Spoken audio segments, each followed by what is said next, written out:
Tantor Audio, a division of Recorded Books, presents Footnote by Alexa Gregory, narrated by Samantha Summers and Tim Page. Prologue. 11 years ago.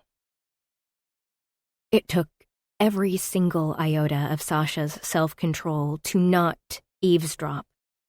She sat on her hands to keep from reaching for the remote control's volume levels. She even rolled her lips into her mouth to hold her breath to keep from creeping up to the closed door. She had to keep her butt firmly planted on the old corduroy couch. She ran her nails against the patterned material. Scrape, scrape, scrape. Between the grating and the television, it was almost impossible to hear what was happening behind the door. Harsh murmurs grew strident as a few words managed to pull through her reluctant defenses. Something about a clown. Another thing about this being the last time. And finally, her name. Sasha. Spat out like tainted Halloween candy. Between that and the clown comment, Sasha deciphered what caused the fight. She closed her eyes, letting loose a deep, hopeful sigh. One that held a wish. Halloween wasn't exactly famous for making dreams and wishes come true, especially not for such a lost cause. Bang! The bedroom door smacked against the wall as Emily rushed out. Her long, thin legs were precariously perched on high heels. Her lovely face was elaborately made up to look like a Pierrot. Her black and white dress, a skin-tight number that left very little to the imagination, matched her sad clown face paint perfectly. A few black tears shimmered, the maquillage glimmering in the dull basement light. "I can't believe you, Pen," Emily Jakowski hissed. At the foot of the stairs, she turned back to face Penley. He leaned against the door jamb, looking about as nonchalant as a wet cat. "You're really not coming?" Her eyes slid over Sasha like a rusty knife. "You're seriously going to miss the party? For what? You're gonna go trick-or-treating with the tweenie bopper?" Penley immediately glanced at Sasha with a silent apology, but she kept her attention on the movie. "Emily," he groaned with a headshake. "Don't be rude. Leave Sasha alone." "You're going to ditch me to watch movies with her? Her?" Emily couldn't have been more surprised if he'd told her he was leaving to fight a Martian army on the moon. "Yes, I picked the movie, too. I'm missing the beginning, so..." Emily's scowl could have scorched the house down. "But she's... and you?" She shook her head and threw her hands up in defeat. Very real tears threatened her painted ones. Sasha would have felt bad for the other girl if she hadn't called her bookish and odd, amongst other harsher things. "I'll stop by your house tomorrow. We'll talk then. Have a nice time. Say hey to Steve for me." Something cold and bitter passed silently between the couple. Emily's answering snort was an ugly sound entirely at odds with her good looks. A beauty that always made Sasha a little bit uncomfortable, and a lot jealous. "Don't bother," Emily shot back. "We're done." "Fine by me." Penley gave another shrug. Emily blinked at him. She obviously hoped for some kind of fight. She wouldn't get it. Sasha knew that. Penley didn't do fighting. He did quiet dismissal. He did insouciance. But loud, angry shouting? Nope. It was one of the things Sasha loved about him. She was never scared of his volume. He took up space, yes, but he never impeded on others. He never puffed up his already tall and defined form to greater heights by waving his arms around and blasting out harsh words. It was as refreshing as it was intriguing, especially because Penley never aimed his indifference at her. Sasha felt special. 1 in a trillion. After another series of spiteful blinks, Emily grunted, knowing she wouldn't get a rise out of her ex-boyfriend. She tried to make a fast and elegant retreat up the stairs, her progress hindered by her shoes and dress. Sasha watched her go. Penley didn't. He walked over to the couch and plopped into the spring-infested cushion.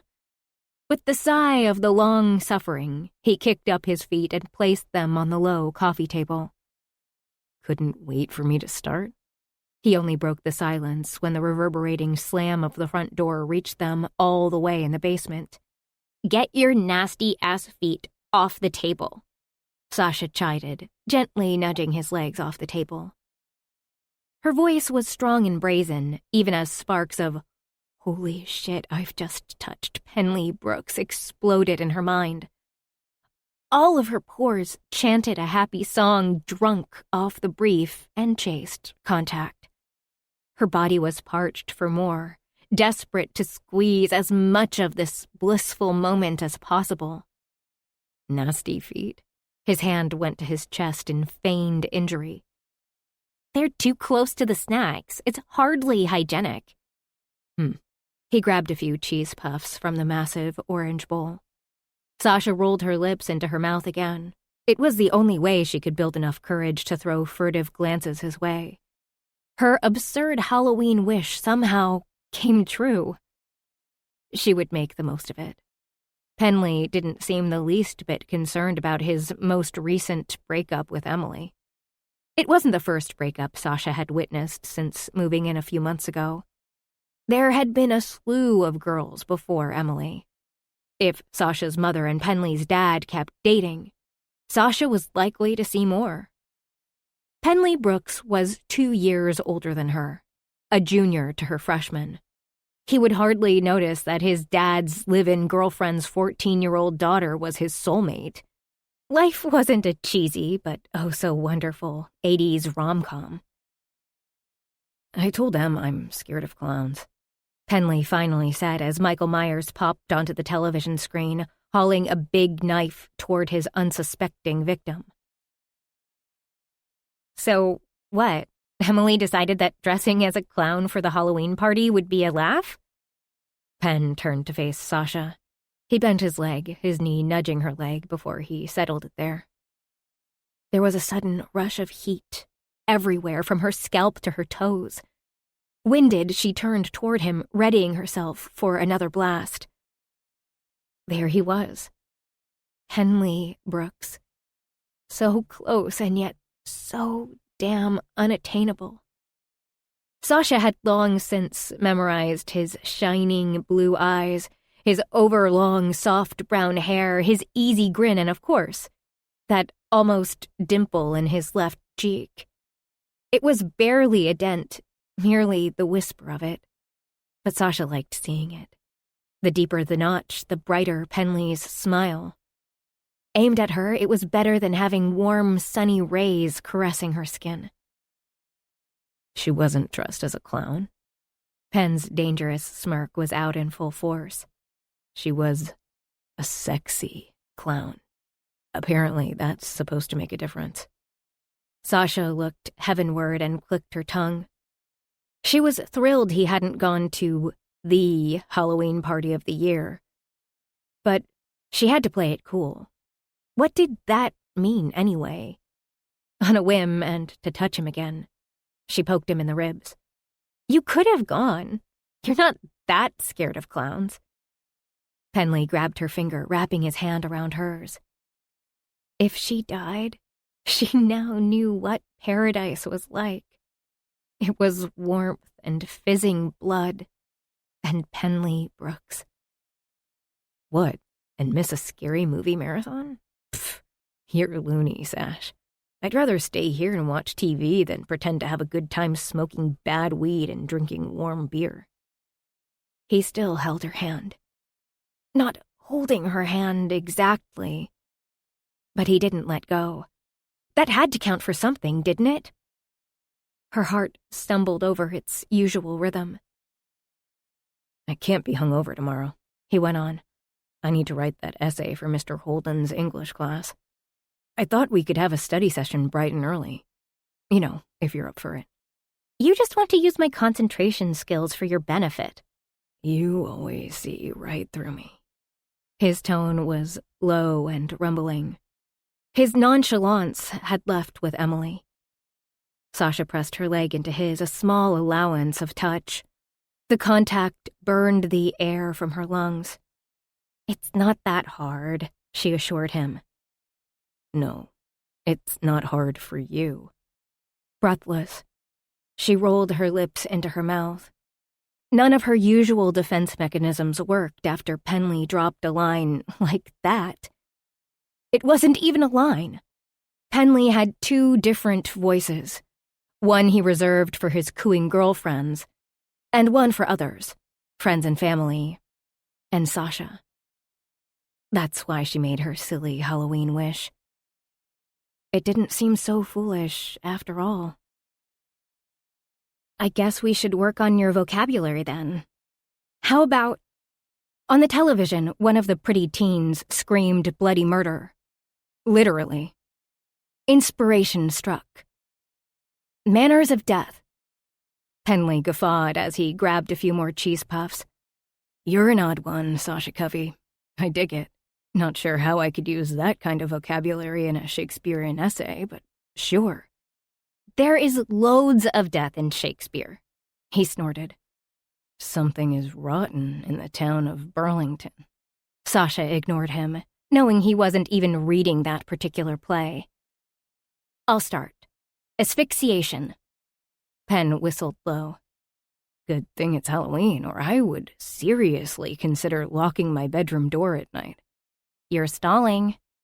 Black Death? Sasha giggled. It bubbled out of her before she could suffocate it. He did that to her. It was always futile to hide around Penley. No matter how much she tried to keep her signature composure, her emotions brimmed and bubbled out of her. Probably from exertion. It was hard enough to keep her crushed to herself. The Black Death? That hardly counts. Penley laughed. A lot of people would take offense to that. Lots of pissed-off European spirits are going to come haunt you tonight. After all, isn't the veil between worlds at its thinnest on Halloween? Ooh. He accompanied his ghostly imitation by running his fingers up and down her arm. A small shiver worked its way up her spine. Penley frowned in concern. But he couldn't know it was because the backs of his fingers were stroking her leg, right? Don't worry, Saj. I wouldn't let you fight off haunting hordes all by yourself.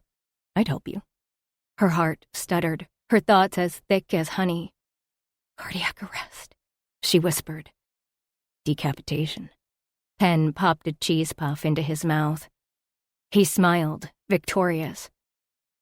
The word game went on, through the rest of Cheese Puffs, 3 more movies, and all the way past midnight. It was always the same when they hung out. Time vanished around Penley, just like fear and shyness. Go to bed, Sasha, he finally said after her 4th jaw-cracking yawn. No, the game isn't over. She was winning. Hard. A naughty idea formed in the back of her head. Maybe instead of their usual bet, she could ask for something else for her victory. A kiss. We've got lots of Shakespearean crap to get to in the morning. I need your brain well rested if I'm gonna ace this essay. Penley stood up and scooped her off the couch, one hand at her back and the other under her legs. In a fluid and surprising maneuver, he threw her over his shoulder, taking long, steady steps toward the stairs. Sasha was already short-winded, leaving her lungs aching from her peals of laughter. Penley wasn't merely touching her. She was in his arms. In his arms. Not exactly a romantic position, but it was still something. Could Penn hear how fast her heart was beating? Could he feel the joy bursting out of her? He gently set her down on the first step up. Go to bed. He swallowed hard. Was he really looking at her lips? I'll see you in the morning. Of course. Who knew my secret weapon to getting better grades would be so adorable? His almost dimple winked at her before he retreated into his bedroom. Sasha climbed up the stairs to the bedroom that had been his before she moved in. The space was his, just like her heart. Sasha thumbed small blue stains on the wall at the foot of her bed. She'd pried blue adherent gum off the walls, only to discover it had left a permanent mark. There would always be evidence of Penley on the walls, just like in her heart. 1. Sasha. The overhanging bell chimed as the door swung open, letting in a blast of frozen wind. I was slowly getting into the habit of looking up to greet patrons as soon as the tinkling sound echoed through the busy bean. It wasn't easy. If I was measuring coffee grounds for the espresso machine, I kept focused on that. If I was counting change, I couldn't look up, too scared to stiff customers or my bosses. Zara, Audrey, and the other employees were pros at multitasking. They were like fireflies of activity doing 20 different things all at once, including shouting out a kind welcome to the patrons. I wasn't exactly good at the whole chipper greeting thing on a regular basis, let alone in the middle of a task. Besides, a cheerful hello demanded volume and a certain exuberance that I just didn't have. It sure wasn't going to happen with this particular patron. When I finally looked up to acknowledge the newcomer, I failed to remember a few things. How to breathe, where I was, who I was. My knees forgot how to stand, too. They buckled under me, threatening to twist together like Roderick's pretzels before they went into the oven. I was a half-baked lump. The only thing I could do was blink, fast and hard to remove the strange optical illusion standing in front of me. There was no way in hell this was happening. Not after all this time, not now, not here. And yet, how many people had eyes the color of a starry night, complete with a twinkle? I knew if I looked hard enough, I'd see a sparkle in the blue depths, a tiny glimmer of stardust floating in the dizzying gaze.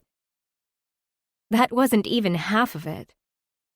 There was the smile, the one that was warmer than a preheated oven in the morning, the one that hinted at a dimple that never quite made its way into existence.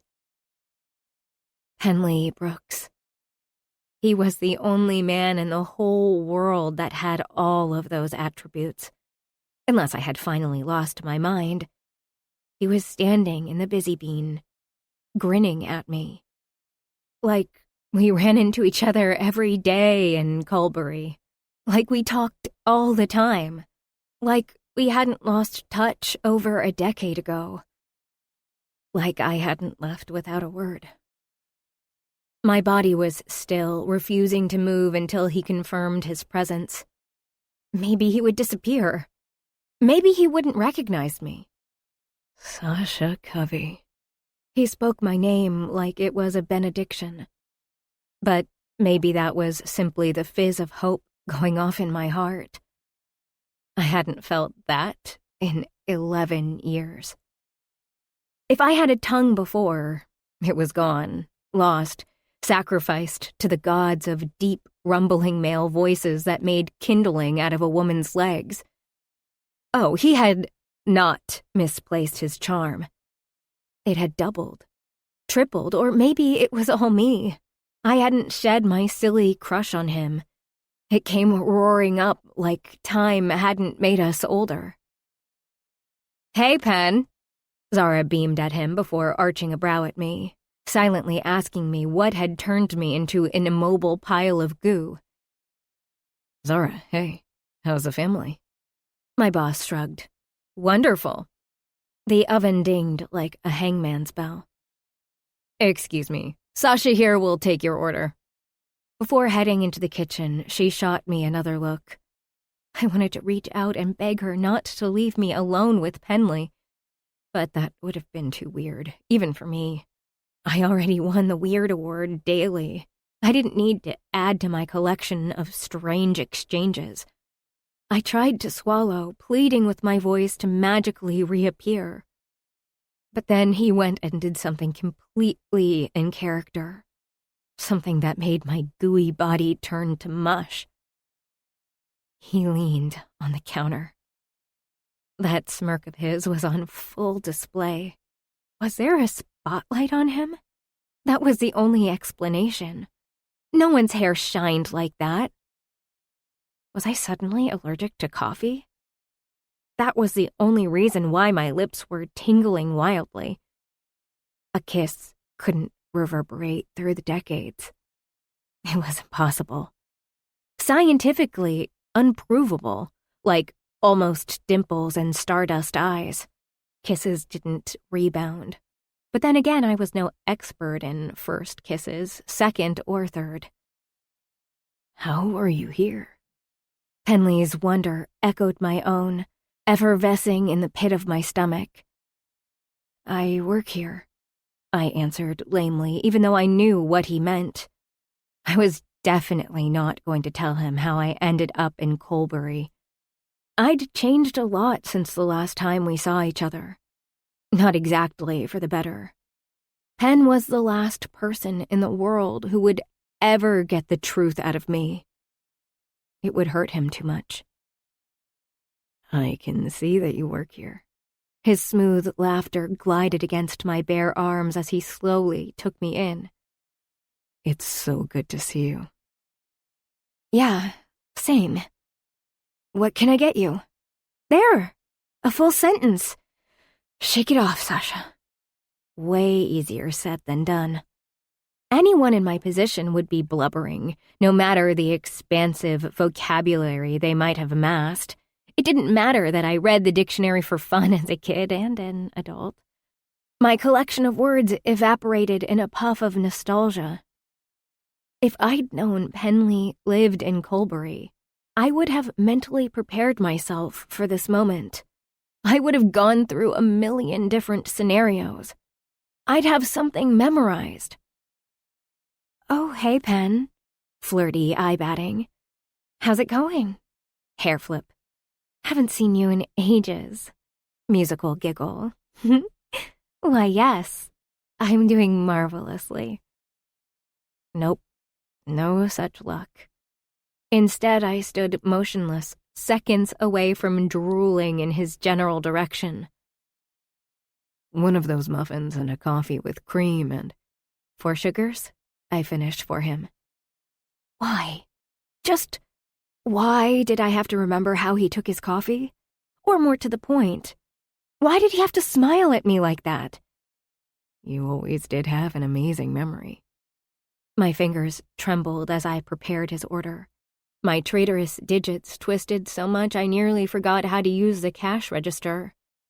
It didn't help that I had spectators. Zara, not so slyly, watched from the kitchen while Jenny, my best friend, sat on the very edge of the peach-colored couch, memorizing every moment of the exchange. Please wait until he's gone to grill me. Do not embarrass me. I'm doing a good enough job of that myself. I was a grown-ass woman with a degree in psychology. I understood the mechanics of attraction. Did that help me right then? Not in the least. I was a swoony kid all over again, hovering somewhere between 13 and 14. I'll see you around. But, before I forget, Parnassia. Penley Brooks winked at me. And I died. My achy fingers clenched the edge of the counter. Why did he have to go and say that? With a wink. Was he trying to kill me? Was this my punishment? I could see it already. My tombstone would read, "Here lies Sasha the Shy. May death deliver her from her accursed, muffled existence and lazy tongue." The bell over the door announced his departure. That time my head snapped up to get one last glimpse of Penley. Of course he was looking back at me with a smirk. When the door finally closed behind him, Jenny leaped from the couch and ran toward me. Only the counter saved me from her clutches. Her face was flushed, her eyes wide as she panted for details. She wasn't exactly boy-crazy, but she wasn't a cloistered nun either. She was somewhere in the middle, vacillating between the two depending on the time of year.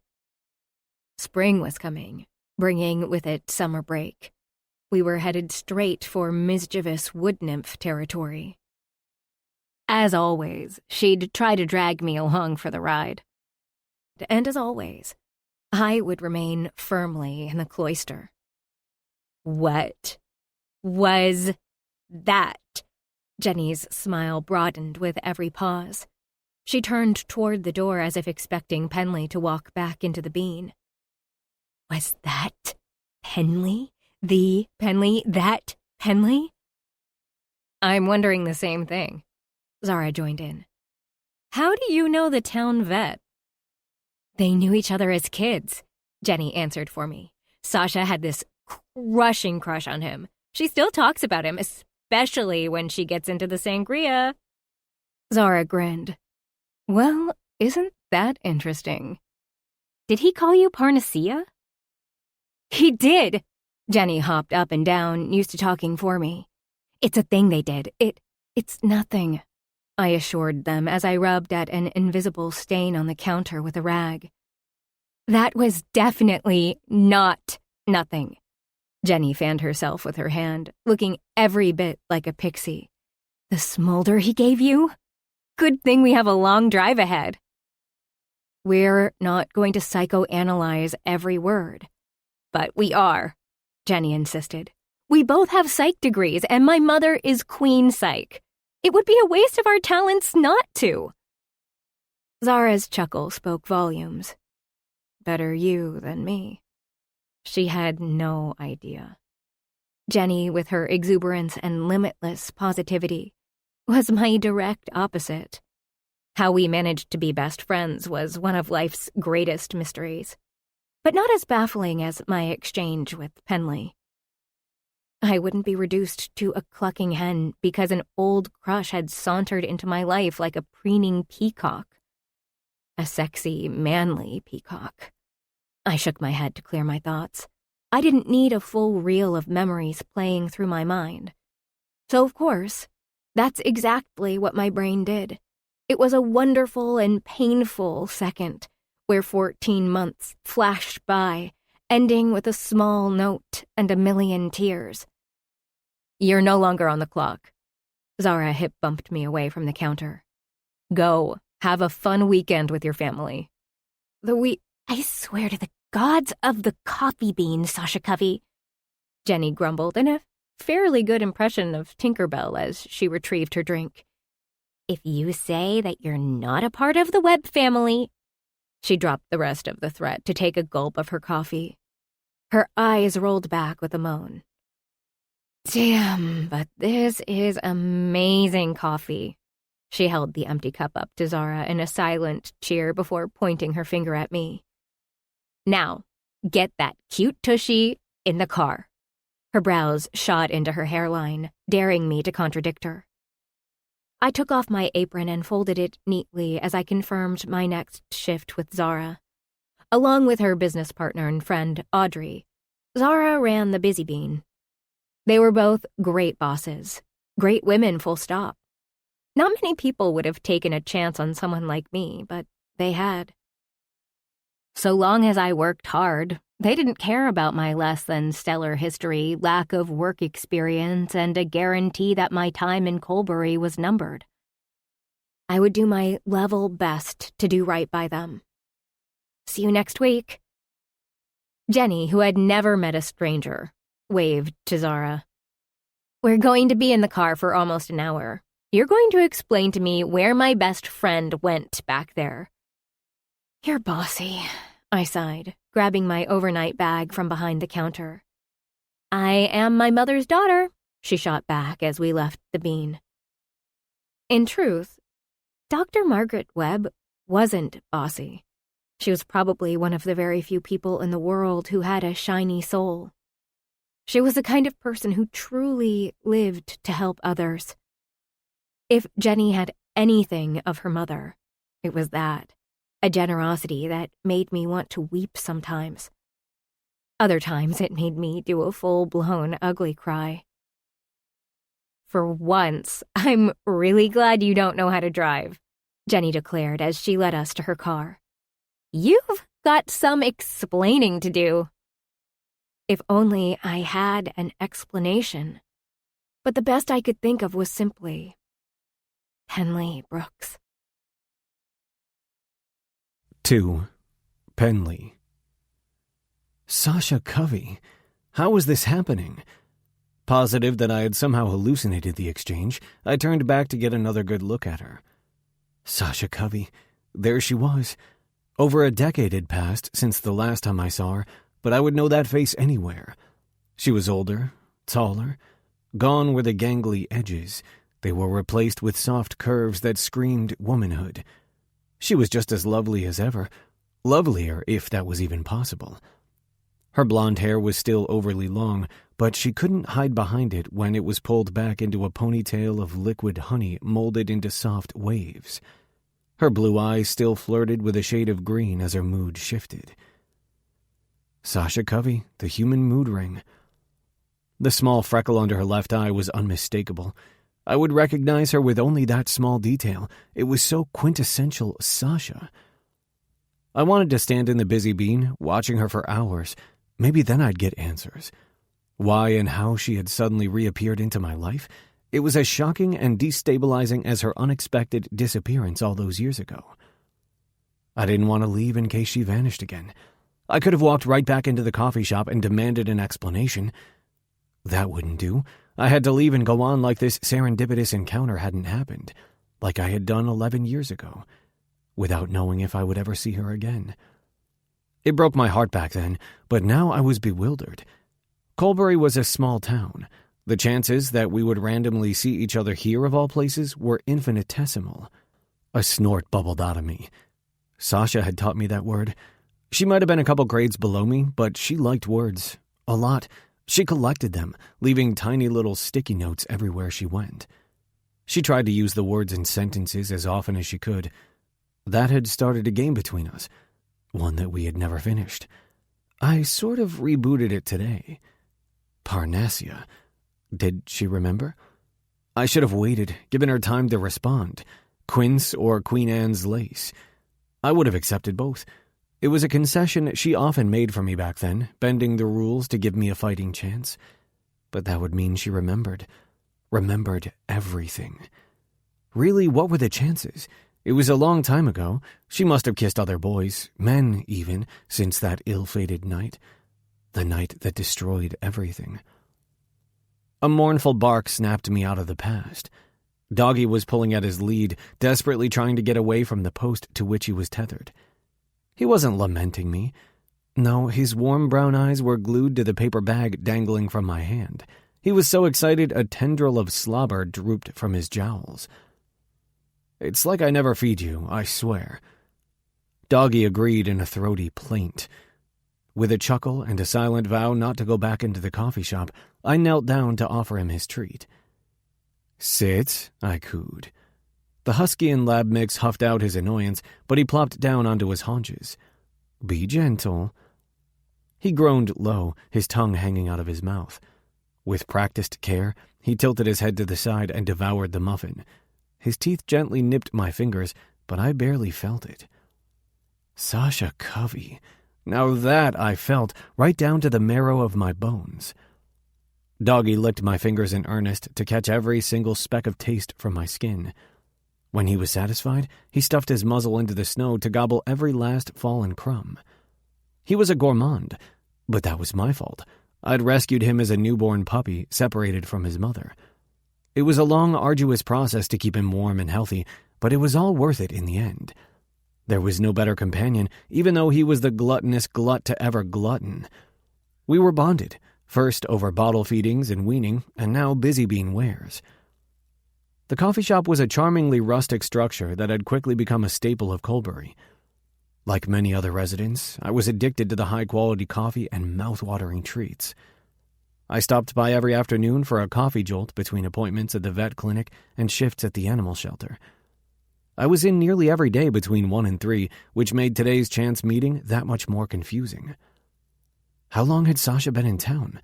Not long, I'd wager. Surely I would have seen her before today if she were living here. Part of me was convinced I would have known, deep down in my soul, that she was close. I would have sensed her nearness. Doggy bumped his head against my calf with a whine. The cold March wind pelted into us as large snowflakes fell from heavy, slate-gray clouds.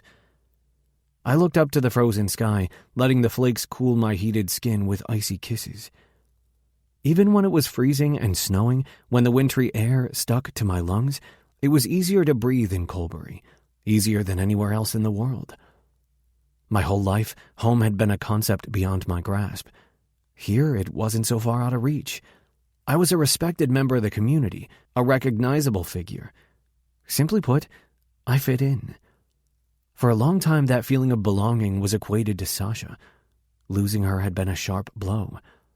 That she should show up here when I was at peace was... well, I didn't know what it was. Doggy chided me with his canine grumble again. Fluffy snowflakes melted on his thick golden-brown fur, matting it. "You're right, boy. We'll be late if we don't get going. Thanks for keeping me honest."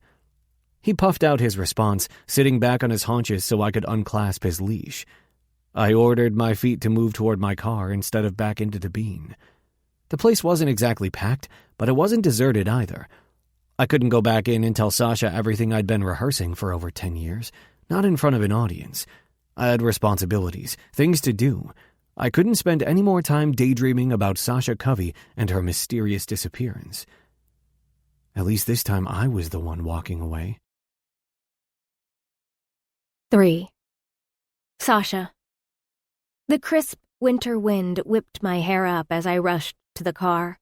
I plopped into the passenger seat, closing the door with a loud bang. It made my chattering teeth clench, but thankfully Jenny's remote starter had warmed the car. I laid my head back and let the heater blast me. My thawing skin pinched even though I had only been outside for a few minutes. Thick snowflakes melted against my hair, making me shiver again. "One day I'll live in a place where the air doesn't hurt me," Jenny grumbled as she waved her hands in front of the heating vents. "I'm thinking Spain or Italy." I snorted. "Right, because your psych degree will be good there." She waved me off. "Who decides if I use my degree? That'd be me. I can always be a waitress in a cafe somewhere on the Mediterranean." Her words shocked me. Like you would ever break your parents' hearts like that. Jenny clicked her tongue. "I don't have to be the good daughter that follows in their footsteps anymore. Haven't you heard? My parents have a second daughter now. She's the psych whiz that can uphold the family name." Her voice was teasing, but there was an edge to it, one that made my typically gregarious best friend unrecognizable. I turned in my seat to study her face, but it was difficult to do when her paying attention was trained on the road as she pulled out of the parking lot and onto the highway. "Jenny, is everything okay?" "I'm fine. I'm in a mood. I'm not enjoying the pursuit of a master's like I thought I would. It's not fun doing things without you.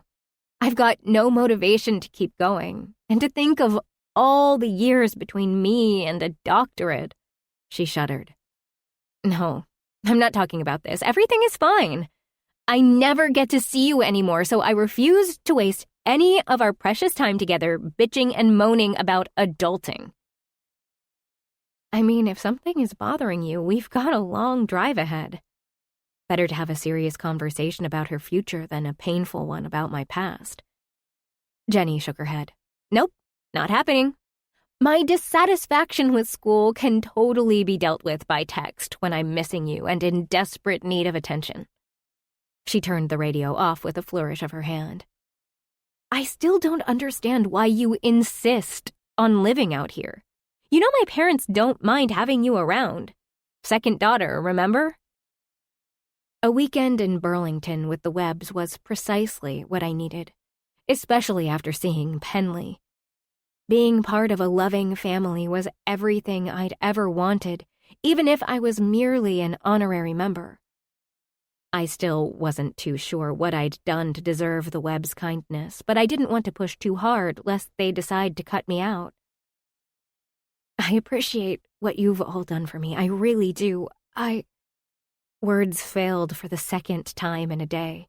I couldn't exactly voice my fears to Jenny, not without hurting her. She would argue, but I knew the truth.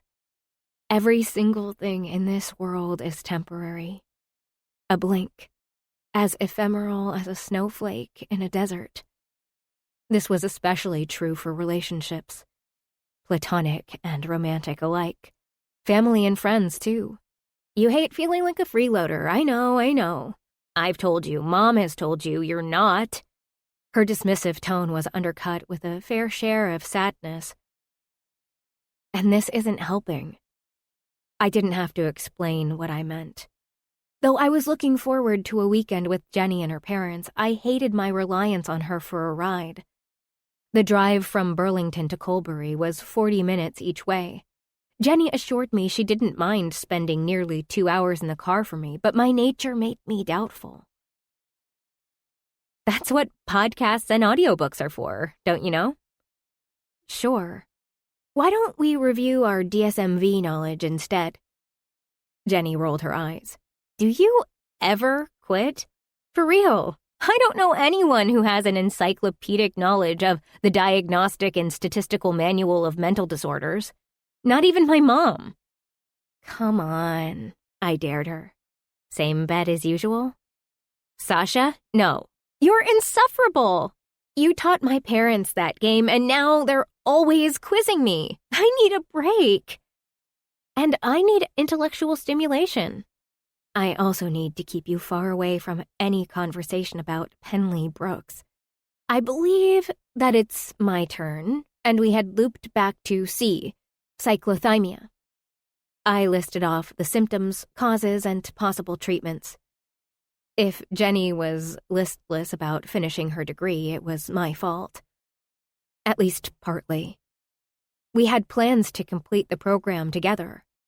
I seriously messed up when I got sick. I wouldn't let her back out, not when she and her family had done so much for me. I don't feel like studying, Jenny insisted. Well, I need to stay fresh during my deferment. Like you would ever let yourself fail. You're the smartest person ever. I flinched. She was wrong. I had failed. I shoved the thought away. Excuse me, I believe the honor of smartest human ever belongs to your mother. Jenny waved me off. I know, right? Impossible shoes to fill. She sighed, tightening her grip on the steering wheel. Dissociative amnesia. She listed off the symptoms. I shivered, getting the distinct impression that Jenny really wanted to forget something. That made 2 of us. 4. Penley. Once a month, without fail, I had dinner with my ex. Every last Friday of the month was a show. We did it to appear as a united front. Apparently, this was a crucial ingredient for effective co-parenting. For the most part, I didn't mind. It kept Lori content, and Henry always looked forward to these nights where we could be a real family. His words, not mine. Yet I understood his meaning. Every time my son spoke those words, real family, a sharp pain spread from my heart all the way to my head, circulating back again in a circuit of failure. How many times had I expressed the same damn thing when I was a kid? Too many to count. It wasn't for lack of trying. Lori and I fought hard to make it work, but in the end, all we did was fight. When she found out she was pregnant, we had already broken up. We got back together, going through the motions of pregnancy as a couple of unprepared college students. The stress of it all broke what was already broken. Henry wasn't even 6 months old when Lori moved out here to live with her parents. Thankfully, she had her own place now. Mr. Drummond was not a fan of mine, Having dinner with him once a month would be about as much fun as shaving my balls with a rusty razor. The old man did everything in his power to avoid me, which was a feat in a small town like Colbury. He could reproach me for ruining Laurie's life, but even he had to admit I did my best for Henry. With a deep inhale and a silent plea that everything went well tonight, I rang the doorbell. Immediately the door swung open. Laurie stood there, hazel gaze narrowed and a grimace that screamed, "Penley fucked up again." "Aye, aye, Captain." I gave her my best smirk. She clicked her tongue. She wasn't a fan of the nickname, but if co-parenting was a team effort, she was the captain and I was the first mate. I knew enough to know that wasn't exactly how the whole thing was supposed to work. Our technique lacked finesse, but I wanted to change that if only she let me. "Come on in." Laurie held open the door for Doggy, who immediately went to the kitchen. Henry squeaked out his excitement. "You're late." I kicked off my boots and wrestled off my coat. "Sorry, it was a crazy day. A litter of kittens was delivered to the shelter not too long ago. I had to make sure the tiny critters were safe before leaving." Laurie hummed her disapproval. "You can't save them all, Pen." "No, but I sure can try." "There's a little boy back there who has been asking for you since he got out of bed this morning." I shot her a grin, not because I enjoyed torturing her, but it was nice to hear that my son missed me. Laurie mistook my meaning and hissed out a breath. "Let's get this over with." "Where's my little buddy?" I called out, taking giant steps toward the kitchen. Henry lay on the white linoleum floor, Doggy licking his face while the kid scratched his neck. I joined in on my son's giggles. My heart grew so big it damn well nearly exploded in my chest. There was nothing sweeter than seeing him. Seeing him happy? Now that was even better. "Daddy!" He rolled over and clamped his little arms around my legs. "You're my prisoner now. You'll have to walk the plank to get dinner." "Oh, Henry, please get up off the floor." "No, Daddy is my prisoner." Laurie crossed her arms and arched a brow at me. With a shrug, I leaned down and scooped Henry up into my arms. He squirmed, giggling like a mad little imp. Every time I saw him, I was hit by the sheer resemblance between us. He had Laurie's hazel eyes, but he got the high-octane energy from my own childhood ways. I set Henry down in his booster seat and ruffled his hair. "We can play pirates tomorrow," I promised. "With the pillow boat?" "How else can we sail the seven seas?" Henry nodded, placated for the moment. The stack of pillows and blankets was already waiting for us in my living room. He was going to lose his little mind when he saw I had perfected our pillow boat. Anything to make the kid smile, especially when I didn't get to spend much time with him. "What did you learn at school today?" I sat beside him. "I can run faster than Anita and Joseph." I chuckled. "That's cool. Anything else? How about in math or science?" "Mrs. Decker said that there are primary colors, red, yellow, blue." "Primary colors," Laurie corrected as she settled a bright blue plastic plate on the placemat in front of him. His tiny little face filled with horror. "Broccoli. Here we go." He flicked a floret with disgust. "Broccoli is green. That's not a primary color. That means I don't have to eat it." "Henry, 5 bites of broccoli." Laurie raised a brow at me to get my support in the Great Broccoli War of March 26th. 5 bites, kiddo." I plucked a chunk and brought it to his mouth. "Did you know that when you mix yellow and blue, you get green?" He narrowed his eyes at me. "Yup, it's true. I'll show you tomorrow with some paint." Feeling inspired, I leaned closer to him. "You need 3 parts blue and 2 parts yellow. That's 5 parts, 1 for each bite." Knowing he had been had, Henry plucked the offending vegetable from my hand and shoved the entire thing into his mouth. "That's 5. He held out his little hand. Each of his 5 fingers flexed as bits of broccoli flew out of his mouth. Ever loyal, Doggy scampered to lick the floor clean. I quickly shoveled mashed potatoes into my mouth to keep from laughing. Like me as a kid, Henry was great at twisting the rules to his own benefit. 5 bites were too many in his opinion. By gulping down one massive lump of veg, he chose how much he ate. It was kind of brilliant in its own innocent way. Laurie sighed, gesturing for me to be a co-parent. It took some doing, but Henry ate half another floret. There were tears, there was bribing, there were even threats of walking the plank. An hour later, we emerged from the dinner table. As always, I helped Laurie with the dishes. Needing a few moments alone with her, away from Henry's keen and curious ears, I gave him the broom and ordered him to sweep the living room, or as I called it, the galley of the ship. I needed to play catch-up on my pirate talk if his obsession with piracy was here to stay. With our 6-year-old dragging a broom around, it was my moment. "Did you think about the thing I asked?" Lori tried to hide her wince by sticking her hands in the hot water. "I don't know. I need more time." I held my breath for 5 seconds to keep all of my thoughts from rushing out of me at once. "I understand this is difficult for you. He's my kid too. I want more time with him." "And you will. Or you would if I didn't have to be the bad cop all the time. It's always you two against me. I'm the wicked witch of the vegetables or the evil queen of bedtime." "The harbinger of bath time," I added with a grin. Lori shook her head, not at all pleased with my joke. "It might be a game for you, but you're not around enough to know that those things are real battles. Every day." "It would be every second week if we amended the custody agreement." There was more anger in my tone than anticipated. Lori turned away from me, focusing all of her energy on the dishes. "I need more time." That put an end to it, as it always did. I wouldn't be deterred. I might be busy between work and volunteering, but I only had Henry every second weekend. It wasn't enough for me. For him either. I'd already missed too much of his life, and I refused to miss more. Nevertheless, the keyed-up conversation ruined the effects of a united front. The rest of the evening was tense. I only started to breathe again when it was time to go.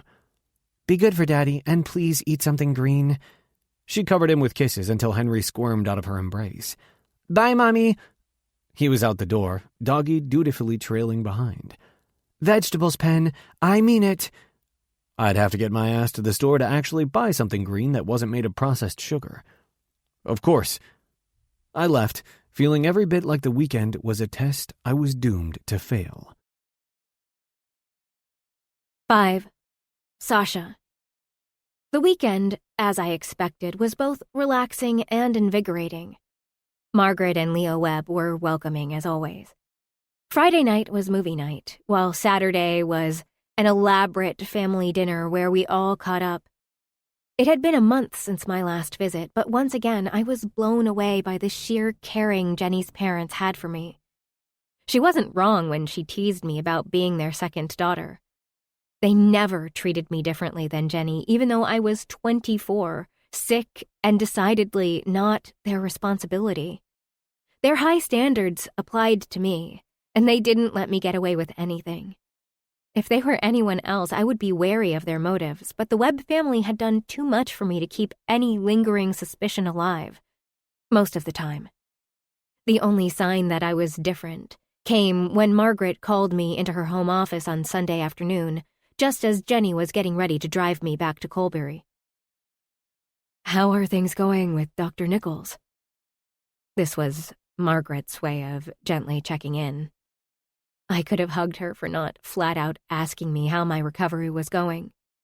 She always kept her questions vague, letting me choose whatever I was comfortable divulging. The mark of a good psychologist.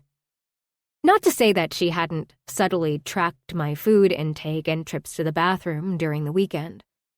She had missed my symptoms the first time, and she wasn't going to let anything slide by her again. The mark of a good parent. "Things are fine," I answered truthfully. "We've been doing therapy sessions by video chat. I've been symptom-free for weeks. No lapse or relapse." Her smile was warm and full of pride. "That's wonderful, Sasha. You should be very proud of the work you're doing."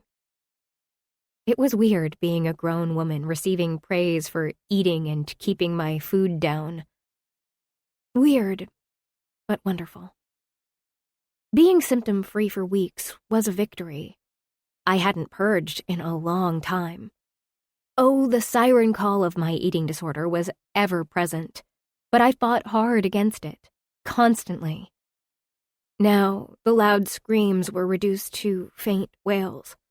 I was stronger and healthier than I had been in years. "I've been worried about you." Margaret rearranged a frame where Jenny and I stuck our tongues out through broad smirks. The picture was taken at the start of our second year of university. By that time, we were already inseparable, and the Webbs had sort of adopted me. Whenever Jenny went home for dinner or laundry, it was expected that I join. A couple of years ago, when I could no longer hide and manage my illness, it was Margaret who helped me. I know you don't like it, me living with her again. Margaret nodded. Your recovery is still very new. Such a young little thing to be exposed to her. She can be very triggering. My mother. She's behaving. For now, sort of. For her. Margaret Webb was a renowned and gifted psychologist. She didn't believe the lie, not even for 1 second. You can come back whenever. Our door is always opened for you, Sasha. Your bedroom is still your bedroom. In the world where I grew up, strangers didn't take you in. They didn't help you through your struggles. They sure as hell didn't talk to the dean on your behalf to defer your education for a year. Nor did they set up therapy sessions with a colleague. The Webb's world was alien to me. But it was where Jenny Webb lived, raised by Margaret and Leo. I was a visitor here, but I would let myself enjoy it while it lasted. In truth, the family had saved my life. The fact remained, I was a guest here. I was always a guest. My whole life I lived on borrowed time, in borrowed space, with borrowed affection. I learned to tread carefully, all too familiar with stability's ephemerality. Humans, each and every one of them, from the saint to the sinner, economize their caring for others. Even parental love had a ticking clock, an expiry date. Mine ran out the day my father died. My mother witnessed my slow descent into illness. The binges, the puking, the laxative addiction, the compulsive exercising. I waved all of the red flags under her nose, pressed right up to her face for years. Nothing registered in her brain. She had to focus all of her energy on finding the next step, the next man she could sink her claws into. All of those years pleading for her to notice led nowhere but down deeper into the waiting arms of the disease. I couldn't control my mother's love for me, but I could control what I put in my body and how I disposed of it. I could control how much I felt with how much I ate. Too little food and I was dulled right down to a zombie-like state. Too much, and I could study for hours until the only thing that mattered was the words on the page and the knowledge in my head. Jenny, for her part, noticed immediately. She broached the topic, but I quickly rebuked her. She didn't press again until last year after a particularly bad episode. Being raised by a psychologist with a specialization in eating disorders, Jenny knew what kept me in the bathroom moments too long. Ashamed and unwilling to face my illness, I tried to cut Jenny out of my life. She only held on to me tighter. She shoved me into her car and drove me to her parents' place. I hated her for it, livid that my so-called best friend wouldn't let me go on being sick, that she wouldn't just let me cling to my half-life in my eating disorder's abusive arms. In the end, Jenny saved me. She brought me to Margaret, and poof, just like that, I was understood. Margaret plucked up each of my red flags and replaced them with caring and all kinds of other foreign things. She gave me the tools to see the light beyond the illness. It really was a whole new world. One that didn't make sense until Margaret sat me down to explain her brush with death. Where my eating disorder revolved around purging, hers had been fueled by cocaine. It wasn't the little white powder she was addicted to, but the obsession with an ever smaller body, a need to take up less and less space until she could disappear. Like me, Margaret knew the pain of living in borrowed space, the pain of the ever-present guilt of being alive. Though our illnesses' outward faces were different, the understanding healed a gaping wound in my soul. Margaret's story of recovery gave me hope.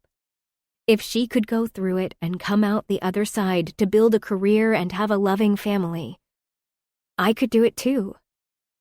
And one day I would help someone else like the Webbs had helped me. The first step was to get better so I could finish my master's. The dean, convinced by Margaret, agreed to defer my entry into the master's program by 1 year. I had 12 months to get my symptoms under control. The pressure was insane, but I always worked better under stress. It was my natural habitat. Sasha was only a functioning Sasha when she teetered on the edge of a knife. I was at the halfway mark. 6 months had passed in the safety of the Webb home, and I had 6 months to go. When my mother moved to Colbury with her new boyfriend, I decided to move in with her. Margaret thought it was dangerous, that it could set my recovery back. But I had plans of my own to beat the disease out of me. Pauline was one of my primary triggers. If my new dough-like recovery could survive her, it could survive anything. It was a trial. I was testing myself. Margaret and Dr. Nichols would have been dead set against it if I had been honest about my intentions for moving in with Pauline. Margaret would have insisted I stay with her until school started. Dr. Nichols was worried for me, but also for his study. The anonymous use of my recovery data in his study was the only form of payment he asked. Still, he had a vested interest in my success. I wouldn't let them down. I wouldn't let myself down, not again.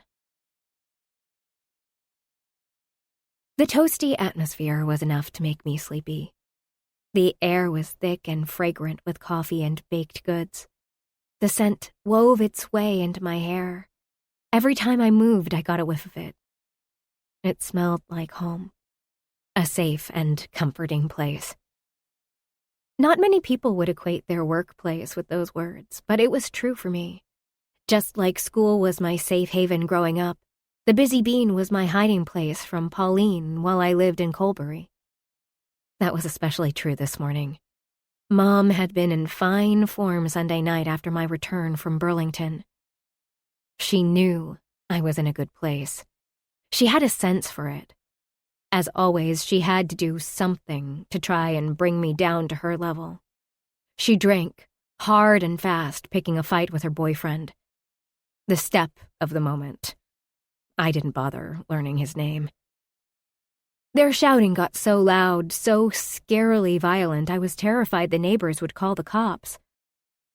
It wouldn't have been the first time, but I had the opening shift at the Bean. I wanted to sleep as much as I could to be in top shape for work. Putting an end to Pauline and the Steps screaming match had taken a lot of my emotional energy. Almost all of the comfort and cheeriness I accumulated during my weekend with the Webbs was wrung out of me as I took their booze away and force-fed them bread to soak up the alcohol. Thankfully, the Busy Bean really was a haven. It was woven into the very atmosphere of the place. Zara and Audrey did an excellent job building up this establishment as a cozy spot. Every inch of the Busy Bean was welcoming, from the decor to the coffee to the baked goods. Even caffeine-crazed grumps couldn't temper the shop's homey vibes. I had already decided that once my shift was over, I'd curl up on the peach-colored couch with a cup of coffee and a textbook to do a bit of preemptive studying. The challenge would be staying awake, lulled into peace by the gurgle of the coffee machine and the stream of patrons. In truth, each staff member brought something to the mood, from Roderick, the full-time baker who made the world's best pretzels, to Will, the part-time barista, who was renowned for his cheerfulness. They all added a little oomph to the Bean. I didn't know what I brought, except sticky notes that I left everywhere with messages about my shift's events. Oh, and my quiet and shy demeanor that bordered on cold and withdrawn. I was all kinds of wonderful for business. Sasha. Will dragged out the last vowel as he sang my name, joining me behind the counter. His shift was about to start, which meant mine was, sadly, coming to an end. Love the redecorating, Sash. He tied his apron. By which I mean, get your notes off my space. Will ripped a neon pink note off the cash register and read it aloud. I think the quarters are jealous of the dimes. They've got more breathing room. He cocked a hip and puckered his lips at me. This is by far the weirdest one you've left. I shrugged. I always made the notes extra silly when Will was on shift after me.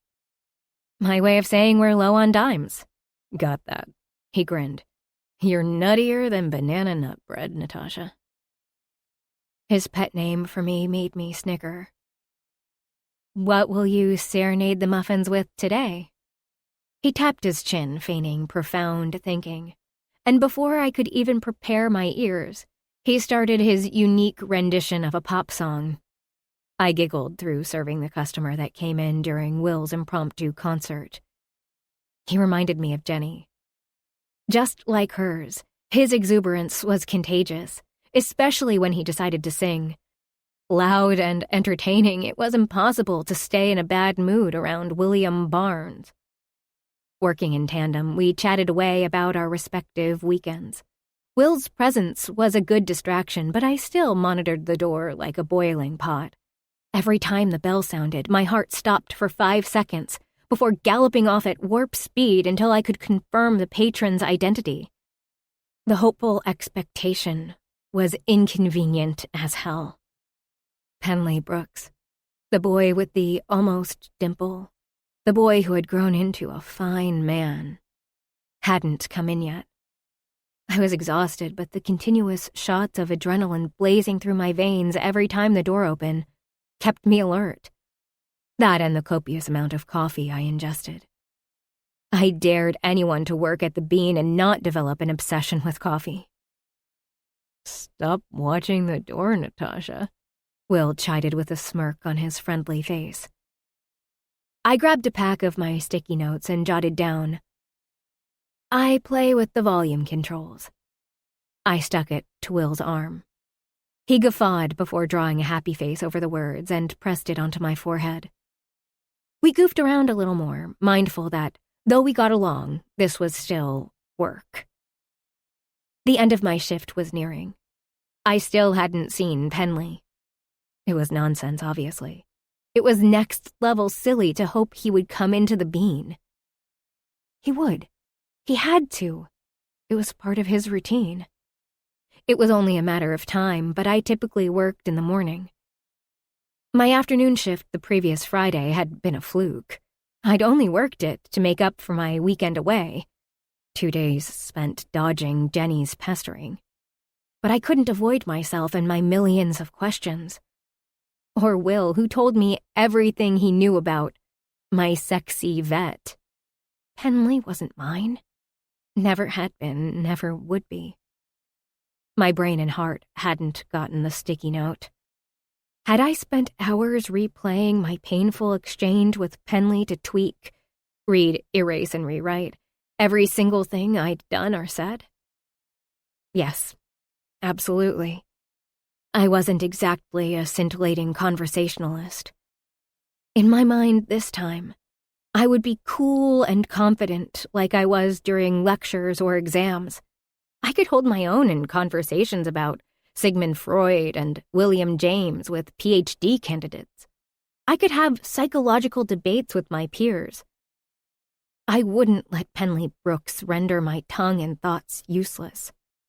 It was a good thing I was actually prepared because 10 minutes before the end of my shift, the bell rang out.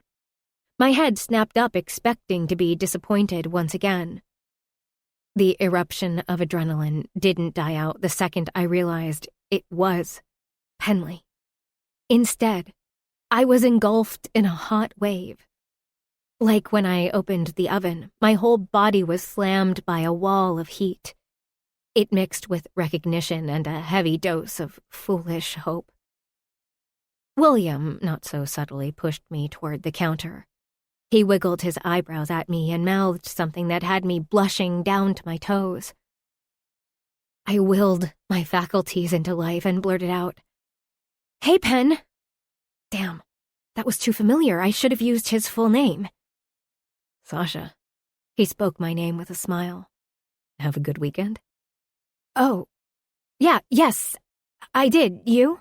For fuck's sake. I begged my tongue to work, but it was on hyperdrive, stumbling over thoughts and words. Maybe he wouldn't mind conversing through sticky notes. But the last one I'd left for him was horrible. I didn't want him to remember that. As always, the weekend was over too quickly. His blue eyes turned hazy and wistful. There'll be another one soon enough. Ugh, now I was talking in platitudes? That's true. His smirk had enough voltage to power the bean for weeks. What can I get you? Coffee with cream and 4 sugars? His grin made my soul sing. And a muffin. I busied myself with his order, all the while trying to hatch some kind of conversation. It was difficult. There was a lot of history between us, but there was also the endless void of our time apart, of my sudden disappearance. No matter how much I wanted us to reconcile, it couldn't happen without some explanation. I wasn't quite ready for that. Not yet, probably not ever. Penley watched me as I worked, and he paid for his order. I'll see you around. He walked away, heading out. With a deep sigh, I turned my back, pretending to complete a work task. I played for time before the bell announced his departure. Sasha. His smooth, rich voice was close. Closer than the door. I turned, holding my breath. He stood at the counter with a shy smile making his almost dimple tweak. I think we should get together for a coffee. I eyed his drink, and he immediately chuckled, shaking his head. Silly me, you're probably sick of coffee after a day of work. Let's make it a drink instead. The gin mill. Friday around 7 work for you? Could blush? Because it did. All over my face, neck, and chest, whether it was a scientific anomaly or not. I rolled my shoulders back, trying to exude calmness. If I treated this like any other interaction, I could muster up some of my usual confidence. Right? Sure. Yes. Great, can't wait. Oh, and Pen? Suddenly, I was standing outside of myself. From high up on the ceiling, I watched my mouth open, and Will clutch a hand over his mouth to kill his silent squeal.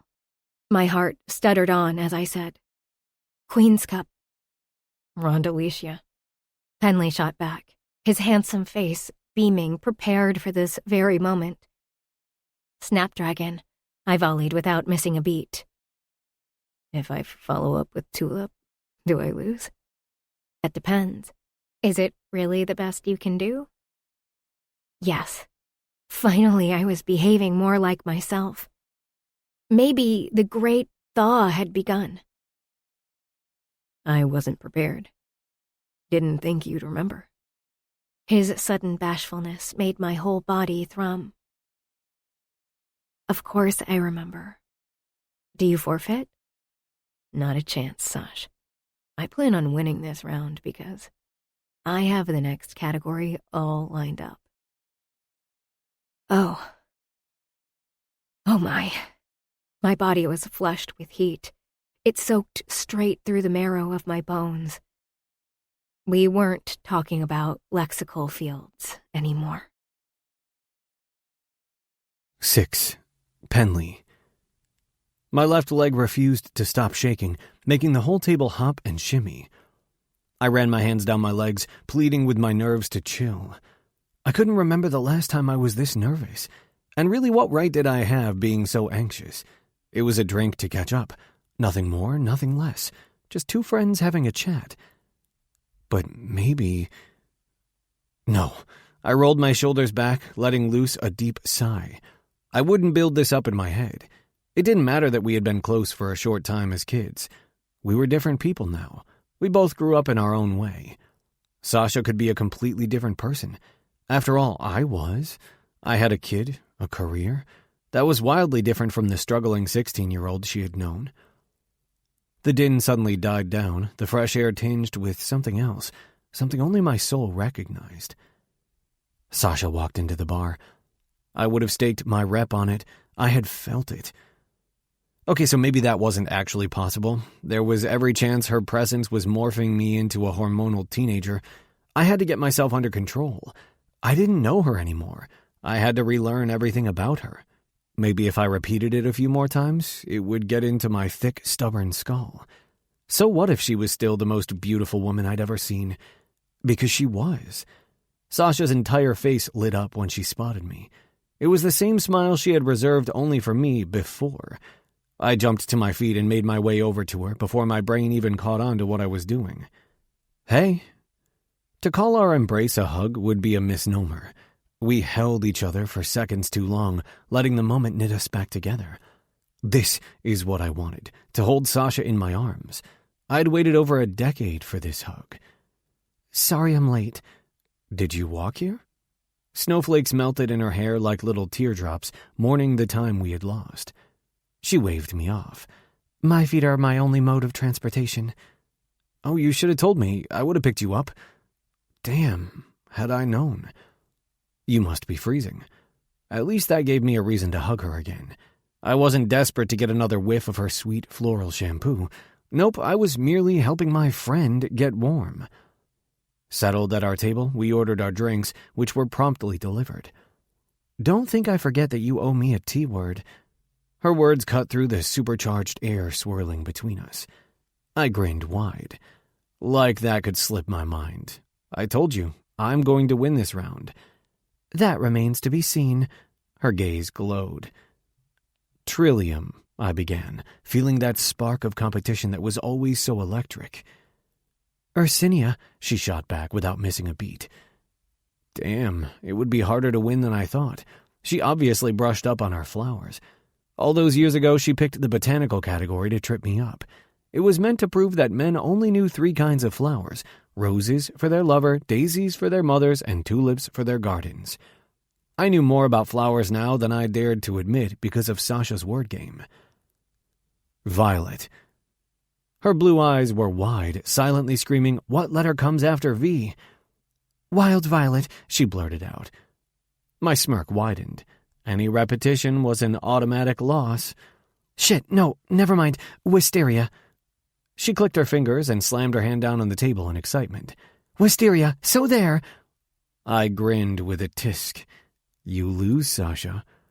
She wanted to argue and grumble, but we both knew I was right. She had fallen into the easiest of traps, humans' knack for repetition.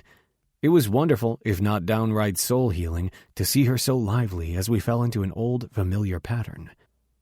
You got lucky this time, but I've been practicing. She wove her fingers together and cracked them. So have I. She didn't seem the least bit surprised. Seems that way. I think that's the first time I won a round. It definitely was. Stop gloating and pick the next category. Sasha rubbed her hands together, getting ready. I leaned back in my seat, relishing the moment. The winner got to pick the category. As I never won, she always got to choose, with only a few notable exceptions. It had always backfired. Turns out she knew more about cars, philosophy, and periodical elements, and a whole lot of stuff that just didn't capture my attention. Not like she could. I lost every time. In the beginning, it was daunting to be bested by a younger person, but it soon became apparent that Sasha read all the time. She soaked up words like they were ingredients essential to her survival. Her constant wids made sense, but soon enough I didn't mind losing. Her victory was always accompanied by a silly little dance that made my 16-year-old heart weep for a girl that could never be mine. That didn't mean I didn't love seeing her smile. I told you on Wednesday, I warned her. I have the category queued up. I tapped my temple for effect, fully prepared for my gamble. Famous and/or historical couples. Sasha narrowed her eyes at me, suspicious of my intention, as well she should be. I was torturing myself, but I couldn't help it. Lori always said that my equally endearing and infuriating optimism got me into trouble. "What are the parameters?" Sasha asked in her habitual uber-serious tone now that winning was on the line. First letter of either person's name or the last name if it's the same for both. Catch is, they have to be in love. "But that's totally subjective. It leaves way too much room for interpretation. You've picked an impossible category, one that isn't just unusual, it doesn't even qualify. It's not a lexical field." I shrugged and sipped my drink to cool down my nerves. Booze might have been a bad idea. "Humor me." She studied me carefully before holding out her hand to me over the table. "Usual bet? Winner picks the next category?" "Absolutely." I shook her hand. Flares went off against my skin.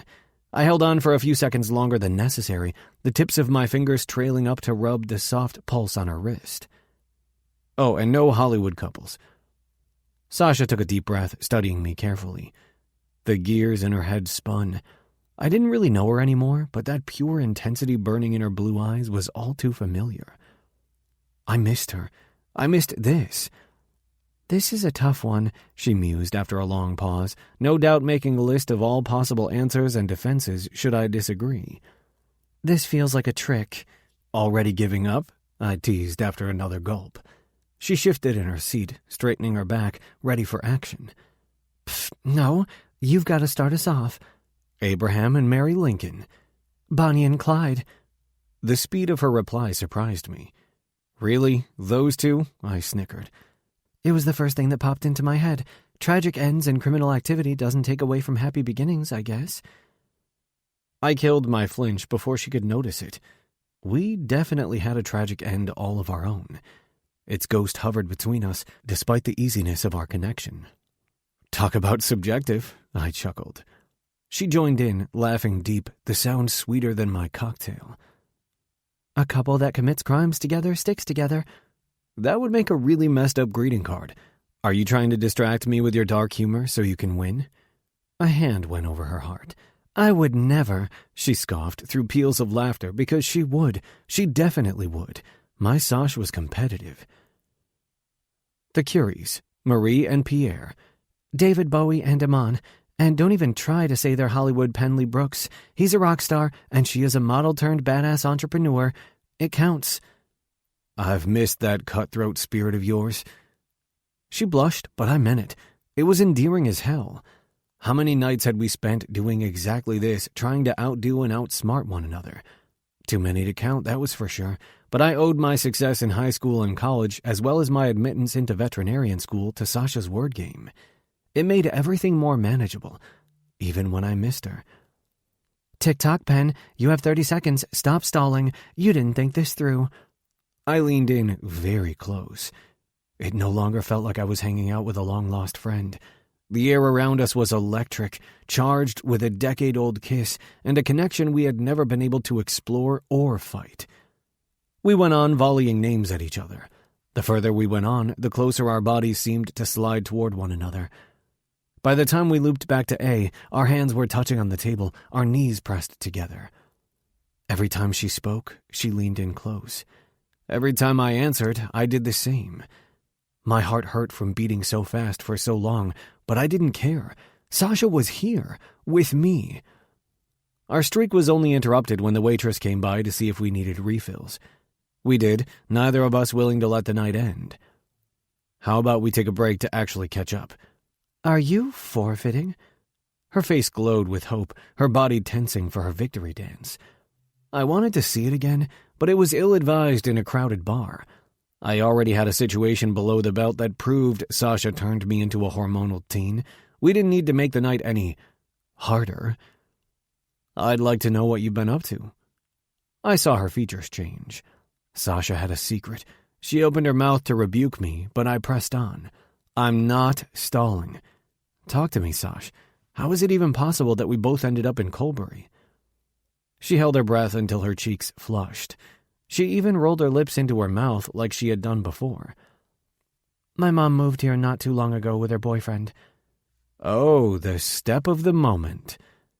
Sasha was amused that I recalled how she referred to her mother's many boyfriends. Yeah, I moved here a few weeks ago, but only for a little while until the fall semester. You're still in college? My shock was palpable. Yeah, I got an undergrad in psychology last spring. I start my master's in the fall. I had to defer a year, plus I took a couple of years off after high school. I worked in a library. Sasha was the kind of student who could have been bumped up a few grades in high school. She never agreed to the offer that was made multiple times. She was too scared that her mother's nomadic lifestyle would mess with her grades. She didn't want her education to suffer, choosing to follow the standard progression instead. I always hated that. Her intellect was stifled by circumstances out of her control. The old anger and protective streak came roaring back to life in my gut. How come you deferred a year? It had better not be Pauline's sabotaging interference. I had never liked that woman. She treated my dad like shit, but her treatment of Sasha was so much worse. Dad and I did everything in our power to help Sasha out, but she hadn't been around very long in the grand scheme of things. Sasha shifted in her seat, leaning back and away from me. The inches of distance left me bereft. "It's not pretty," she confessed. "Are you okay?" My heart was in my throat. I recognized the dark green tinge of her blue eyes. Grief. They were only that color when death was brought up. Like me, she was overly sensitive about it. "I don't think... I shouldn't tell you." A shadow passed over her lovely face. I had seen that look many times before when I was a kid. I swallowed hard, steeling myself. Every time my parents came back from the hospital, my mom had on the same forlorn moo. I wanted to hear Sasha's story, but I was suddenly terrified. "I'll be fine, yeah. I had a bit of a health thing, but we don't have to talk about it." "Tell me." I didn't mean for my words to be commanding. Not about this. I didn't want to know. I had to know. I grew up in a house where sick meant death. Health was arbitrary, counted by white blood cells. Sasha knew my history. It was one of the things that had bonded us. She'd lost her dad in a car accident. I lost my mom to leukemia. Both of our remaining parents were too caught up in their romantic lives to do much parenting. We called ourselves the Footnote Club because we were nothing but a small, insignificant afterthought in our parents' lives.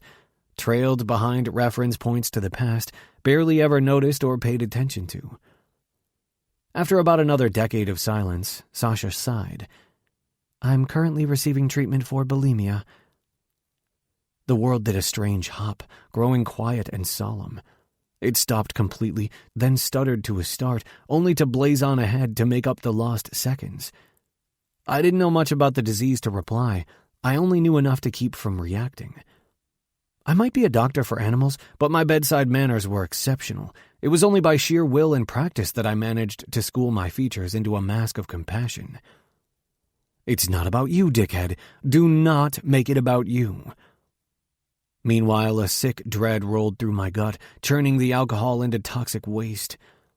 I didn't want to say the wrong thing. Logically, I knew it was a disorder, and people didn't choose to be ill. I would read up on it as soon as I could. For now, I had to remain calm and ignore the part of my brain that pushed me further into dark memories. "You're going to be fine?" She nodded. "I've got all of the help I need and a great support system. I'm fortunate. Not many people out there get the chance I have.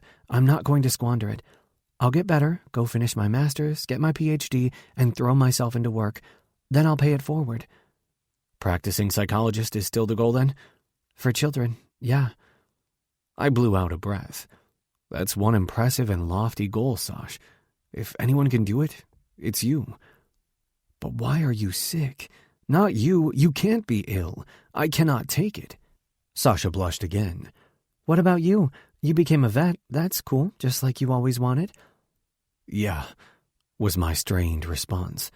I tried to shake off my dread. "Is it strange that I'm ridiculously proud of you?"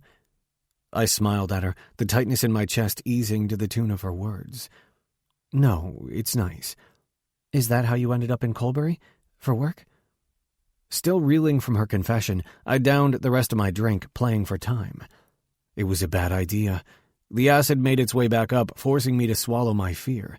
Not only because Sasha was here, sick with something I didn't understand, but also because I had to tell her about Henry. Actually, I came here because this is where my son lives. That's right, you have a little boy." To her credit, Sasha didn't stumble or have any sort of outward reaction. "I heard about him from my coworkers. How old is he? What's his name?" "Henry is 6. His mom moved here to be closer to her parents, so when I was looking for work, this was the only place for me." "That's nice." Was I imagining it, or was she fishing for my status? It's a good place to raise a kid, even though we're not together. I watched her carefully as I spoke. Sasha looked down, and I swear I saw a tiny smirk curling her lips. Hope coursed through me. We chatted about the past, each one of us expertly dodging any possible mention of her sudden departure or the bomb she dropped into our evening. Sick, troubled, unwell. I played my own twisted version of the word game. I didn't know her reasons for avoiding the subject, nor did I want to examine my own too closely. Not when she was this close to me, muddling my thoughts and making my palms sweat. I wanted to focus on this moment, not obsess about the past or the future. This is Sasha. She can't be sick. I won't let it be true. Once the awkwardness and my inner monologue burned off, the conversation flowed. I told her all about the vet clinic, the shelter, and Henry, while she talked about college and our best friend's family. When she talked about going back to school, she lit up completely. A whole light show danced across her features, especially those mood ring eyes. I would have continued talking to her until the sun came up, but she had an early shift at the Busy Bean. I drove her home despite her insistence that she could walk. Sitting in the laneway, Sasha rifled through her purse for her house keys. A pack of pink sticky notes fell out. I grabbed them and flipped through the bright stack. The first few were filled with scribbles, each word more complex and scientific than the last. I grinned at her. I loved that she had kept her sticky note habit. It made me feel closer to her, like I hadn't imagined how well I knew her. "This is so you." "It's not nice to tease, Penley Brooks." I grinned. Our evening was a tease. I wanted more, so much more. It was easy as a grown man to try and explain away our connection. We were young. You didn't know her long. But to see something so in line with my recollection of Sasha, it was confirmation that I knew her. And if I had known her so well then, maybe we could pick up right where we left off. Right after that kiss. "I would never tease you, Sash." "Liar." I grabbed a pen and scribbled on the first available note before passing the stack back to her. She could read it when I wasn't around. Shit, I really was 16 again, passing notes to the woman of my dreams, the very center of my hopeful heart. You know, I used the sticky note trick to study to get into vet school, and then through the 4-year program. The word game helped a lot, too. "Really? That's so cool." "Yup, it totally helped. It also kept you right there with me. Every time I was studying, I imagined playing the word game with you." I wasn't about to tell her that I had also kept the little green note she had stuck to my bedside table before leaving. Unpremeditated. That was the word that haunted me for over a decade. What had been unintended? The kiss? That couldn't be it. I wouldn't let it be true because I had very much intended for that kiss to happen for weeks, months before it happened. Was it her sudden departure? Were my feelings for her unrequited? I had looked up the etymology of unpremeditated, tasting it on my tongue after she disappeared without a trace. Now there she was sitting beside me. All it would take to know the answer was simply to ask. I couldn't. There was a risk there, one that would make me feel foolish for holding out hope for all of this time. 7. Sasha.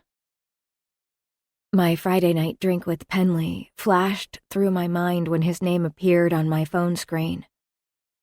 How could palms grow cold and sweat at the same time? When we exchanged numbers as he dropped me off 2 days ago, I knew he might text or call.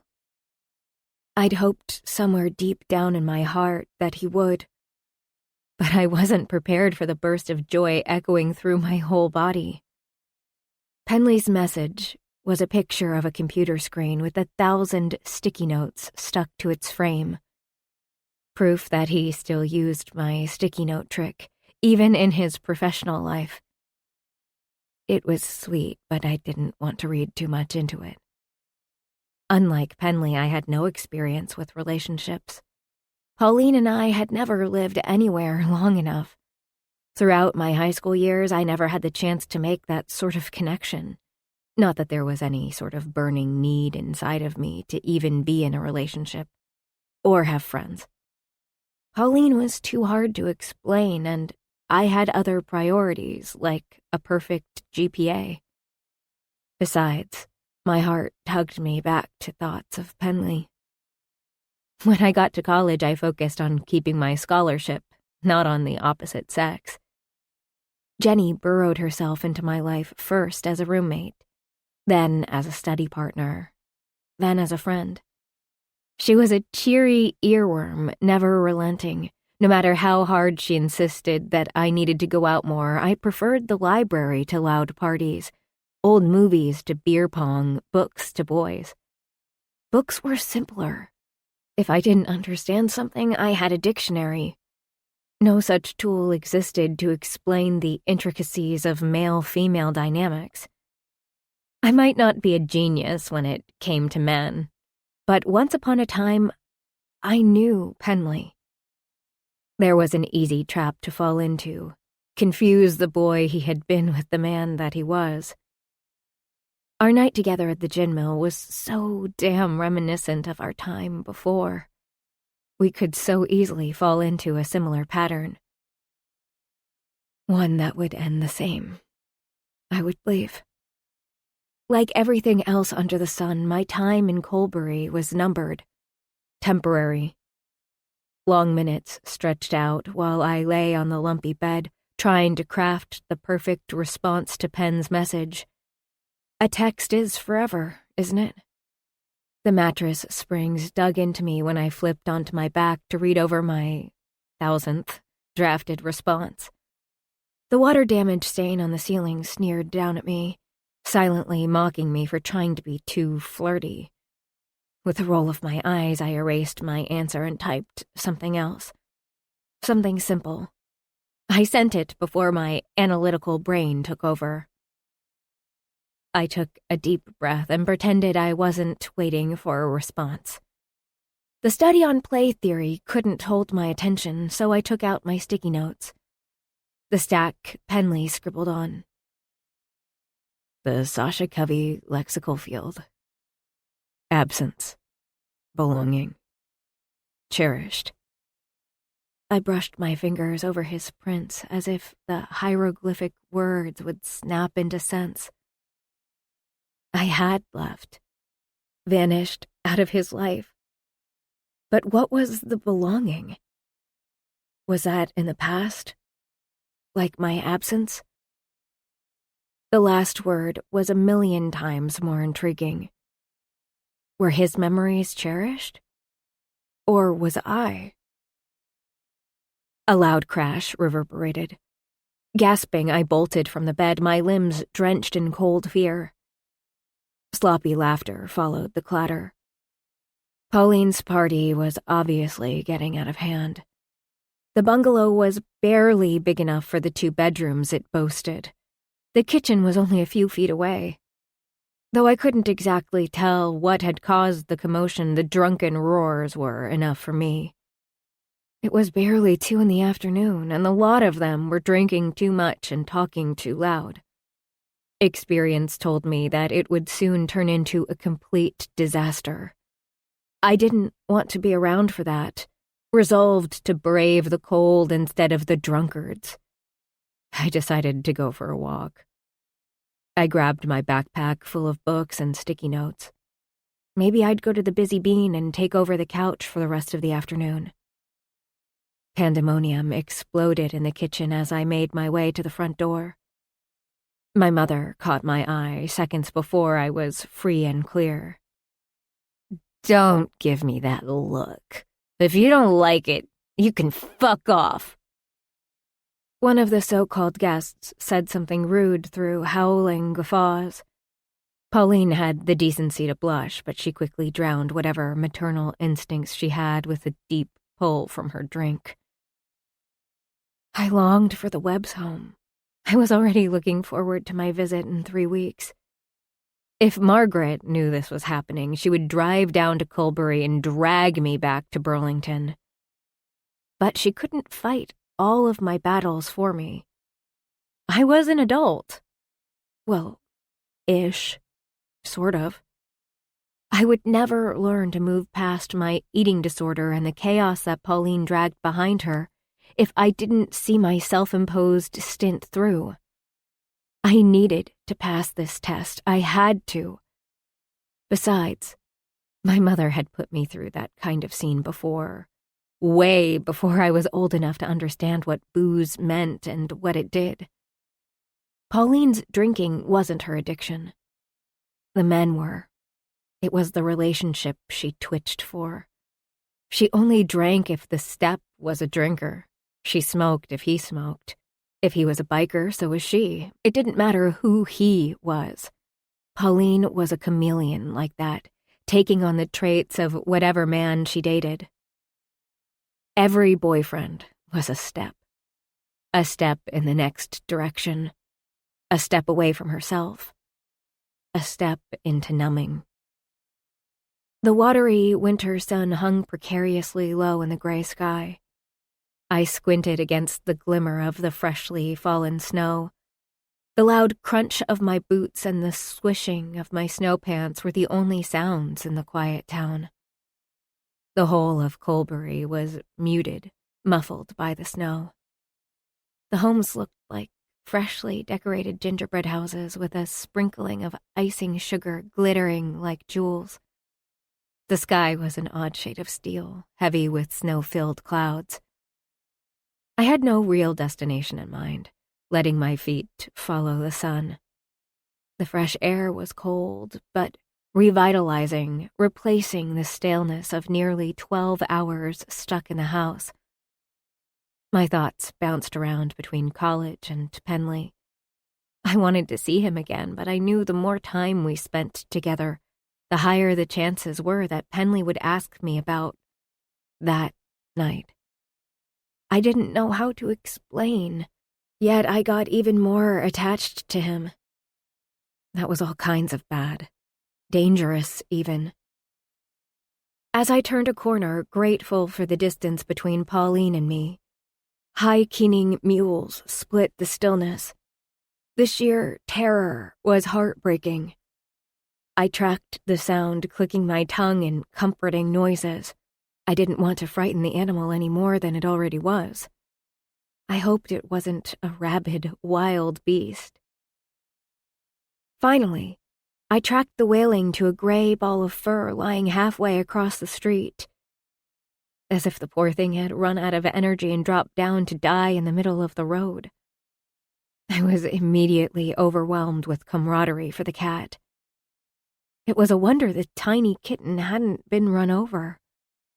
I leaned down to pick it up, thankful for my thick gloves. The wee body trembled in my hands. Its fur, possibly white under the grime of the slushy streets, was matted and dirty. Its bright blue eyes studied me as if it could bolt away. The slight creature wouldn't get far. Blood welled out of a wound on its hind leg. I looked around for an explanation, but this little one had been alone for a while. She, because I decided the cat was a girl, needed help. And here I was, vaguely connected to the town vet. Either it's your lucky day, or... She hissed out a response.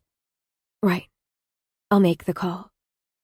I unzipped my coat and pressed her to my chest as gently as I possibly could while I grappled with my free hand to get my phone from my pocket. Sasha. Penley's voice heated me despite the freezing kitten in my jacket. So nice to hear from you. I need your help. It's urgent. What's happened? His deep voice dropped down a few octaves. The 10-minute walk to the clinic was eventful, to say the least. There was a new tear in my winter coat, leaving me with a better understanding of the old adage about herding cats. Penley greeted me at the vet clinic. As soon as we were inside, he took charge. In seconds, he had the kitten on an examination table. He assessed her and did a whole bunch of things, all the while cooing at the cat. The wounded animal seemed to instinctively know she could trust Penley. He was gentle but firm, so very competent. It was mesmerizing to watch him work, sure and confident of himself and his ability to help. "She'll be fine," he assured me. "She got a rough start to life, but she'll pull through. She'll likely have scarring around her legs, but survivors usually do." If anyone understood the extensive damage scars could have, it was Penley. He had his own, none that could be seen. You had to really know him for that knowledge. That was why he knew mine, too. "What will happen to her when she's better?" I asked once we had bathed her, getting the muck off her shiny white fur. She was the tiniest, sweetest little creature with eyes so blue they hurt to look at. They had already seen so much fear. All I wanted to do was bundle the kitten in my arms and never let her go. "I'll have to foster her for a bit while she heals up. Then she'll join the other cats at the shelter." Pen's chagrin was palpable. He scratched under her chin, earning himself a contented purr. "What are the chances she'll be adopted?" My voice quivered at the thought of leaving her all alone. Penley winced.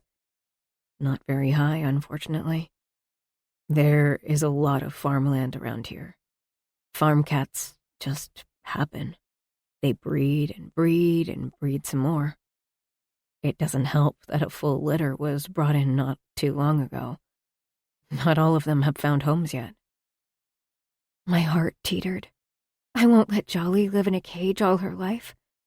I picked her up and held her close to my chest. Surprisingly, she let me, melting in the cradle of my arms. He grinned. "Jolly?" He chuckled, low and soft. "Uh-oh, you named her. I know what that means." "I'm going to adopt her." I was resolved. Penley gave me a broad and knowing smile. The second I named the wee beastie, we both knew that I would take her. There was no way around it. We were bonded, stitched together by our scars like Pen and I. Adopting a kitten wasn't ideal. Actually, it would be disruptive as hell. I had no idea if I could actually own a cat. Mom in the Step would probably refuse to house Jolly. And then when I went back to college, I would have a hard time finding pet-friendly housing. I wouldn't let a silly thing like inconvenience get in the way. Not when I understood all too well what it was like to be an inconvenience to those around me. Jolly and I would stick together. "Why Jolly?" Penley asked, cutting into my strange thoughts. Transference was one sneaky bitch. Her eyes are like those blue raspberry hard candies I love so much. He laughed, and the warm depth of it washed over me. Interesting choice." He stepped closer to rub Jolly's head. Excuse me, you have a dog named Doggy. You can't judge." His chuckle rolled on, easing the tension gripping my spine. "I told you Henry named the dog." You assume I believe you. I leaned on the table, our bodies inches apart. Heat radiated off Penley. It was comforting and intoxicating. A heady mix I would never get used to. "Hey now, I wanted to call the dog something manly like Butch or Killer, but Henry wouldn't go for it." Jolly mewled, making her presence known. I gently scratched her little head, suddenly overcome with a wave of sadness. She really was tiny, frail in her fragility. We're all delicate at the start of our lives. Jolly's vulnerability crashed into mine, and I made a silent vow to never let anything bad happen to her. Never again. Funny how I could have more compassion and protective instincts for a kitten than for myself. I don't know if I can even bring her where I'm staying. I'll have to figure something out. We have time to find a solution. I have to foster her while she's on the mend, monitor her healing and such. Then you'll be able to take over. He paused, catching my gaze with his. You should come to my place for dinner. Help me settle her into her new environment.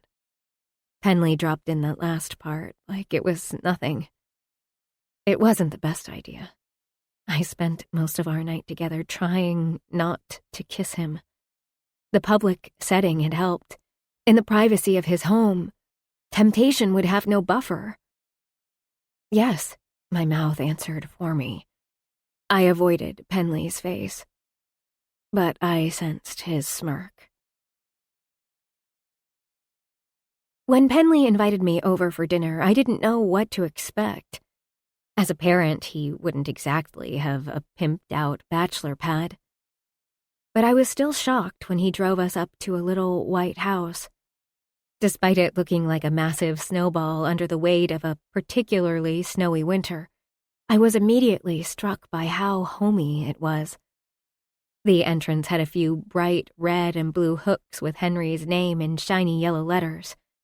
A narrow hallway decorated with pirate ship drawings and finger paintings led to a cozy living room.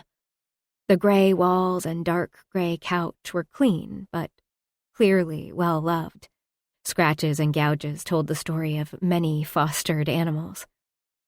With a self-deprecating chuckle, Penley explained that a kid and an army of fosters made it hard to have nice things.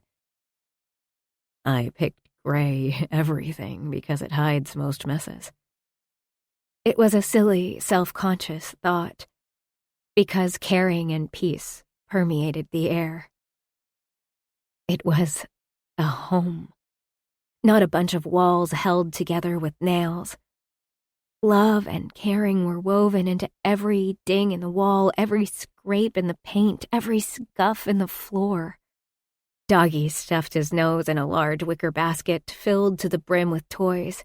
He emerged seconds later with a worn red cloth bone. He plopped down on his plaid dog bed, laid his head on his toy, and passed out. Though Doggy posed no threat to Jolly, Pen gently placed the kitten in a wooden crate lined with towels and tiny cushions. It was obviously something of his own making. A stack of them teetered beside the appliances in the cramped laundry room. A pair of race car pajamas and a few other of Henry's garments hung from a makeshift clothesline pinned from one wall to the other. The domesticity of it burned my eyes and throat. Penley, the flighty and nonchalant boy, had become a steady and responsible man. I'd missed the transition I knew he was capable of. We can leave Jolly in here. Penley tugged me out of the laundry room. Exhausted from her ordeal and no doubt sedated by the antibiotics and painkillers Penley had given her, Jolly quickly fell asleep in the crate. Kittens have a knack for escaping and getting into tight spots. I don't want her exploring yet. Let's eat and check on her later. A massive slow cooker took up a fair amount of counter space in the small but serviceable kitchen. Warm, peppery scents wafted from the appliance when Penley opened the lid. He smirked down at the concoction before rubbing his hands together. This is ready. I'll admit, when you invited me over for dinner, I definitely thought we would be ordering a pizza or something. His chuckle made the kitchen microscopic and the air thinner. He filled up every single empty corner of the house, of my soul, with his laughter. For a long time after our separation, I tried to convince myself that I had imagined Penley's warmth.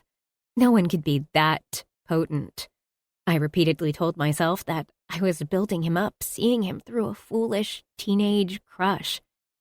If anything, my memories hadn't done him justice. That was saying something. My slow cooker is essential to my survival. He picked up a huge recipe book from the counter and waved it proudly. All I have to do is shove a whole bunch of ingredients in this thing, and boom, I have meals for almost a week.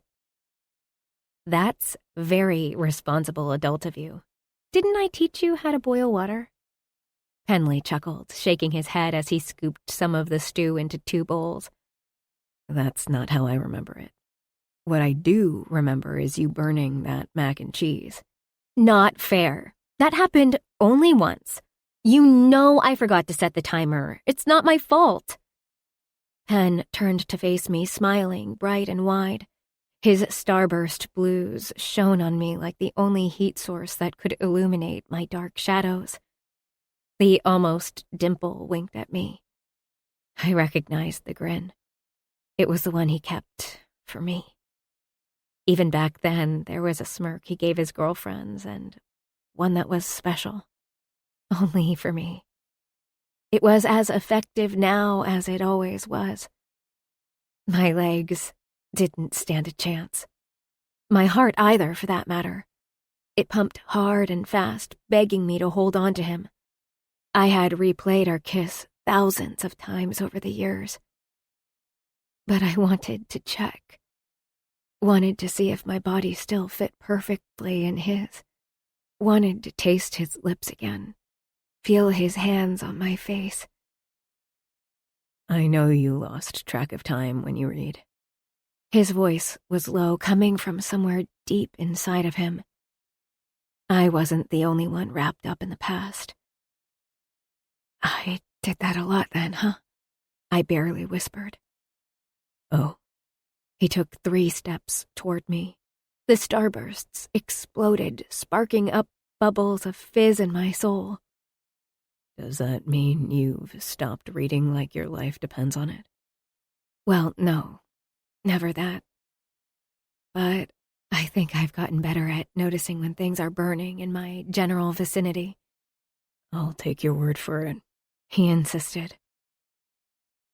Penley stood inches from me. Centimeters, millimeters. His intoxicating heat curled around me like a balm, soothing all of the hard edges I'd carefully been cultivating year after year. He melted it all. It was always his special talent. His Adam's apple worked on a swallow. Sasha, My lungs hitched, forgetting that they were supposed to whoosh air out of me every now and again to keep me alive. I wasn't focused on living, chasing one breath after the other with a futile effort. It was his breath I wanted. I craved it. I inched up on my toes. Henley read my intention, his arms wrapping around my waist, crushing me to him. He laid his forehead against mine, his chest moving rapidly, his heart thumping against mine. Tell me it's okay to kiss you right now. One of his hands slowly traced up my arm, across my collarbone to cut my cheek. His thumb grazed the flushed skin under my eye, right over my beauty mark. I shivered in his arms and sighed my answer. Henley inhaled. It was full of longing and pure want. I was dizzy with it. "Pen," I murmured. His lips were on mine in an answer. It was a sweet caress, one that was over too soon. Before I could blink, his mouth pressed against mine again. Softly, he ran his tongue across my mouth, dipping in for a taste. I chased him, exploring him, holding back nothing, giving everything. My hands grabbed at his shirt, clinging to him to make sure this was real. It was. It was so real. It was everything I craved, needed, wanted. Sasha. My name brushed against my swollen lips. We shouldn't. The words ripped out of me before I knew it. I meant it, but I didn't. And yet I did. I was so damn confused. Penley might be the boy I had longed for. He might be the man I wanted. But it wasn't the time for us. It would never be our time. "I'll go check on Jolly," I blurted out, darting for the laundry room on unsteady feet.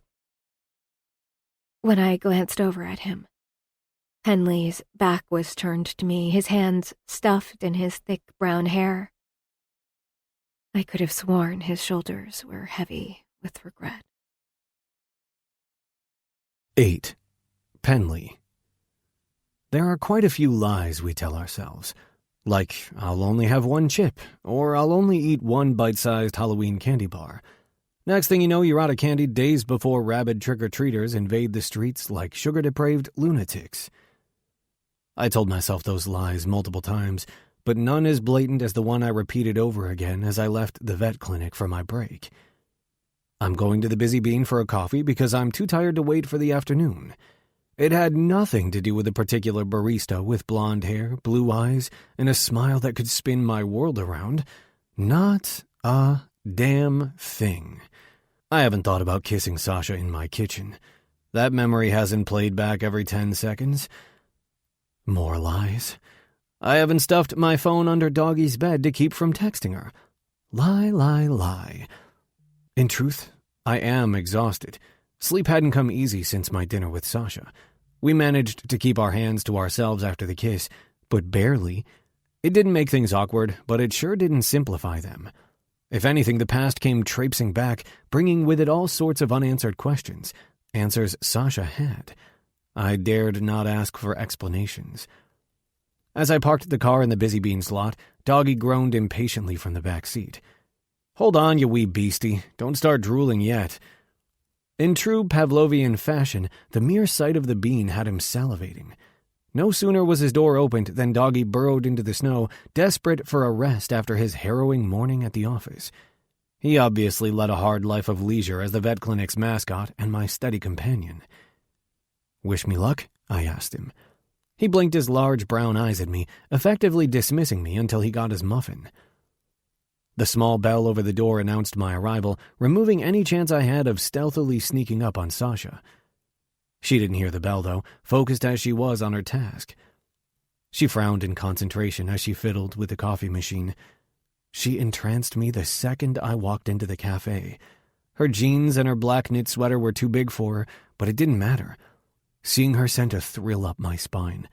She couldn't have looked lovelier in a ball gown because she was here, in my town, in my life. Leaning against the counter, I watched her scooping coffee beans into the machine. "Stop staring and say what you want. You're distracting me, and I don't want to start over again." I chuckled. "Didn't realize you heard me coming in." "Of course I did. I'm a professional after all, though I haven't quite mastered the art of speaking and counting at the same time." "It'll come." "The usual?" A blush reddened her cheeks as she met my gaze. I grinned at her. "Only if you join me." I jutted my chin toward the vacant couch. Sasha bit her lower lip, looking around the empty coffee shop. Yup, I had timed my visit perfectly. "I can't. I'm working," she whispered, horrified. "This place is empty, Sash. 5 minutes. Let's sit and chat before I'm due back for my next appointment. 5 minutes," I repeated. She smirked, her delicious lips captivating me. "You always were a bad influence," she teased, wiping her hands on her apron. Well, someone had to be. Can you imagine what kind of teens we would have been if we only ever did what we were supposed to do? "Responsible?" She pushed a cup toward me, the concoction just the right amount of creamy. The brown paper bag crinkled when she slid it across the counter. Cup in hand, I made my way over to the couch and settled down. I patted the spot beside me. 5 minutes, Sasha. "The second someone walks in, you're on your own," she warned, pointing a chiding finger at me. It was a familiar stance, one she'd adopted many times when I wasn't working hard enough on my homework or when I stole her sticky notes. The past flooded the present, and I wanted it all. I wanted to soak it all up. I wanted the past to collide with the present to rewrite our future. "I know you. You've got all your tasks for your shift almost completed. You might even be doing other things to keep busy." "There's nothing wrong with that," she shot back before walking around the counter to join me on the sofa. She held up a sticky note that read, "Zara and Audrey, I owe you 5 minutes." "Responsible as ever," I taunted. She sat beside me on the peach sofa, turning her body toward me. I couldn't count the times we had sat like this, across from each other on a couch. It was practically our natural habitat. 2 hearts hovering around each other, separated only by seat cushions. "I'm going to take this as my break." Lucky me. Sasha shook her head, smiling. You don't usually come in at this time. I wanted to see you. My honesty shocked her. Lucky me, she echoed back. I let my leg fall against hers. She didn't pull away, but moved her feet. Her toes were pointed at me. Wasn't there a theory out there about body language? Didn't this suggest she was into me? My feet definitely pointed at her. So did my heart, but she couldn't see that, and I wasn't about to spew that all over the bean during a 5-minute coffee break. What will you do this afternoon when you need a coffee jolt for real? As she spoke, she leaned a fraction of an inch toward me. My blood began to boil, my coffee cup suddenly too hot to hold. I'll brave the instant coffee we keep at the animal shelter. Sasha puckered her lips. That's sacrilegious in this place. You'll regret it. Nope. I slurped my coffee, or pretended to. I was likely to start a fever if my temperature climbed any higher. Not a chance. I get to sit on this couch and chat with you. Well worth the afternoon energy lull. I paused, catching her gaze with mine. If it actually comes. Ever the charmer, eh, Pen? Is it charm if I mean it? She rolled her eyes, reached for my cup, and took a gulp from it. It's my turn to pick the next category. Through my grin, I said, didn't realize we would continue playing. Why would we ever stop, unless you forfeit to me forever? Her leg nudged mine. She added just enough pressure to leave me breathless. I took a chance and placed my palm on her knee, leaning dangerously close to her. Not a chance, lovely. My voice was low. Sasha fought against a shiver, but I was glad for it. At least it was proof that I wasn't the only one standing on this side of attraction. She was right there with me. Now if only we knew how to jump. I'll think about it. She broke through the heavy spell of desire, sending the air more than any fragrant coffee could. I'll find something perfect to regain my undefeated streak. I'm shaking in my boots. I squeezed her knee before letting my fingers slide up her thigh. You should be, what with your upcoming caffeine-deprived afternoon. With our bodies turned toward each other and our legs nearly intertwined, it would have been so easy to kiss her. Take that beautiful, intelligent mouth of hers and kiss it until there were no words left between us. Only action, only future. Her eyes hooked on mine, drawing me deeper into the pulsing heat between us. Her lips were parted in what I hoped was the suggestion of a kiss. I would like to help out at the shelter. She broke the connection seconds before I did something as idiotic as laying her down on the couch to make out with her. In public, in her place of work. Dumb, silly Pen. Not the place, not the time. I cleared my throat and ran my hair back vigorously to try and scrub away the dirty thoughts before they scorched the sofa.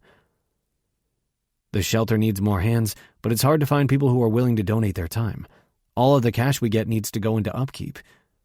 I had poured more than a few $1,000s into the shelter here and there, but it wasn't enough. It would never be enough. I've got loads of time. Sasha straightened her spine as she spoke. I mean, I get quite a few shifts here, but I still have some days off that I'd like to fill up. I frowned. This probably had something to do with Pauline. Don't you want those days to unwind and read a few dozen books? Her eyes lightened with good humor, but she pouted in feigned reprimand. Oh, very funny. Of course I like to have time to read, but it's not exactly like I have a great place to do that. She rolled her lips into her mouth to silence herself, but I'd heard enough. Pauline and her current boyfriend rented a tiny house on the edge of town. I couldn't imagine she had peace and quiet there to really sink into her books, or to just be. Sasha always let Pauline devour all of the space until there was nothing left for her. As a kid, it broke my heart to witness. After she left, I was terrified that Sasha would be erased from existence by her selfish parent. There's a small staff room at the shelter with a halfway decent couch. You can have free run of it if you pull a few hours here and there. Feed the beasties, take them out for walks, and give them cuddles. Oof. I was seconds away from offering up my living room, but that might be a bit much. Wow, that's nice of you. But don't I have to do some kind of interview first? Prove that I'm not an axe murderer or something? That's a fair point. I have seen you do some questionable things, like naming a kitten before officially adopting her. That's a good thing. I've also seen you dog-ear a page instead of using a bookmark. Her gasp was adorable. Like I would ever do that. I chuckled, pushing my knee against hers. The touch roared with heat. I should get going. Doggy is probably crying for his treat. Right, give old Killer a belly rub for me. A snort bubbled out of me. Sure thing, Sash. I'll call you later this evening to talk about the shelter. She stood, her head barely reaching my chin. I missed you, she whispered, surprising the hell out of me. She threw her arms around me in a tight hug. I held her close, inhaling her sweet scent, memorizing it. I committed every sensation to memory, from the press of her chest against mine to the rhythm of her heart. I'll text you. Sasha walked back behind the counter before disappearing into the kitchen. With her out of sight, it was easier to leave the bean. Doggy's muffin was squished, nearly flattened, but he didn't mind. He gobbled it in a second flat. Fueled by the pastry, he was ready for the rest of the workday at the vet clinic before we went over to the shelter. At least one of us was energized. I'd left a large part of myself in the busy bean.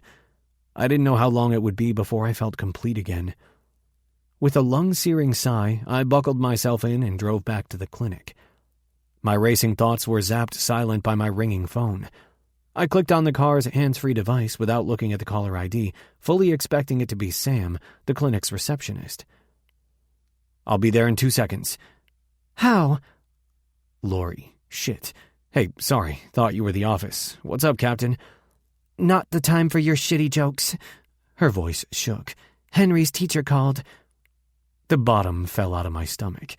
Again? Yes, Penley, again. Apparently he was using a pencil as a sword. He could have hurt another kid. The teacher wants to meet us to discuss Henry's growing interest in pirates. It's distracting him. When does she want to meet? This afternoon. I rubbed a hand across my jaw, teeth clenched down hard. I have a shift at the shelter. Let me see if someone can cover for me. This isn't some stray who needs your help, Penley. This is your son. And let's be real, you've been encouraging his interest in this pirate stuff. It's causing problems. I held my breath, hoping to stave off the guilt building an acidic tsunami in the pit of my stomach. All of the parenting books I read suggested enthusiasm for Henry's interests. How could I be messing it up that badly? My dream of shared custody took 20 steps back. Doggy mumbled his agreement from the back seat. I'll be there, Lori, I promised.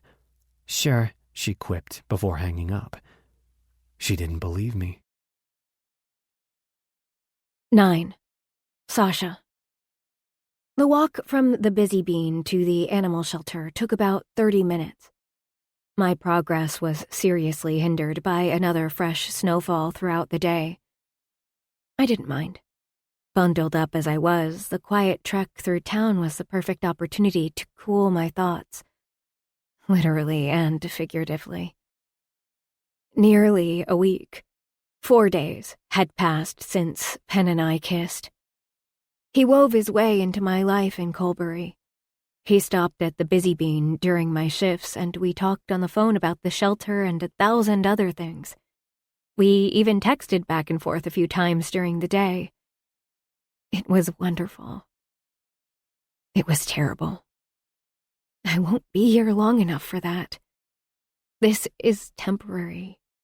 It's always temporary. What if I relapse? I pushed the horribly plausible thought away. I refused to let doubt set in. I was doing as well as expected, not only in recovery, but living with Pauline.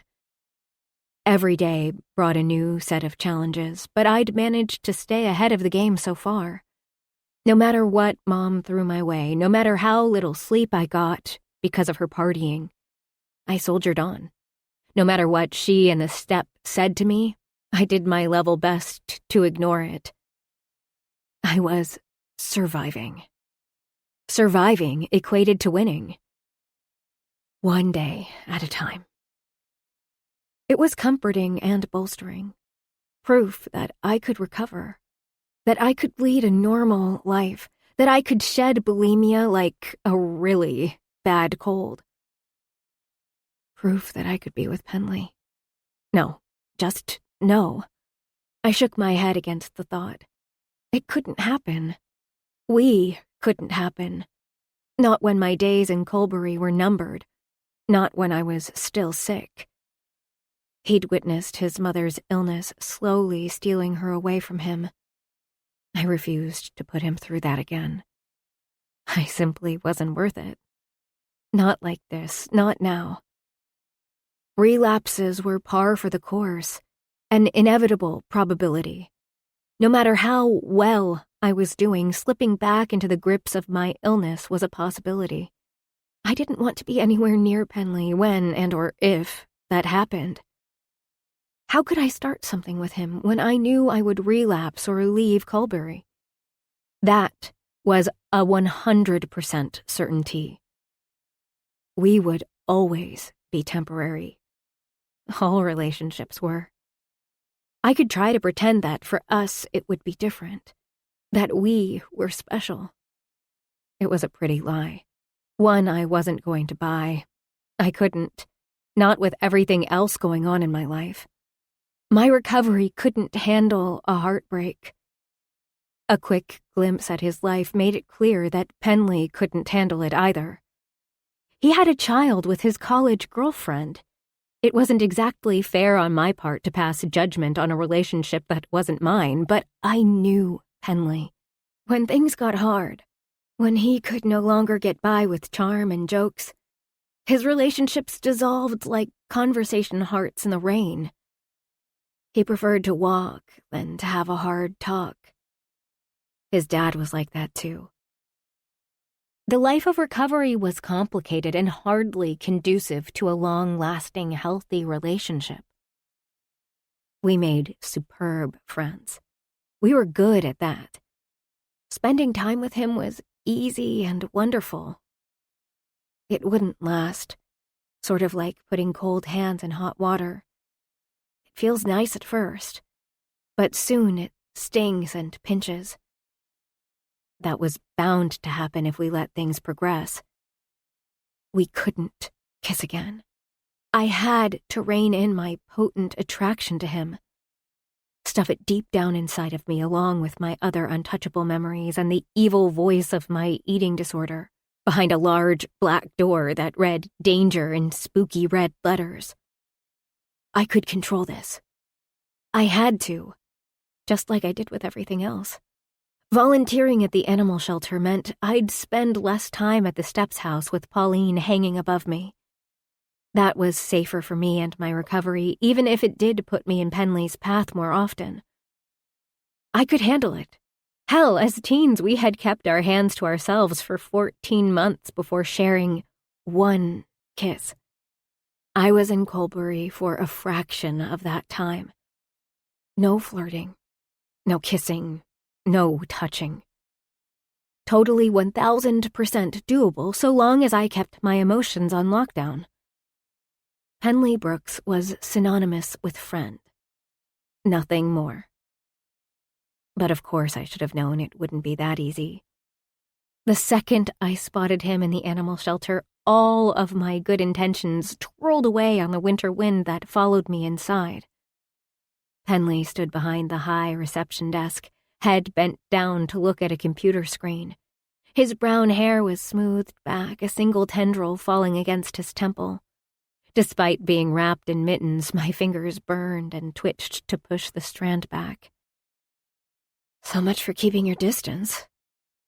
Penley standing there, looking dashing in his white doctor's coat, plaid button-up and black slacks, made my heart drop out of my chest to quiver at my feet.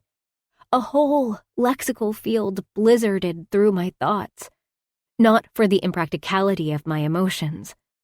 Nope. It was all about Pen's irresistibility from attractive to seductive.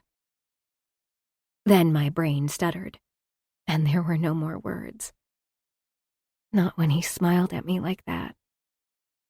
I rolled my lips into my mouth and hurled threats around my mind to keep from melting like the snowy sludge under my boots. Hey there. His greeting was so warm I wanted to jump out of my winter wear, suddenly way too hot. He rounded the desk and helped me out of my jacket. Before I could adjust to his presence, Pen hugged me. He was always a very hands-on type of guy, but his embrace was liable to scramble my senses. This is hardly professional, but I figure, what's a hug between old friends? His grin was devastating, my subconscious snickering at my earlier proclamations that I could definitely stay away from him. With my hands pressed to his muscular back, I wanted to say something clever. I drew a blank because, of course, I would. All I could come up with was, our next lexical field should be workplace behaviors. He snorted out a laugh. I'll start us off. Anticipated. Blushing, I pulled away from him. That's not a behavior, I reprimanded, kicking the snow off my boots. No, it's not, but it doesn't make it any less true. Oh. Be still, my thumping, traitorous heart. Show me around, Penley, I demanded before I did something silly like kiss him. Again. Was that what he was thinking too? Was that why his eyes seemed to be glued to my lips?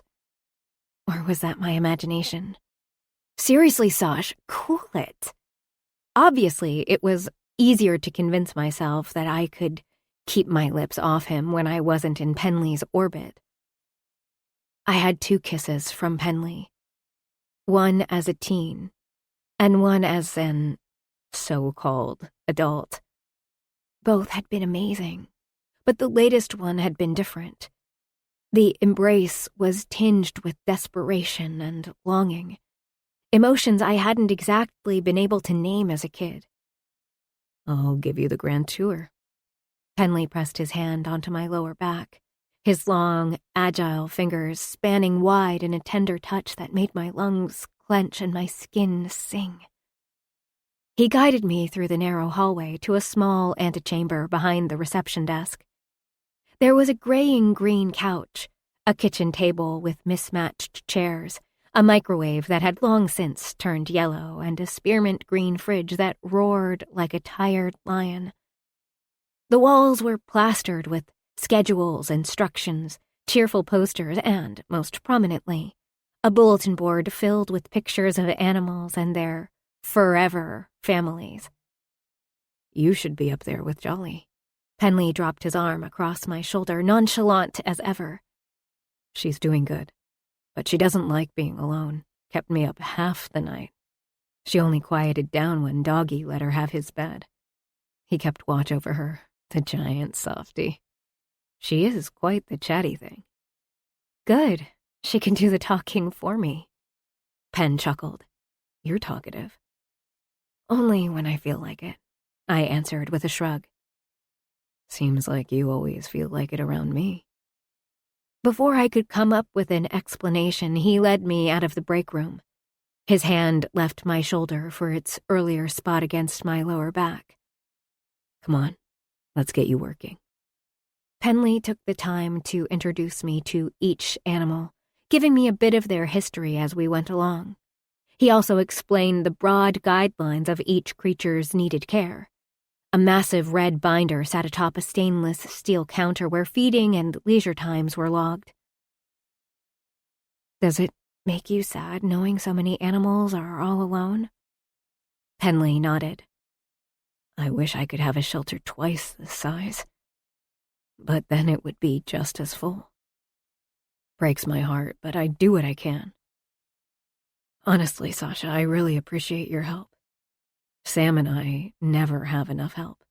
A few of the high school kids will pop in to do some volunteer work for extra credit, but that only starts toward the end of the school year when grade panic sets in. I will help, so long as I don't have to deal with the snake. Penley threw his head back with a laugh. Snakes get a bad rap, but they're not evil. Henry is obsessed with them. I can't even tell you how many times he's snuck garden snakes into the house. Lori must love that. He chuckled and shook his head. Oh, sure. Who doesn't love finding a garden snake coiled in the couch cushions? I shuddered. Remind me never to lie down on your couch. What a nightmare. I did the same when I was little. He bumped his shoulder against mine. Excuse me. You most certainly did not. Well, not when I was a teen. I had other... He frowned, searching for the right word. Interests by the time you moved in. Besides, the way to impress the ladies is not to bring them snakes. Puppies, though? Now those are miracles.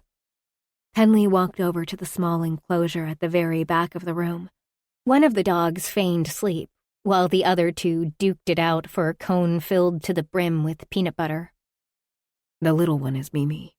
Don't let her size fool you. She was relinquished a few months ago when her owner died. She isn't a fan of men.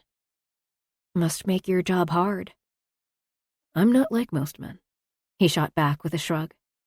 Isn't that the truth? If you feed them, they will love you forever.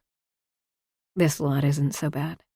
None of them are really traumatized, but we've gotten a few cases to churn the steeliest of stomachs over the years. That sleeping one is called Duke, and that one, he pointed to the terrier fighting Mimi for the cone. That's Lou. His adoption is pending. Penley grabbed the dog from the enclosure and snuggled him. Aren't you excited about getting your very own family, you great fluffball? He cooed at the dog and led him on a merry chase around the room. I watched on, fascinated. There were some people who so obviously had a calling, a purpose. Penley had that. He was meant to work with animals. His face lit up as he took great care to give each creature some attention. He was a loving person. I knew that, but the shelter's residents soaked it all up before radiating back the sentiment tenfold. His job fed his soul. He might be a grown man, but there was a little boy inside of him, frozen, terrified, and starved for love. So, Penley leaned against the counter once Lou was tuckered out. Still want to volunteer? Yes, of course. Great. I'll leave you to it then. I have a mountain of paperwork. Procrastination is not my friend. I rolled my eyes.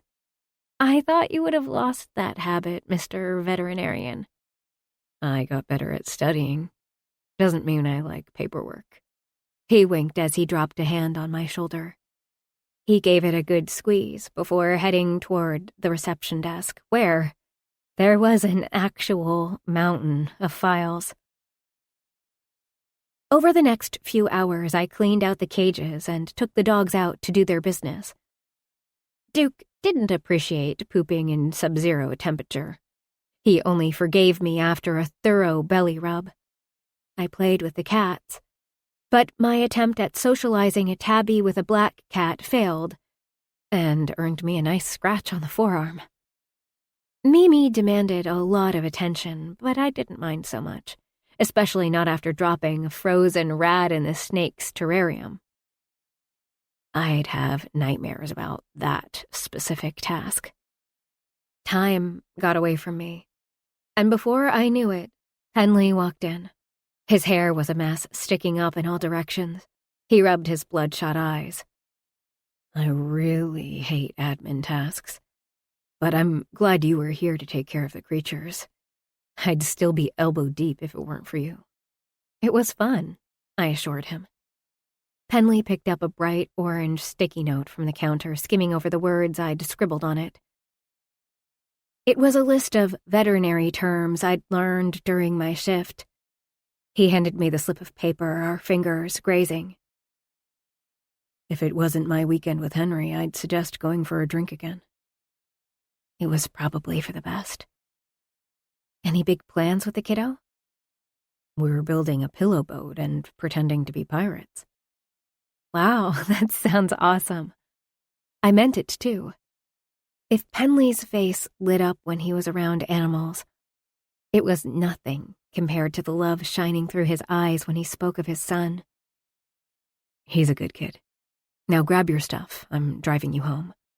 Oh, I waved him off. You don't have to do that. I'll walk. Not a chance, lovely.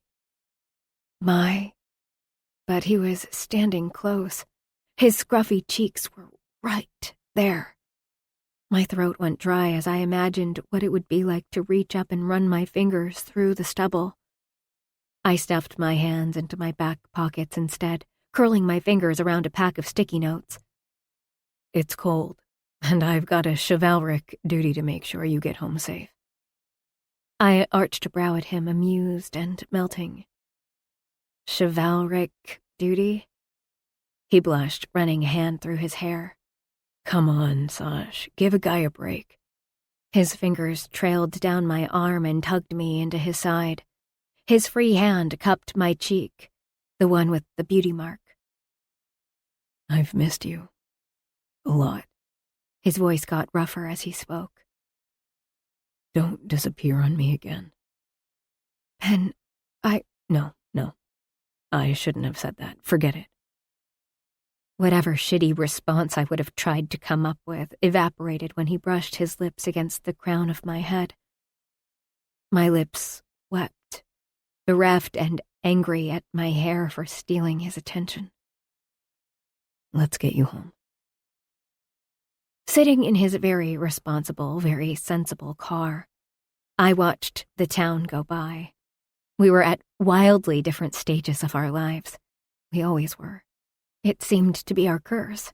Well, that and the fact that no matter how badly we wanted each other, we didn't fit together. I was sick like his mother was. I would leave like she had, either because of my illness or to finish my degree. We were nothing more than out-of-sync ticking clocks. We needed a decade with psychology's best to find our way to each other. Our connection, sweet mother of sparks. Our kisses were insane. But it couldn't be enough to make things stick, to make them right. We didn't make sense. We never would. The sooner I accepted that, the better it would be.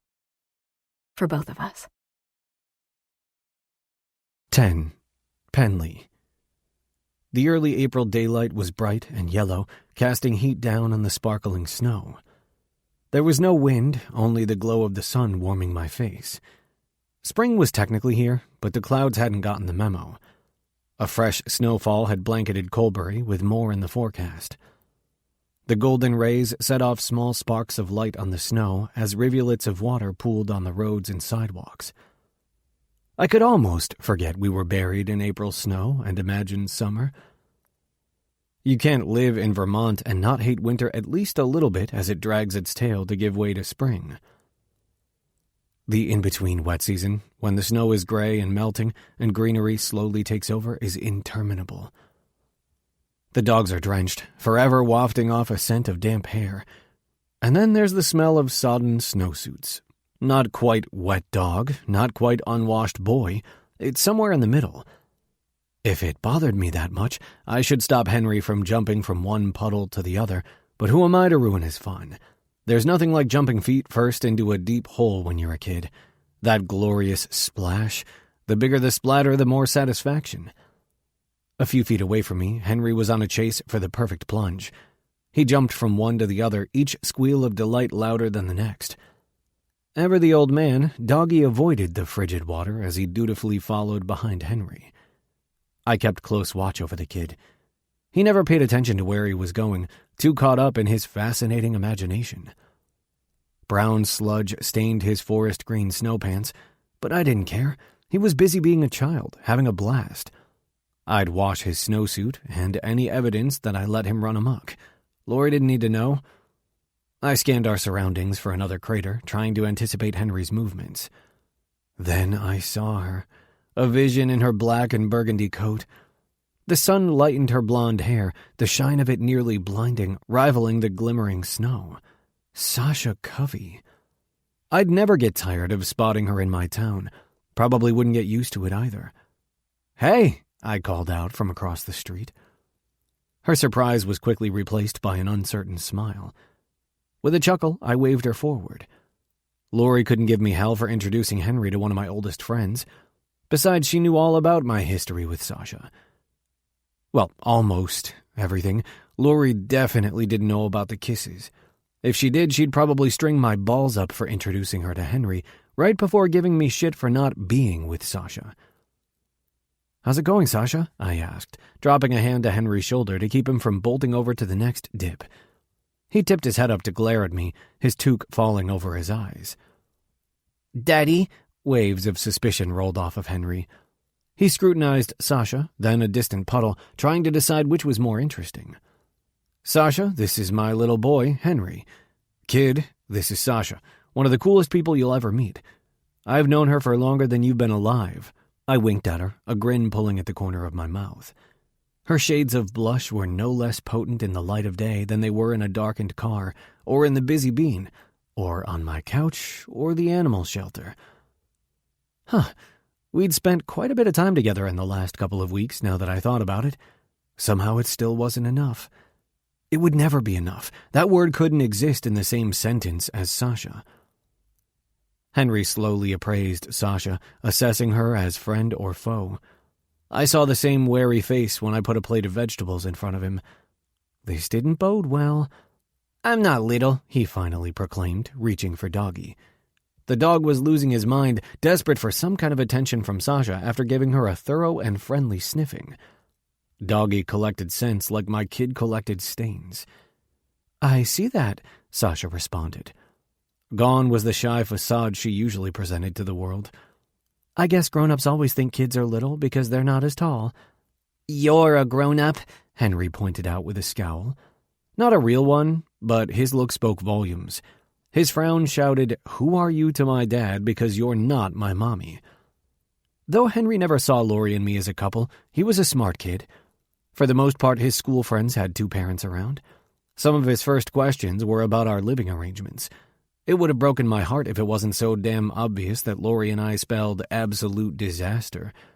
We were better apart as co-parents than as a constantly fighting couple.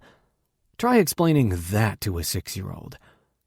"I'm a grown-up," Sasha exclaimed. "Are you sure?" She ran her hands down her arms and legs. "I don't feel like a grown-up. Do I really look like one?" She injected just enough drama in her tone to be humorous. Hooked on her energy, Henry nodded, shooting her an incredulous glance before meeting my gaze. "You don't really behave like one. Jump in that puddle." He pointed toward a pothole. Sasha grinned down at him. "Are you trying to get me into trouble?" "You can't get into trouble if your socks don't get wet," he answered with the conviction of an itty-bitty troublemaker. "Is that right? Well, I better not then. There's a hole in my boot." He continued studying her before looking up at me. A decision was made in his fascinating mind. "If Sasha has dinner with us, we can order pizza." I chuckled because man did I love my kid's brain. I did want to have dinner with Sasha, but Lori and I had rules. We agreed Henry shouldn't meet anyone we dated until things were serious, matrimony serious. The rule was originally Lori's idea, but I agreed with it wholeheartedly. Despite how I felt about Sasha, and setting aside the fact she was the only woman I'd kissed in weeks, we weren't dating. We were old friends getting reacquainted during Sasha's short stay in Colbury. Then there was that other thing, the one that had led me down a particularly terrifying rabbit hole of research I wouldn't revisit. I shook it all off and rolled my shoulders back, making a split decision. Sasha and I weren't dating. We wouldn't either, not when there were so many obstacles in our way. It was a minefield I was in no way prepared to cross. Sasha and I could be friends, just like we'd been as kids. I could keep my hands to myself. Self-control and good sense would keep me from kissing her again. I could do that. Even if Sasha was earth-shatteringly beautiful, even if she understood me better than anyone else in the world, even if kissing her was like breathing fresh air after a decade of suffocating. "Daddy, pizza?" Henry blinked up at me with hopes of pizza and a vegetable-free dinner. "We don't even know if Sasha likes pizza," I stage-whispered. Henry's head snapped in her direction, then in mine. He rolled his eyes. "Everyone loves pizza, Daddy." Sasha laughed because how could she not? Henry was pure entertainment. "I shouldn't. I don't want to impose on your boys' night." Henry tugged on her sleeve until Sasha leaned down. I never did hear what he murmured in her ear, but whatever it was, Sasha grinned. Her smile shot me in the responsibility. "Join us?" A short while later, Henry was sprawled on the living room floor, a plastic sword in one hand and a monocular in the other. Doggy lay beside him, eyes peeking out from the pirate hat affixed to his furry head. He was the most lethargic first mate to have ever lived. Jolly, for her part, had claimed the territory under the television stand. She wasn't amused by the game, and there was a large scratch down one of the couch cushions to prove it. Henry took a break from his enthusiastic game, floating on the ocean of floorboards after a mutiny. Soon he would resume running around, shouting all kinds of nonsense that was half terrifying and half adorable. Sasha was slouched on the couch, a second fake sword lodged between her side and her arm. Energy replenished, Henry jumped to his feet, sword pointed at Sasha. "You mutiny me! You'll have to spend the night in the brig!" How did you learn all these words? I wondered aloud, picking up toys, or as Henry would call them, treasure. Laurie was perpetually worried about Henry's low grades, below-average reading level, general lack of attention, and his uncanny yet very Brooks knack for finding trouble. It would have been a hell of a lot easier to be concerned if the kid wasn't a genius in the things that he deemed interesting. He was so much like me as a kid, it made my heart ache. Where he was obsessed with all things marauding, I was impassioned by the animal kingdom.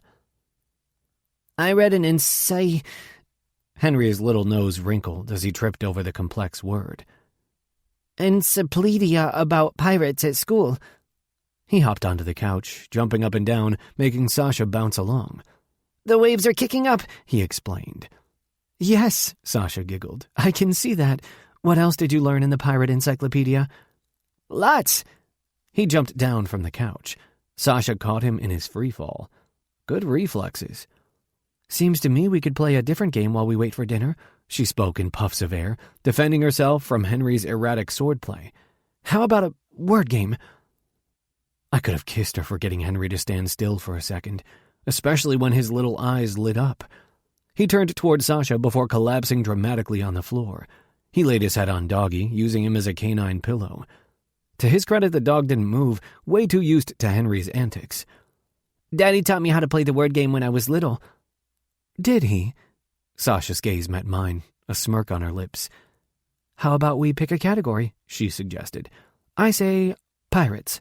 Henry sat up with a gasp of excitement. I don't know if it was for the idea of a pirate word game or because the doorbell rang. Could have been a mix of both. Piracy and pizza went really well together. "Why didn't I think of that? I'll start because I'm the youngest. Ahoy!" "That's not a word," I warned as I made my way to the front door. "Something you can use in a sentence." "Ahoy, walk the plank," Henry shot back without missing a beat as I paid for the pizza delivery. "Give me another, little buddy." "Attack!" At his shout, Doggy mumbled and pawed the kid. Henry stuffed his tiny hands in the thick brown fur and gave the dog a good belly rub. That more than made up for his energetic presence in Doggy's eyes, which began drooping closed. "Boatswain," Sasha responded, earning her a shocked look from Henry. "That sounds like a made-up word." He tried to repeat it, but his tongue kept stumbling on the letters. With patience and good humor, Sasha coached him through the word, all the while helping him settle at the dinner table. She explained it to him and used it in a couple of sentences as I laid out our meal. Sasha pulled out a sticky note from her back pocket because, of course she did. She wrote the word down and handed Henry the note. He held it like a precious jewel, staring down at the large script. "Anita and Joseph are going to be my boatswains. I like it better when I'm captain." The small bowl of salad I placed beside Henry's pizza slice was as welcomed as could be expected. By the horror on his face, you'd have thought I had given him moldy bread and stagnant water. "Salad, because you need to eat something green," I explained, knowing we were seconds away from a full breakdown. "There, vegetable." Henry pointed to a penny-sized green pepper on his slice. "It's green, and so are gummy worms. I can eat green ones after dinner." He shrugged like he'd convinced me. If Laurie were here, she'd be flustered, but I couldn't manage good old parental outrage. Instead, I let loose my laugh. "Impressive persuasive skills there, kid, but I meant green vegetables, and you know it. Salad." I forked some leaves and presented the utensil to him, hovering it at his mouth. Henry pouted before taking the bite. "Boogers are green, too," he resolved after downing half his glass of milk to wash down his bite of revolting veg. I snorted because, really, how beautifully innocent was my son? His attitude got him into such trouble, but it was never malicious. He couldn't help himself. By his logic, vegetables were just as nasty as boogers. The evening went on in much the same way. Sasha entertained Henry, and he returned the favor, the pair of them thick as thieves. Henry picked a Space Pirates movie to watch, even though he knew every line by heart. He didn't sit still, but no screen could keep his attention for more than 10 minutes. Not even pirates could work that kind of magic. As the movie drew to its end, 7 inched closer. I knew a battle, one much like the Broccoli War, would erupt. When I announced bedtime, Henry's eyes lined with tears, the deep betrayal of suggesting sleep crumpling his features. I held my breath, not at all equipped to lay down the law like Laurie did. 1,000 things happened in my brain as I tried to reconcile the kind of parent I should be and the fact that I barely ever saw my kid. I didn't want to make him cry, not after such a wonderful evening. Sure, I'd been at the edge of the games, watching them unfold like a bystander while I got dinner ready and did the dishes, but I couldn't bring myself to be stern. This was precisely why Laurie was reluctant to give me shared custody. She was right. I didn't know how to be the bad guy. Or rather, I didn't want to be the bad guy. Not when our time together was so limited.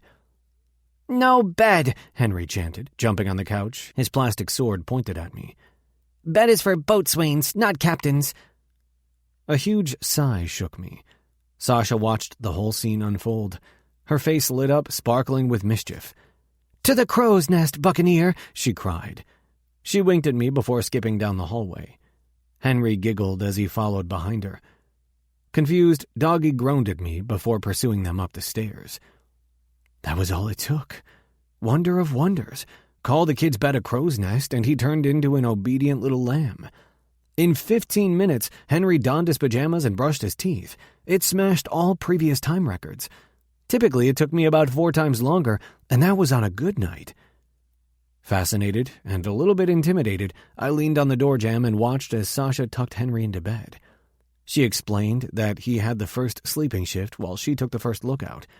No mutiny would happen on her watch, she assured him. It was adorable as hell. It played with my head, with my heart, with all of me. It was one thing to be attracted to Sasha, but this was all too much. Between our strange, charged history and our powerful kisses, I didn't know what to make of her. She was the same Sasha, but in many ways she was different. More confident, sure of herself. There was a light inside of her that had only begun to burn when we were kids. Had it been blazing then, I would have chased after her. Now that I was basking in its glow, I didn't know what to do. She was ill. She was only temporarily in Colbury. I had to remember that, even if her presence flicked something on inside of me, calling to something long buried and thought dead. I could handle heartbreak fine, but not if she was on the other end. "Do you think you could come back and play pirates another day?" Henry's voice was heavy with sleep. The pirate bedtime story Sasha created out of nowhere had done its job. "Well, maybe. We'll have to ask your dad." It shouldn't have been this easy. It shouldn't have done something to me, but it did. Watching Sasha with Henry had started a seismic revolt in my body. She had shot my responsibility down, but her presence was knocking down my resolve to stay away second by second. It became easier to forget that we couldn't be together. Henry sighed. "Okay, if he says no, I can lock him in the brig with some salad so he doesn't get scrubby." He held his favorite teddy bear closer to his chest, Doggy curled at his feet at the foot of the bed. "Do you mean scurvy?" "That too." His little eyes dropped closed. "Night, Sasha. You're a good pirate. Good night, Daddy. You're only okay, but I love you." "I love you too, especially since you want to keep me away from scrubby and scurvy." I dropped a kiss on his soft, puffy cheek and smoothed down his hair. "Sweet dreams, kiddo." Sasha waved her goodbye before turning off the light. On the tips of our toes, we headed down the stairs and into the living room. The couch cushions were strewn out, pillows and blankets lying in disarray. Yikes, I didn't even realize we were creating such a mess. I snorted out a laugh. You were a bit preoccupied, what with steering a pillow ship. I folded up a blanket. Honestly, I've never seen anyone keep up with Henry. Even I can't, and he gets his energy from me. Sasha shrugged. It's only because I'm a stranger, a novelty. It'll wear off. I don't have to be the bad guy. I get to be the fun one. Her words rattled in my brain, echoing Laurie's earlier argument. She felt like that wicked witch, the mean one who laid down the law while I swept in and had all the fun. I'd apologize for the last 6 years. In the morning, I would call Laurie. She was right about a lot of things. Obviously, if Henry would be spending every second week with me, I had to reevaluate my parenting style. That made me uncomfortable. I wouldn't be winning parenting awards anytime soon. Tonight's events made that abundantly clear. A huge part of me knew I'd messed up big time by letting Sasha hang out with us, with Henry.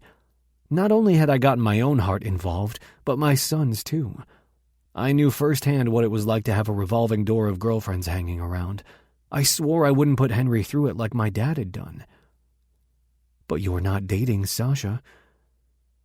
It was a technicality, one that made me the world's biggest ass. I should throttle myself because not so deep down I knew, given a fraction of a chance, Sasha would be mine. 11. Sasha. Henley's living room was a mess. There were pillows and blankets everywhere, and the couch cushions were precariously piled on the armrest. Plastic, swords, and all other kinds of toys littered the ground.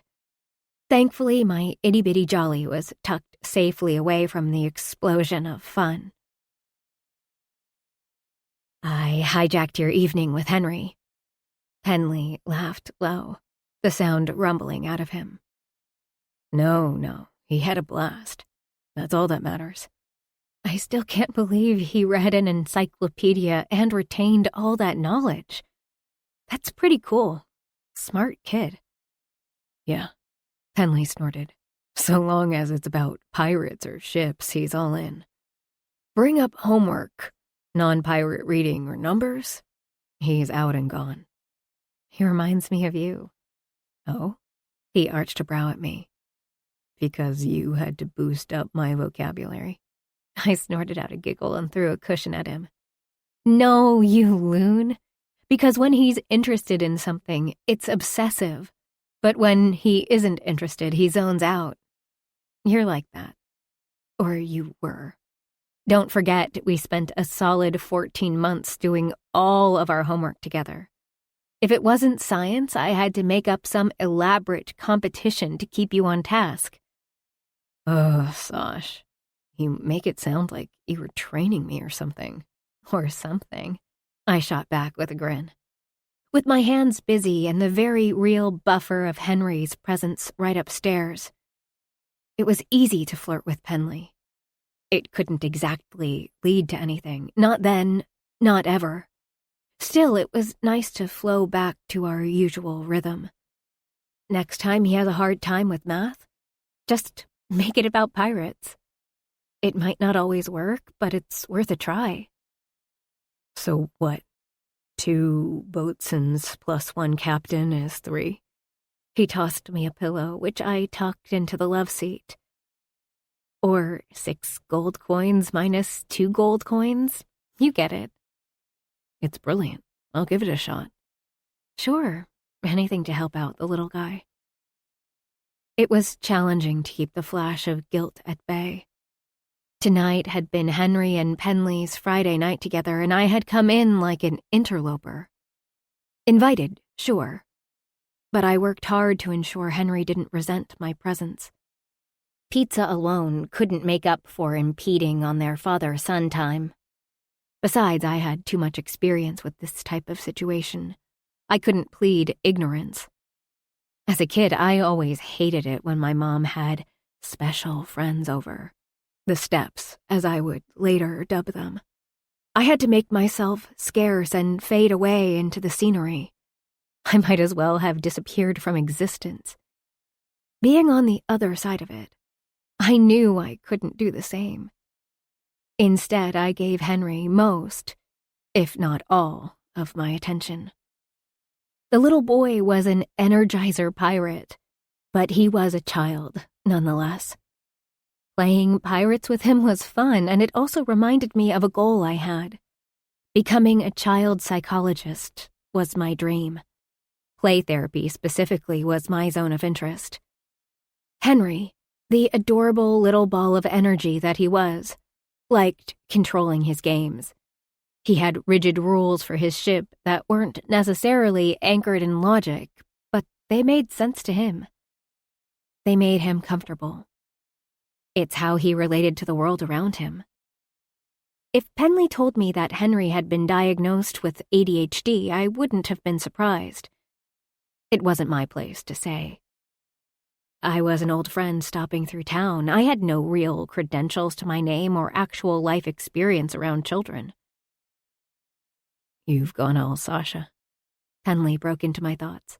Your mind is 1,000,000 miles away. What's happening? I shrugged, just thinking.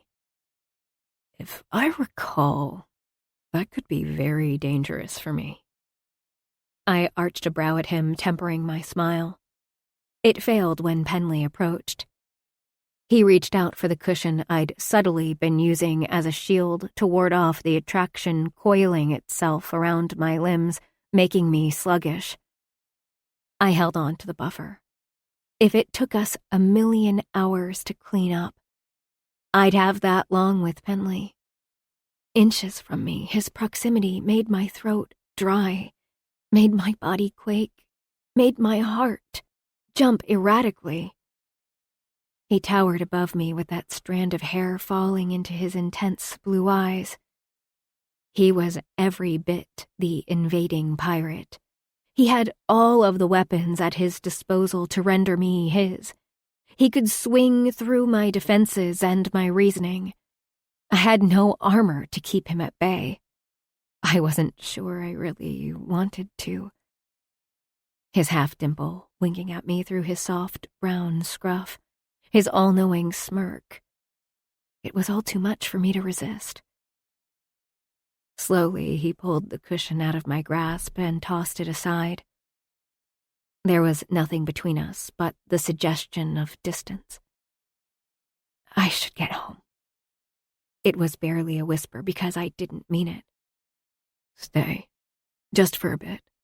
He interlaced my fingers with his. One movie. And really, who could argue with that ironclad argument? Not me. Heat radiated off of him. He was so near, so there, with his smirk and almost dimple. The usual teasing glint was gone, replaced by a slow burn, an intensity that wrapped itself around me, anchoring me to him. Penley never looked at me like that before. I wanted to bottle the look, bask in it, carry it with me wherever I went. His crisp male scent enveloped me as he edged nearer. I could count his lashes and the freckles sprinkled across his cheekbones. His breath fanned across my face, brushing my neck. A hot, needy shiver worked its way up my spine when his hands gripped my hips. I was glued to Penn, to his body, to his essence. It was intoxicating. It was invigorating. But most importantly, it was forbidden. I wished my body knew that. I wished my mind could accept it. I wished my heart didn't beg me to lean in. Henley. I didn't know why I called for him. There was an answer to my frantic need for him in the syllables of his name. Sasha, he echoed back. His low and serious tone was deep and so wholly him. It was wrong to let this go on, even for another second. It was irresponsible of me. My recovery was too new. And soon I'd be leaving. I tried to take a step back, but my addled brain stopped me, too drunk on his proximity and the burning blue gaze. When I did move, my feet tricked me, leading me to him. My chest nearly grazed his, a hint of touch, a tease of it, something I never let myself hope for. Not him, not Penley. The realm of possibility was wide open, a terrifying, gaping hope beckoning me toward him. It was scary. It was thrilling. It was everything I'd been too scared to want. My scrambled thoughts pushed me to him.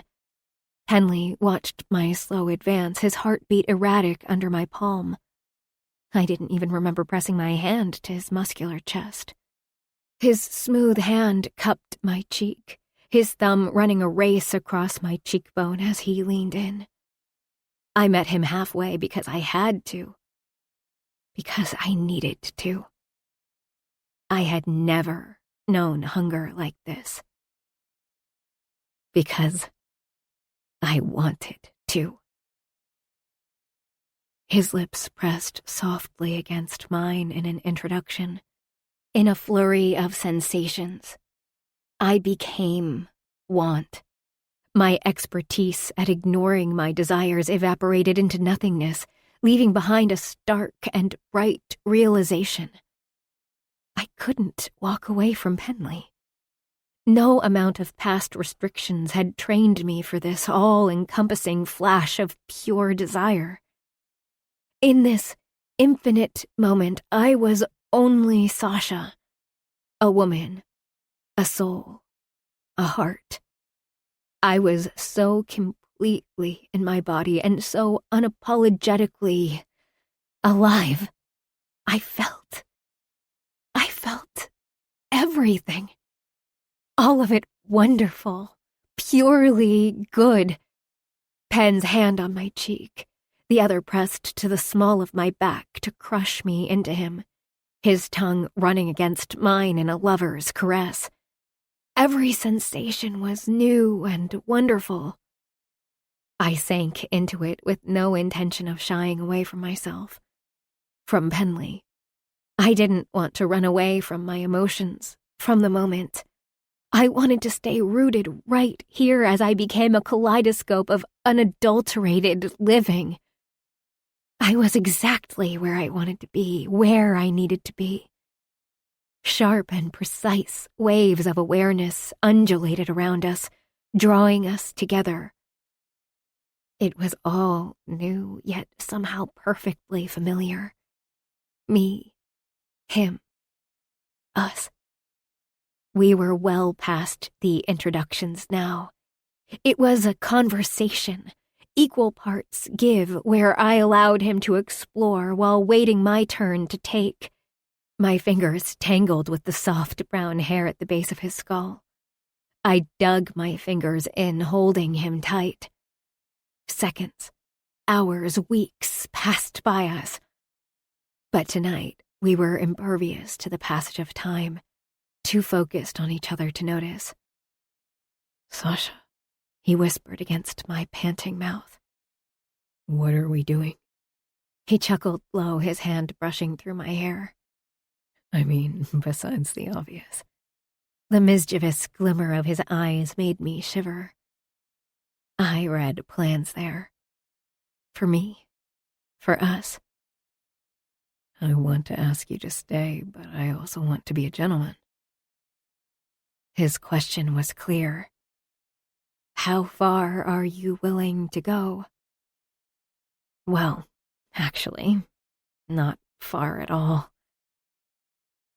I have the opening shift, I murmured. I should get back home. I wish I could drive you back home. I don't like the thought of you walking alone in the dark, cold night. It's Colbury, I'll be fine. He swallowed, still woven into me. Maybe I don't want to take any chances. I didn't understand his words, too caught up in him. Penley dipped his head down to kiss me again. This time, we traveled, keeping our mouths locked. Penley walked us backward until my back pressed up against the wall. We should stop, he whispered against my lips. I don't want to. It was a night of firsts. First, second kiss, or was it third or fourth now? First time I spoke out for what I needed, for what I was desperate for. Understanding the importance of my words, of the moment building between us. Penley groaned out his pleasure. He cupped my face in his hands, angling me perfectly to him. Between delectable explorations, our shirts were shed.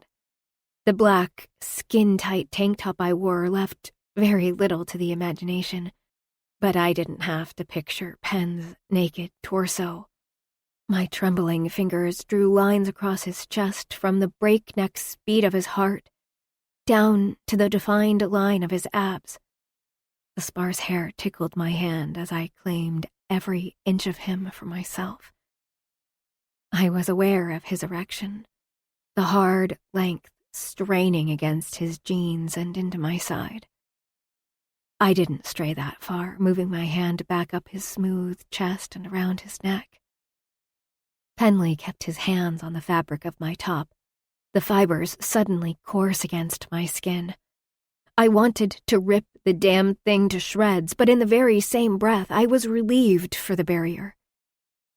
Pinned to the wall, wrapped up in Penley, his mouth devouring mine, his hands cupping my breasts through my bra. All of it was new. I'd never gotten this far. I'd never even considered letting someone this close. Not one man had ever captured my attention enough to warrant such intimacy. Maybe I had been waiting for Penley Brooks all along. I pulled away, breaking from the embrace to place a kiss against his heart. This was probably the time to tell him. But I didn't want to. It didn't matter. Not really. All that did matter was the delicious pleasure heating my skin. With no warning, Penley lifted me off the floor, his hands grasping my ass.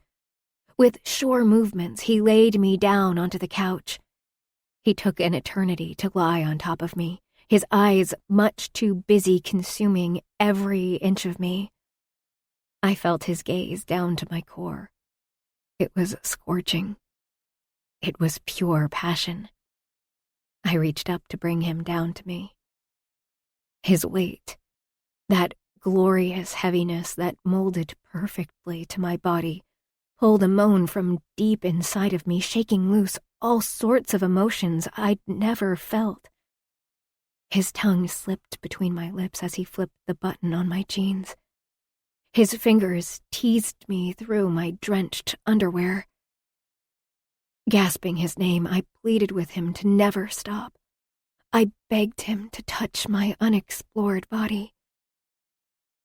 Slowly, with a tenderness that could have made me weep with impatience, he eased my panties down, bunching them up at my knees. His index finger drew a pattern on the inside of my thigh, each closer to where I needed him. I arched my hips off the couch, silently giving him permission. His finger dug in, torturously slow as his thumb rolled over my clit. I gasped, but he swallowed the sound without breaking his stride.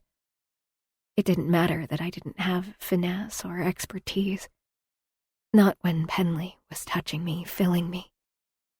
My hips shifted off the sofa to meet him. Gently, almost as if he sensed my inexperience, he added another finger. I clenched my core around him, already trembling with desperate need. I recognized the wisps of my orgasm, but the edges were sharper, stronger, coming on faster than ever before. Penn focused his attention on the sensitive bundle of nerves, moving his thumb to his finger's cadence. His hips ground down on me, his erection rubbing against my leg. Deep inside of me, sparks went off. I panted his name, and he grinned down at me. Sasha, I've wanted you for so long. His kiss was sweet, so at odds with his invigorating machinations. He went on, but there was no way I could focus enough to hear him. My breath caught in my chest, locked somewhere deep as my climax came over me, sending flares of pure bliss coursing through my veins. Penley stroked me through the release, lavishing my lips and face with sweetly decadent kisses. Once the waves brought me back to the shore of his arms, he wedged himself between me and the couch, tucking me into his side. So that happened. His voice was rough with lust. Yeah.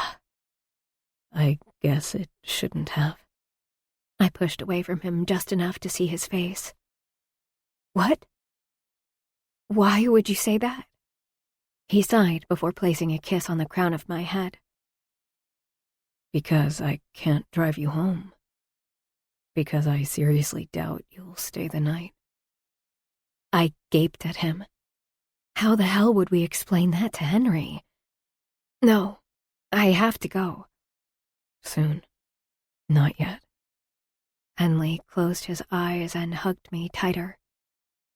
By rights, I should have booked it out of there, ashamed that I'd let Penley finger me on his couch while his son slept upstairs.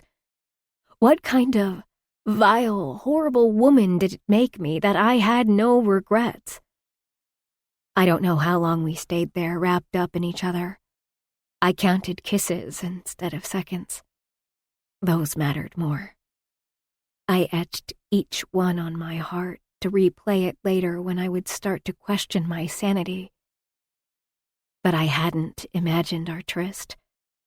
Not this time. It was real. A half-naked Penley held me to him. It's really late. I need to head back to the steps.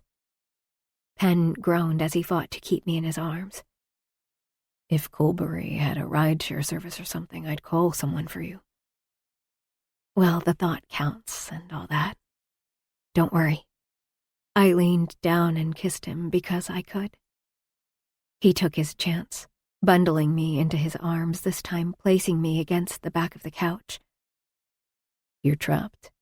How are you gonna leave now? I giggled, my hands finding the ticklish spot at his side. He bolted with a bark of laughter, which he quickly covered with a loud shh, before Penley could tailspin into chivalric guilt, or worse yet, regret. I fixed my clothes, grabbed my coat and backpack, and rushed for the door. The walk back to the Steps house took barely any time. The sidewalks were cleared of snow, the wet cement blinking up at the moon. If it was cold, I didn't feel it. I was too giddy to register anything but the bubble of euphoria enveloping me. When I pulled out my phone to let Penley know I'd arrived safely, I already had a message from him. Penley, when can I see you again? I held the phone to my chest, the organ reaching for the words with hopeful abandon. Maybe, just maybe, it could be different for us. 12. Penley. I always thought of myself as a pretty laid-back dude. I don't get riled up easily. My temper is fairly level. I can count on my hands the number of times I've yelled, at least as an adult. I can also count on one hand the number of times I've been stressed out to the point of feeling sick to my stomach. That strange cold that comes from nowhere but seeps into your bones, leaving you sweaty and inexplicably itchy. It's an unsettling feeling, one that I keep at bay if I can. Too many bad memories come flooding back with that rush of cold. The day my mother died, the day I found out Lori was pregnant, the long 40 hours of Henry's birth, the day I found out if I got into veterinarian school. Oh, and how could I forget the day Sasha disappeared? The level of bubbling nausea churning in my gut was wildly different for each of those instances, but they're all pretty damn memorable in their own way. Each left a lasting mark. Every time Lori calls because Henry is in trouble, I swear it takes a whole lot of calm to not let the anxiety overtake me. I love that child, but it's gut-wrenching to have a part of you out there in the world, innocent and vulnerable. I always figured I'd get used to it, that the edge of concern would die down. It doesn't. When Henry came into this world, so did daily worrying about his happiness and well-being. It's a lot, especially since I have so little control over his life. I have no inkling of his day-to-day life, especially at school. If he's bullied, scrapes his knees, fails a quiz, All I can do is dry his tears and hope that Lori and I can find a way to make it right for the little dude. It's so hard loving someone you can't wrap up in a bubble to keep away the dangers of life, especially when you know what's out there. Never, not even in my wildest dreams, would I choose to feel a similar worry for another person. The kind that comes with loving someone so completely that another part of you is out there in the world. That's sort of what falling in love is like. It's a whole other kind of worry. Granted, I've only ever felt it once before when I was a teen, but it didn't make it any less real or any less terrifying. When it's real, love hurts. Most of the time. I've got memories from before my mother was sick. I remember her sitting at her vanity, applying makeup and doing her hair before going out on a date night with Dad. She sang along to whatever song was on the radio, changing the words to make them fit into our lives. My parents loved each other, hard and fierce. I thought it was like that for everyone. Until some of my friends' parents got divorced. Until Mom got sick. Then things got strange, tense. I think they still loved each other, but there was a third person in their relationship, one that didn't give a toss about their plans.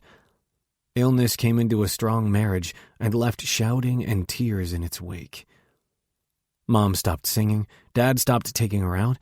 They stopped talking, preferring to communicate through pointed stares and sighs, but never within view of the other.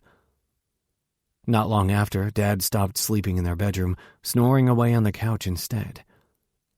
I saw what it did to Dad, losing his heart piece by piece as Mom's illness took up deep roots in our lives. For Mom, it was torture to be sick, to be dying. For Dad, the powerlessness caused the agony. He couldn't do anything but let it happen. The two people I believed to be invincible came tumbling down, a slow descent that made no sense. Maybe it would have been easier if Dad had mourned Mom. I guess he might have in his own way, but to me it looked like the second she got sick, he checked out. The moment she was gone, he had another woman on his arm. Then another, and so it went. They never smelled right. They didn't sing along to the radio. They didn't pin my tests and drawings to the fridge. I was lucky to get food and a pat on the head. It was a lonely few years, but soon enough I discovered girls. It was an epiphany. That rush I felt when Lily Cabot came into the classroom or when Layla Fergus told me she had a crush on me. Middle school was a revelation. I could matter to someone some of the time if I turned the charm on high and stuffed the sadness down way low. I didn't even have to give my heart. I simply had to pretend to, and the ache in my soul eased. Innocent hand-holding and hugs turned into more horizontal activities. I understood why Dad could never be alone. Being somebody's someone abated the anguish. It dulled the numbness. It was enough. For a while. It sustained me like an IV drip, keeping me alive and going through the motions of growing up. Then something happened. My soul's light turned on one day in my sophomore year. I didn't expect it, but it sparked, bright and warm. One second I was stuffing my third PB&J sandwich down my maw like a rabid animal, and the next there was a gangly blonde with sharp blue eyes studying me like an insect under a microscope. "It might taste better if you chewed first," she pointed to the corner of her mouth. Full pink lips that made the peanut butter stick to the roof of my mouth like cement. "You got a little something right there." As far as first impressions went, it wasn't exactly great. I didn't care either. Not until Dad announced his new girlfriend, Pauline, and her teenage daughter would be moving in. Just like that, Sasha Covey came into my life with her piles of books and sticky notes, with her competitive spirit and keen bullshit detector. Before she even unpacked her bags, Sasha marched right into my new basement bedroom where I'd been relocated. "Do you know if the AP English teacher is any good?" That was the second thing she ever said to me. Of course, I had no idea. I wasn't exactly a stellar student. I much preferred my after-school job at a pet store. I blinked at her until she huffed her annoyance and disappeared up the stairs. She didn't talk to me again for 2 days, too concerned with catching up on all of her school assignments. Our next conversation, if it could be called that, went about as well as the peanut butter incident. "Do you really think it's a good idea to go out so late? It's a school night." Sasha's face was buried in a dictionary, highlighter in one hand, sticky note and pen in the other. Our parents were long gone, out to grab drinks. We were alone, and curfew would most definitely not be enforced. Hers was my first reprimand in years. I was shocked into a laughing fit. "You're kidding, right?" Miranda Dubray was waiting for me at the convenience store down the street. We had plans to make out in the big slide at the park, the very height of teenage romance. Fine, do what you want. It's your GPA on the line. How about this? If you can spell and define seriocomic, I'll look over your math homework. I noticed a few mistakes. Sarah, wait, what? Why did you go into my room? Sasha was an 8th grader, for fuck's sake, and she wanted to help me with my homework? She shrugged. I needed your copy of Hamlet. I don't have a copy of Hamlet. I frowned, too confused to say anything else. She shrugged again, highlighting a word in her massive dictionary. "Who are you?" I blurted out, half in love and half in hate, a fine line for the hormonal teen. Seriously, Penley, get your math homework. You really didn't understand the assignment, and from what I heard, Mr. Ryerson is known for his pop quizzes. I gaped at her while she kept on reading the dictionary like it was the most fascinating read. I bet you anything I can get into that class and get a better grade than you. To this day, I can't explain why I raced off to my bedroom to look up seriocomic before grabbing my math homework. But I did. Strange as it was, it began a trend. Me ditching girlfriends and buddies to do homework with Sasha. Sasha intellectually kicking my ass because she somehow knew I could do better. Now there was a powerful emotion my 16-year-old brain couldn't handle. When we weren't doing homework, we watched movies like it was going out of style. Sasha liked to mute them, dubbing her own words over, usually to poke fun at something like the patriarchy or a bad grade on a test, because an A- was sheer terror for Sasha Covey. Having her around was a surprise, but it was the best 14 months of my life. Then, one morning, just as suddenly as she had appeared, she was gone. Kah! The terrier's entire body spasmed through another series of sneezes. The tiny dog huffed and sniffed again before starting a fresh new wave. The poor thing looked at me, begging for some kind of explanation. Her muzzle was cold and leaking, her inflamed left eye tearing continuously. I rubbed a soothing hand down her body with a silent vow to help her. "Come on, dog, give me something for this sneezing." Okay, so the dog didn't actually talk to me, but I swear I heard her pleading voice in my head as she sneezed again, and again. Thank the god of pooches I was wearing a lab coat. I ruffled the coarse fur behind her ear with coos of encouragement. "We'll get you better," I promised. "Winnie the Pooch, I'm sad to report that you've got a respiratory infection. It's nothing some meds won't cure." "An infection?" Winnie's owner, a diminutive woman in her 80s, gasped. Mrs. Mason took her fur baby in her arms, nearly suffocating her pet with love. "How could she have gotten an infection? I bet it was that huge beast from the dog park. I told you not to play with him, Winnie, but you never listened to me." A mostly one-sided conversation between the two went on as I scribbled the prescription instructions on my notepad. I didn't even bother containing my smirk. Nothing made me happier than a pet owner who talked to their furry creatures like they could talk back. In many ways, they did. Not in words, but in behavior and gestures. Winnie took long licks of her owner's cuddling hands. It made two things abundantly evident. First, Winnie adored her mistress, and second, she probably got the infection due to her borderline obsessive licking. After I spent a few more minutes consoling both the canine and human patients, Winnie left the examination room, trailing another series of sneezes as she went. With a disinfectant wipe, I cleaned all the dog snot left in Winnie's wake. Whistling under my breath, I went to my cramped office. The precarious stacks of files on the corner of my desk teetered one way, then the other. I eyed them with a warning before laying Winnie's file down in a fresh new pile, one that could take the weight of the others. My desk was a series of towers of Pisa, as always. I really needed to organize the mess as soon as I found a free moment. Not that I had many of those. Between work, volunteering, parenting, and fostering, there was very little time to organize. I abhorred the task like Henry did vegetables. With a flash of embarrassment and regret, I realized I'd have to beg Sam to help me. My office was messy, but that was an understatement. It was nothing short of chaotic. If it wasn't for Sam, it would be infinitely worse. I needed to get my shit organized. The lack of time was a serious problem, just not enough hours in the day. I hadn't yet mastered the balancing act between the things I needed to do and wanted to do. Having Sasha on the brain didn't help any. I eyed the clock. If I timed it right, I could, accidentally on purpose, run into her at the busy bean. "Sam," I called out, the very definition of professional. "I've got a break between appointments. I'll—" "Not go anywhere," she quipped back. Sam lumbered into my office with a cup of coffee. I immediately recognized the Bean's logo on the cup. I tried to smile bright and wide, but my heart sank. There went my super sly plans. "I had Carl bring me a coffee. Made him get you one, too."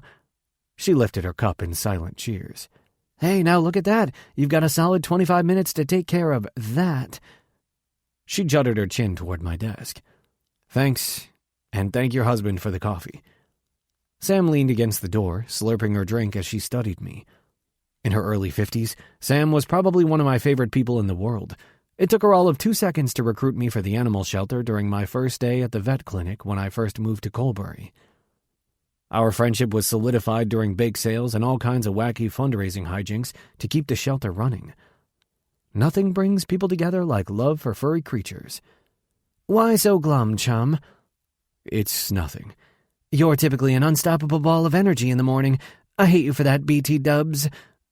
"BT Dubs?" I chortled, nearly spilling precious coffee. "Granddaughter taught me that. You're all blah right now," her imitation went on. "Does it maybe have something to do with the cute new barista and shelter volunteer?"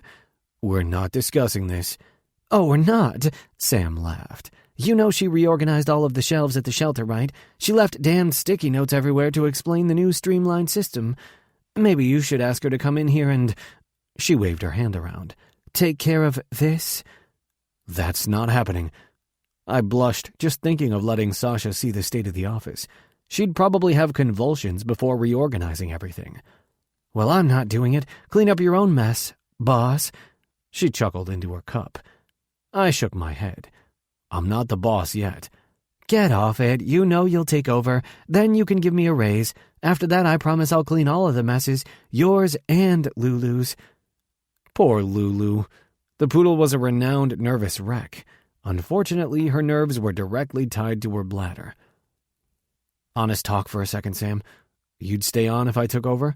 "Where the hell would I go? There's only one vet clinic in Colbury, and I refuse to commute.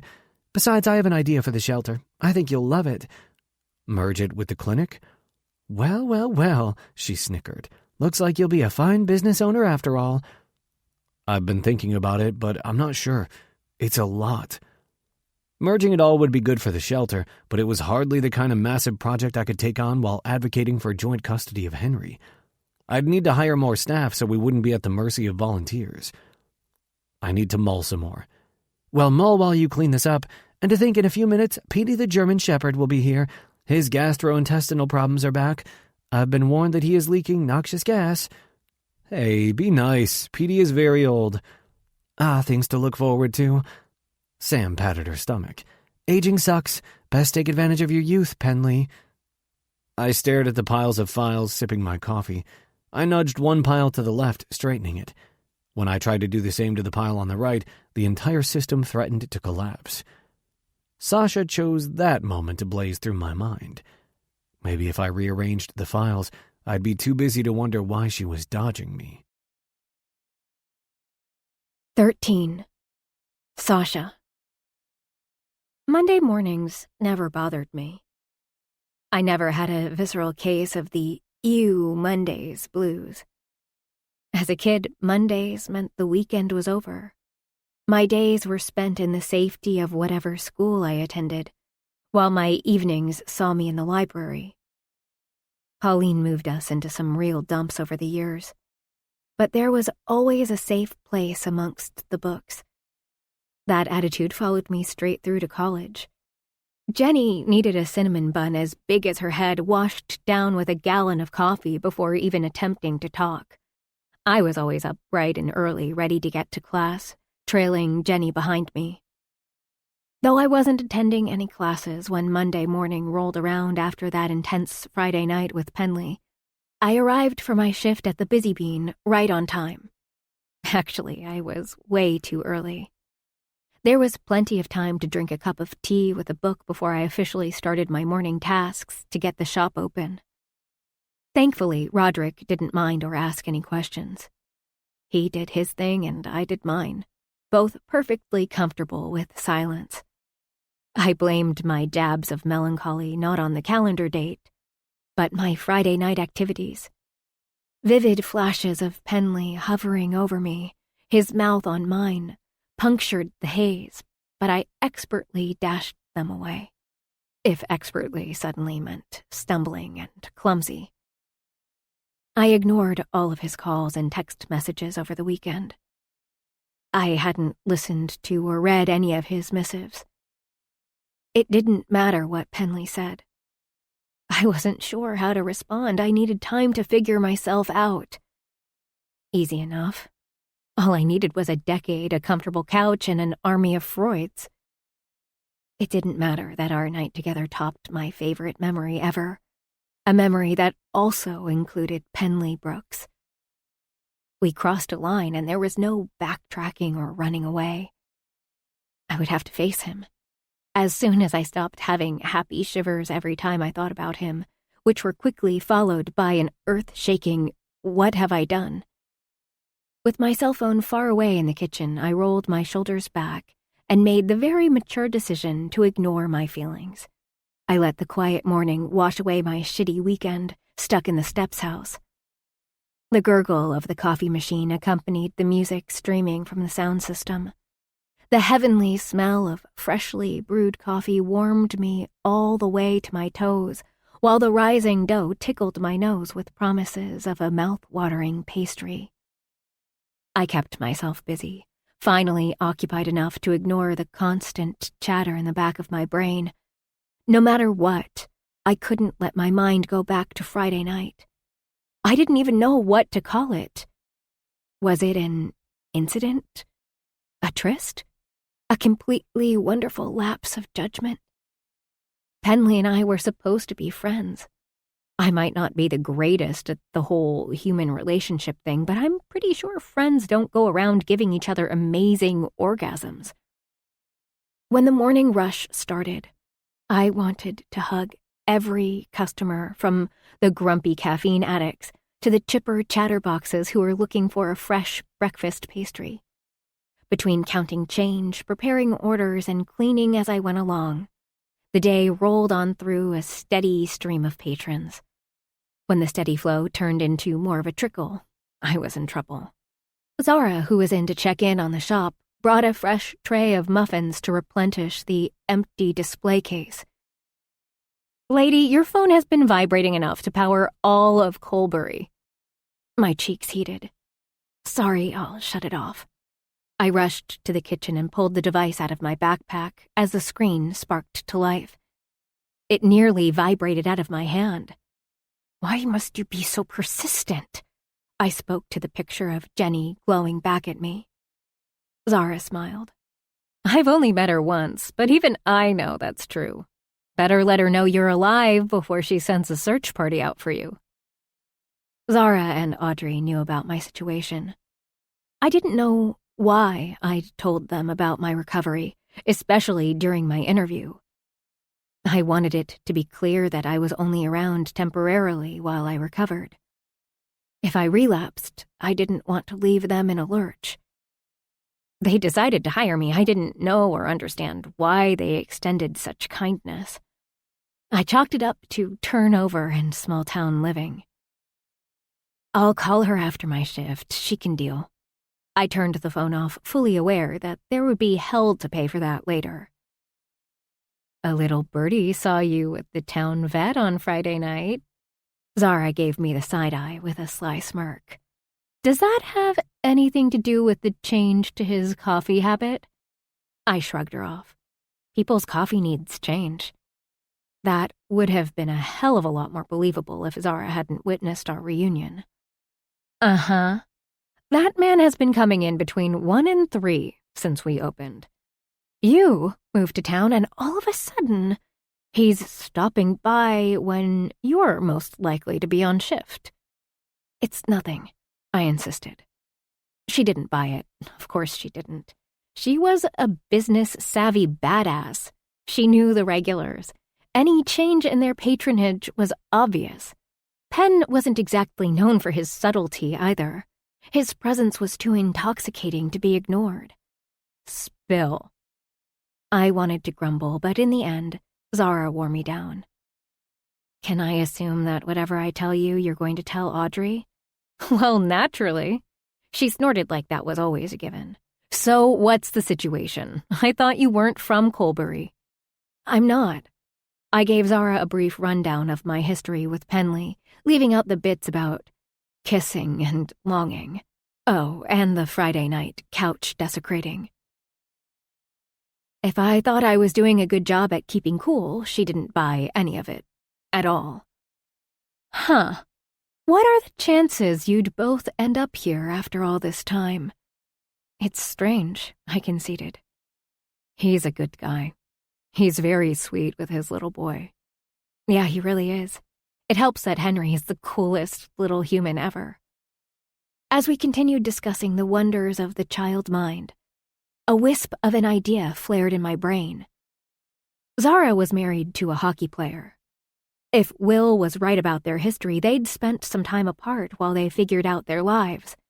They had a kid together, too. If anyone would have fresh, and most importantly, third-party, non-biased opinions, it would be Zara. Surely going to my boss for life advice was ill-advised, but she already knew more about me than most people ever did. For that reason alone, it felt safe to broach the topic with her. You're married, right? Zara chuckled, the randomness of my question surprising her. Yes, I am. She leaned against the counter while I flipped freshly baked rolls onto a tray. Can I ask you, how did you learn about commitment? She frowned. Learn? What do you mean? After my dad died, my mom burned through men. I tried and failed to explain. I mean it. She meets these guys, dates them for a few months. I think that the longest relationship she had was with Penley's dad. That was 14 months long, back when I was a teen. We always pack up and move when things end. Vermont might be a tiny state, but I think I've lived in every town. It didn't give me a good example for... I swallowed hard, awkwardness seeping into my bones. Commitment. Seconds ticked by while Zara studied me carefully. Commitment is a constant choice. You're either in it or you're not. I nodded like I understood. I did, sort of. I understood that commitment was something you invested in day in and day out. I did that for my recovery. But, it wasn't always that simple. Things got in the way of choice. Death, illness, those warped the reality you chose for yourself with no warning. It ripped through like a sigh that harvest time, uncaring that you weren't done growing. As a kid, the only choice I had was to throw myself into studying, into learning. Books had nothing of deaths and Pauline's unpredictability.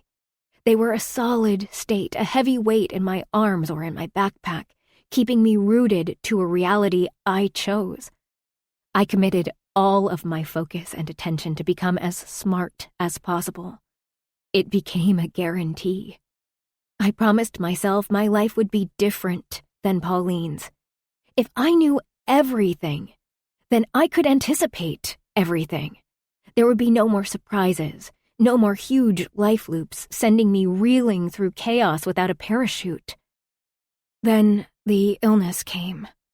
Its axe falling time and time again, beating against my resolve for a better life. But I didn't stop. The more I learned, read, and studied, the more I craved control, especially after binge cycles. The more I stuffed food down my throat, the more control I desperately clung to when the haze cleared. Locked in the desperation of the binge, the only thing I could hear was the crunching, the soothing motion of repetition. There was a sick kind of control in the movement of my jaw. Chew, chew, chew, like a runaway train. No control. Free, but not really. Only the frenzied need to be full, to quiet the noise existed. Only the desperation to feel something, but nothing. My eating disorder was that gift that kept on giving, the mother of all contradictions. The more I gave in, the more it took. The less I had, yet the more I believed that I could control it all. Now it took daily effort to work on my recovery, especially here in Colbury, living with Pauline and whatever step she'd picked. I was dedicated to getting better. That was my whole reason for being here, to make sure my recovery could withstand anything, everything. You've gone all reflective. Zara broke through my thoughts. Eat your muffin. Your brain needs carbs if you're going to think that hard. I picked at it, my reeling mind too preoccupied to eat. Caught between recovery and Penley, I didn't know which direction to go toward. Instead of choosing, I went to work. Once my shift was over, I settled on the peach-colored couch in the Busy Bean. It wasn't like I would go to the Steps house. I was much more comfortable in the coffee shop than back at my temporary home. My phone wept from all of my missed notifications, most of which were from Jenny. The second I responded to her texts, she video called me. I popped my earbuds in and accepted the call. "Why have you been ignoring me all weekend? Don't make me come down there because I will. You know I will." Her flushed face filled my screen. "Sorry," was my lame response. "I've been preoccupied." Oh, do tell. Does this have anything to do with a certain vet? I rolled my lips into my mouth. I wavered between telling her and pretending none of it happened. I had this weird sense of pride that I never let guys and relationships get to my head. I had a laser focus on my studies. But that was all posturing. If Penley had been around during my college years, I would have been as preoccupied as Jenny was. How could I not be? This wasn't just some dude I swiped right on in an app. This was Penley. My Penley. Well, okay, not exactly my Penley, but he did have power over me. "Sash, I can feel you overthinking all the way here. Stop, babe. You're putting the anal in analytical." "How kind of you," I mumbled. "I can tell something happened. If you don't tell me, you'll have to hitchhike to Burlington next weekend." "The love you have for me is wonderful," I teased. "There's nothing to tell. I'm not in Colbury for long. Besides, I'm not here for Penn. I'm here to beat this thing." "I get it. You're really set in your ways. You had this plan. Live with Pauline, prove you're better, go back to school, blaze through to your PhD, and get a job with Dr. Mom or whatever.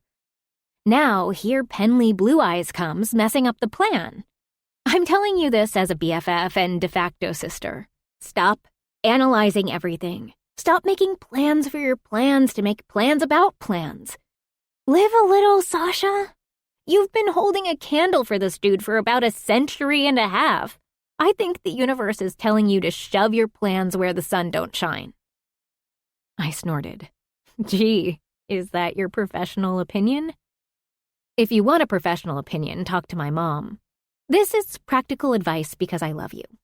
Because you are way too young to be so damn serious.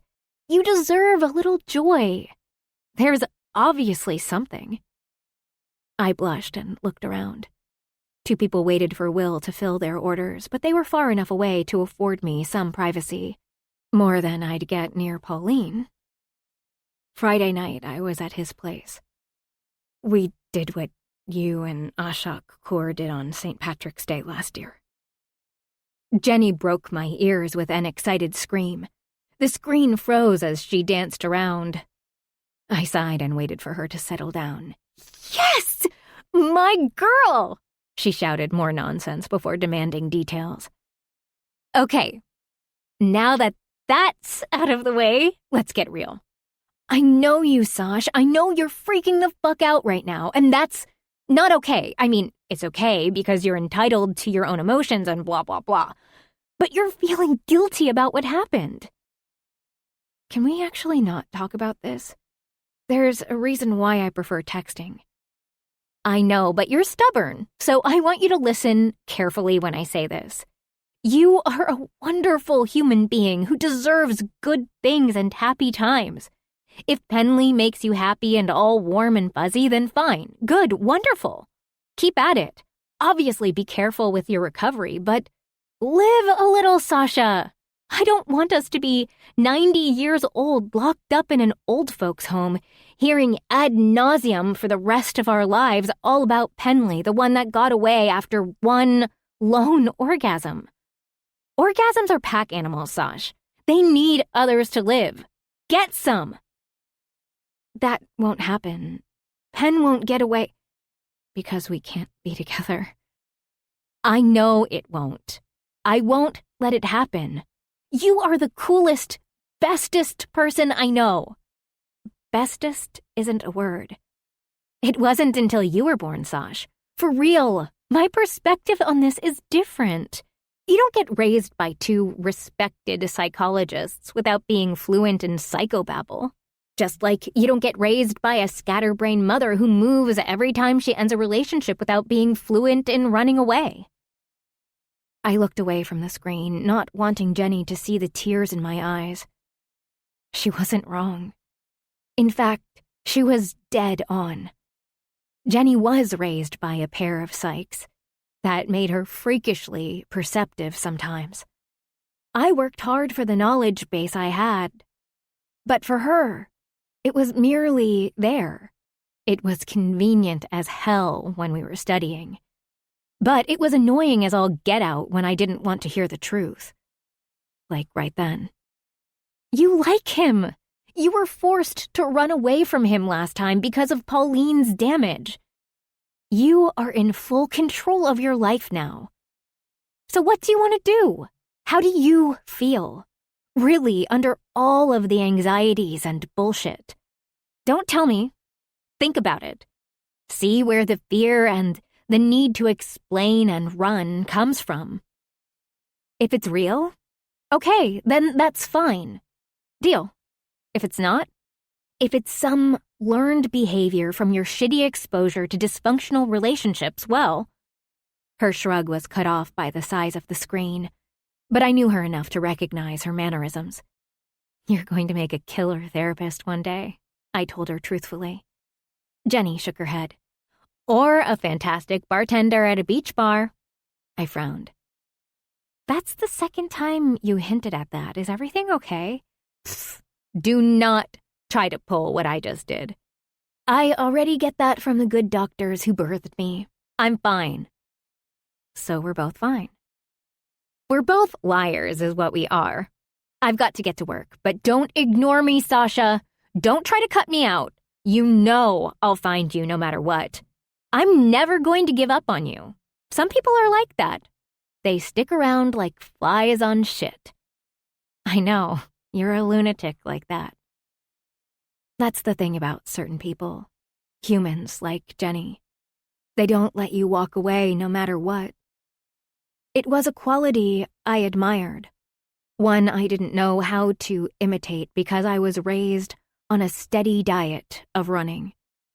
Until I figured out how to stay still, until I could trust my recovery. I had to stay away from Penn. I owed it to the both of us. On a bright, yellow sticky note, I wrote a couple of words that reminded me of Penley. Crave. Forbidden. Starbursts. 14. Penley. As a vet and an almost orphan, I know that things happen. People and animals get sick, accidents happen.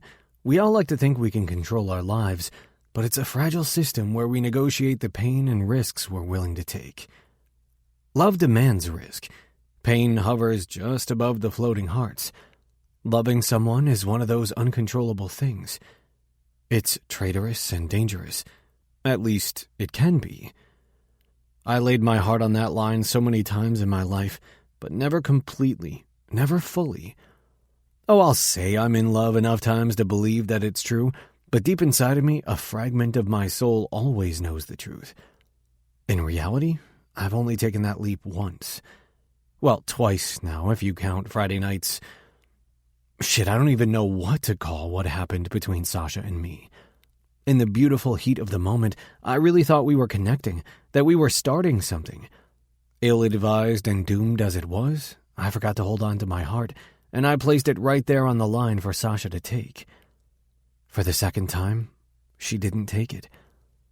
Obviously, fingering her on my couch wasn't exactly a stellar move.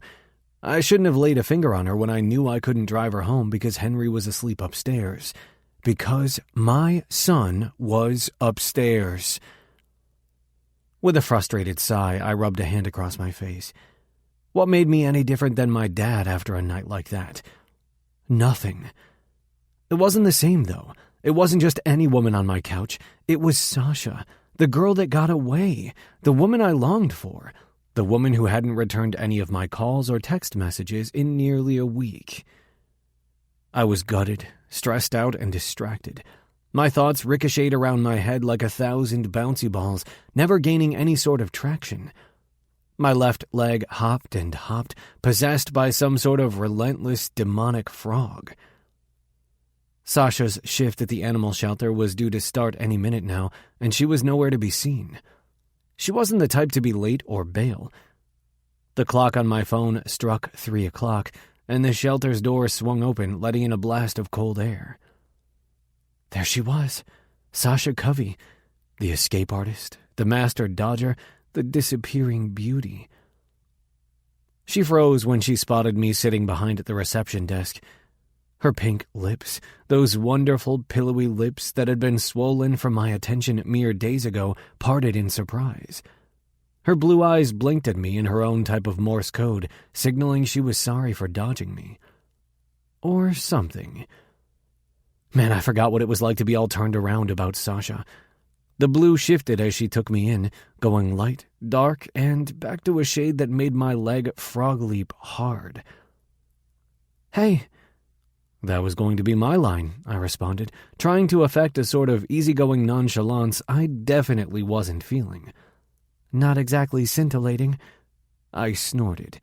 You could say that again. About Friday, we should... A smile passed between us as we spoke at the same time. Sasha took off her coat and boots. While she pulled runners from her backpack, I tried to organize my thoughts. It was about as successful an attempt as the still-leaning towers on my desk. Her dark wash jeans hugged her slender curves, making my brain pull in another direction. A dirty one that ended on my couch with Sasha coming all over my fingers. Look, technically right now I'm your boss. We can hardly have a conversation about what happened between us here. She crossed her arms. A hip popped up in silent judgment. You weren't on the schedule today. I held up my hands defensively. I know, but you haven't gotten back to me. Well, that's because I don't know what to say yet. I smirked. That must burn you up. Her eyes narrowed. I think I found our next category. Words for pests. I'll start. Annoyance. Boomerang. She clicked her tongue as she headed toward the staff room to drop off her backpack. You know I have to contest that. You wouldn't be you if you didn't. Besides, it's annoying that a boomerang just keeps on coming back. Like images of you half naked. I've barely been useful. She mused, watching me closely. Speechless again? That's twice. I'm on a roll. Oh, hush, Penley Brooks. You can't muddle a lady's brain and then expect her to be rational. She blew out a breath, pushing past me to get to the back room. Mimi barked until Sasha lifted her out of the enclosure. The furry terror yipped her displeasure when she was placed back down. Sasha, we really need to talk about what happened, and I'd like to know why you keep pulling disappearing acts on me. There's an easy enough solution for both of those problems. We can't let it happen again. You have to know I'm right. I didn't respond. I knew no such thing. I'd spent the last few days wavering between two opposites. The truth was, after Sasha left all those years ago, I missed her. Desperately, fiercely. She came back into my life, and there might not be a reason for it, but this time I wouldn't let her walk out. I wouldn't wait another decade and chance another serendipitous meeting. Who knew what would happen to us in another 10 years? Were there obstacles in our way? Sure. She was in Colbury for only a short while. Then, of course, there was her illness. I'd spent a fair amount of time researching it. Bulimia was a scary thing, but Sasha told me she was getting better. She was on the mend. It wasn't a death sentence. She could choose to be better. She was in control of it. A stroke of inspiration shot through me when I spotted her t-shirt, which quoted one of her favorite movies. I have the perfect solution. Sasha arched a brow at me, skeptical. Oh, you do you? Yup, I know exactly what we need. A movie marathon. Her wary moo slowly morphed into a grin. A movie marathon, she repeated. It's a weekday. I barked out a laugh. Right, no fun is to be had on a school night. Her blush was adorable. I sometimes forget I'm not in school anymore. It's an old habit, but one I need to keep since I am technically still a student. I closed the distance between us. I couldn't help myself. I reached out, and when I took her hand in mine, a thrill went up my spine. She didn't shy away. Come over for dinner after your shift on Saturday. We'll watch a few movies like back in the day. Besides, Jolly has been asking for you. Using my injured kitten as bait? I shrugged. I'm shameless but persistent. An innocent movie night? I drew a cross over my heart. An innocent movie night, I repeated. Okay, that's good then. Yup, I lied. Let's take a step back from everything. We only just found each other. It would have been another lie to say that we had all the time in the world. We didn't. We had a few months. I had my work cut out for me. Don't you have paperwork to do? She shooed me out. Get to work. I've got cages to clean and animals to feed. Her smirk was captivating and sexy all rolled into one. I wanted to kiss that smile so much it might very well kill me. Could I die from kiss starvation? Probably, especially if we were going to spend more time together. There was too much knowledge in my head now. I knew Sasha's lips taste like sweet cream. I knew the little sighs she made when she was about to come. I knew what it felt like to give her pleasure. I had to stuff it all down, pretend it never happened, forget one of the best moments of my life, all so that maybe I could convince both of us that we were a good idea. By some kind of miracle, Sasha agreed to come over, on a school night no less. She wouldn't stay long, but it was something. It wasn't the promise of quality time with me that got her, but jolly. The second Sasha walked into my house, she beelined for the living room to get the kitten. Jolly was healing up quite nicely. Her energy levels were Henry-esque. Sasha dragged the toy mouse around, leading the little white cat on a hunt while I got dinner ready for us. The lasagna leftovers weren't exactly impressive, but I wasn't the best cook without my trusty slow cooker. We chatted about the shelter and the Fosters I'd be welcoming in the next couple of weeks. Neither one of us brought up the last time we were in my house together. I wanted to. I wanted to repeat, damn it. As we did the dishes, I hinted that I was single. Sasha gave me the life history of William James, the father of modern American psychology. When I mentioned that I missed her, she explained the fundamental issues with Freud's Oedipus complex. When I took her hand in mine, Sasha bolted from the room, claiming Jolly was mewling. I would have backed off were it not for the evidence I had. When we stood at the sink, Sasha leaned into me. She found every possible instance to brush against me. She hip-bumped me when I said something silly. There was a battle of wills taking place in her mind, and I had a front-row seat. I witnessed it all in her mood-ring eyes. I couldn't push her. I wouldn't. She was more skittish than a paranoid doe. It was my fault, really. It didn't take a rocket scientist or the father of modern psychology to figure out that Sasha was very innocent. If I was right, I was the first man to touch her last Friday. It had happened way too fast. I couldn't take it back, but I could ease my foot off the pedal. There had to be a way to make this work while I still had a chance. Maybe, just maybe, the way back to each other was our history way back when. Watching movies, chatting through them, or dubbing our own thoughts over the action, arguing about words, competing for a win. With Jolly purring away in her arms, Sasha was content to sit on the couch to veg out a bit. She did argue about the movie, though. We played a round of the word game, category, Latin names for living organisms. Unsurprisingly, Sasha won when I stumbled on the letter W. As the movie began, Sasha folded her feet under her butt, hugging Jolly close. She pressed her body against the armrest as far as she could possibly be. Though I longed to have her close, I understood why she needed the distance. The last time we were on this very same couch, things got heated. I wouldn't suddenly stop wanting Sasha, but I'd let her lead the way. She deserved all of the patience in the world. Even if we had the same sort of charged friendship we had as kids, so be it. I'd done it before, I could do it again. Not that it would be easy. Sasha was by far the most enticing woman. Curled up on the sofa, she was a vision. Her jeans pulled against her legs and ass. The tempting curves were right there, within reach, within sight. I cleared my throat and tried to focus on the television. Doggy dropped his head on my feet with a loud sigh. Sasha was in his spot. Usually he was the one to binge-watch movies with me. The poor beast studied Jolly, snuggled up in Sasha's arms, wondering why the wee terror got to be on the couch. "The swearing in this movie is pretty creative," Sasha commented, as one of the main characters began a diatribe, dropping a cuss every second word. Swear words would be a good category. Her laughter was musical, but nothing was as delicious as the mischievous glint in her eyes as she turned her body toward me. She tucked her toes under my leg, and instinctively I dropped my hand against her thigh. How many times had we sat exactly like this? How had I been able to keep things platonic as a horny teen with a raging crush? Right, constant girlfriends. That wasn't an option anymore. I was a grown-ass man. I couldn't hide behind temporary relationships anymore. Swear words are a crappy lexical field. Asshole, bastard, curmudgeon. I chortled. That's not a bad word. Would you let Henry say it? Well, I started through peals of laughter. Not sure he could pronounce it. It is a mouthful. I've always liked it. You would, I teased. But let's be honest, there are a lot of weird words out there that you find amusing. Someone has to.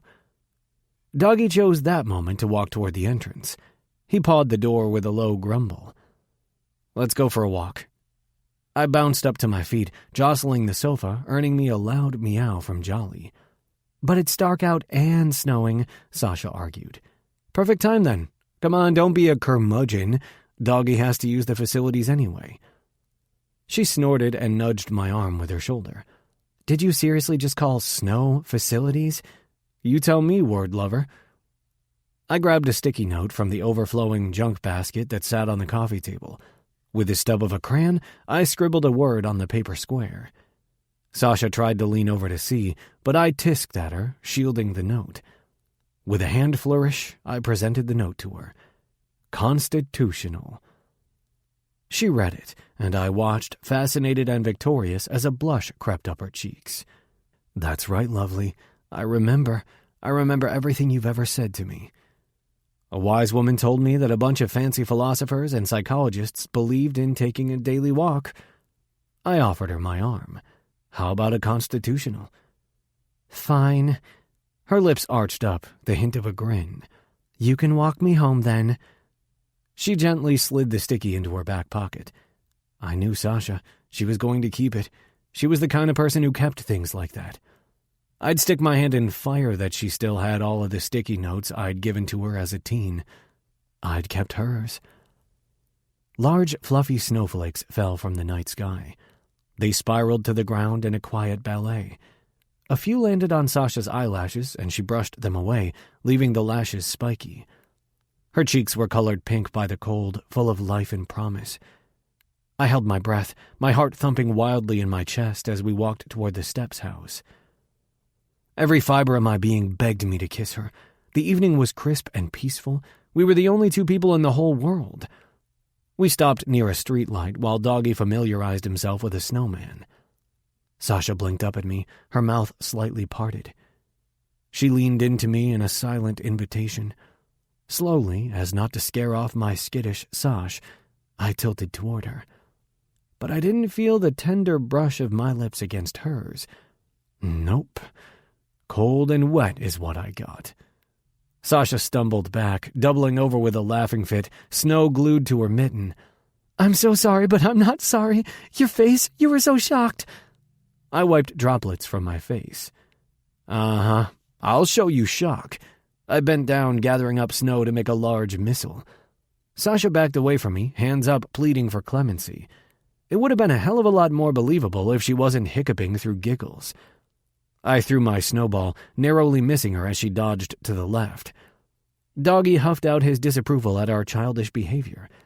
He plopped down into the snow, dismissing me from my new mission, pelting Sasha with snowballs. As I gathered up more ammo, a wet ball hit my shoulder. Sasha punched the sky in victory, her whoop echoing back to us against the night sky. She danced around just like she did when she won a round of the word game. Crouched down, I smiled, my heart filled to bursting. There was never a more beautiful sight. Sasha, free and wild, dancing through the heavy snowfall, bathed in the warm glow of a streetlight. She shone through the snow, beaming at me. For a second I was 16 again, caught up in the pure innocence of the moment. Sasha interrupted her victory to arm herself, but she wouldn't get to another throw. I leaped to my feet and closed the distance between us. The snowflakes crackled like sparks around us. I snaked one arm around Sasha's slender waist and the other cupped her cheek in my gloved hand. She licked her lips, a quick flash of tongue before she met me halfway. Her lips moved with mine, heating me to the core. We melted together in a series of kisses as the snow kept falling, a blanket from the world and its complexities. In the thick flurries, we were the only two people alive. The fresh, new snow promised a beginning, and I would take it. 15. Sasha. It was impossible. Seriously. I'm a grown woman. Ish. Sort of. I'm relatively intelligent. I've made loads of decisions in my life that I've been able to follow through. But whatever I do, it seems that my brain and limbs and dumb heart can't stay away from Penley Brooks. It was supposed to be an innocent enough night. Eat dinner, spend time with Jolly, watch a movie. Somehow, right in the middle of a snowball fight, we kissed. Again. Not that kiss was a strong enough word to explain what happened between us. It was so much more. I spent hours going through my extensive vocabulary to find the right way to describe what kissing Penley felt like, what it meant to my soul. All I came up with was right. A simple, little, short word could cause havoc on my brain, apparently. It was terrifying. I should have packed up my bags and called Jenny for a ride back to Burlington. I didn't have it in me. I had adopted Jolly, and I had to stick around until she was completely healed. I couldn't up and leave the Busy Bean. I owed Zara and Audrey 2 weeks' notice at least. They'd taken a chance on me, and I wouldn't let them down. Then there was that truth that lingered in the corner of my mind, peeking out every time I thought about leaving Colbury ahead of schedule. I didn't want to leave.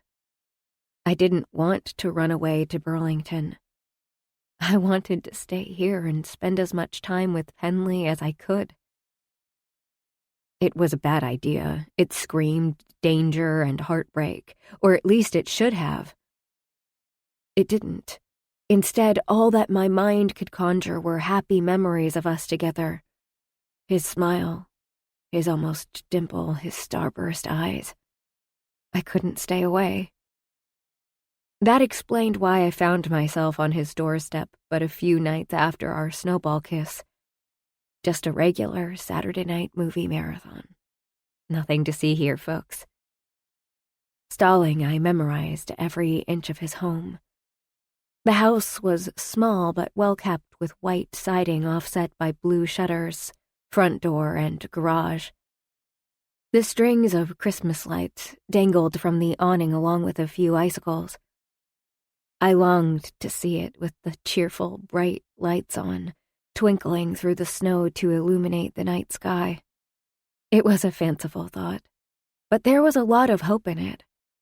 This home was full of it, that shiny, warm sensation of home, of belonging. Hope was in short supply for a while there. Not only when I was growing up, but when I was sick. Hope is a vehicle that drives people forward. Sometimes I forgot that I need to keep on moving. The shadows of the past reach into the present, sticking my feet to the ground with pitch. The world goes on, but I don't. When things get like that, when my brain gets so wrapped up in everything, it's easy for me to get lost in my goals. I get caught up in the whole one day I'll be happy when trap. One day when I leave for college. One day when I finish my undergrad. One day when I get my PhD. It's not hope. It's hope's twisted sister, desperation. It's not a shimmering, buoyant sense that spurs me on. It's a frantic and panicked rush to get to someplace else. I've always lived for the chase of the next goal. All of these arbitrary milestones I set up for myself, competing against time. I always thought that the next checked-off box on my to-do list would bring some kind of closure or happiness, some kind of fulfillment. It doesn't. It never does. Throughout my life, I've raged at Pauline for living her life one step at a time. One man at a time until she finally found the one that would bring her whatever it was she lacked. I honestly thought I had managed to bypass her defense mechanism. I wholly believed myself unscathed by the unhealthy habit because I don't burn through men. But I do go through books. I go through classes. I don't accumulate heartbreaks and tears, but I accumulate words and knowledge. I don't burn through relationships. I blast through food until I burst. I accumulate scars and burns of a different kind. I'm the same as her, just different. I made her pattern my own. That became crystal clear when I got sick. I was so busy chasing my own model to escape my mother's that I made myself ill. Mom has her lovesickness. I have purging. I didn't lie when I told Penley I was getting better. It was the truth. I was absolutely on my way to a healthy relationship with food. It was an uphill battle, one I would always have to be conscious of. There's nothing quite so comforting as an old thought pattern. You can slip right into it like a favorite broken-in pair of slippers. Warm and comforting until you realize there's a blister on your heel because you've worn the sole down to the ground. Until you realize you've worn your soul down. Hopping from one relationship to another is Pauline's example. I already have one trap. I don't want to fall into another. Not with Penley. He means too much to me for that. I survived many nights in strange places because of my memories with Penley. I don't want to destroy that, not after all this time. It's almost sacred. That's one of the reasons why I stood there on Penley's front porch, waiting in the stillness of the night, I knew that once I got close to Penley again, it would be hard to walk away. It would be damn well impossible not to give in to my attraction, into hope. I wasn't a 13-year-old girl anymore. Pen was no longer my mom's boyfriend's son. Our connection was now as simple as it was complicated. He was a man and I, a woman. Our very magnetic field fizzled and sparked between us, drawing us together through time. How else could I explain our Colbury reunion? What we were to each other didn't evaporate in the decade that separated us. If anything, the ache for him had deepened, taken on a dull edge, a constant throbbing in my chest. I knew what it was like to connect with him, really connect, not physically, but on a deep emotional level, where we could both be raw and bare to expectations. Figuring out that the attachment was still there was just as harmful as its absence could be. With a deep inhale, I cleared my thoughts, pushing aside all of my ramblings. I could analyze all of this stuff with Dr. Nichols during our next session. I was seconds away from turning into a block of ice on Penn's front steps. I knocked on the door, and Doggy began to bark, howling at me. "It's open," Penley's voice called out through the din. "The guard dog doesn't bite," came further reassurance. I made my way into the house, and immediately, Doggy calmed.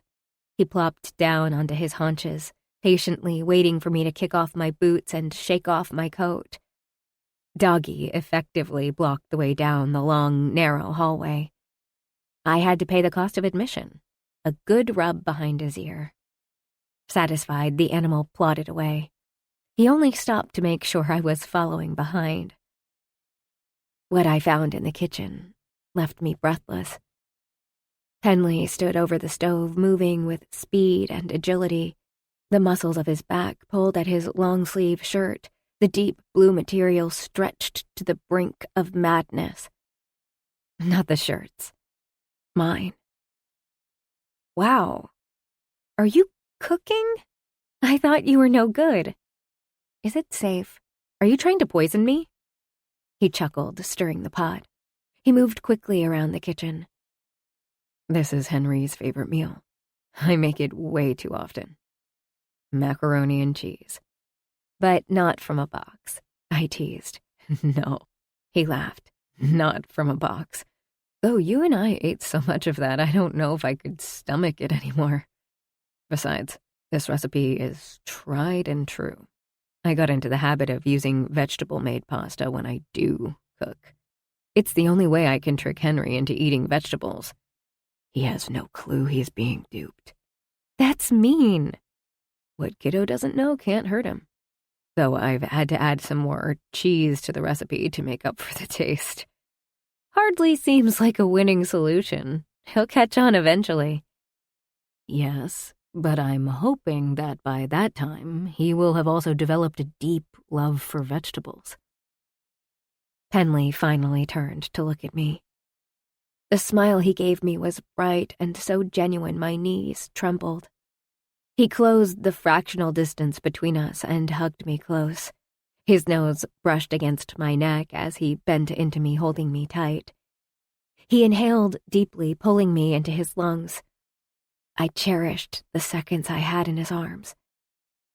"Hey," he slowly pulled away. "I guess we don't greet each other anymore."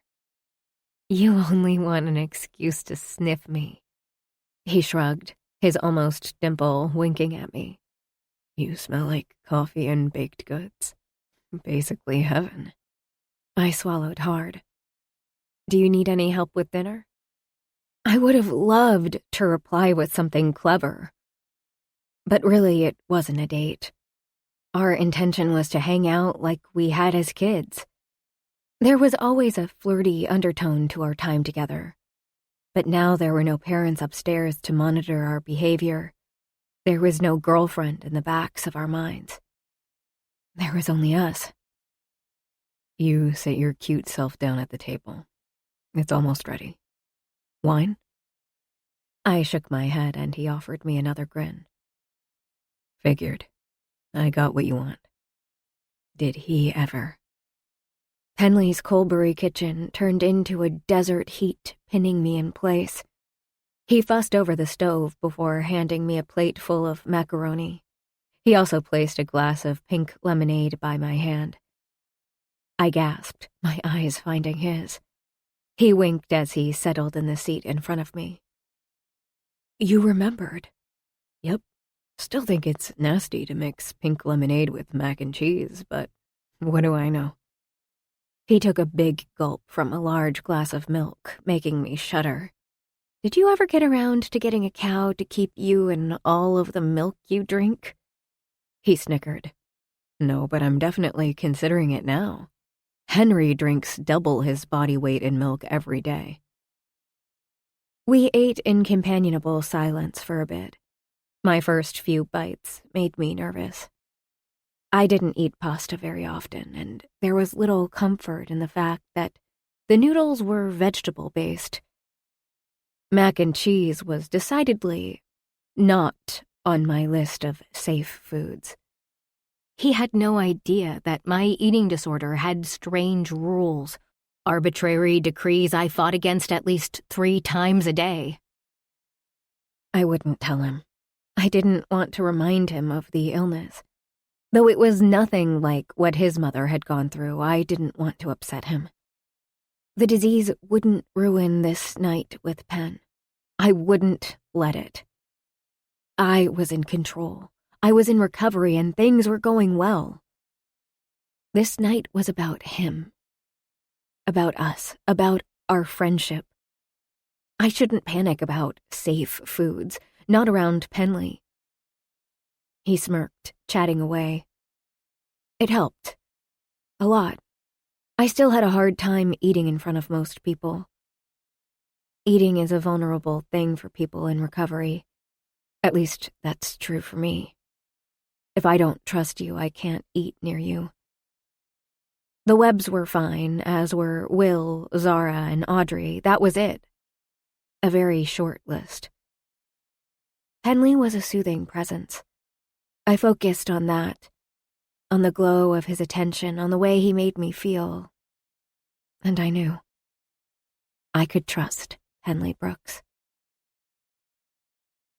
After dinner and dishes, we took Doggy out for a walk before settling in the living room. I sank into the plush sofa, relishing the ease of the evening. Penley took a seat right beside me like he usually did. His leg wasn't even an inch away from mine. Heat radiated off of him as he scrolled down the streaming services menu. With an excited whoop, he landed on a famous slasher flick from the 70s. How about we start with this one? Sure, I love how cheesy it is. His chuckle made the couch bounce, submerging me further in warm peace. We got a whole cheesy theme going on. I dig it. I used to think this movie was scary. What? Penley choked on a laugh. You never let on. The scare jumps never got you. Because I was too terrified to move. Damn. Had I known, I wouldn't have picked so many horror movies back then. I didn't like them. I always preferred the action ones. Don't even lie, Penley Brooks. The action movies weren't your favorites. It was the rom-coms. You were as invested into Happily Ever After as I was, if not more. He grinned wide. What kind of happily ever after can high school students have anyway? They'll go off to college and break up because of the long distance. Maybe they run into each other later on in life, and then they fall in love. Now there's a happy ending that has some sticking power to it. Don't, I warned my brain. Don't even go there. But of course it was too late. Penley had all but described our story, minus the ending bit, but still. It resembled our situation enough that I wondered what he would do if I slipped into his side.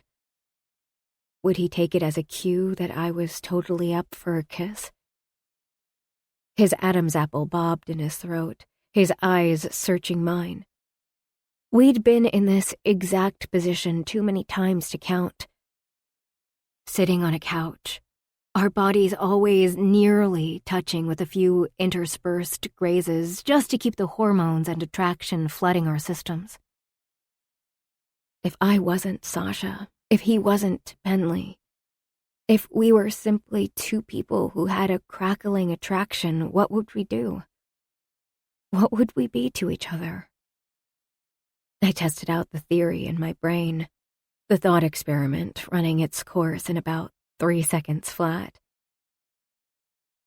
It was precisely the right amount of time for me to lean into him, to press my lips against his. His soft stubble rubbed into my skin as I moved my lips against his. A husky sound left the back of his throat as his hand cupped my cheek. I might have initiated the kiss, but Penley took it to a whole other level. His tongue drew a pattern against the seam of my mouth, pleading for entry. I let him in because I wanted to, because I needed to. His lips never left mine as he shifted our position, my back pressed down into the couch with Pen blanketing me. He surrounded me, his body moving over mine in the most intimate dance. I wanted to commit every inch, every sensation to memory so I could play this back over and over again. The recorder in my brain was broken, though. All I could think about was feeling. I was so completely in my body.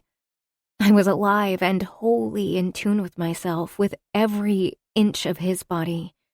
My hands trailed up his strong arms, the muscles working to keep him settled above me. The cords of his neck and the planes of his back, all of it was a testament to strength and tenderness. Penley was always two sides of a coin, perfectly serious and perfectly foolish. Right then, he was vitality and gentleness. He continued lapping at my mouth, savoring our kisses. A moan shook loose from my soul, or maybe it was my heart, and Penley stilled above me, slowly as if it caused him bodily harm to do so. He retreated, sitting back down beside me. He rubbed his hands over his mouth before running them back through his hair. Shit, Sasha. I'm sorry, I shouldn't have done that. I nodded. You're right. We agreed it would be best if we stayed away from each other in that way. I would have been a hell of a lot more convincing if I wasn't flushed, raspy, and still leaning into him. My fingers were tangled in his hair. When did that happen? I don't think that's working too well for us. Pen's eyes studied my lips, leaving me desperate for another kiss. We're a bad idea, I pointed out, not believing it anymore. If I was a trigger point to his past, he was a danger to my life outside of illness. I was already halfway out of town. He had a kid. I had a degree to finish. I know, he whispered. The words brushed against my lips as he leaned over. Right, he agreed. I'm gonna kiss you, Sasha. Yes. And he finally pressed his mouth to mine. We had agreed to nothing, but it didn't matter. Not then. The 14 months of teasing our teen years had started, had only been stoked by the 11 years we spent apart. We kissed and explored each other, pouring every sentiment into our movements that we couldn't vocalize yet. We lost track of time, of space, of everything but each other. We only stopped when the movie's credits began to roll. What does this mean? I whispered, still wrapped up in his embrace. Because I know you. Because I know me. Because we can choose not to be doomed. I don't know, Sash. He sighed, running his fingers through my hair. I lost you once. I'm not keen on losing you again. So, we keep on hanging out and hope we don't have a momentary lapse of sanity? Penn flinched and hissed out a breath. Way to make a guy feel good. I rolled my eyes and poked him in the ribs. He caught my hand, flattening it against his chest. You're not in Colbury for much longer. We hang out and keep it PG. I chuckled. Right. We're behaving worse than we did when we were teens. If we hang out.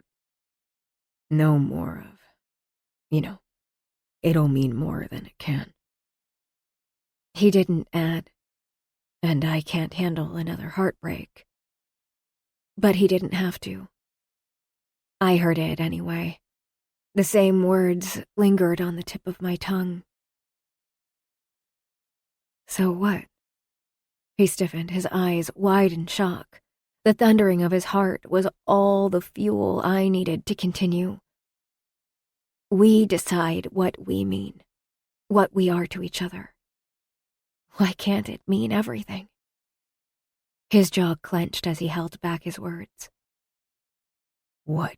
I interrupted him, placing my fingers against his mouth. Can't we make our own rules now? Yeah, lovely.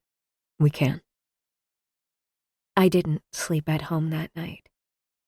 Henley wasn't going to let me go, and I didn't want to leave.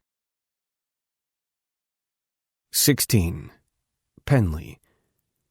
There was only one word on the neon green sticky note. Yearning. Sasha stuck it to my travel mug this morning. I didn't notice until I took my first sip halfway to the clinic. I almost sped back home, but I could hardly play hooky. Instead, I drove myself to work like a good little adult and did my job. That didn't stop me from staring at the note in between appointments. If only the slip of paper could conjure Sasha into my office.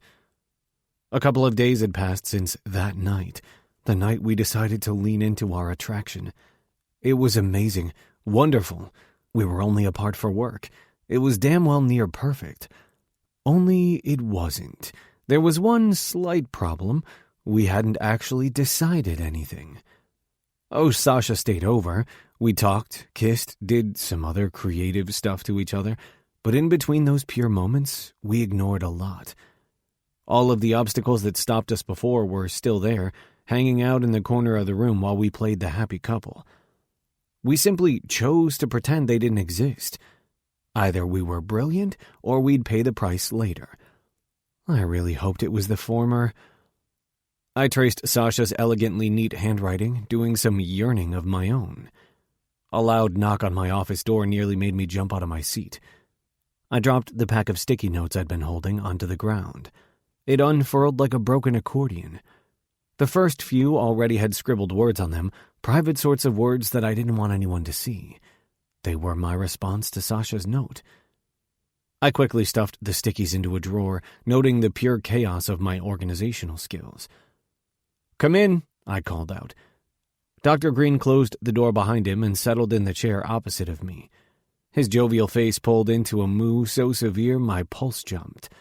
It didn't matter that I knew I was good at my job. When the senior vet and owner of the clinic looked at me like that, it was impossible not to believe I was getting the boot. I straightened my back, feeling every bit like a kid in the principal's office. "It's that time, Penley. I've started making my retirement plans. I know you're apprehensive about it, so I've got a new proposition for you. I'll keep the clinic, but like I've told you before, I want you to take over." He went on to ask me if I would like to take over the clinic in 5 years. Until then, his name would remain attached, but eventually I would buy him out. I would have my own vet clinic. This was huge. I never anticipated running my own place. Not so soon, anyway. It would be a lot of work, that was certain. By that time, I could only hope that I had joint custody of Henry. He would be in middle school. It would be doable. I had to take a step back and remember to breathe and think. Sure, there was a time in my life where I would have jumped on this without any hesitation. I was working on my impulsiveness. Can I think about it for a few days? I formed the words slowly. Dr. Green chuckled. Of course, I wouldn't want you to decide that on the fly. It's a big commitment. I know you're young, but you're dedicated. I wouldn't have offered if I didn't think you were up for it. Buying him out of his clinic would be quite the expense, but it changed a few plans I had for the animal shelter. Just like Sam and I had discussed, we could join the two to maximize efficiency and resources. The door swung open and Sam popped her head in. Lori is on the line. Apparently it's an emergency. Better get that. Dr. Green tapped my shoulder. We'll talk. My pulse thundered as I grabbed the receiver, seeing my own personal phone lit up with missed calls and text messages from Lori. What's wrong? I asked by way of greeting. Henry is in trouble. We have a meeting with his teacher right after school. I had appointments at that time, but Sam would have to postpone them. Is he okay? I'm sure the little terror is fine. Apparently his behavior was erratic today. He failed a reading test, so that's super fun. My heart sank. At the beginning of the school year, the teacher had summoned us for a meeting, the first of 1,000. Apparently she'd tracked Henry's behavior and noticed he was prone to misbehaving the week following his weekends with me. Lori used that as an excuse to hold off on reviewing our custody agreement. Henry hadn't been with me over the weekend. For a second, I felt like less of a shit parent, which made me an asshole. Lori was a good mom. I had no right being comforted by this latest development. My brain chanted, "It's not my fault," on a mean little loop. He failed something. He's 6. Her voice shook. He reads just fine. He read that whole pirate book. I'm sure it's not a big deal. I bet it's totally normal. I was trying to convince both of us, but my gut was churning with apprehension. The teacher wouldn't have called us if it wasn't bad, Penley. I know, I muttered. You're right. You'll come to the meeting? Absolutely. Hey, Lore. What? We're not bad parents. She sniffled, staying quiet for a bit too long. We had him so young. That doesn't mean anything. We love him, do our best for him. He's never lacked anything. He's safe and happy. So he's a little hyperactive and easily distracted. School isn't his favorite thing in the world. Big deal. We could have had him 10 years later and he would still be the way he is. He got that from me. I tried to inject a smile into my words. I guess. I hate feeling like this. Like no matter what you do, you'll let him down? Yeah. She tried to hide a whimper. I love that little psycho so much it scares me.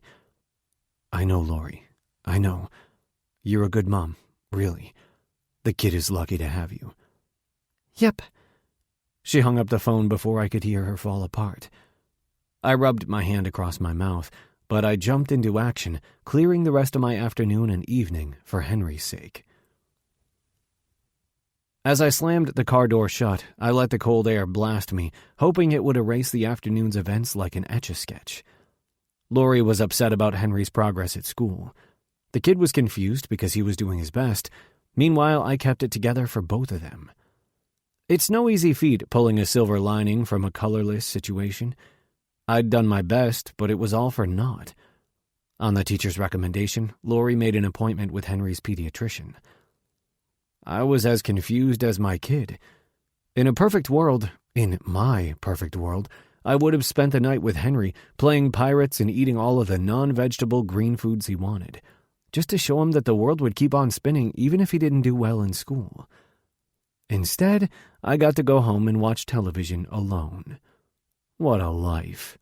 As I climbed up the front porch, lights glowed against the snow, streaming softly from the living room windows. My heart swelled, the tension that had been building since Lori's call finally easing. The lights could only mean one thing. Sasha got my text message. I unlocked the door, kicked my boots off, threw my coat on the hallway bench, and paid no attention to where my phone, keys, and wallet ended up.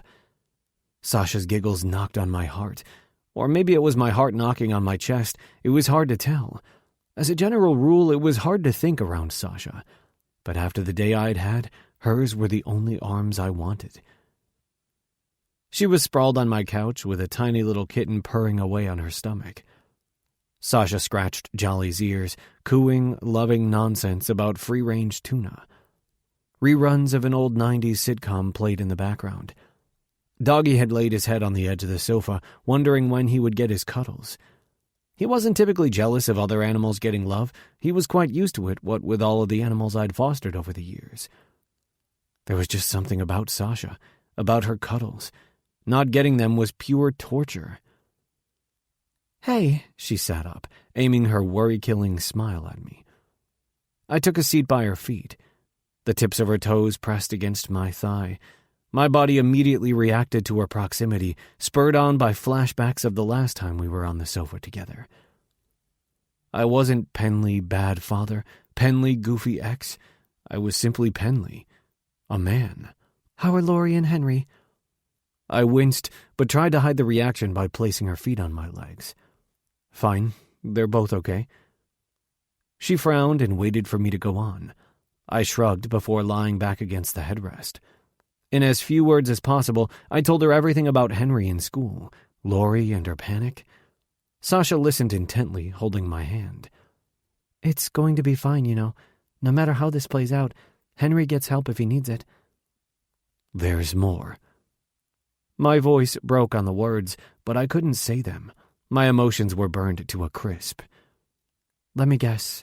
The teacher threw out words like ADHD and Ritalin?"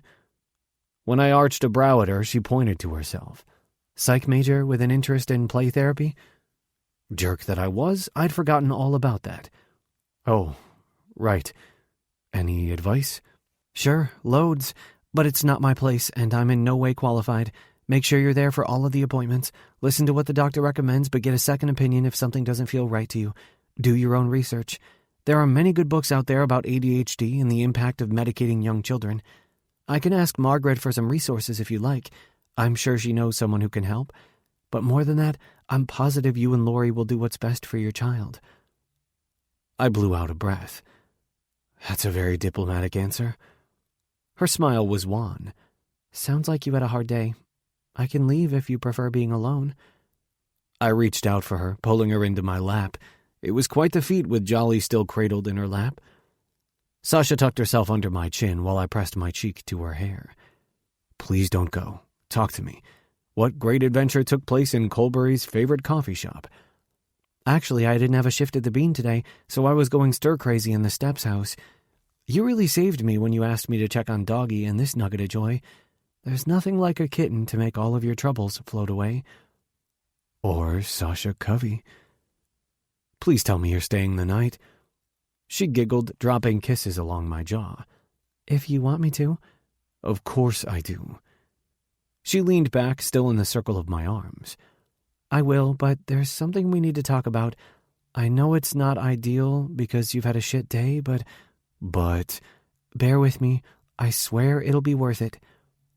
She closed her eyes, took a deep breath, and settled into my arms, her fingers drawing over my veins. "We both know I'm not great with people. It's not like Pauline was too concerned about socializing me properly as a kid. Jolly is better with strangers than I'll ever be. Apart from Jenny and her parents, I haven't been close to anyone. Not really. Not since you." I swallowed hard, but she wasn't done. "It's hard for me to let people in, but with you, it was always easy. I was dry and harsh the first time we met, but you sat down at the table and did your homework while we chatted. It was like we'd known each other forever." That wasn't exactly how I recalled our first meeting. I was a 15-year-old hornball who was introduced to a pretty girl who refused to look up from her book, or rather dictionary, long enough to learn my name. I threw myself into my homework just to keep up and try to impress her. "After that, it was easy to talk to you, to get to know you. I know it's not fair how I left. You have to know I didn't want to." "Where Pauline went, you went. You were a kid. I can't be mad at you for that." "Well, no, you're right, but our goodbye shouldn't have been a sticky note. I should have called when we found the next step. I didn't." These were the answers I'd been craving for years. I wouldn't interrupt her. "Pauline saw us kissing and decided we had to leave." I narrowed my eyes, my spine turned to steel. That doesn't make any sense. "I don't think there was ever much sense to what that woman does, but I think in her own way she was trying to protect me from falling for you because she knew that eventually she'd leave your dad. After that, well, I decided never to let anyone else close. Not if it meant she would get to decide more about my life. She doesn't get to make my decisions. Neither does my illness or any other silly notion in my head." She paused again, her face full of hope. "Sasha." Her name came out like a plea, like a long-lost vow being fulfilled. If it wasn't for Jolly still bundled in her arms, I would have laid her out on her back to kiss her until we were both dizzy. I took the cat back to its crate in the laundry room and sat on the coffee table right in front of Sasha. Our knees touched, our gaze melted together. This was a moment, our moment. "I want to be us." Her words were barely a whisper, but they landed like an angelic chorus in my mind. "Screw distance, screw bulimia. I'm tired of being an afterthought in my own life. I want to live. I want you." "Thank fuck," I murmured back before kissing her. "Yup, we were brilliant." 17. Sasha. Friday mornings seemed to be the busiest of the week at the Busy Bean. From the second I flipped the open sign until well past 10 o'clock, I barely had 2 seconds to do all the other tasks I typically completed during quiet intervals. I was energized, a low thrum of happiness bouncing in my veins. It was a good day. Things with Penley were, well, things with Penley. We hadn't exactly put a label on what we were beyond us, together, Pen and Sash. After his shitty Tuesday, I found myself over at his place every night. It was like being 14 again, only we were adults. It was the same rhythm, though. Work, dinner, dishes, TV, and bed. I shared Penley's bed. Every night. We made out like teenagers, but for the most part, Penley kept his hands to himself. I always was the one to push things further. I suspected he'd guessed I'd never slept with anyone. I wasn't exactly ready to cross that line yet. Not because I didn't want to. I did. A lot. Soon. I did appreciate that we were easing into it. Oral sex was a revelation. Jenny was right. Orgasms are definitely pack animals. I wanted Penley badly, so badly it hurt sometimes, but I couldn't rush out of my comfort zone. I didn't want to freeze in that moment when we finally got to it. I had dreamed of losing my virginity to Penley, so I'd make damn sure to be 1,000% present. No apprehension, no doubts, no fear. Just us. Penley kissed me like he needed me to live. If we did sleep together, I knew it'd be as perfectly awkward as it could possibly be. My main concern was that Penley had experience, lots of it. He was having sex when we were teens. I would never try to compete with his previous partners. Those experiences were his. They were part of his history. But that didn't make it any less daunting for me. For now, I was content with spending my nights with him in a barely chaste way. Maybe our weekend apart would clarify a few things for both of us. Like how evenings were better together. Like how clothing could most definitely be optional during our next movie marathon. It was Penley's weekend with Henry, which was perfect timing. I was going to spend the weekend with Jenny and her parents. I hadn't seen Pauline or set foot in the Steps house in days. That wasn't the best course of action to win at my recovery, my whole reason for moving to Colbury. At least I was still working on it. Only in a different way. I was slowly getting better at my job, and I hadn't felt the pull of my illness in days. If things kept going this way, it would be easy to finish my stint in Colbury. I'd beat my disease and wrap up the whole dark episode in a bow. A Penley-shaped bow. When the steady stream of patrons died down, I flitted around the coffee shop, cleaning tables, tidying chairs, restocking the napkins, and reorganized the remaining pastries in the display case. I was about to dive into another task when the landline rang, cutting through the hushed tones of the background music. Busy Bean, Sasha speaking. Hey, what do you know? I could be chipper after all. Will wouldn't believe it. Sasha, is that you? I pulled the phone away from my face to look down at the receiver. It was a silly thing to do, but I was discombobulated. The floor started to tilt. Something wasn't right. Margaret? I asked. What's wrong? She sniffed loudly, and I became a block of fragile ice. Sasha, listen to me very carefully. Margaret never used her professional voice with me. The hair on the back of my neck stood on end, and I held my breath. Every molecule of my body braced for impact. Jenny is fine, okay? She's fine, but she's been in an accident. My skin prickled like millions of bees were stinging me. Time was going at warp speed, leaving me behind to wade through thick, sticky ropes of nonsense. I shook my head as I tried to understand. The only words that registered, bouncing in my brain like a mace, were Jenny and accident. An accident took my father away from me. I couldn't lose Jenny, I just couldn't. Sasha? My mouth dropped open, but no sound came out.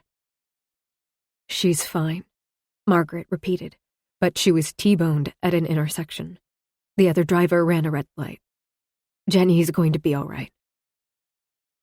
T-boned and all right didn't go in the same sentence. Like Jenny and accident. It was one oxymoron after another. When? I didn't need to ask. I already knew. The accident happened because Jenny was on her way to pick me up for the weekend.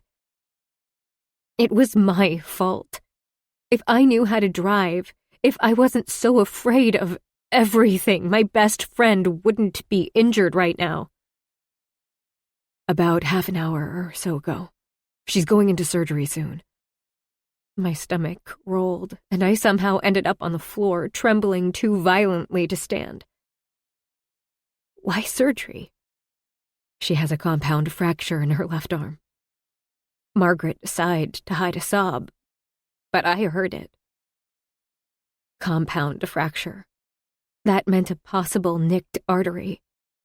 That meant possible death. I knew that. Stuff like that happened to people around me. My father's grave was proof enough. Through shivers and shattering teeth, I barely managed to speak. I'm going to find a way into town.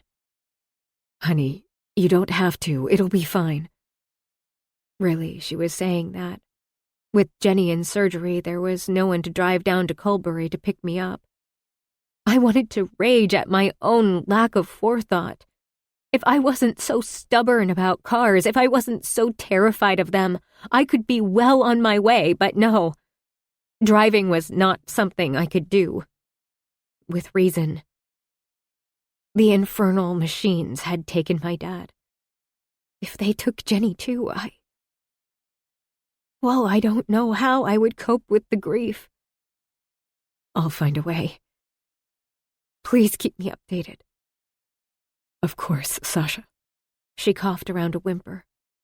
Be safe, my sweet girl.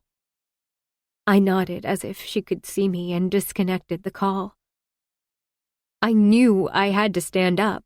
I wasn't getting paid to sit on the floor, shivering and on the verge of tears.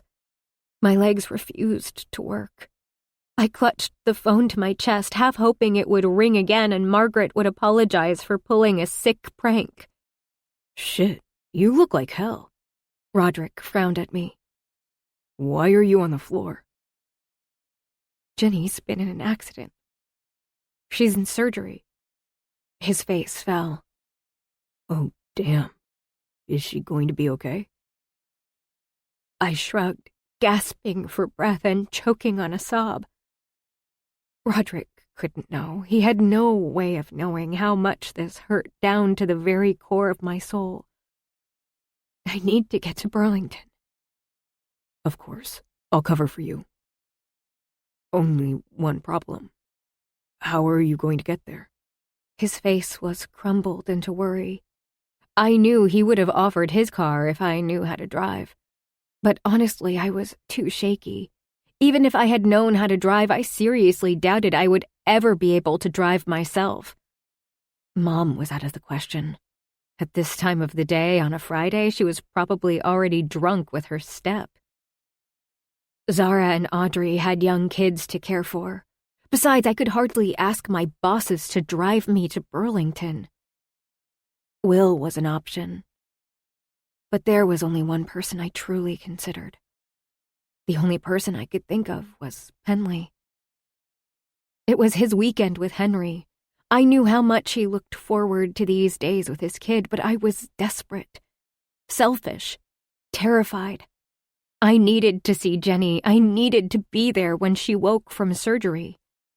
Margaret had done so much for me. I had to be there for her.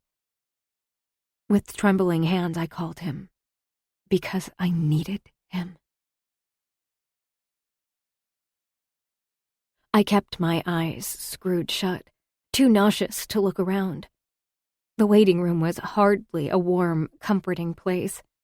I clasped Penn's hand like a vice that could keep me grounded.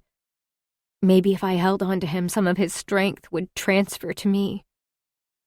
At least he was here. He threw his arm around my shoulders and held me. Are you sure you're okay? He asked for the millionth time since he picked me up from the busy bean. I'm okay. Jenny was out of surgery, but no one had been allowed into her room yet. Margaret sat beside me on one of the hospital's awful chairs. Her fingers tapped her thigh in a nervous rhythm. Dr. Webb was in New York for a conference, and he'd just hopped onto a flight. He'd be here as soon as he landed. Thank you for coming, Margaret whispered, reaching out for my hand. I knew her to be the very picture of composure. But her only child was in the hospital. She could be as emotional as she wanted.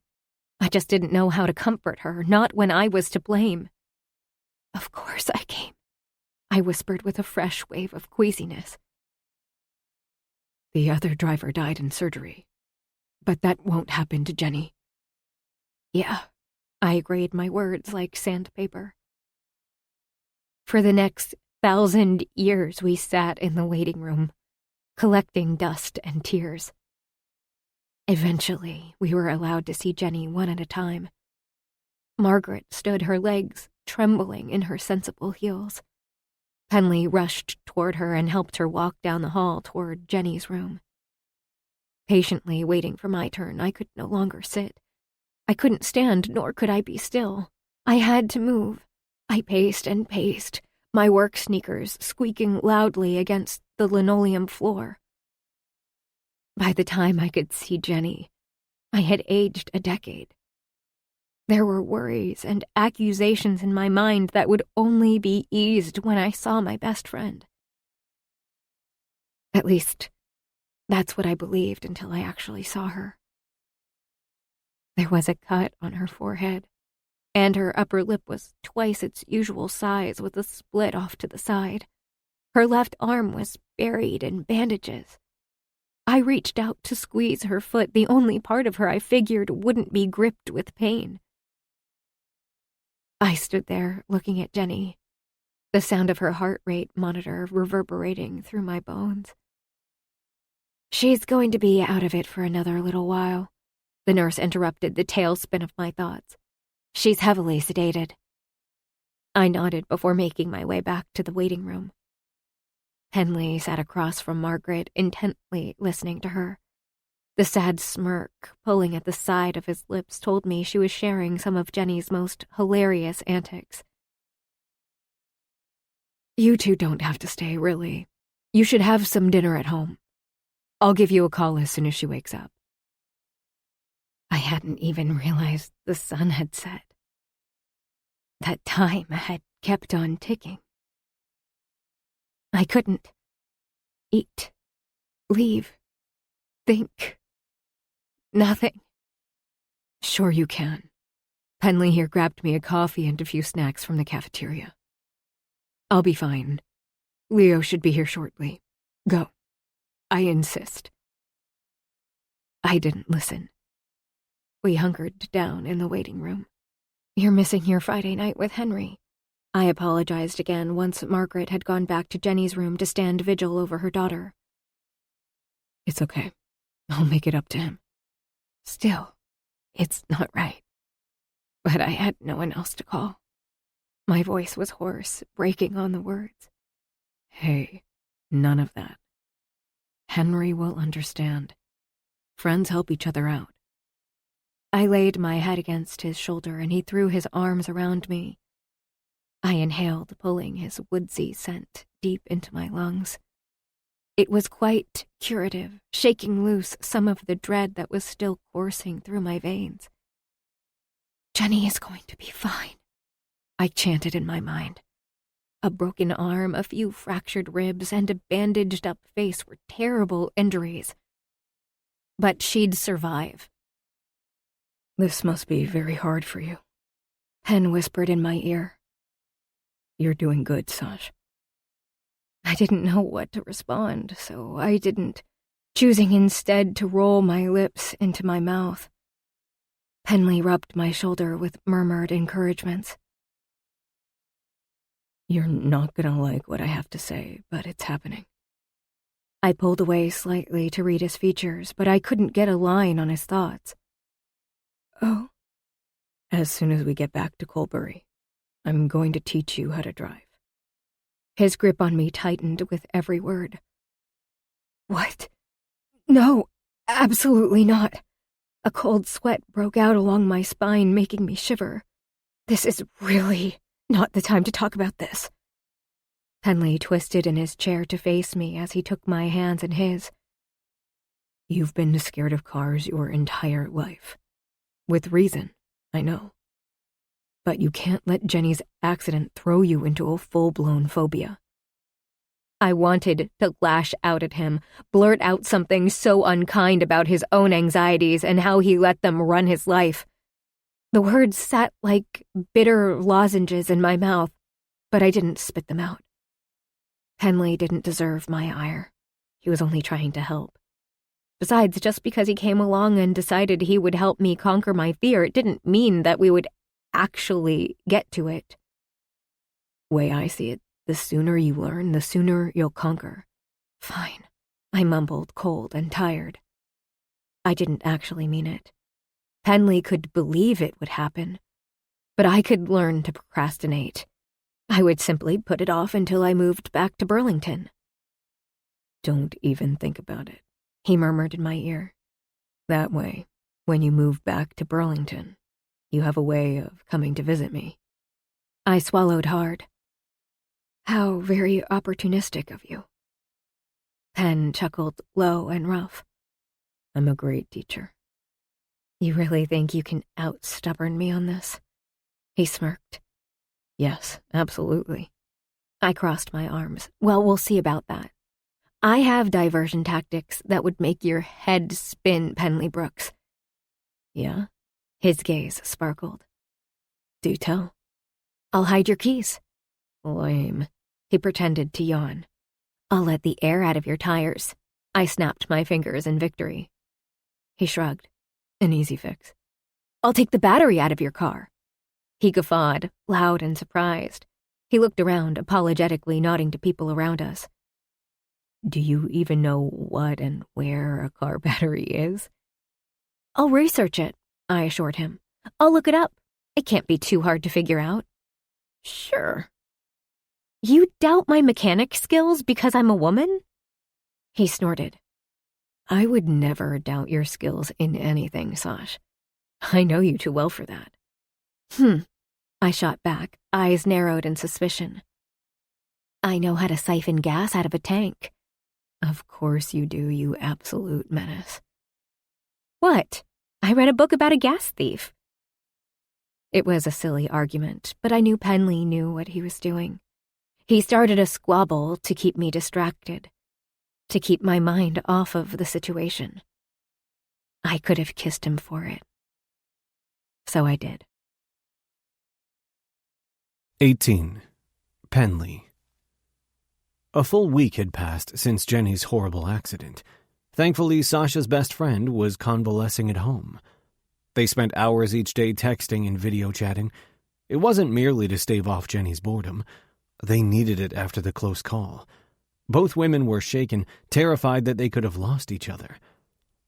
Spending a couple of days in Burlington with the Webbs was enlightening. The family had made Sasha one of their own. It was so damn wonderful that they saw Sasha for the wonder that she was. Her friendship with Jenny was the connection of sisters. It eased the worry in my heart, one that I lugged around after Sasha disappeared. She was solitary to a fault. Her protective shell was buried under mounds of defensive layers, each made of Kevlar. Sasha hadn't been alone or lonely. I'd lain awake at night, hoping she would be okay out there in the big wide world. Now, Sasha didn't have to rely on her mother for anything. It made her presence in Colbury confusing. I knew I should ask her about it, but I was too caught up in my selfish happiness that she was sticking around to question her. She was only in town for another little while, and then she would be gone, back to Burlington. I had no control over that. What I could do, though, was make sure that when Sasha left, she had a way of coming back this time. Despite her fear of cars, I would teach Sasha how to drive. My only teaching experience was showing Henry how to ride his bike. Not quite the same. Crap on a stick, I hope this goes well. I parked the car in the empty parking lot, far away from any lamp poles. It was by far the safest place for our first lesson. Most of the snow had long since melted. Only sad, muddy piles of the stuff remained. The spring sun shone bright and strong in the mid-morning sky. I opened my door and stood by the hood, waving Sasha over. "We're changing seats," I explained.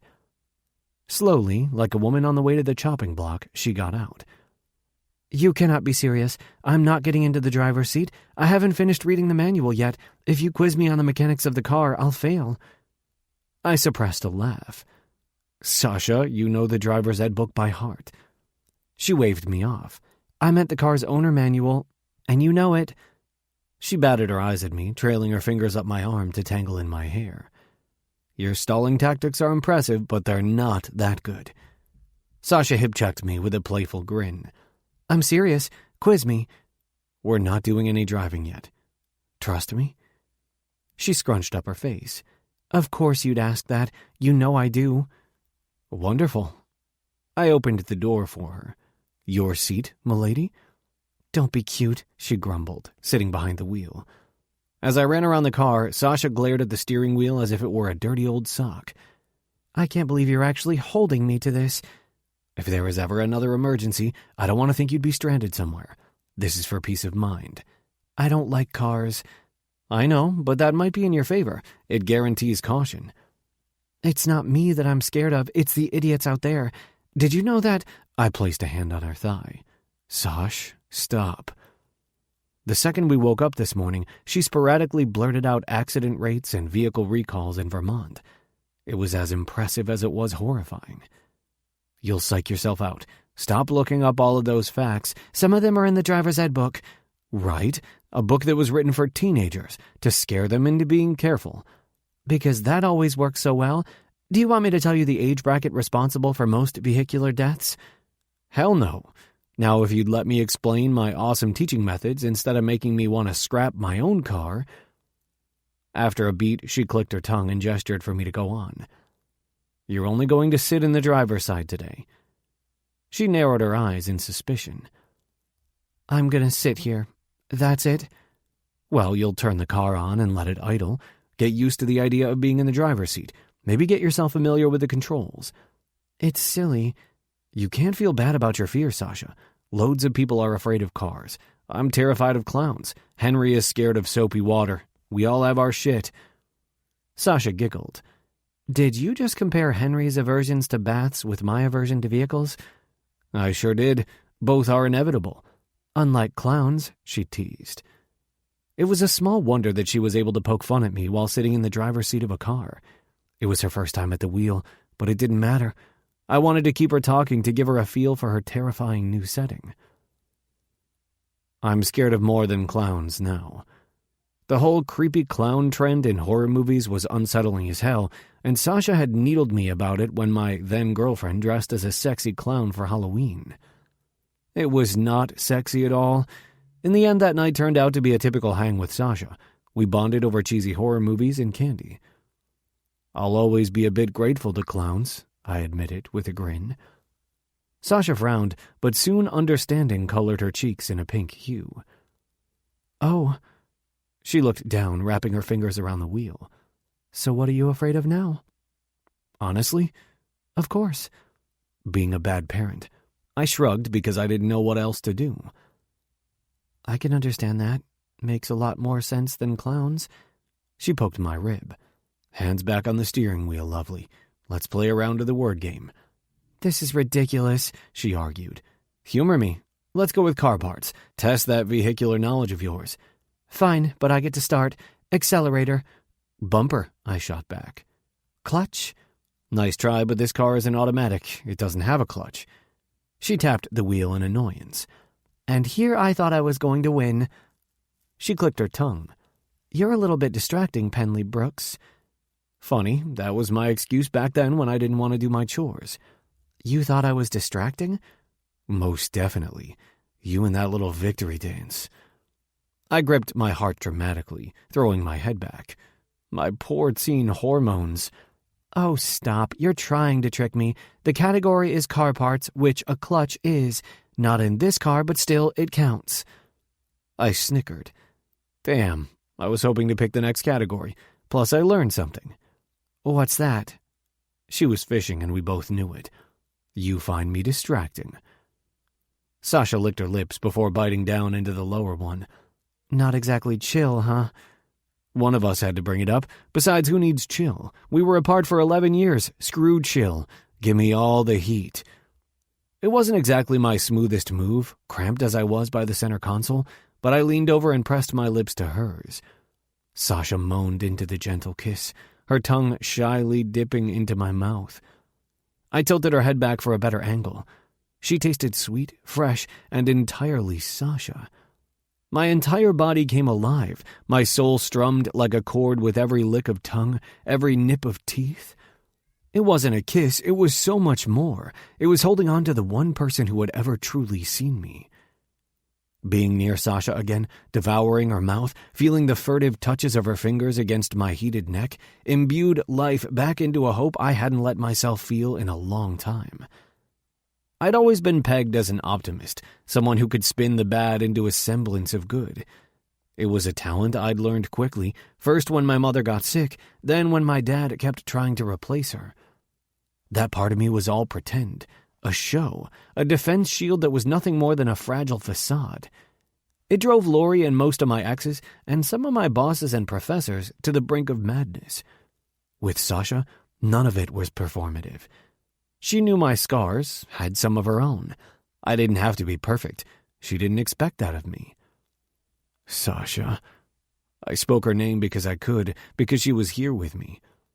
She licked her lips before rolling them into her mouth. She held her breath.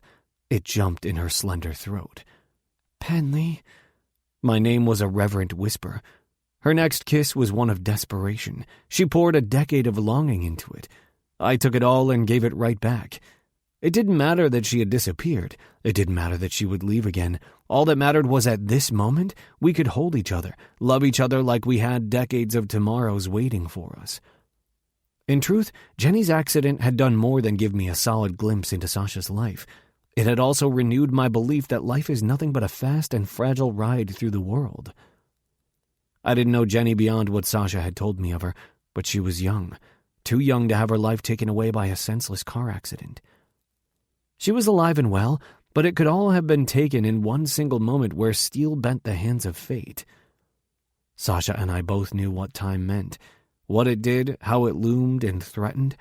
We had wasted so much of it already, but I couldn't let another second go by. Not anymore. I think we should abandon this lesson for now and go back home. To my place, I quickly corrected. Sure, on one condition. Her gaze burned bright with mischief. I can change the rules. Uh-huh. I gulped, lust building up quick and fast. Her soft fingers wrapped around mine, and I swallowed my tongue. For every letter missed, a piece of clothing has to be removed. Sweat pebbled at my neck. Are you suggesting a strip word game? She was coy and enticing, grinning like a woman coming into her own. Yes, and it's my turn to pick the category. I choose psychological diagnoses. You don't play fair, Sash. I buried my chuckle deep down, along with the fact we hadn't finished the car category. I'd go along with her because in the end it didn't matter. We'd both be winning this round. My phone vibrated on my bedside table. Each ver was more aggressive than the last. I wanted to throw the damn thing across the room, but that would mean moving, which in turn meant that I would have to unwrap my arm from around Sasha's waist. I really didn't want to do that. Her ass was pressed up to my groin, her body perfectly molded to mine. Our legs were interlaced, so how could I move anyway? I shut my eyes tighter, burying my face in her soft hair. "Bentley," she groaned, her voice raspy with sleep. "Your alarm is going off." "Shh, if no one listens to the alarm, does it make a sound?" She grumbled, wiggling closer to me. "Isn't it a tad early for philosophy?" "I don't hear anything is my point." "Impossible. Why did you pick that sound?" It redefined annoying, a loud, blaring siren. Something you'd hear coming off a fire truck, not a tiny demon-made device. "You have to get up. You can't be late to the doctor's office." The bottom fell out from my stomach. Shit. For 1 second, all wrapped up in Sasha, it slipped my mind. Lori and I were meeting with Henry's pediatrician this morning to discuss his supposed lack of attention and his subpar scholarly success. "I get that you don't want to go, Pen. It'll be hard and uncomfortable, but the sooner you have some answers, the better it'll be." True. Painfully true. With a few clicks, I turned off the alarm. Lori had texted me to make sure I remembered the appointment. Like I could forget. A guy forgets one appointment one time and then boom, no trust, no faith. I rubbed a hand across my chin. That wasn't even a fair thought. I was in a crap mood, but Sasha was right. It wouldn't get any better until we had some kind of explanation or course of action. I kissed her shoulder before trudging to the shower. I went through my morning ablutions like a man on the way to the scaffold. My nerves were frayed, convinced that mine and Lori's parenting skills would be evaluated by a court of medical judgment. Lori was a mess. No doubt her dad was up in arms about the whole ordeal. I'd be lucky if Mr. Drummond didn't show up to weigh in on the whole matter. "You and Lori are good parents. Henry is wonderful. Don't take anything personally, and don't get defensive," Sasha warned, handing me a travel mug of coffee. I arched a brow at her. I know, easier said than done. You got this, Pen." "Thanks, lovely." I kissed her softly. "See you tonight. I'll need another round of strip word game to cheer me up." Sasha swatted my butt and directed me toward the door. When I pulled into the parking lot at the doctor's office, Lori was already there waiting for me. She paced with so much purpose she was single-handedly wearing a hole through the concrete steps. "I'm about as nervous as the time we told my dad I was pregnant." Lori threw her arms around my neck and whimpered. "Why does it feel like I did something wrong?" "Because doctor offices are scary, because this is a whole new side of parenting and we've got zero experience. Oh, and because you're human and it's normal to feel apprehension when meeting with a doctor. Take it from me, I'm filled with foreboding every morning when I gotta meet myself in the mirror to shave." Lori clicked her tongue and rolled her eyes. "You don't shave, and I don't think vets count as doctors." I chuckled. Tell that to PD's owners. Poor furry beastie has major flatulence problems. "Oh, for fuck's sake, you are Henry's dad. Fart jokes at a time like this?" But it got you smiling, and you're not thinking about the scary doctor. Now let's go be adults for a bit. 1,000 horrifying weeks later, we left the doctor's office and sat in my car to have a bitch fest. Or, as Lori preferred to call it, a debrief. The only okay doc would meet with Henry in a couple of weeks. He'd also fill out some forms the school sent over. He warned us that Henry sounded like a classic case of attention deficit hyperactivity disorder. I thought he sounded like a little boy. The doc and I disagreed, thoroughly. As for Lori, she was at her wit's end. He really does have a lot of energy. I can't get him to sit still. Kids aren't meant to sit still, Lore. I was the same, and I'm fine. Look at me. I'm a vet. I did 1,000,000 years of school, even graduated with honors from vet school. But that's you. What if we do nothing, and that's the wrong thing to do for Henry? The conversation went on in much the same way, each of us talking in circles around the other. The through line on both ends was the same. We wanted what was best for Henry. He's 6. We don't have to make a decision now. Let's do some research, read some books, maybe even get a second opinion. It was Sasha's advice, but it was sound. That's fair. That's what we should do. The more we know, the better. She blew out a breath, leaning her head back against the seat. He'll be okay, right? Henry is the coolest kid out there. He's going to be fine.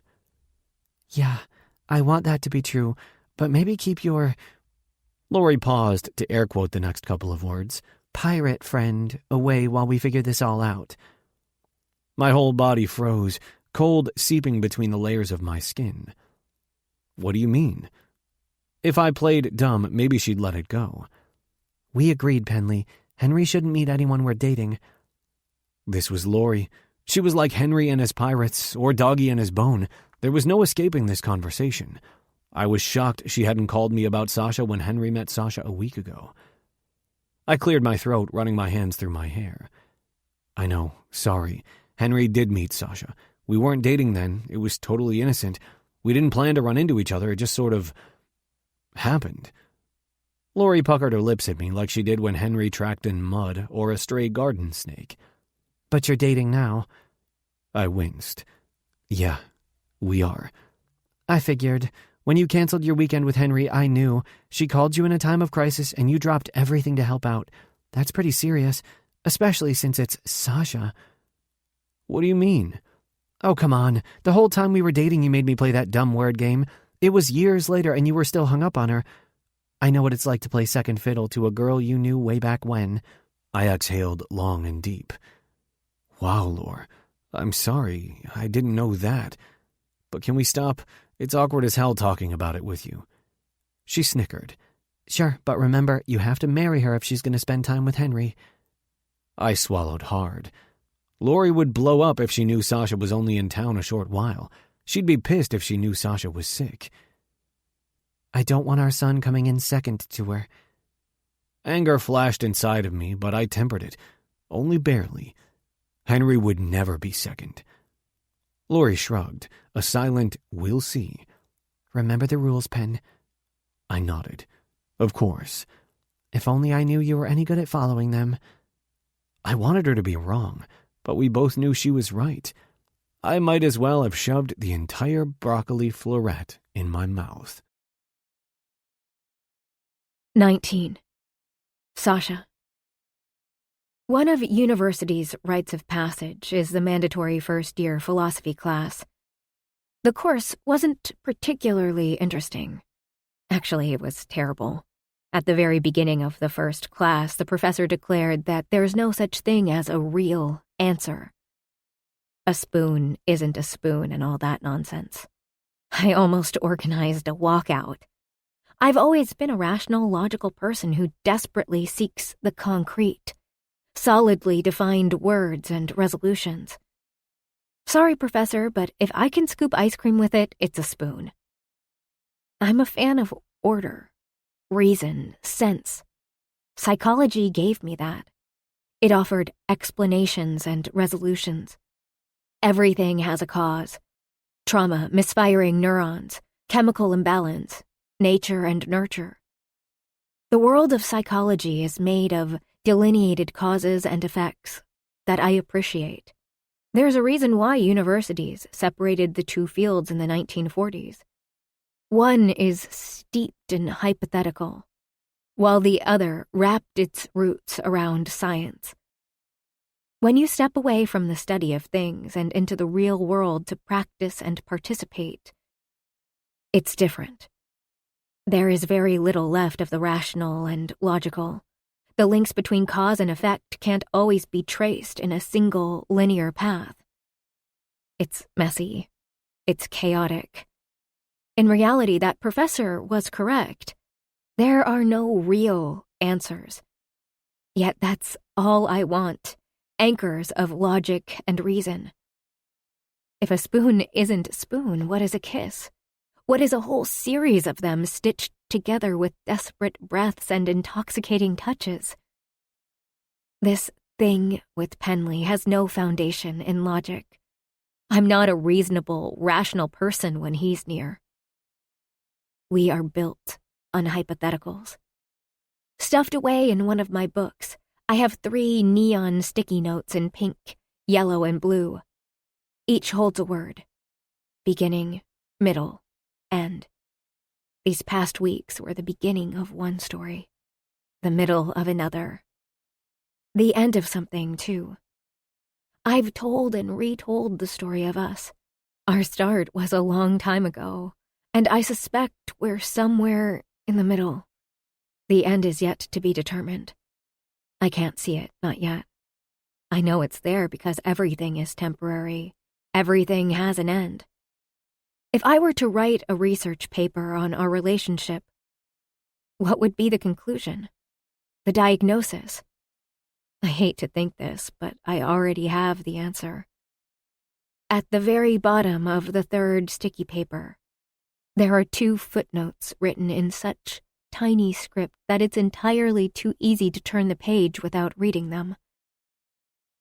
I'm in recovery with only a few more months left in Colbury and a degree to finish.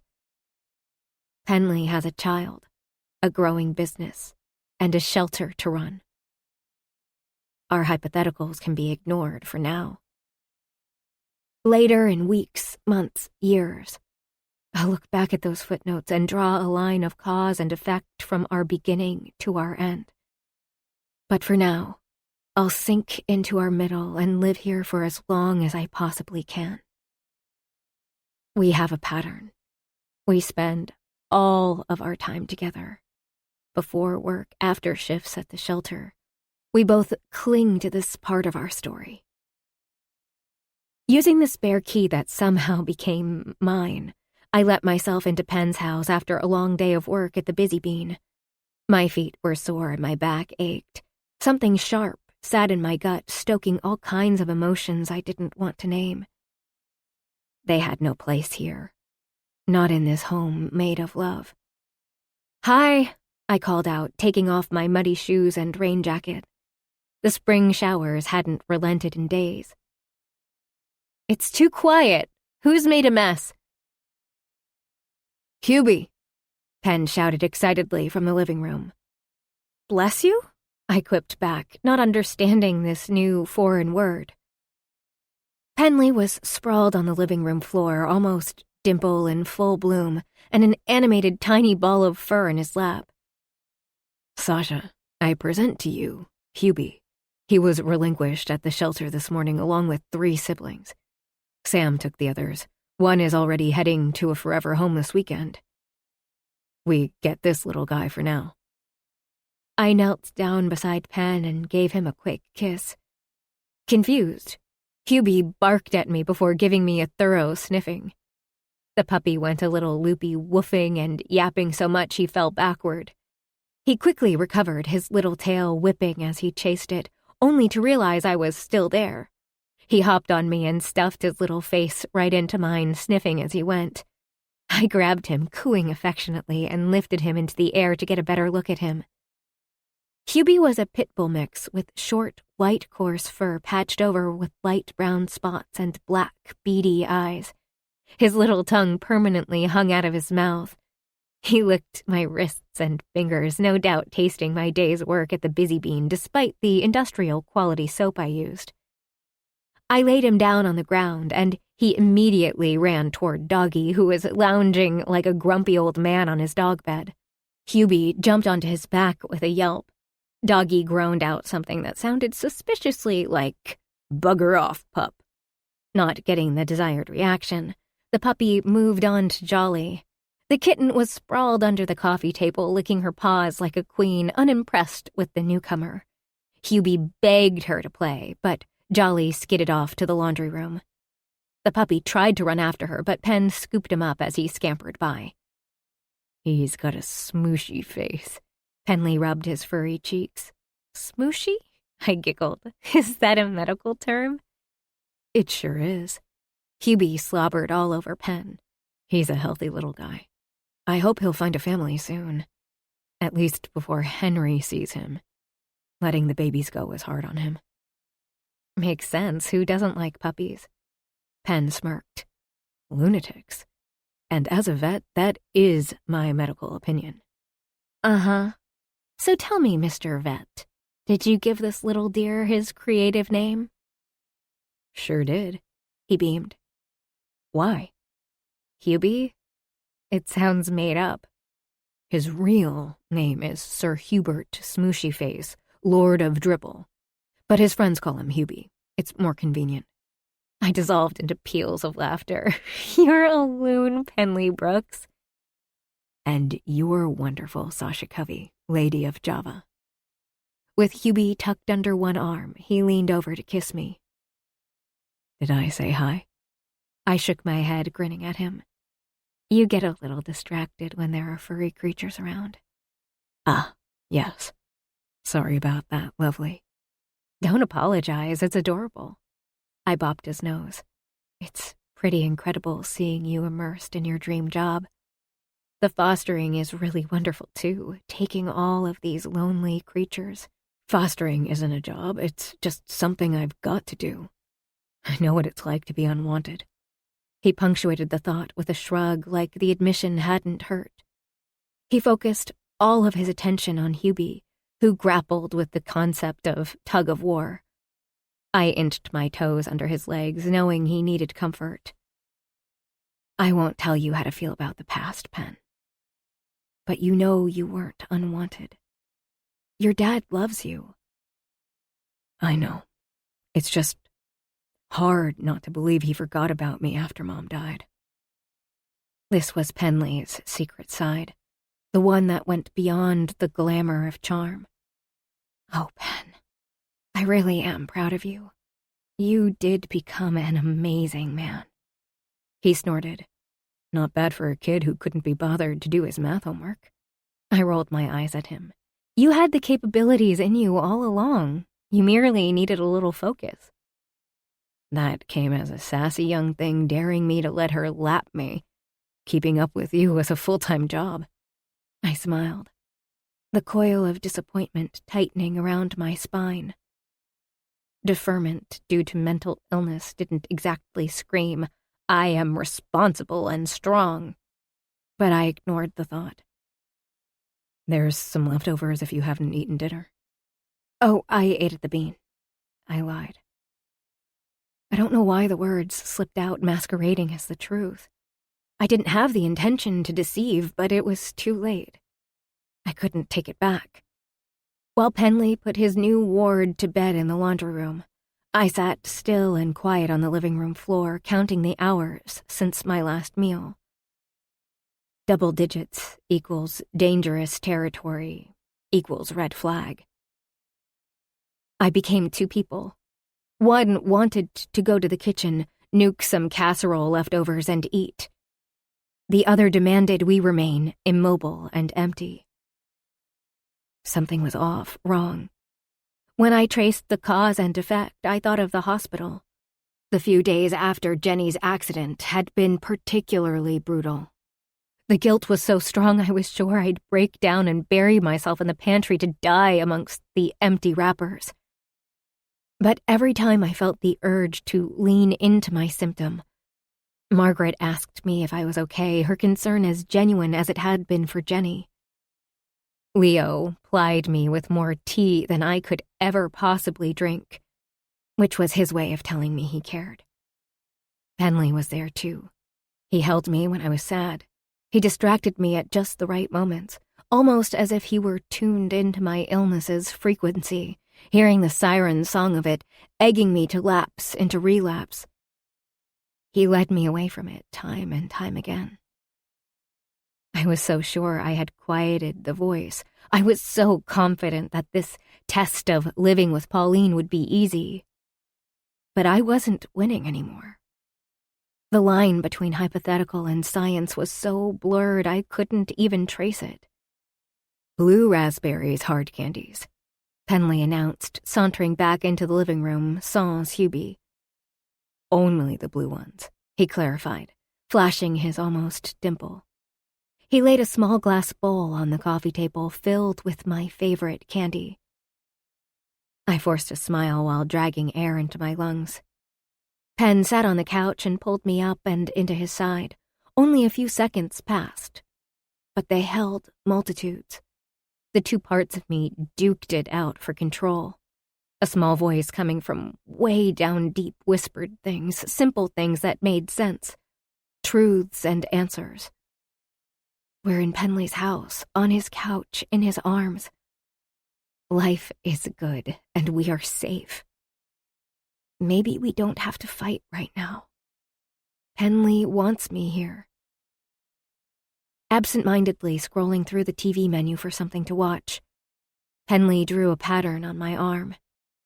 Every touch turned the volume up on the little voice, edging it out of the dark and onto the battlefield of my mind. She repeated herself, but one thing resonated like 1,000 gongs. I am safe. I am wanted here. I wrapped the words around me, stitching them up with willpower, the desire to get better and hope for the future. I breathed it all in, letting it seep into my bones, into the blood-soaked battlefield until nothing remained but a soft breeze in a wide open field. Quiet. Peace. Warmth. I settled back into a version of myself. The doubt and the illness were banished for the moment, a small victory I leaned into with desperation. That must have taken some doing. I pointed toward the candy. Thanks, Pen. He kissed my shoulder, anchoring me further to the here and now. You're welcome, lovely. Henry adores you even more. He got to eat plenty of green things when I was preparing this. A real laugh bubbled out of me. You fed your child candy to fill a bowl with only blue candy? He threw his head back. Can you imagine? He would have loved that. He got a couple, but the rest are hidden. Ha! Better make it a very good hiding spot because that kid of yours is sharp. Is he ever? I swear I grow a gray hair every time he opens his mouth.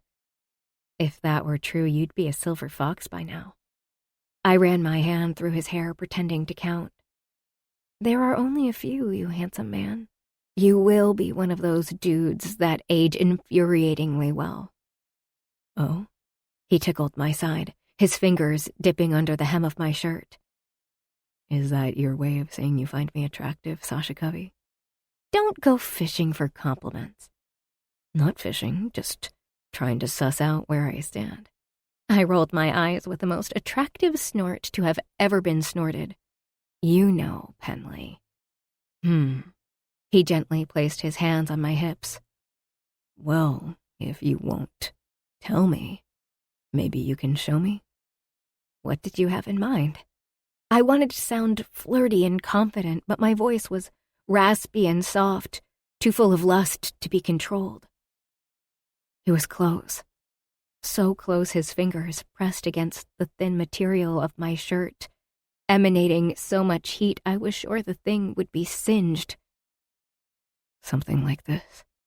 His lips caressed the beauty mark under my eye, trailing down to my neck, up to my cheek, until finally he found my mouth. One of his hands left my waist to tilt my head for the perfect angle. How's that for show and tell? He asked between sips of my lips. Shut up and kiss me.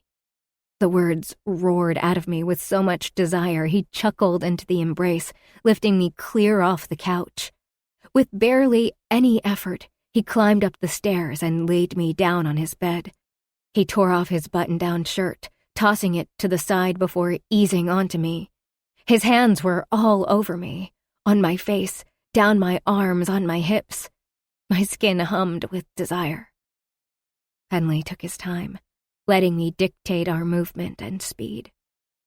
Physically, we never went as far as we could. But that didn't lessen our journey to each other. Half naked, I fell asleep in his arms, still sewed with hope. A bright new thread wove its way through the holes in my soul. The crimson strand was love. 20. Penley. Music streamed through the front door as I unlocked it. "Hey," I called down the hall. Surprisingly, Doggy didn't race toward me, not even when the grocery bags hit the ground. "Everything okay?" "Kitchen." There was an edge of panic to Sasha's tone. Over the last couple of weeks, Sasha and I had established a routine. When I got in after her, she was typically curled on the couch with Doggy, Jolly, and whoever I was fostering. The empty living room was ominous, especially with the string of curses coming from the kitchen. Who are we?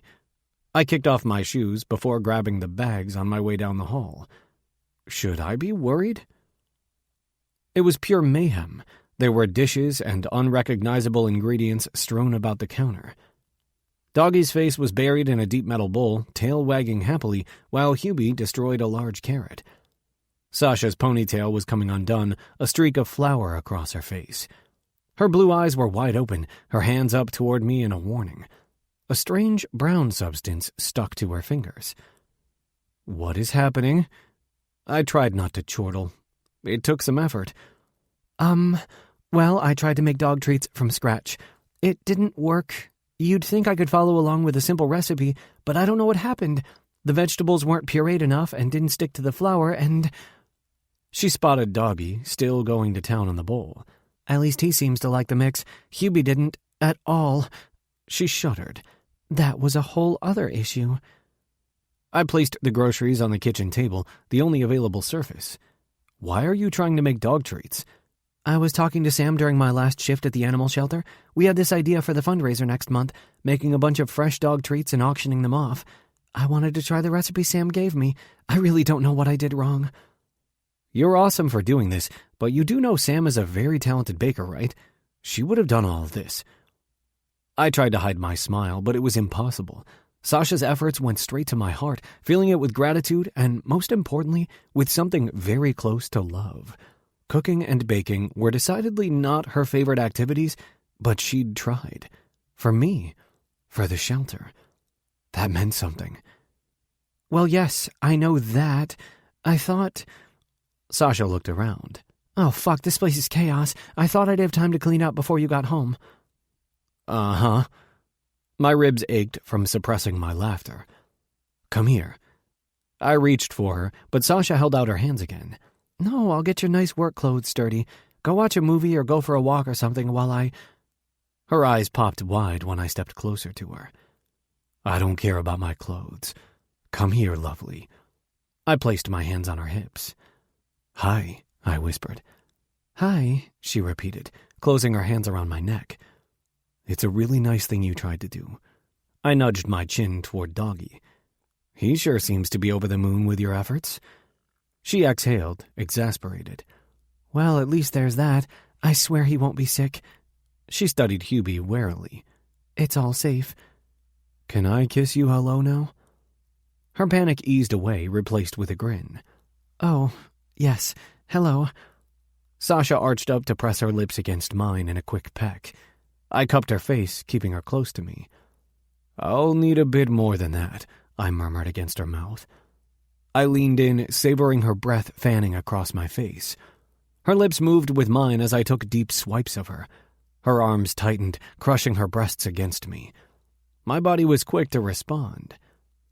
A loud splat surprised me, and I pulled away from Sasha without letting her go. Jolly sat on the counter, gaze trained on the disarray.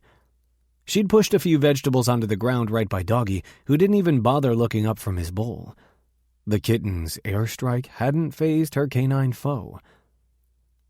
Let's get this all cleaned up so we can start on dinner. It really was sweet. A for effort. More like D for disaster. It was supposed to be a way of thanking you for teaching me to drive. My body shook with laughter. You think you know how to drive? Oh, sweet, lovely Sasha. Not hardly. I hate this.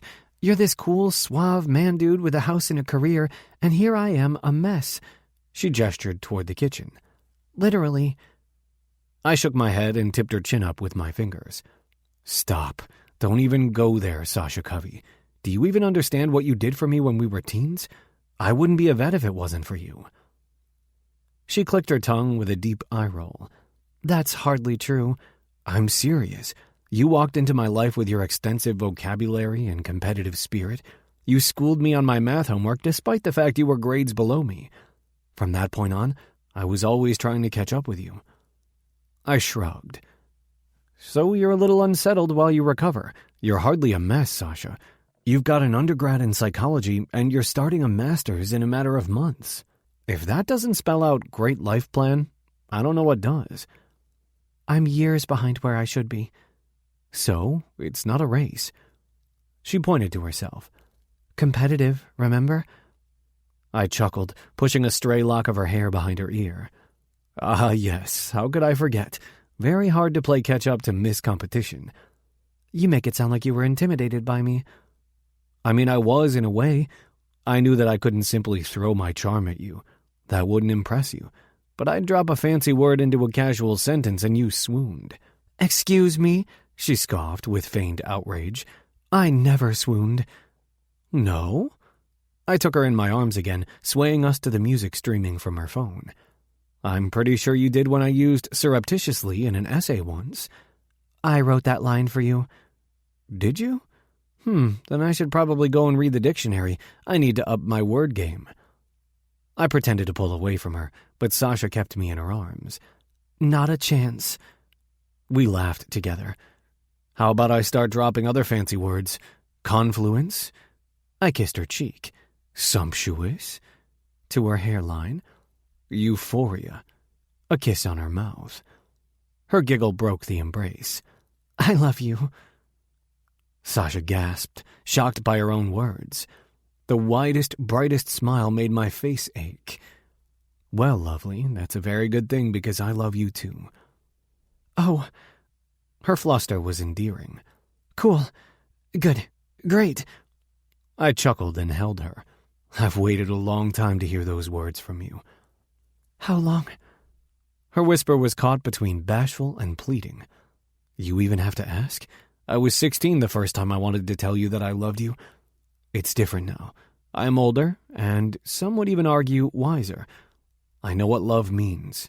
It means you, us, together. Wow. Sasha fanned herself, grinning coyly.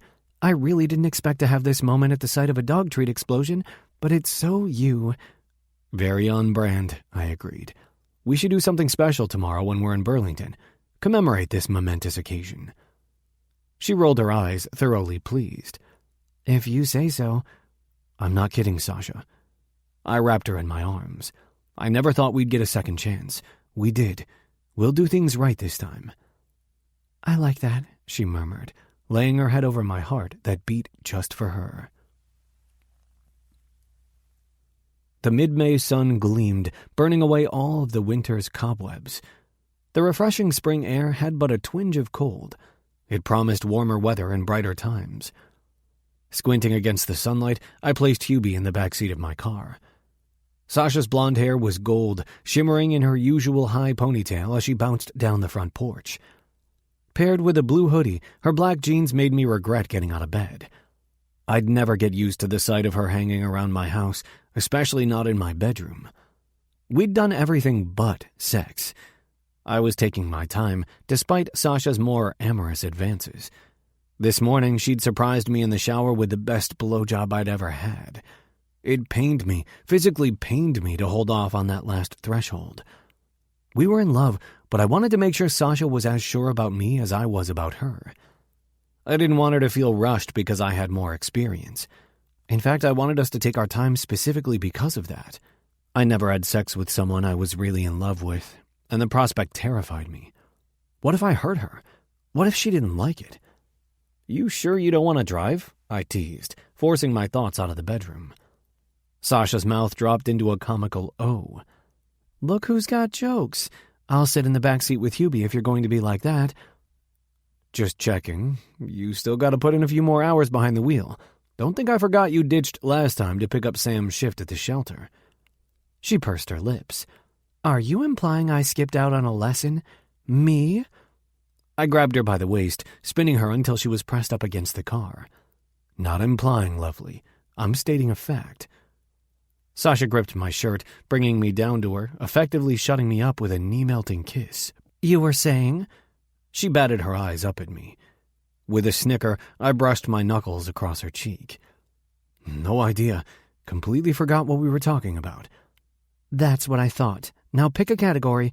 I know I won last round, but I'm feeling magnanimous. She turned to open the car door, and I playfully swatted her lush ass. I wanted to pick something naughty or, at the very least, suggestive, like that first night at the gin mill where I wordlessly stated my intentions. Category is 4-letter words.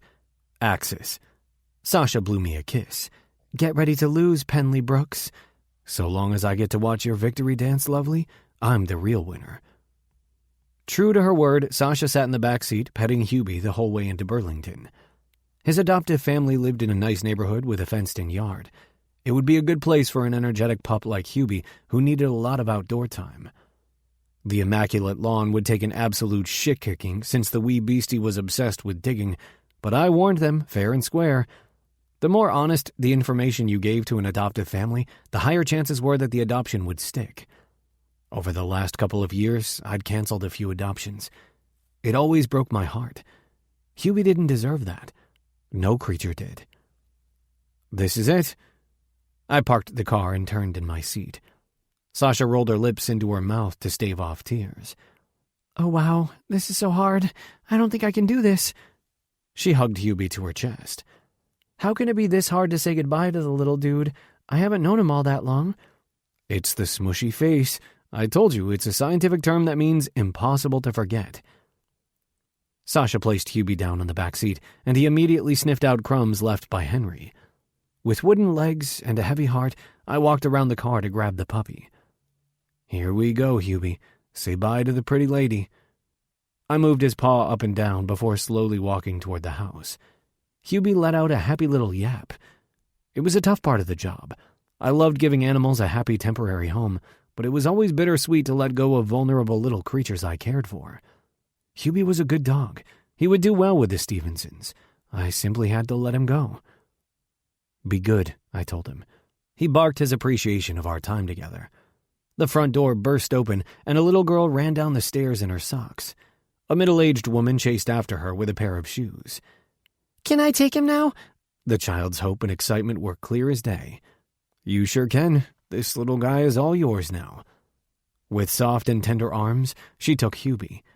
Her movements were unsure, but she was head over heels in love with Sir Hubert Smushyface, Lord of Dribble. He was in good hands, I was sure of it. The girl cooed at him, making the journey and sadness worth it. The long hours at the shelter, the insane mental gymnastics I had to do to keep the heat on, it all led up to moments like this when an abandoned animal became part of a family. After a brief chat with Hubie's, or Spot's, new family, I went back to the car. Sasha had moved to the passenger seat, her eyes lined in red. I dropped a hand to her thigh, silently comforting her. I believe I promised you a meal. You still want to? She nodded quietly. Yeah, of course. I'll be fine in a sec.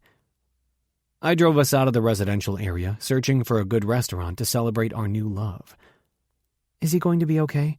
Sasha asked later as we settled into a massive booth in a dark and very atmospheric Italian restaurant. The ambiance was complete with a red and white checkered tablecloth and dim lighting. He'll be fine, though you should know they changed his name to Spot. Sasha scrunched up her face. I don't like it. Hubie was a much better name. I agree, but as I've been told by a wise woman, I don't have a leg to stand on since my dog is called Doggy. Fair point. The waiter, a tall, pimply young man with way too much product in his hair, checked on us twice before we even looked at our menus. Maybe we should share a large dish of spaghetti, I suggested, nudging her knee with mine under the table. I'll even give you the last meatball. That's very sweet, but I think I'm more in the mood for a chicken Caesar salad. Sasha's cheeks were red, her eyes watery, and her breathing out of sync. Damn, there goes my romantic plan for the evening. I leaned over the table. You okay, lovely? She waved me off. I'm totally fine, just sad about Hubie. Her smile wasn't genuine. I ditched my side of the table and went to sit by her. With my arm around her shoulder, I tucked her into me. He'll be fine. He's going to be loved like no other Sir Smushy Face in the world. Sasha nuzzled into me. Thanks, Pen. You can always make me feel better. It's in the boyfriend job description. I squeezed her knee. Now let's see if we can find you some pink lemonade. Best boyfriend ever, Sasha whispered before kissing my scruffy cheek. I grinned, my heart fit to bursting. Things were finally exactly how they were supposed to be. After a more cheerful dinner, I drove us back home, invincible and confident in the knowledge that, like Hubie, Sasha and I were well on our way to forever. 21. Sasha. It was one of those days. It was raining, but no one had given me the memo that I should be building a boat. Thunder hadn't stopped rolling over the busy bean all morning, leaving me anxious and jumpy. I wasn't usually scared of storms, but I hadn't slept. I was nothing but an exposed nerve. It wasn't that lame I haven't slept that people spout when they didn't sleep enough. Nope. A full sleepless night.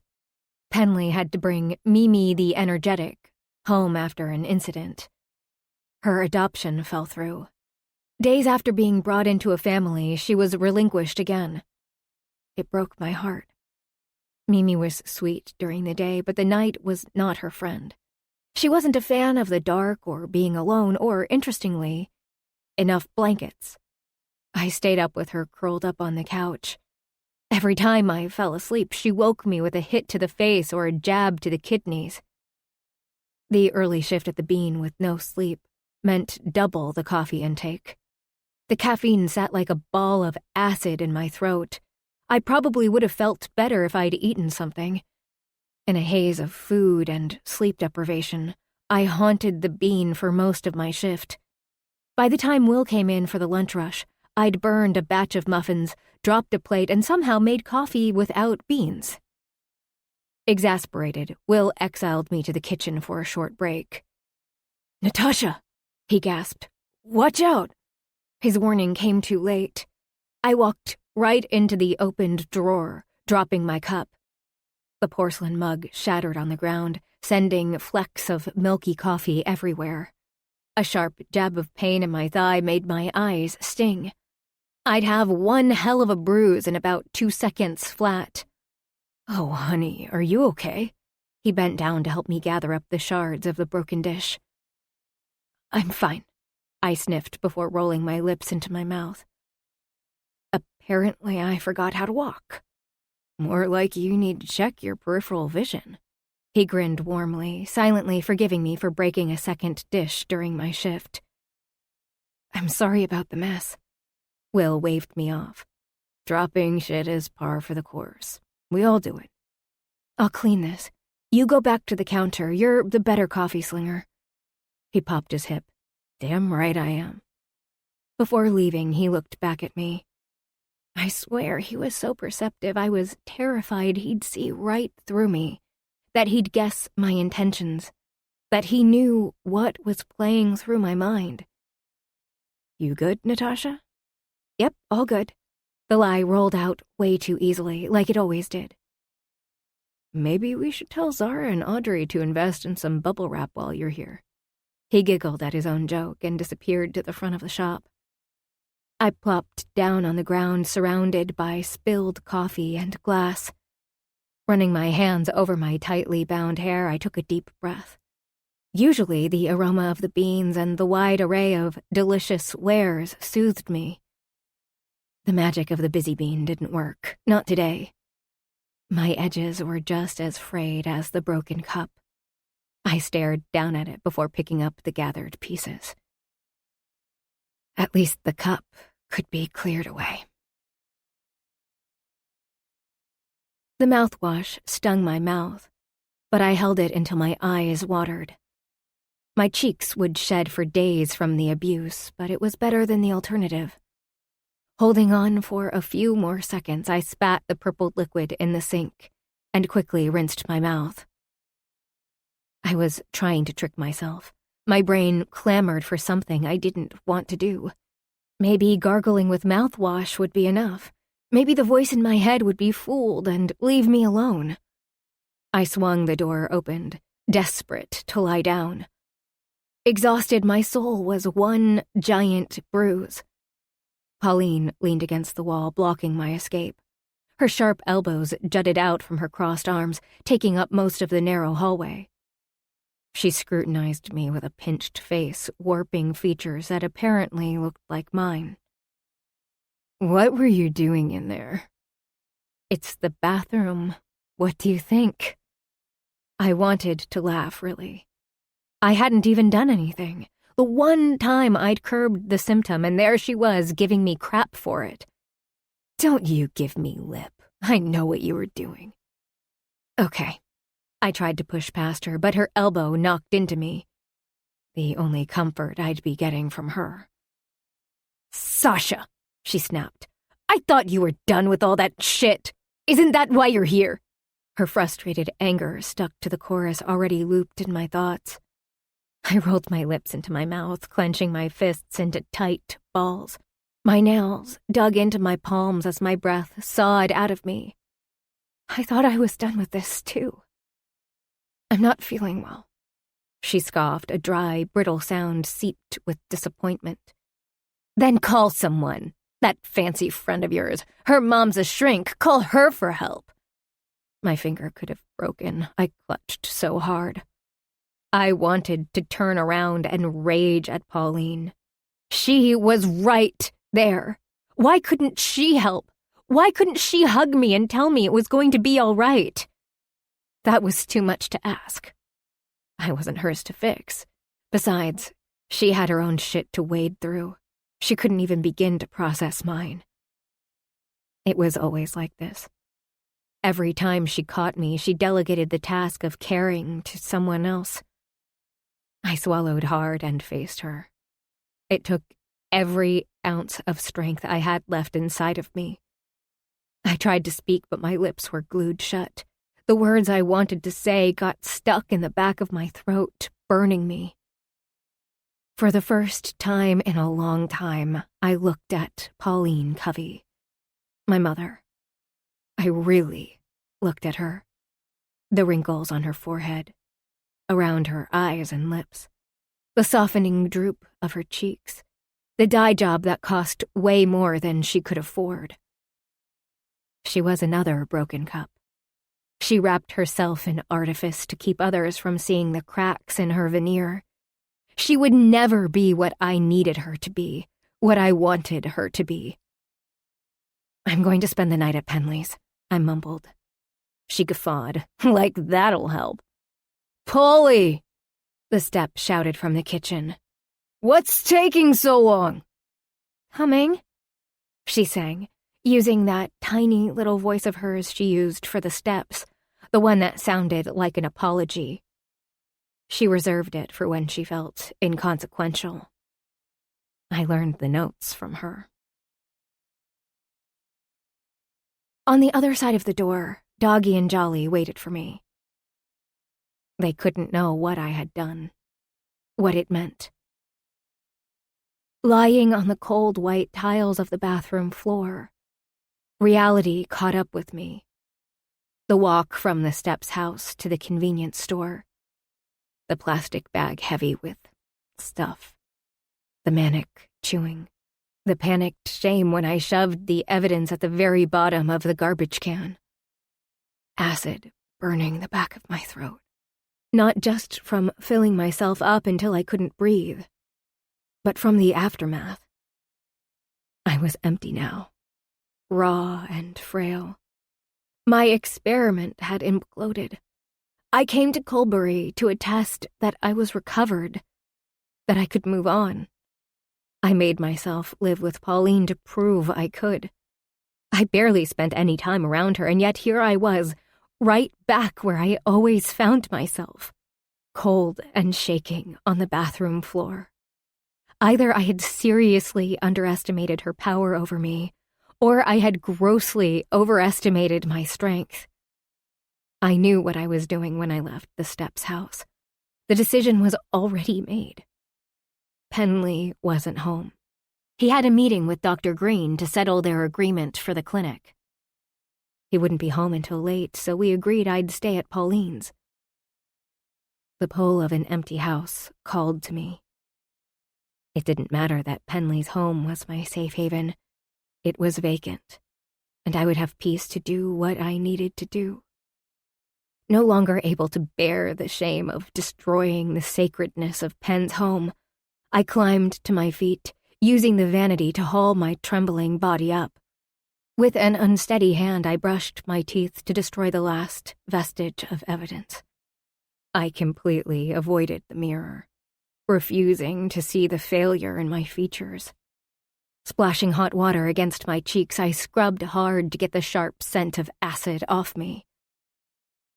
Should I leave before Penley got home? Pretend I had never used his space for a binge?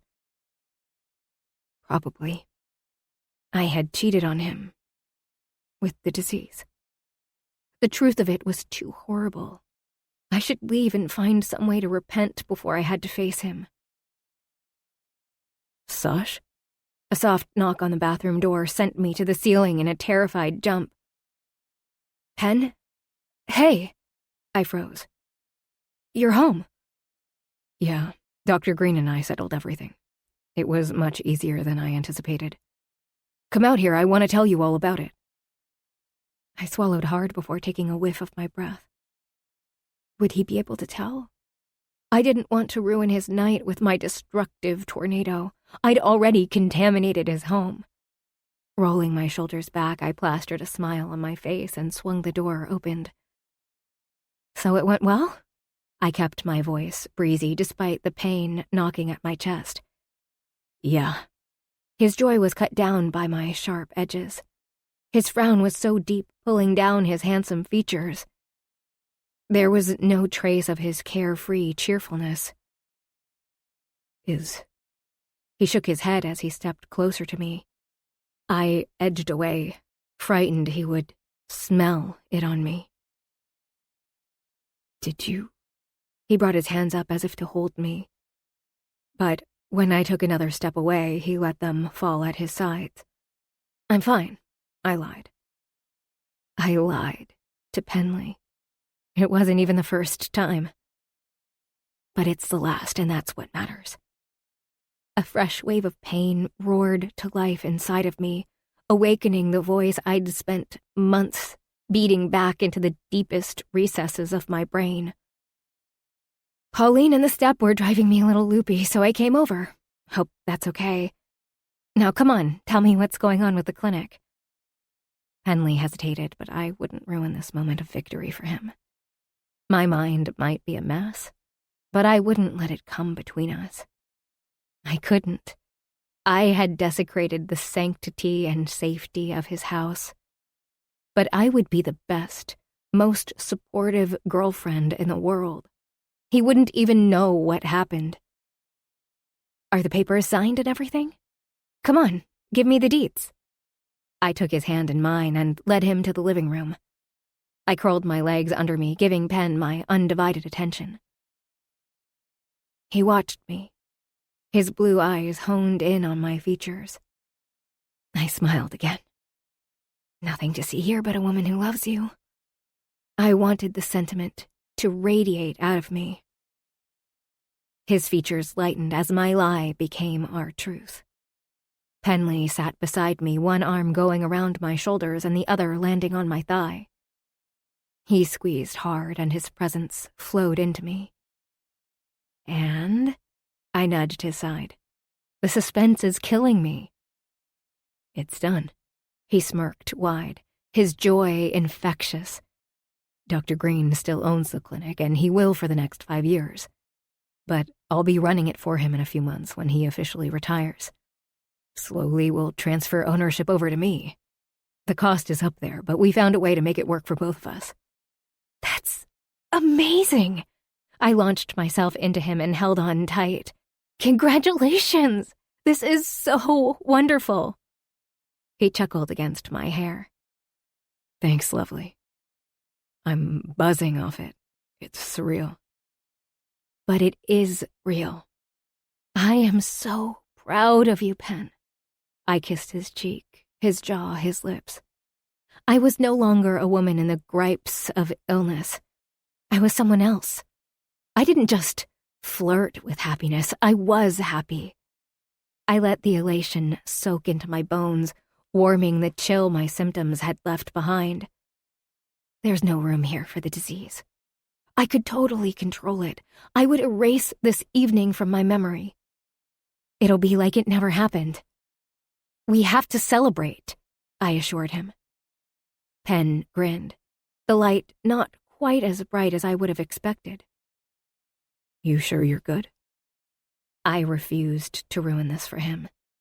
The disorder wouldn't touch him. It wouldn't affect us. I am Sasha Covey. I am a person. I have a soul and a heart. I am safe, and I deserve to be happy. If the voice of the disorder answered me, I ignored it. Are you kidding? I'm wonderful. You've got your dream job, and soon you'll be running your own clinic. And you're really young, too. You should be featured in a magazine for this. I drew my hand in the air over an imaginary billboard. Penley Brooks. A Vermont success story, or maybe Penley Brooks. Hot vet to the rescue. Hot vet to the rescue, he snickered. Well, yeah, because of all the animals you help with the shelter on top of your patients. He tugged me into his lap and palmed my cheek. His thumb fluttered against my beauty mark. Hot vet, huh? I giggled. You know you're devastating, Penley Brooks. His almost dimple winked at me. That doesn't sound too good. I don't think of devastation as a good thing. No? I ran my hands up his muscular arms to his broad shoulders. I think some devastation is fine. For example, the destruction of underwear. Oh? His chuckle was rough with longing. Uh-huh. I closed my arms around his neck, pressing my body into his. What else? The azure of his eyes burned, the starbursts alive with wanting. The decimation of propriety. He threw his head back. Where do you get this stuff, Sasha Covey? No idea. But it was either that or the ruination of virgins. His breath caught. Penley's body was still, but his energy was hectic. I'd spiked the already charged air with possibilities. Sash, he groaned, laying his forehead against mine. No rush, okay? His lips found mine. He drank in my pain, my disappointment. He took away the shadows curling around me. Penley replaced it all with his own brand of hope. His future was so bright, so full of hope. I soaked it in and pretended it could be mine, too. 22. Penley. The clinic smelled like Friday. Excitement hung in the air, needlessly stimulating the animals. Even the tortoise was rousing up a storm in her portable habitat. Sam hummed loudly and off-key from the reception desk as she greeted the first wave of appointments. I loved my job, but it was different since I signed the agreement with Dr. Green earlier in the week. I wasn't simply a vet anymore. I was a managing partner of the clinic, and soon enough it would be mine. My messy office, the worn walls, and the scuffed floor never looked so good. The future lay ahead, radiating all sorts of possibilities. Owning the clinic would be a lot of work, but I would be able to provide for Henry without fear. When Lori got pregnant, we both worried about money. That's what had led Lori to move back home with her parents. It was also why we had decided the best thing for our unborn child would be for me to finish my degree. Lori put her own education on hold to have Henry with a promise from me. I would make sure she and our kid were taken care of. Since then, Lori had changed her career path. She was a teller at the bank, which gave her flexible hours and decent pay. That hadn't impacted my original promise to her. With this new venture, not only was Henry's future more secured, but I could also do more with the shelter. The massive boulder of expectations I'd been lugging around since college wasn't as heavy. I wasn't Sisyphus anymore. I'd rolled that rock to the top of the hill, and it hadn't rolled back down, crushing my hopes. Nope, it stayed where it was for the first time in a long time. I was in my own little kingdom, every little bit drunk on a job well done. Sure, the day stretched on in front of me, but Sasha and I had plans to celebrate. She was here to witness my triumph, sweetening it. Life was clearer than the spring sky, everything falling into place. Not only was this my time, it was ours. We'd missed each other before, too young to understand what was between us. Things were different now. Even with Sasha in recovery, with the daunting task of finishing her master's and PhD, I could feel the future thrumming with hope. For 2 horrible seconds, I thought she had relapsed on Tuesday night, but she put all of my fears to rest with her enthusiasm for the next chapter of my life. It meant she planned on being part of it, didn't it? It had to. I was so close to getting everything I had ever wanted.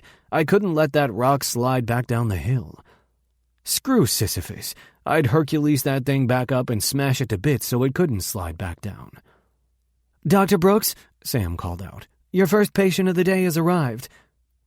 Rolling my shoulders back, I nearly skipped to the reception desk. Moira, a massive Irish wolfhound, sat back on her haunches, long tongue lolling out of her smiling mouth. The gentle giantess was a beauty. I ruffled the fur of her head. "How we doing, Moira?" She licked her lips in response before eyeing her owner, a tall Irishman that seemed to be having a bad morning. "Any specific ailments to report?" I inquired, leading the pair into an examination room. Knowing the drill, Moira walked up the ramp and settled on the table. Declan blew out a breath. "No, everything's grand with Moira." His thick Irish brogue was undercut with barely contained anger. I warbled comforting nonsense to Moira as I went through the steps of her checkup before focusing on her distraught owner. Over the years working at the clinic and the shelter, I learned that caring for the animals also meant checking in with their owners. A pet is only as happy as it's human. "Everything is grand with Moira?" I repeated. "That's not ominous at all. Is everything okay with Declan?" His jaw clenched, a pained breath puffed out of his flaring nostrils. "I don't mean to pry," I assured him. "I only ask single dad to single dad." If memory served, and usually it did, Declan had a little boy a couple of years younger than Henry. The worry lines pinching Declan's forehead told the tale of a concerned parent. I recognized the look. "I don't know. Can you be a dad if you never get to see your kid?" I flinched. Yep, I knew that feeling well. You're always a parent whether you're around or not. If the worry is killing you, you know you're a dad. "Right," Declan agreed. He blew out a frustrated breath, and Moira nearly launched herself off the table to soothe her human. "I'm currently trying to convince my ex to give me joint custody of our son. So if you need my unsolicited and unprofessional opinion on anything, know that my rate for humans is much cheaper than it is for canines." Declan laughed begrudgingly.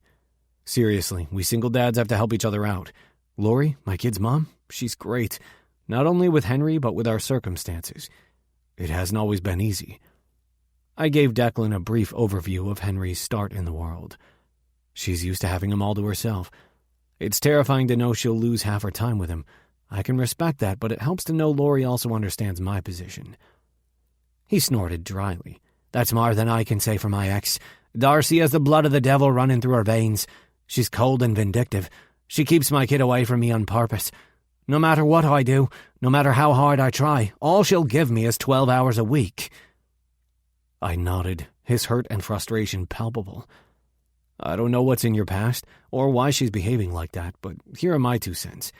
This shit is hard, but you have to do what feels right for your kid. If fighting for more time is it, then fight. Fight fair and follow her rules, even if they seem insane. In the end, all that matters is the little one. I'm this close." I pinched my fingers together. "This close to getting Henry every second week. I'm here to tell you, it can happen." "Sounds like your ex is much more level-headed than mine. Might not be that easy for me." I shrugged. "Maybe not, but you know it's worth the shit-kicking to the guts." "Yup, it really is. I'd sell my soul for more time with Liam." "Hey, if you ever want to get together with our boys for a playdate and vent about all things co-parenting, let me know." I wrote my cell number on a slip of paper and handed it to him. I'm not a pro, but I could be a pair of objective ears. Declan took my number. That's really nice of you, Doc. Like I said, single dads unite. We can be our own support group. His answering sigh was lung-searing. We should have a support group. I'll see you around then. Declan's reluctance ebbed away. Yeah, I'd like that. The rest of my Friday morning appointments went well. If my life were a movie, the whole day would have been a happy montage set to some nondescript bubblegum pop song. There were no clouds, metaphorical or literal, on the horizon. Even the crash of files in my office didn't dampen my mood. I was elbow-deep in the cleanup when my phone rang. Up in Burlington, a rare animal was being relinquished, and no one was qualified to take care of the poor little deer. A plan formed in the back of my brain. I would take my lady out in style and help an animal. All in a day's work. As per usual, I found Sasha in the living room, surrounded by animals, books, and sticky notes. Doggy was curled on her feet as if he didn't weigh 1,000 pounds. Mimi was chasing her own tail, yapping at shadows, while Jolly lounged in Sasha's arms, overseeing everything through judgmental eyes. We almost had a family for Mimi, but at the last second it had fallen through. If she didn't find a place soon, I would adopt her myself out of pure guilt. She had already chewed through 2 pillows, 1 shoe, and had decided that the third tile from the left in the kitchen was the only place to pee. We could be outside for hours, but she peed right on the floor the second she came into the house. She was not so subtly marking her place, wordlessly telling me she wasn't going anywhere. The floor would always be a little bit stained from her efforts. Sasha beamed up at me when I leaned over the side of the couch to give her a quick kiss. Hey, lovely. How was your morning, working man? I wasn't expecting you home for lunch. Had I known, I wouldn't have prepared anything because I've got no culinary skills. I chuckled as I recalled the ill-fated dog treats baking debacle. I came to surprise you. I'll make myself an omelet in a few minutes. First, I want to bask in this sight. You've got quite the menagerie keeping you company. She giggled. I think there's room for a couple more. What do you say, Jolly? The feline flicked her tail in displeasure. Come on, little queen. I scooped the cat up, earning me a sigh for my efforts. Don't you want more loyal subjects? Jolly blinked dispassionately and leaped back onto Sasha. I'll take that as an I don't care, which is awesome because there will be another edition. Sasha perked up with excitement. I loved that about her. It wasn't a battle to give shelter to yet another animal. She just got it. When is this happening? I sat down beside her at the edge of the couch, much to Doggy's displeasure. Actually, the critter is in Burlington. I thought we could drive up for dinner tonight after work. We can pick up Tippy on our way back. Oh yeah, that sounds like fun. What kind of animal are we talking about? More kittens? Jolly purred like an old car, silently reminding us that she should be the only feline. Don't worry, sweet girl. I've adopted you. You're not going to be replaced. I chuckled. Jolly definitely has nothing to worry about. We're picking up a ferret. A blind ferret. Sasha frowned in confusion. Ferrets are pets? I shrugged, absent-mindedly petting Doggy. They shouldn't be. People like ferrets because they are tiny and adorable. There's a misconception that they can be kept in cages with very little care because they're small. That's not right. Ferrets might sleep a lot, but when they're awake, they're awake. They're lively and sneaky. They're pro-escape artists and chew through everything. They put Mimi to shame. Is Tippy blind because of an injury? According to the owner who relinquished her to the animal shelter, Tippy was born blind. They called a blind animal Tippy? She tisked. That's cruel.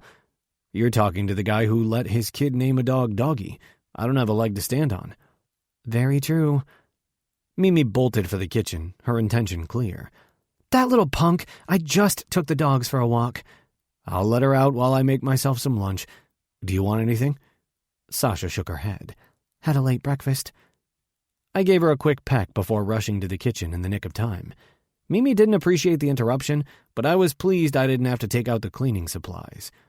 Nothing would dampen my sunny with no chance of rolling boulders mood. Thankfully, my afternoon was quiet. With only one appointment booked, I caught up on some paperwork and made a real dent in my organizational system, courtesy of sticky notes.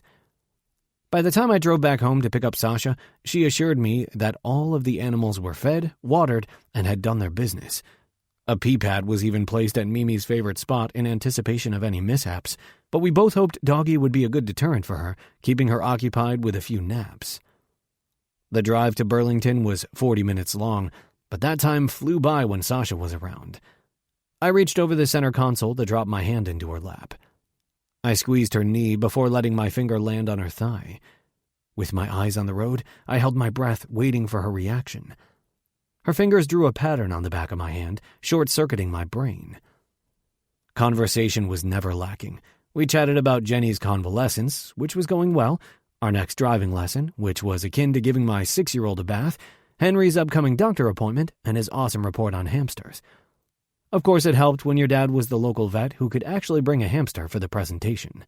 The only thing we didn't talk about was Sasha's dwindling time in Colbury. May was coming to an end, and soon summer would be in full swing, yet the topic was sealed shut behind a steel door. I didn't want to be reminded that she would soon be all the way in Burlington, but tonight's little road trip was my way of showing her that the distance between the two towns didn't matter. Not really. I could come up after work on Fridays on the weekends I didn't have Henry.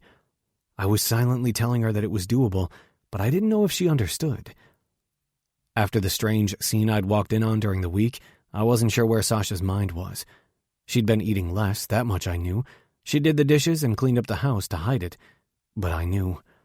I didn't know how to bring it up. If her temporary stay in Colbury was kept behind a trapdoor, her recovery was buried 6 feet down in a concrete bunker with an army of guards defending it.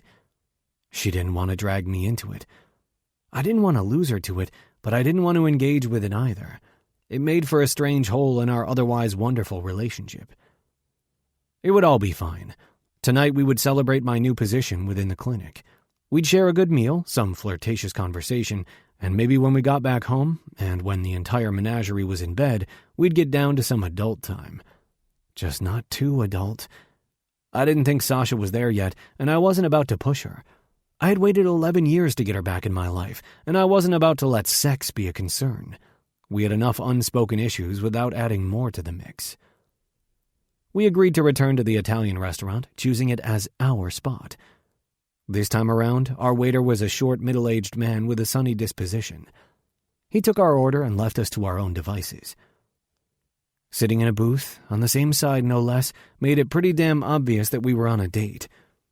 Sasha's leg was pressed against mine, her hand in my lap, while my arm was thrown over the back of the seat. We were in our own cocoon, happily reveling in each other's presence. "Do you seriously think that microorganisms are a good category?" Sasha giggled. "I'll win again." I feigned hurt. "You doubt my skill as a doctor of animals." She rolled her eyes. "When's the last time you treated a living thing under a microscope?" "I cured Henry's imaginary parrot through a monocle last weekend. It was quite the feat." "Wish I could have seen that." My heart clenched. Sasha really did like spending time with Henry, but the rule stood. She couldn't, not until we were a whole other kind of serious. With her impending departure, it was hard to know where we would end up.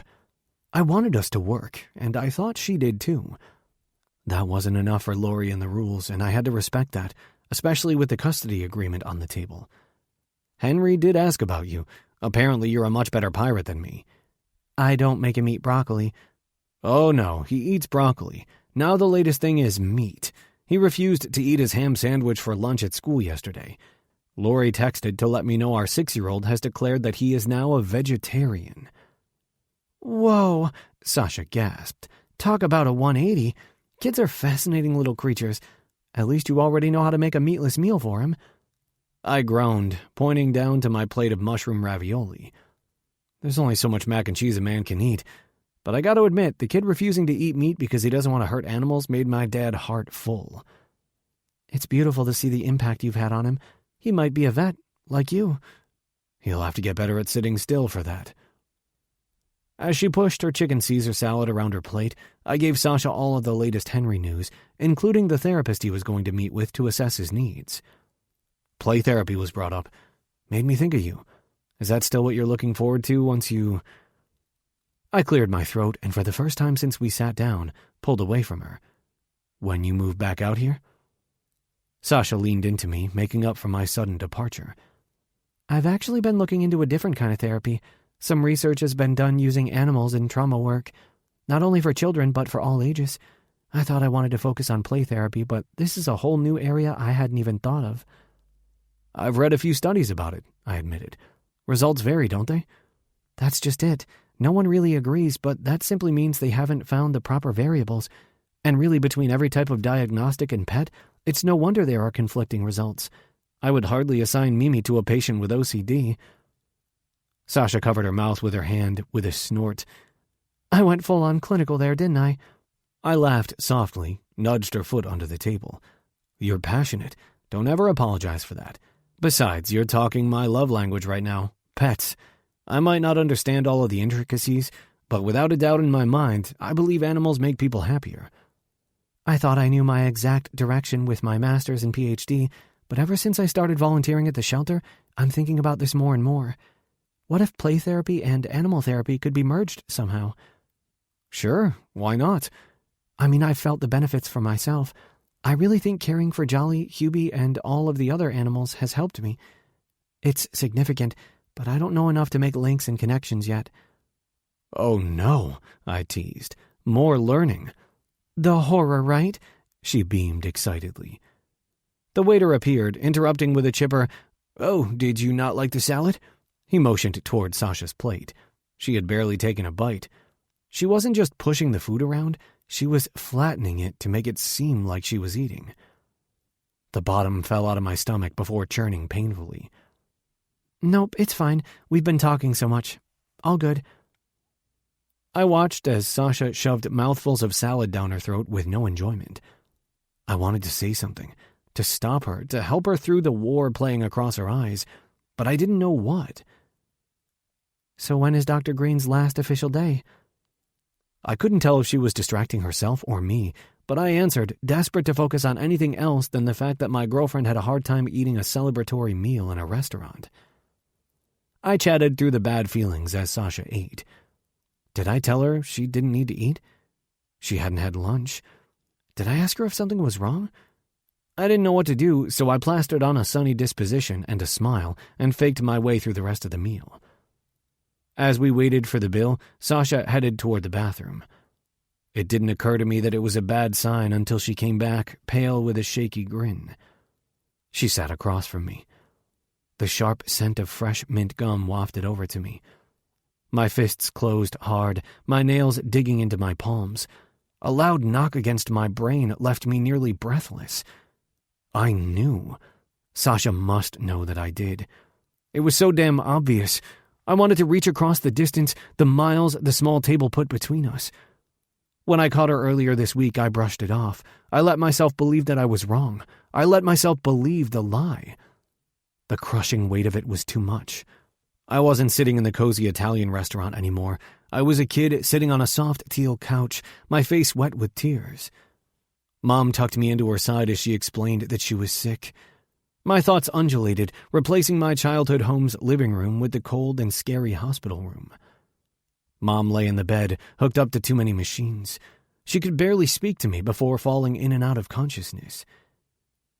She had chewed mint gum too. The treatments made her overly nauseous. She would be sick and quickly stuff a stick of gum into her mouth to hide the evidence from me, but I knew. By that time, so much had changed already. Mom didn't sing along to the radio. She couldn't brush her hair without dissolving into tears. And then she was gone, lost to me forever. My torturous brain dovetailed into a whirlpool of grief. There was no end, no beginning, no real distinction between where the hurt begins and where it ended. I couldn't track it. All I knew was death, the inevitability of it, its crushing weight, robbing every last vestige of hope as it passed through.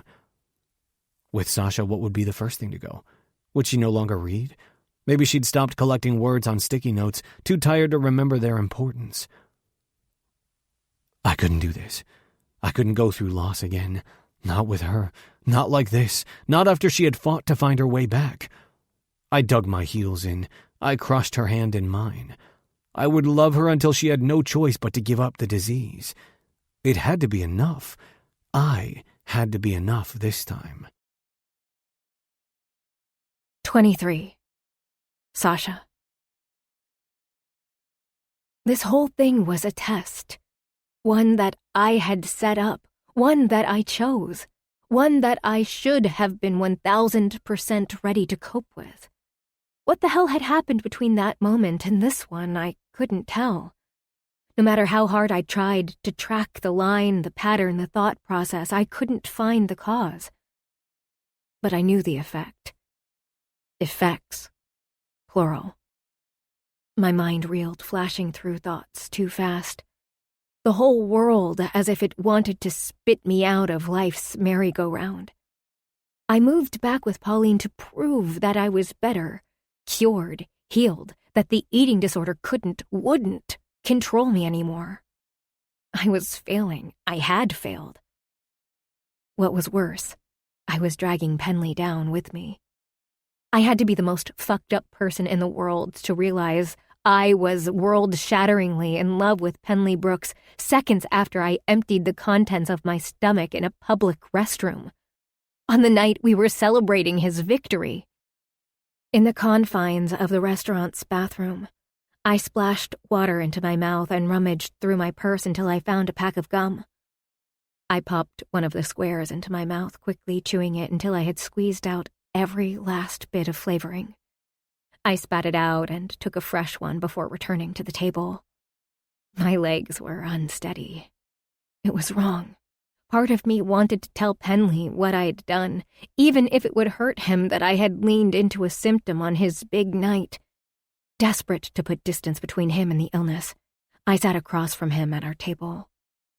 The space between us stretched on so long and too wide. I didn't want to be apart from him. In fact, I had never wanted to be so close to him. In reality, I needed distance from the scene of my crime. The voice in my head. Not Penley. I could deal with this. I could climb up this hole I slid down. All I had to do was focus on the man I loved instead of the monster who would kill me. Such an easy choice. I chose Penley Brooks over everything. With a deep breath, I rolled my shoulders back. I am Sasha Covey. I am in control of myself. I am with my boyfriend. I am safe. Everything is fine. I repeated it a few times, letting each word anchor me in the present, in Penley's presence.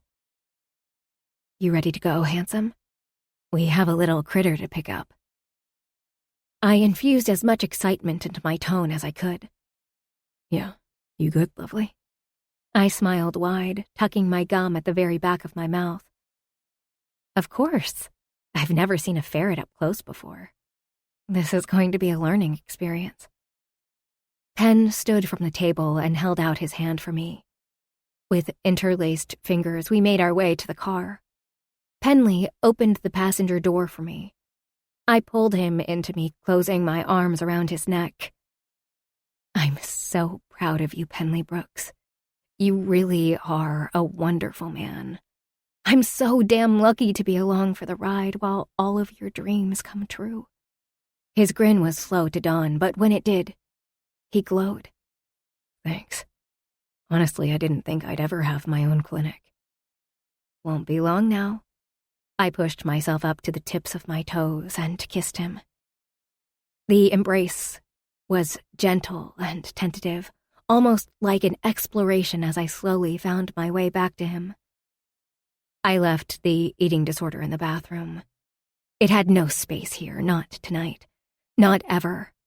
I banished it further and further back with each stroke of my lips against Penley's. One of his hands cupped my cheek and the other snaked around my back, securing me to him. Tippy's waiting for us, he grumbled begrudgingly after another series of feverish kisses. Yep, let's go get her. The sooner we left this place, the sooner I could sever myself from what I'd done, the closer I'd be to Penley. If someone told me that ferrets were the cutest little creatures in the world, I wouldn't have believed it. Jolly held that title, hands down. But when Penley brought out a small travel crate with Tippy safely tucked inside, I couldn't even contain the wave of giddiness. "Oh," I cooed at her little face, poking through the grate. Her face was tiny, tipped with a soft pink nose. The white fur of her minuscule muzzle faded into pale brown around her eyes, darkening down the length of her thin, slinky body. Her eyes, nearly black with a milky quality to them, blinked fast as she sniffed the air.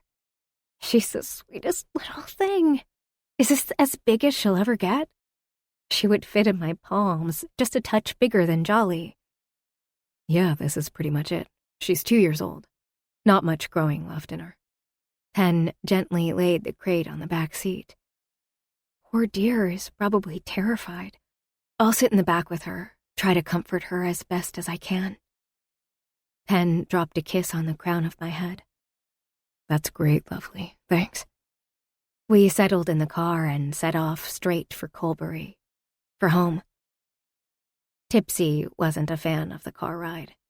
For the first stretch, she made distressed noises that saddened me.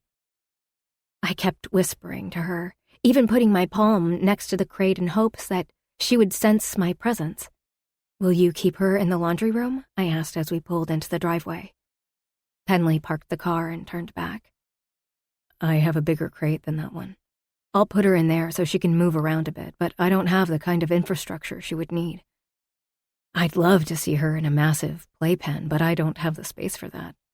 And I can't leave her all alone in the shelter. The sweet beastie might die of fright." I held the crate tight to my chest. No, I can't imagine that. Once we were in the house, it took a little while for Tippy to calm down. She could sense the 2 dogs and Jolly. She circled her cage like a caged animal. It broke my heart to see her so distressed. Tippy only settled once she was in the laundry room alone with Pen and me. Carefully avoiding her claws, I took her in my arms. Her little heart beat way too fast. I cradled her to my chest and pet her soft fur, whispering all kinds of comforting things. Eventually, her tiny, beady eyes closed. She fell asleep. When I laid her down on the large crate, now filled with her own blankets, she barely lifted her head. "Is she gonna be okay?" I could make out the corner of the laundry room door from the couch in the living room if I leaned forward. Penley placed his hand on my back and rubbed up and down. "She'll be fine. Ferrets sleep almost 20 hours a day. She's had a big change, so I'll bet she's exhausted. Rest will do her good." I continued, staring at the door as if Tippy would cry out for me if she were in distress. I felt terrible for her. It must be nerve-wracking to change environments without her sight, and to think she would have to go through it all over again once Penley found her forever home. "We need to find her the best family," I resolved. Pen chuckled. "Yeah, we will. It might take some time, but it'll all work out." And it would. Not just Tippy. For Penley and me too. I had to believe that. 24. Sasha. It was late. Close to midnight, kind of late, when the world is quiet and peaceful. The movie we'd watched was drawing to a close, but I didn't really care to see the end. My attention was so focused on other things. Like Penley drawing patterns on my inner thigh. His fingers brushed against me with just enough pressure to make me tingly in all the right places. Feeling bold, I did the same. With every pass of my fingers, I edged closer to his groin. Penley stiffened beside me when my hand grazed his cock. I repeated the motion a few times before he caught my wrist. "What are you doing, lovely?" "Tantalizing you? Why should I stop?" I threw a leg over him and straddled him into the couch. "No, don't stop, Sasha. I ground against him. I'm feeling naughty. Hadn't noticed. He teased, pushing my hair back over my shoulder. I dipped my hands under his shirt and worked the buttons until he could shrug out of it. I placed a kiss on his collarbone and moved my hips again.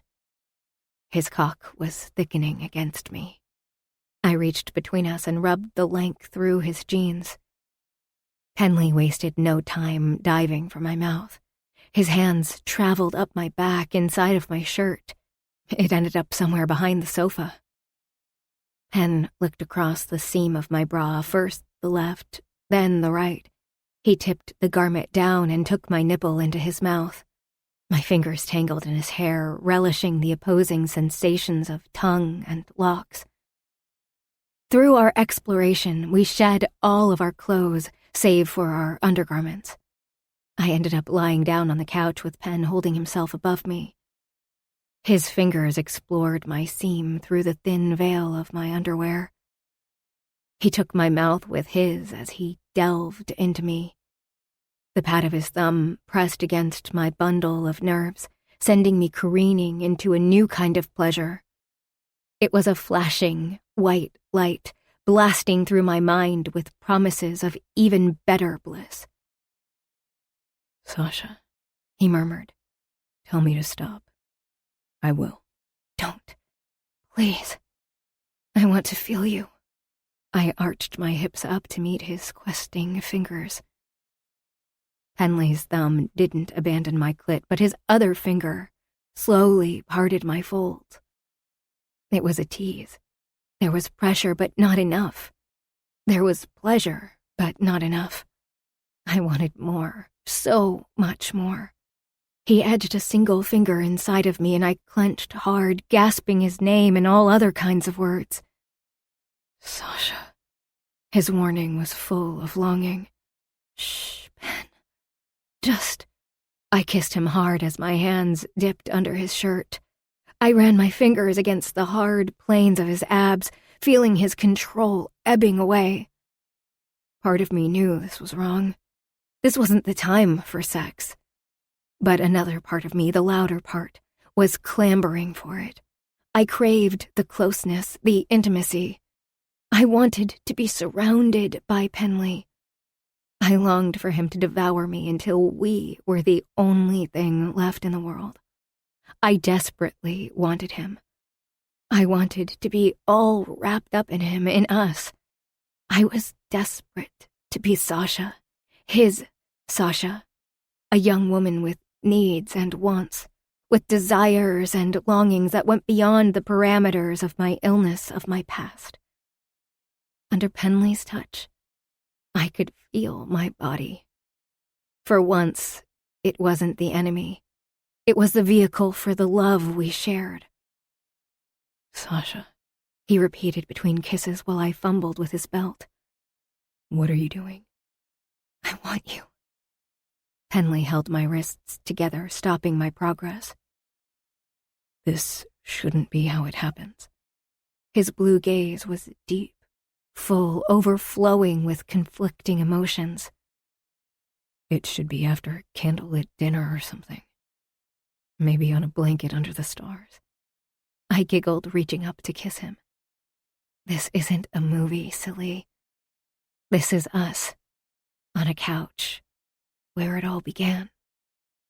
I want this to happen here, with you. He licked his lips, breathing ragged. Do you want me? I cupped his hard length. There was no denying his erection pressed into me. He placed a soft kiss on my parted lips. You know I do, I always have. Then take me. It took all of my strength to keep my hands to myself. I was openly throwing myself at him. We both knew what it meant, but I wouldn't push him. Penley exhaled. It was endless, holding me captive. Still holding my hands, he helped me up into a sitting position, my ass on the very edge of the sofa. He knelt between my legs, cupping my face. His eyes searched mine, every pass of his gaze burning through me with a longing that echoed through the years. He croaked out the word, his lips going to my forehead. I need you to know something, Sasha. I love you. You've been back in my life 2 months, which is nothing in the grand scheme of things. I felt it then, but I couldn't tell you. I'm glad I didn't. It would have hurt so much when you left. But I'm here now. His smile warmed me. You are. And you love me. I love you, I repeated. And you want this to happen. Me and you. He trailed his fingers up my bare inner thighs, leaving little fires in his wake. Ardently, carnally, devotedly. You skipped the B, he whispered before placing a kiss on the inside of my knee. I gasped. So long as it's not the D that gets skipped. How can you be making jokes right now, when I'm literally between your legs about to do this? He kissed the center of me, his lips pressing against the damp material of my underwear. I arched into the touch with another pant. Why do you think I couldn't think of a B word? Literally between my legs about to do... I forgot what I was going to say. Henley pulled away, but only to tug the garment off and down my legs. He pushed my legs farther apart. The starbursts in his eyes were wild sparks going off, setting me on fire. He had barely touched me, but I was already half ready to go. "Hen," I moaned, pleading with him. Shh, lovely. I'm gonna do this nice and slow. He kissed up the inside of my thigh, stretching the seconds into torturous gasps of want. He kissed my bare mound before gently easing his tongue between my folds. His first lick was made of bliss. I gripped his hair with one hand while the other scratched at the couch. He delivered long, unhurried swipes up my center, never giving my clit the attention it needed. Henley kept me on the brink of madness with wide circles around the nub. I chanted his name a few times before he finally sucked the bundle of nerves into his mouth, all the while flattening his tongue against it. It was too much. It wasn't enough. It was everything.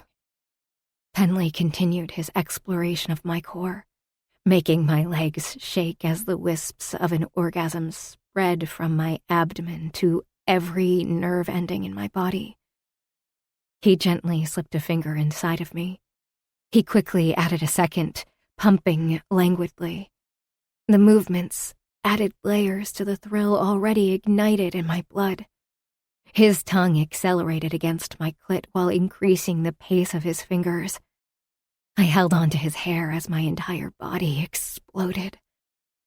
I wasn't alive. I surpassed something so trivial. It was a collection of stars glimmering with bliss. My orgasm's crest was powerful and unending as Penley continued to take licks of my core. "Penley," I whispered, "stop. My heart's gonna give out if you keep doing that." He chuckled as he pulled away. I made a mess of his hair.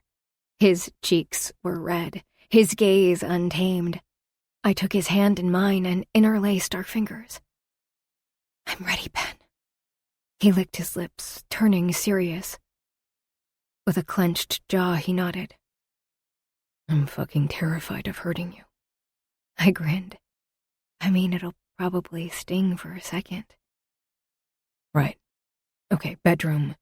No way your first time is gonna be on this dingy couch. Without further preamble, Penn swung me into his arms and essentially raced us up the stairs. For a man who was apprehensive about the next few minutes, he was sure in a hurry. When I teased him, he rolled his eyes, laying me down on the bed. Fuck, Sash, I don't want to hurt you. Doesn't mean I don't think about this all the time. All the time, huh? He looked down at his briefs, tented by a straining erection. I'd say so. I crooked a finger at him. Then grab some protection and let's do this. Penn kicked off his briefs and grabbed a condom from his bedside table. Fascinated, I watched as he rolled it onto his girth. I'd given him blowjobs. I knew his equipment was big. But now that sex was imminent, I was gripped with one tiny second of panic. Will it fit? It was silly. I was drenched after Penley's machinations, and my body was made for this. More to the point, no matter the little movement of shit, what is happening, I wanted this. That it was happening with Penley was that much sweeter. I wanted to find the 14-year-old Sasha and high-five her. We can still back out, Penley assured me, kneeling on the bed. His tall frame towered over me. His erection jutted out, long and thick. His abs were clenched, putting his muscular frame on display. His deep V was bisected by a line of soft, brown hair inched up to his navel before spreading in swirls. He was beautiful. From his strong shoulders to his defined pecs, all the way to his powerful, thick legs. Penley fisted his erection, his eyes hooked on mine. I licked my lips, suddenly aware of only one thing. I wanted to touch him. Everywhere. I knelt in front of him and traced the line of his muscles, starting at his left forearm, across his chest, down to his abs. I pushed his hand away from his cock to circle the covered head. Penley was motionless, his breathing and his control unraveling. It's okay to touch me right now, you know. I giggled as he hissed when I cupped his balls. I'm not gonna get spooked. To prove my point, I lay back down and silently dared him to cover me with his body. He did just that. Penn's erection pressed against my inner thigh. I slowly exhaled as my heart beat out an impossible rhythm. I feel a little drunk, I whispered. But that's not quite right. I'm giddy, like a roller coaster is about to tip over the edge. Is that a good thing? Penn asked. I nodded. If any of this gets to be. Shut up. Kiss me. I grabbed his neck and sealed our mouths. Penley groaned when I reached for his length, positioning him at my entrance. He broke the kiss, his eyes finding mine. His jaw clenched hard, his nostrils flaring as he eased in. I grabbed his ass and pushed hard. He sank deep. A tiny pinch was soon replaced by something else. There were no words to describe how full and wonderful I felt. I don't know where I was, but wherever it was, words lost all meaning. The only thing that made sense was Penley drawing out before slamming back into me. Every thrust stole the air from my lungs, replacing it with pure and dizzying love. Sasha, lovely. Say something. No. I captured his lips in a kiss. He took his cue and increased his speed. Still sensitive from his touch earlier, I felt a new kind of sensation in my belly. It traveled up my body, wrapping itself around my spine. When Penley closed his lips around my nipple, I became wanton. I moved my hips in tandem with his, giving as much as he was taking. Sash, you gotta... Fuck. It's so good, lovely. He ducked his head between my own and my shoulder blade, nipping my tender skin. I want you to come. Do you think you can?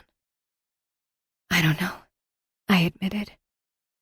Let me try something. I wedged my hand between us, finding my clit. I stroked the sensitive nub. There was no real finesse. Every time Penn moved into me, my hand slipped. But it was enough. The pleasure coiled around my body snapped. I clenched his cock, feeling every pulse at the very core of me. Above me, Penley stiffened with a shout of my name, his forearms locked, the veins and muscles bulging as his hips stilled. With a ragged breath, he collapsed over me. With agility, he pulled out and turned to face me. He kissed my forehead, my cheek, my shoulder. Each peck a soft caress. Are you okay? I'm fucking great, I replied with a giggle. That was... I grinned. It was agreeable, befitting, compatible. What are you doing, Sasha Covey? His chuckle made the whole bed shake.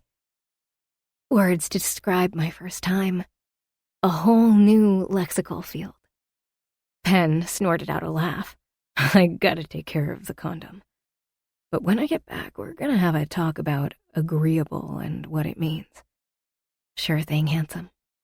I winked and watched his wonderful butt disappear into the bathroom. When he returned to bed, Penley gathered me into his arms. I laid my head against his chest, drawing hearts across his heated skin. How long before we go again? I asked. Penley snorted. Again? I've created a monster. I've read a lot about sex over the years, I shrugged. There's a lot I want to try. Please tell me you've got a lexical field for that. Yup. I popped the pea and kissed him. I've got 24 years of celibacy to make up for. Buckle up, Pen. I patted his chest playfully. Thanks for not making my first time super awkward. Sure, so long as you're okay. I'm better than okay. I'm with you. But seriously, when can we go again? Pen burst out laughing and rolled over me, pinning me to the bed. I should have known you'd be insatiable. Now, that's a good category for our next round. He never did answer my question. But it didn't matter. We had a whole lifetime of times ahead of us. 25. Penley. Slowly, I became conscious of two things. 1, there was someone on top of me.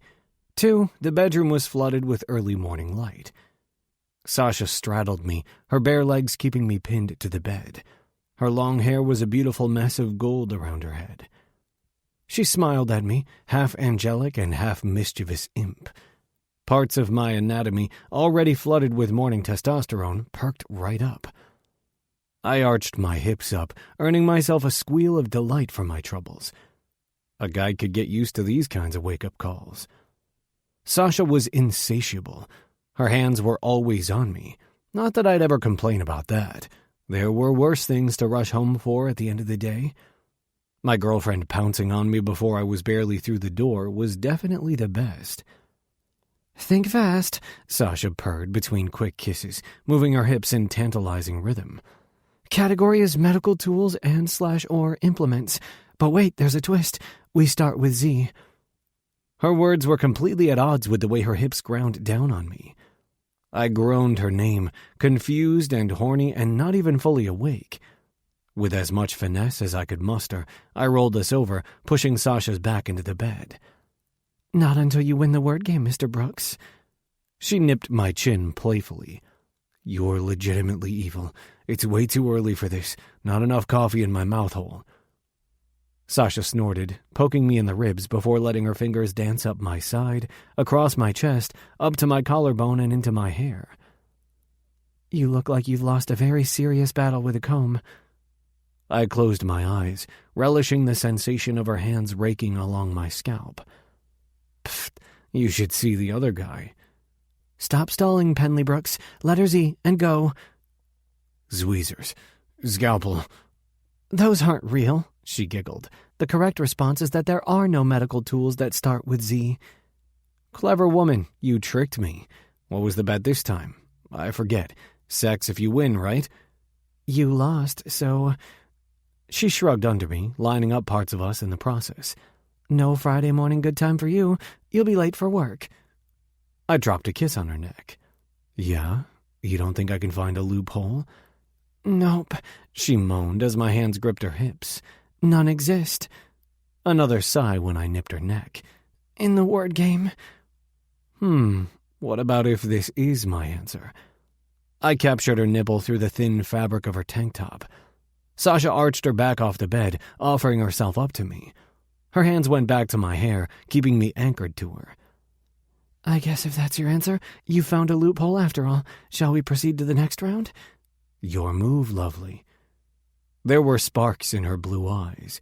The word game and the competitive edge it brought out in her always fascinated me. Seeing it like this, in bed, that was new.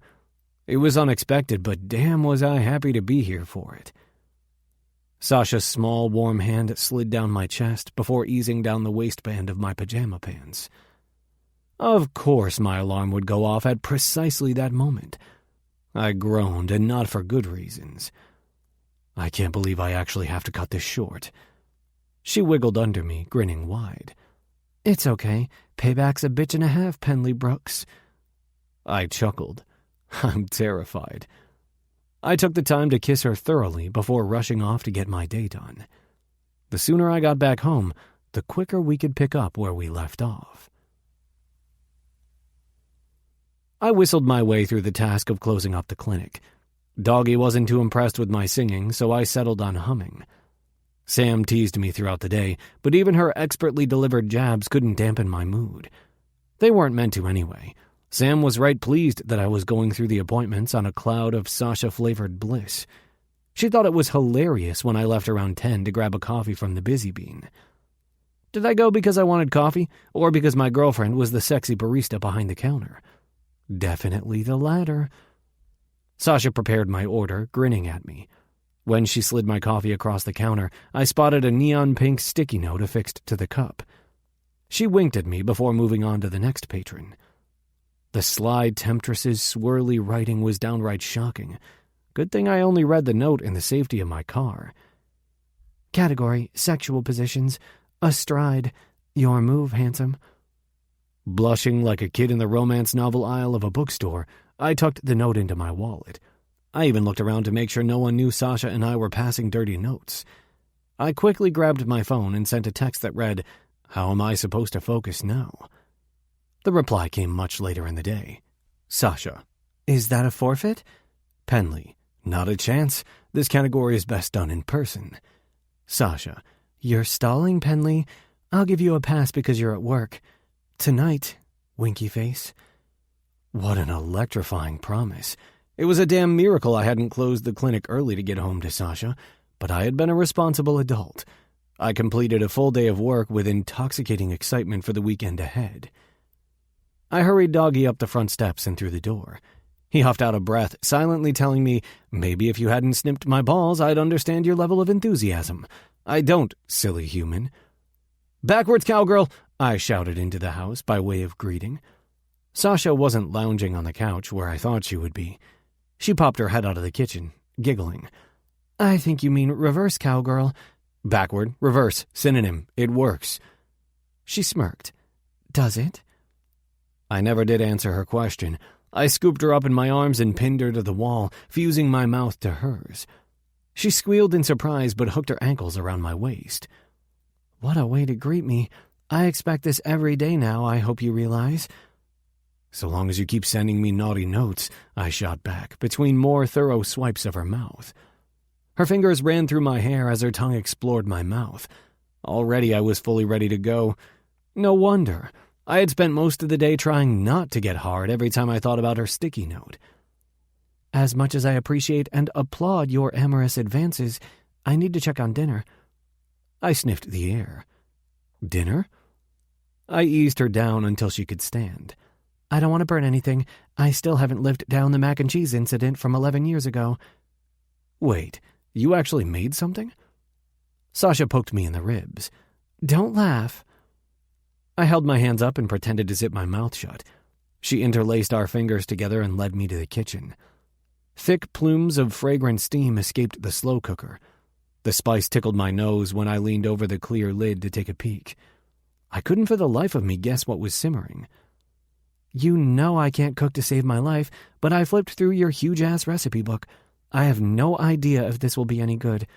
If I mess it up, please never speak of this again." With a chuckle, I wrapped my arms around her waist and kissed her sweetly. "It'll be perfect. Thanks. You didn't have to do that."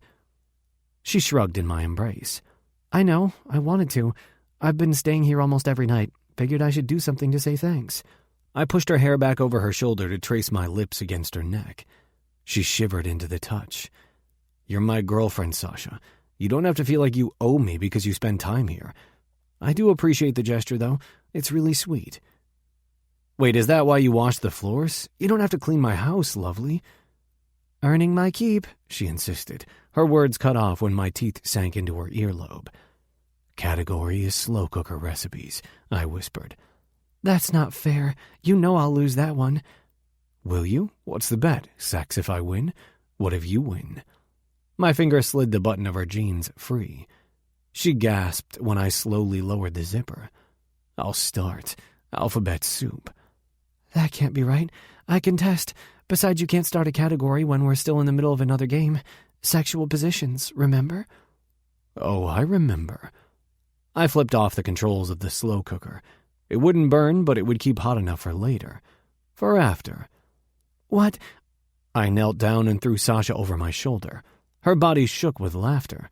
"What in the hell are you doing, Penley Brooks?" she asked through giggles. "Finishing our round of the word game. It's your turn, and I believe we were at the letter C." As it turns out, the mushroom fajitas Sasha had prepared in the slow cooker were a good late-night snack, not just dinner. "I wanted to try a vegetarian recipe. I figured if it turned out okay, it could be something you make for Henry." Her words went straight to my heart. I leaned over the table and kissed her. "You're the sweetest, lovely. Thanks for that. I'll definitely add this to the dinner rotation for the kid." She beamed. "Awesome. I didn't know how he feels about mushrooms, but I figured you could make something up. Maybe they're special ship fungus or whatever." "Brilliant," I said between bites of my brimming tortilla. "My girlfriend is simply brilliant." "I try. I marked a few other interesting recipes we can try. All veg for the boy." I shook my head in pleased disbelief, my body fit to bursting with gratitude. "I love you, Sasha Covey." "Well, that's good because I love you too." "How about we divide and conquer? I take the dishes and you keep the menagerie company." She rolled her eyes. "Hardly a fair division of labor." "You cooked, I clean up. House rules." I placed a quick peck on her cheek before grabbing her plate. Clearing up the kitchen took no time at all, yet another absolute bonus of the slow cooker. Sasha and I settled in the living room with all the furry creatures, feline and canine alike. I even brought Tippy's crate out to the living room, setting it on the coffee table. I flipped the door open, and like a shot, Tippy booked it. Why the blind creature thought it was a good idea, I didn't know. Her survival instincts must not be honed, probably because she spent too much of her life caged up. The furry devil ran past me, but I scooped her up from the ground. She clawed at me. As I petted down the length of her body, she quieted down. It took 2 seconds to tie the leash to her collar. The second I put her down, she was off again. She sniffed the couch, the table, doggy, and every other surface before climbing up the library shelves. She settled on a pile of old books, curling in on herself to nap some more. "She's a little bit funny, isn't she?" Sasha commented as she went to stand below Tippy's hiding spot. "Good thing that's a long leash you've got her on." "She'll get accustomed to us in the sense of the house if she roams around a bit. Maybe in a few days we can try to have her off leash, but for now I'm way too scared to lose her in here." "Is it okay if I let her out when I'm here?" "Sure, I don't see why not." I grabbed Tippy before settling her back in the laundry room where she would be safe for the night. "Just make sure to keep watch. I have a feeling she's more mischievous than you, which is really saying something after your exploits today." "Ah!" she exclaimed before doing her victory dance. "I'm so happy I got you with that. I so wanted to go gawk in the window of the bean to see your reaction." "You know what my reaction was, lovely." Her eyes were a shade of blue I now equated to arousal. "Show me," she quipped back. Naturally, I did show her. 26. Sasha. You did it. Penley held up his hand, a big smile on his face. He had never looked quite so handsome. I grinned, soaking in his praise. I'm still shaking. I held out my hand to show him my trembling fingers. He brushed a kiss along my knuckles. Still, you drove, Sasha. This is a huge victory. I'm damn proud of you. You should be reprimanding me for my shoddy parking job. He clicked his tongue. Who are you competing against? You did great. I pointed to a huge pickup truck that was precariously, yet expertly, parked between two smaller cars. That guy. I'm competing against that guy. Penn snickered. That truck was parked first. He'll have a bitch of a time pulling out. That's what she said. I snorted. Penley rolled his eyes before hopping out of the car. He ran around the hood and opened my door, holding out his hand for me to take. You're hilarious, lovely. For real, don't compare. You don't know the circumstances. You don't have the context of the park job. He pointed to the truck. I'm telling you, that guy is gonna swear a blue streak when he wants to leave. The car was well within the lines, but I favored the right side, inching too close to the border. It would take more experience behind the wheel to master parking, but at least I was doing it. Take that traumatic past. The drive from Penley's place to Speakeasy wasn't long, but it was a good practice. I slowly became less anxious behind the wheel. Not quite comfortable, but not quite on the verge of a full-out meltdown. It was a good distraction leading up to the evening's activity. The first dinner between my best friend and my boyfriend. Dear gods of friendships, please let these two people get along. The silent plea went out to the dark night sky. The stars twinkled back that they'd heard me, but they hadn't decided if they'd listen yet. The Speakeasy was a restored mill building. The brick had that genuine old quality that was steeped in history. According to Penley, it was a nice spot, but I'd never set foot inside. Actually, I was too on edge to really notice the decor as we were shown to our table. Jenny and Penley were arguably two of the chillest people in the whole damn world. I shouldn't be nervous that we would all be hanging out for the first time. Technically, they'd already met the weekend of Jenny's accident. But this was different. The dinner would bridge together my life in Burlington and my stint in Colbury. The two worlds colliding would make it that much harder to keep everything compartmentalized in my mind. Jenny's arm was still in a cast, but her attitude was 1,000% recovered. I never knew what to expect from her. Her mouth filter had long since been broken, and I was genuinely terrified of what she would share with Penley. Not maliciously, never that. There wasn't a nasty bone in my best friend's body. But her mouth could run away with her sometimes. And she knew most of my secrets. Sash, lovely, you need to calm down. Penley dropped a kiss on my cheek. I'm charming as hell. We'll get along great. I know. I crossed my arms on the table. That's the horrifying part. His smirk widened. Ah, you're scared she'll embarrass you. Of course I am. She knows all of my most embarrassing stories. Not all of them, he assured me, his almost dimple winking at me. I was there for some of them. I've got dirt of my own. What have I done? I dropped my head into my hands and groaned. Penley chuckled, rubbing my back gently. It'll be fine. Jenny is family to you, and that's important. If it helps, I promise to behave. I poked him in the ribs. You might behave, but she sure won't. It's spring. Summer is right around the corner. Jenny has nearly completed her transformation into wood nymph. Penn snickered. Your mind is a fascinating place, Sasha Covey. Ah! A loud squeak startled me. Speakeasy was pretty busy, but I swear every single person looked in Jenny's direction as she barreled toward me. She had no worry for her still broken arm. How she managed to drive was a damn mystery to me, but I was still new to the whole vehicular world. Jenny tugged me out of my seat and hugged me. "Sasha!" she sang loud in my ear. "Shh, Jenny, you're making a scene."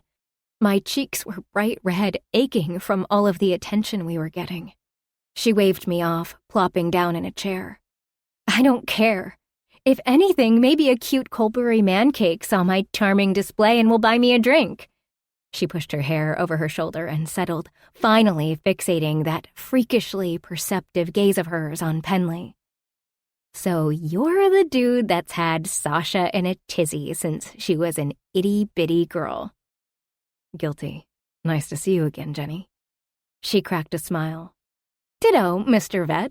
Very much ditto. Tell me about yourself, everything, especially the deepest, darkest secrets." "Jenny," I hissed through an exasperated laugh. "Seriously, let the poor man breathe." "I bet you two had quite the start to your friendship way back in the day," Penley commented, his gaze bouncing between my best friend and me. Jenny snickered. "Oh, you have no idea. Here this one walks in, just tall enough, just curvy enough, long blonde hair down to her ass, blue eyes that can't even be recreated with the best contact lenses. Basically a naughty version of Goldilocks. I was like, yes, hot roommate. We'll party, have a ball. Set Moo You on fire," she snorted. "Nope, I ended up missing most parties to study." "The horror," Penn chortled, flashing Jenny a knowing look. He nudged my leg under the table. "Sash has that effect on people." "What, you mean making them into the best student they can be with that stubborn streak of hers?" Jenny shook her head. "If she wasn't so competitive, it would be one thing, easy to ignore, but nope, she ropes you in like a good grade witch." "You two need to stop talking like I'm not sitting right here," I cut in. "I want to speak in my defense before Motormouth here steals all the words." I nudged my chin toward Jenny, who stuck out her tongue at me. "I'm pretty sure you got an almost perfect GPA in the first year, which is damn well near impossible, so you're welcome. And you, Penley, you—" I was at a loss for words. His starburst gaze was out in full force, a smirk curling his full lips. "What about me, lovely?" He wrapped the end of my hair around his fingers. Jenny sighed, sinking into her chair. "Aw, you guys are so goals, it hurts a little bit." She motioned her index finger between Penn and me. "I like this pairing. I really do. So long as my Sasha is happy and you don't break her heart, I won't have to wreck that ridiculously handsome face of yours." Penn nodded. "Noted. I can promise you I have no intention of hurting Sasha." "Good. That's settled." She looked up at the menu. "What's good here? I'm famished." As Jenny perused her menu, Penley winked at me and lowered his mouth next to my ear. "I love you, Sash," he whispered. "Everything is fine." I grinned at him, leaning my body into his in silent appreciation. "You should know, Jenny, I drove here." My best friend dropped the menu down onto the table, her mouth in an exaggerated O of surprise. "Shut the actual front door. You did not." "I did. Yeah. Penn's been giving me lessons here and there." "You're getting better, too." "I feel more confident. I'm hardly ready for a full 40-minute trek yet, but it's getting there." "Holy shitballs, Sash. I am so proud of you." Jenny blinked back tears. "I know that it can't be easy. You're seriously the strongest, most determined person I know. I want to be you when I grow up." "Stop. You don't mean that." "I do," Jenny shrugged. "If you only knew. You're like Diana Prince level strong." "Hear, hear." Penn and Jenny cheered to me, sending my cheeks burning. I was hardly Wonder Woman-esque in my quest for recovery. The compliment itched, grating against what I knew to be true. I slowly exhaled, trying to keep my thoughts on the present. I didn't know how to tell these two people who had so much faith in me that I was still struggling, more and more every day. It made no sense. I had never been in such a good place, yet I was still bogged down by the stuff in my brain. You two are great for my self-esteem. I tried to deflect some of the awkwardness burning at the edge of my consciousness. The waitress came to take our orders. Jenny ordered the pulled pork grilled cheese, nearly drooling everywhere at the thought of it. Penn settled for a vegetarian burger. I surveyed the menu as if Medusa was pictured there. Each possibility was a snake that could turn me to stone. I dug my nails into my palms, pressing down hard as I tried to push through the shouting in my mind. Ordering food was always akin to getting a tooth pulled out. Without Novocaine, while sitting on a bed of nails with both hands stuffed in a beehive. Not that Jenny and Penn knew this. This was one secret I had kept to myself. Panicked and feeling watched, I ordered a salad. No protein. The mere thought of masticating made my stomach, already filled with cement, churn painfully. I was unhinged. How could I be literally surrounded by the people who loved me the most in the world and still feel the pull of the illness? It made no sense. Penn and Jenny chatted away, but I couldn't focus on the topic. I was lost in the desolate desert of my mind where calories were weapons, chewing was torture, and swallowing was choking. Henley slid his hand under the table and squeezed my thigh, keeping his warm palm pressed against me. A shaky exhale sawed out of me, and I gripped his fingers, silently thanking him for being there. Strange to think that a simple touch from him could pull me out of the fright and bring me back to the moment.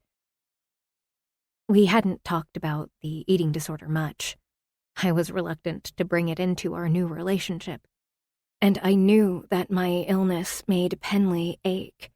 Anyone who witnessed a beloved parent wasting away would be affected by being in love with a sick person. Penley and I had an unspoken agreement that ED wasn't to be discussed. It was a shadow, a spectator that lingered in some of our moments. "How is this going to work when you go back to school?" Jenny asked, biting into her grilled cheese a little while later.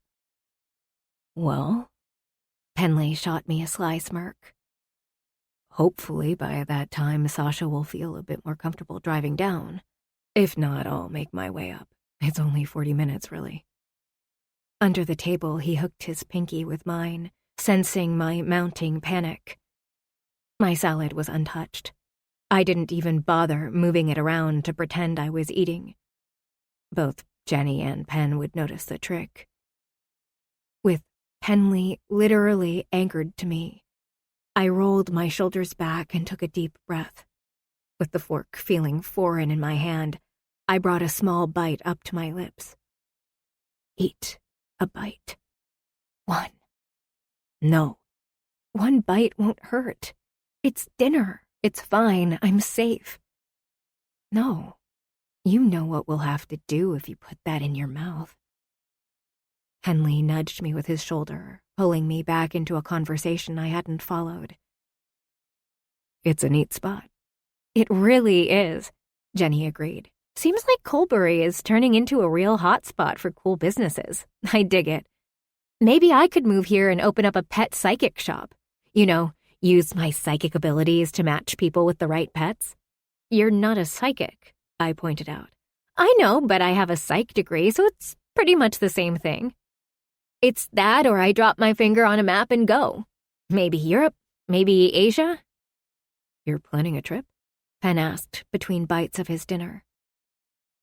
He couldn't know that something wasn't right with Jenny. She was listless. Every time we talked, she made a point to talk about the future without ever mentioning going back to Mu Yu to finish her master's. "Yeah, and it's your fault. If you hadn't gotten sick, If you knew how to drive, if you weren't such a freeloader, she never would have doubted her path. She wouldn't have crashed her car. You're poison to the people around you. You shouldn't be around them. It's a waste of space. You don't deserve to eat. If you do, you'll have to make up for it.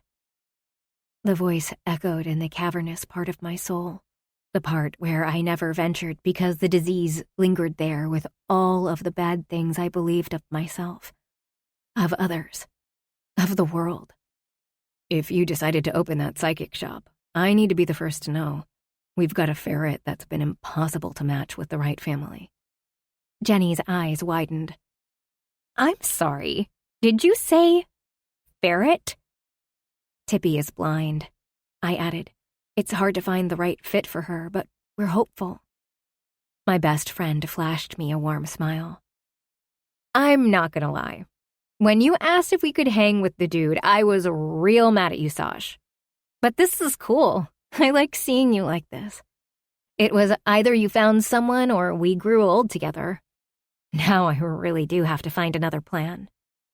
There's always the pet psychic gig, Penn offered good-naturedly. As the town vet, I could send you clients. I'll keep that in mind. But I'm actually thinking of doing a bit of traveling. Come on, I coughed. What about your degree? Jenny scrunched up her face.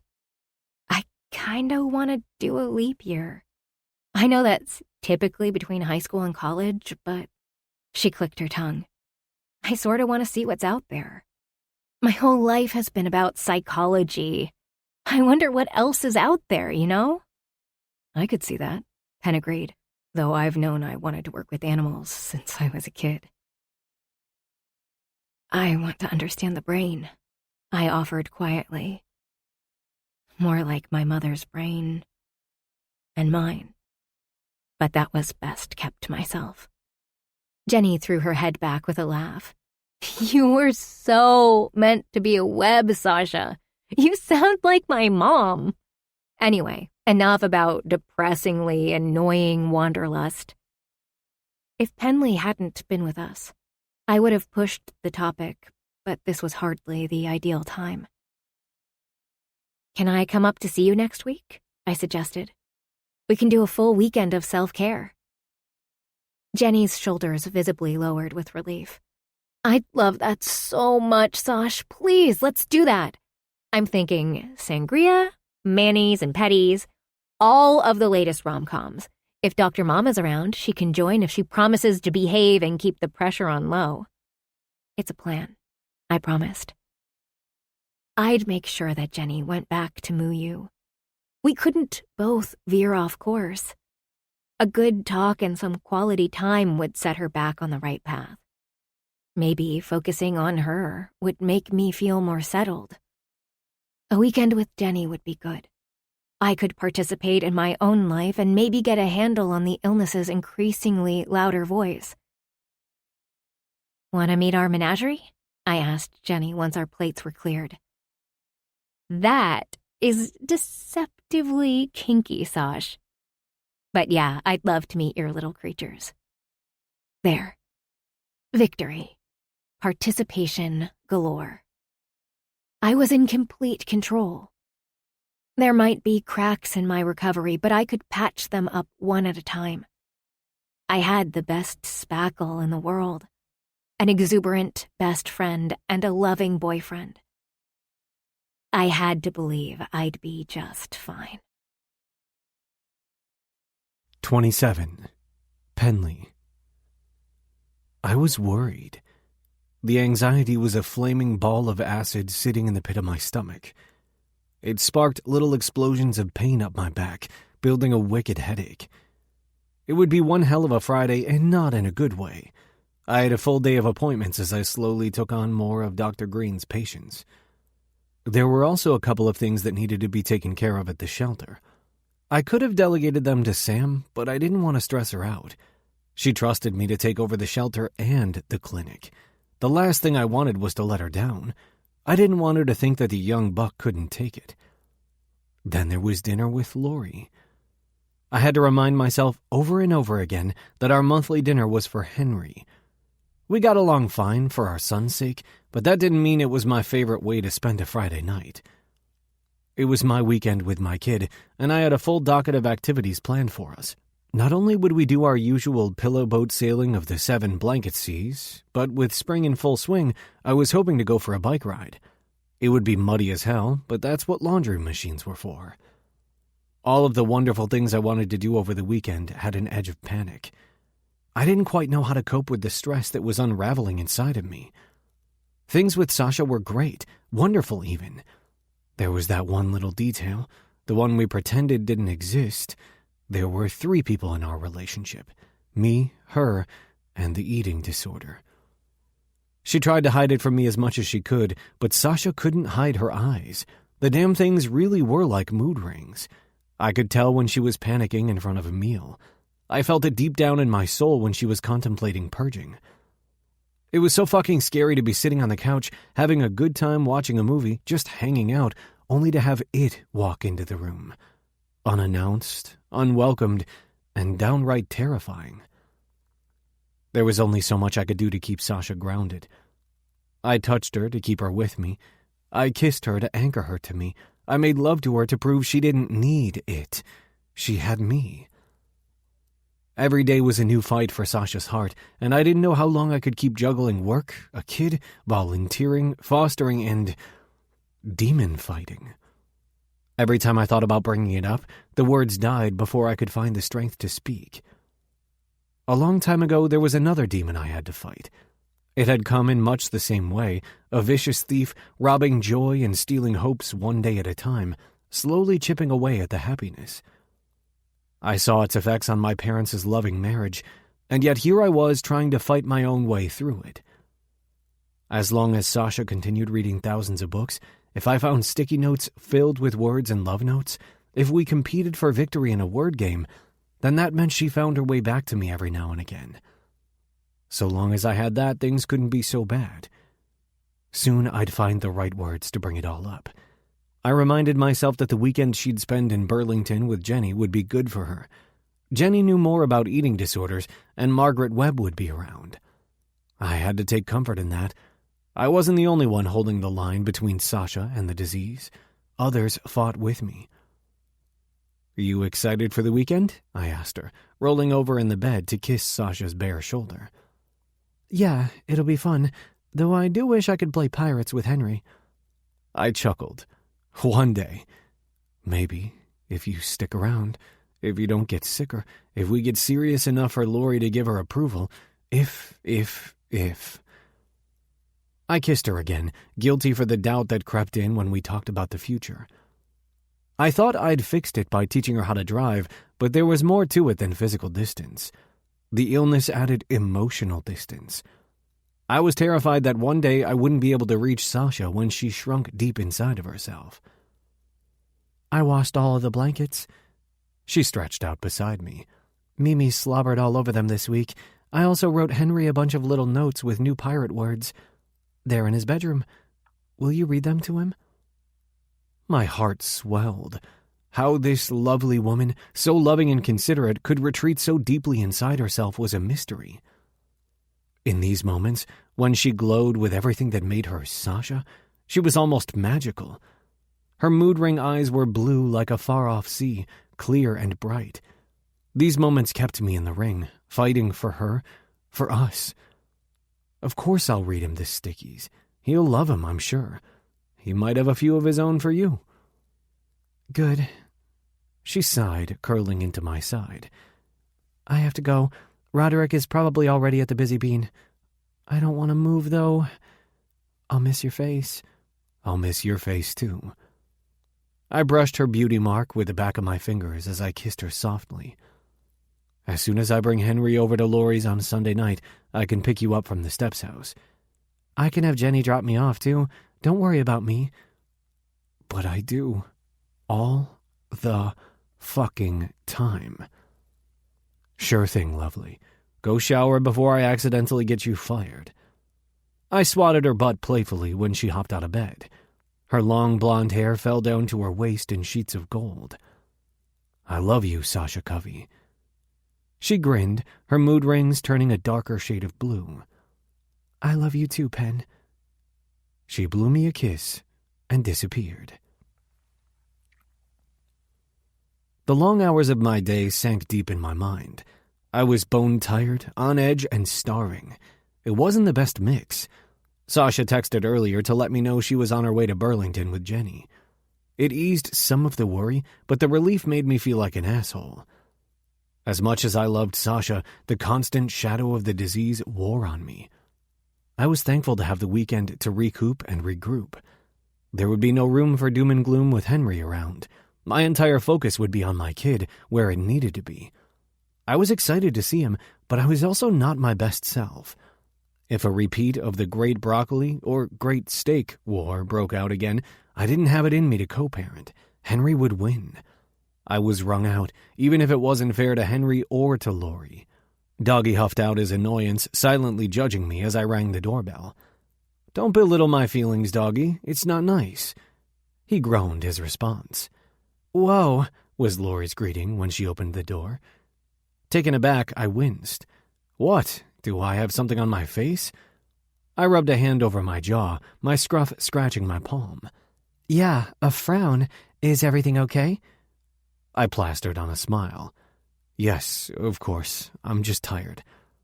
Doggy bolted through the door with a loud bark, announcing our arrival.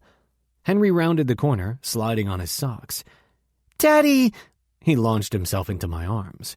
I caught him with an oof and held him close. "My little buddy, I missed you. Did you grow this week? How did you grow an inch in a week?" Lori laughed on her way to the kitchen. "He needs new sneakers already. His feet randomly expanded." "It's all those veggies," I stage whispered to him. I kissed his puffy cheeks until he giggled so hard I was concerned we'd have a code yellow on our hands.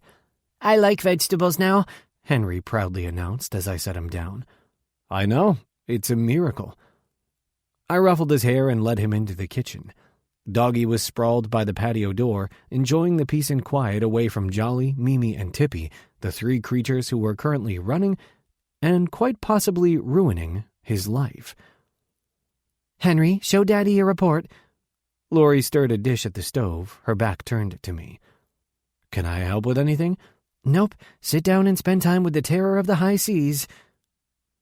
Henry took my hand in his and tugged me toward the dining room table. "I want your undivided attention," he demanded, lifting his little chin up in the air. I shot Lori a questioning look. "Undivided," she explained. "Oh, yes." I focused on my kid.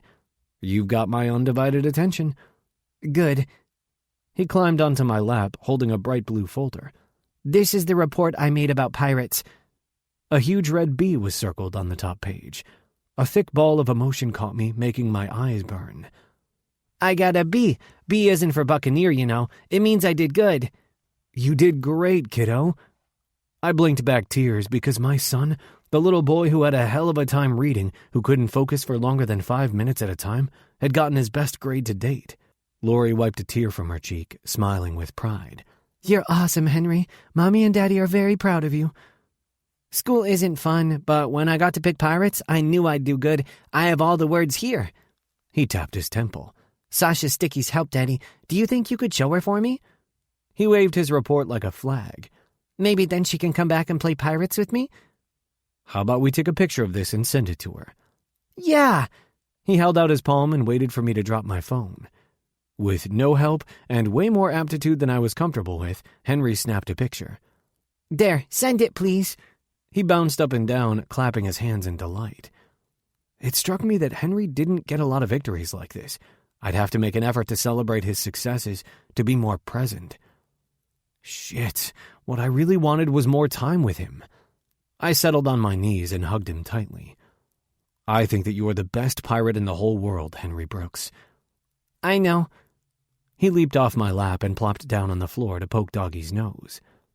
With the little boy occupied, I joined Lori by the stove. "You didn't tell me he did so well." I smirked so she'd know I didn't mean anything by it. "I wanted you to be surprised. Besides, Henry really wanted to be the one to tell you." "Well, it was a wonderful moment. Thanks, Lore. Really." My hand went to my heart, overwhelmed with emotion.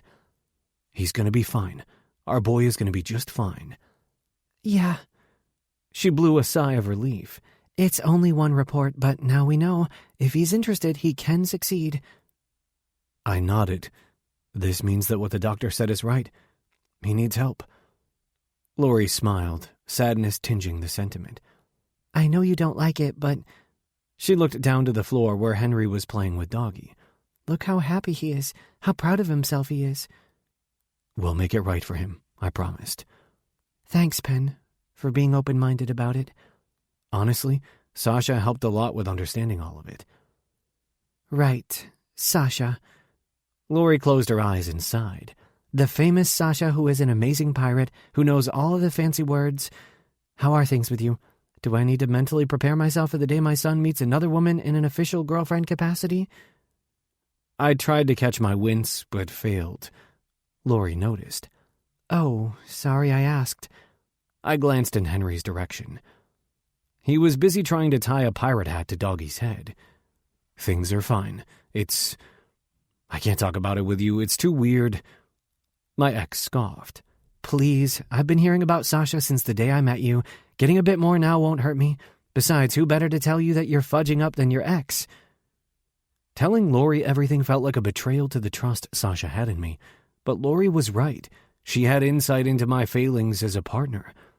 Without naming the actual diagnosis, I explained Sasha's health issues and how they were coming between us. Lori stirred the tomato sauce, chewing her lower lip. Damn it, Pen. You had to go and fall for a woman with health issues? She clicked her tongue. Let me pause for a sec and warn you. If my little boy ever cries because of your girlfriend, I might never forgive you. I gulped. I don't think I'd forgive myself either. She puffed up her cheeks, full of air, before letting it all out. Your dad would be the best person to talk to, you know. He knows what it's like to lose a significant other to illness, but you two are the same. You bury your head in the sand and pretend everything is hunky-dory until it's too late. I wanted to argue, but I couldn't. She was right. Again. I gestured for her to go on. I loved you, Pen, a lot, but when things were hard, you turned into a clown. You hunkered down into this role of jester, trying to placate everyone and everything with humor, and... I think artifice is the right word. You do it with the animals, too. I guess it's how you are. Thing is, if Sasha is sick and you two aren't talking about it, how it affects your relationship, then I'm sorry to say, but you're doomed. I don't want us to be doomed. I know. She gave me a sad smile. Ask yourself why you won't bring it up and why she won't either. Those are tough questions to answer, but...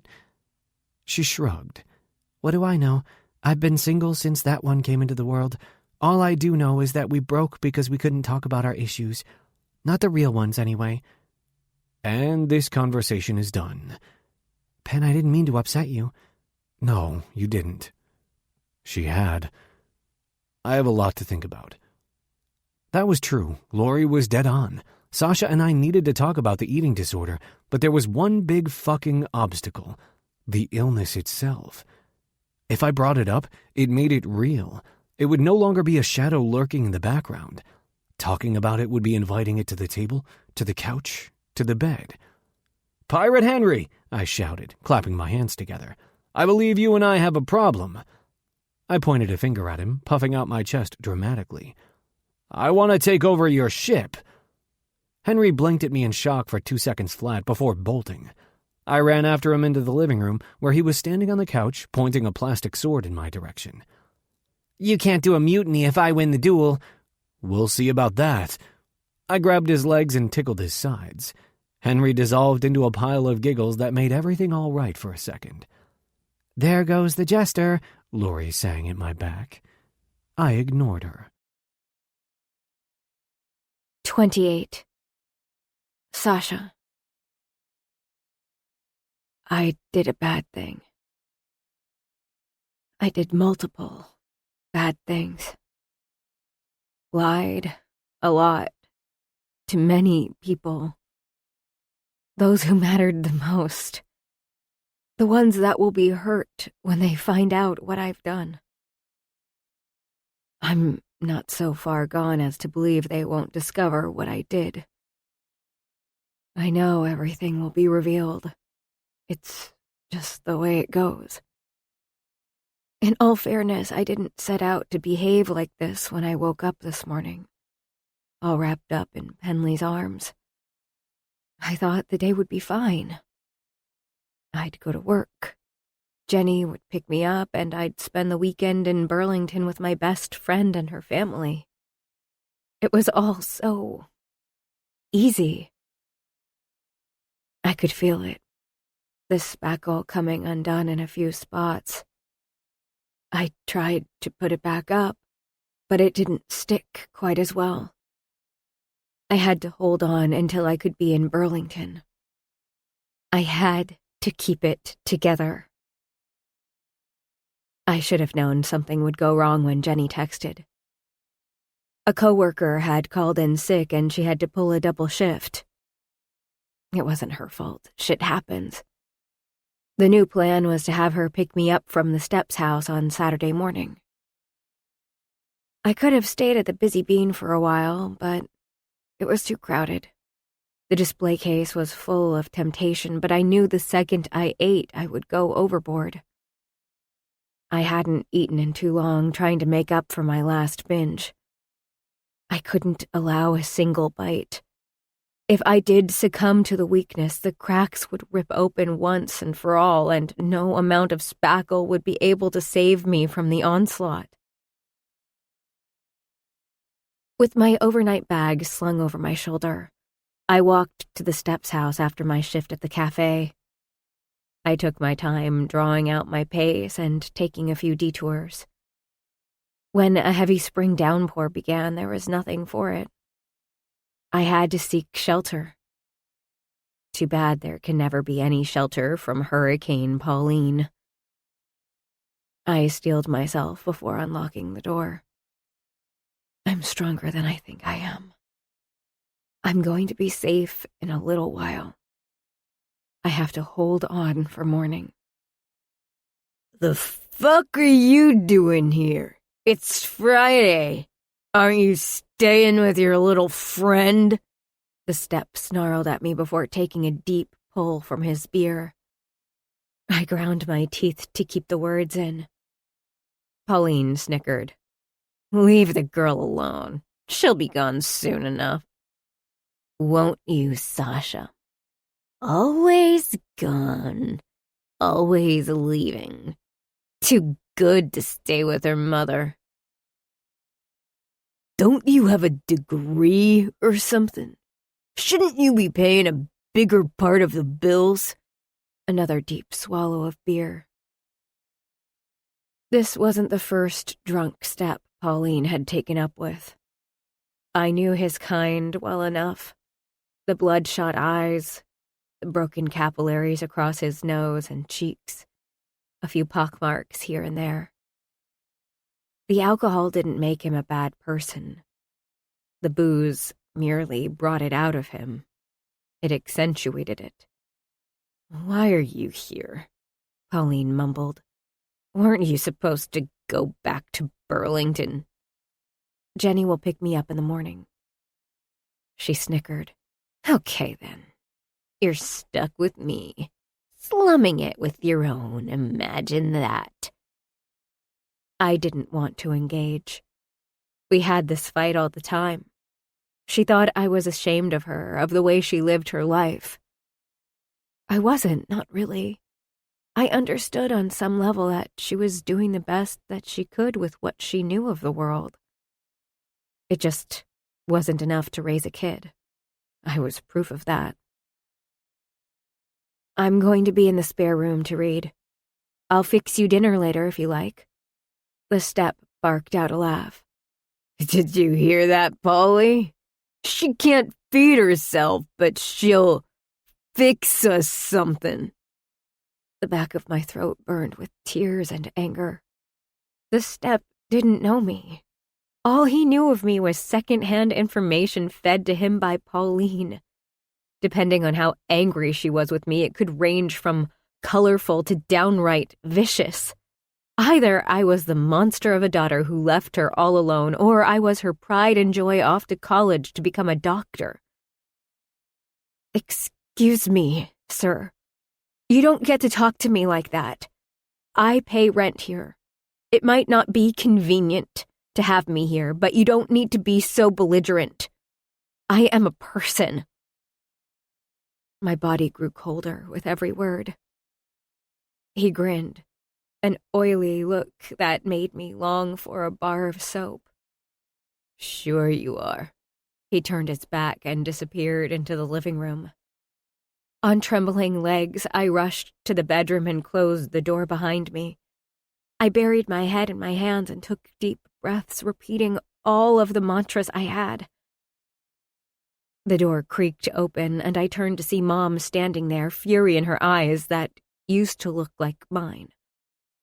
The hell was that? Do you have any idea how embarrassing that was for me? The bottom fell out of my stomach. A harsh wind blew through my veins, turning my blood into icy shards. My entire body was made of frozen glass. Her next words would determine how destructive the implosion would be. I would blast out or inward. You can't talk to Dennis that way. You don't have any respect. Why don't you just go, Sasha? It's so much easier when you're not around and I don't have to explain you. You got what you wanted, so why are you still here? Got what I wanted? The words crystallized on my tongue. I wasn't cold anymore. I couldn't feel anything. I stood outside of my body looking at my mother as she regretted my existence. You got your fancy degree, go use it! Mom, I called her that to get her attention. Holly, I called her that because the step had and she hated it. Do you remember that I'm sick? Do you know that I'm trying to get better? She rolled her eyes. Eat. Don't puke. Keep it down. It's not hard, Sasha. Eating is the easiest thing to do in the world. If you can't do that right, I don't know how you'll make it. I snapped back into my body. And I felt everything. It was too much. I lost track of my thoughts as a blizzard took hold of my brain. I don't remember how, but I found myself outside of the house, walking in the rain, untethered, roaming. I had nowhere to go.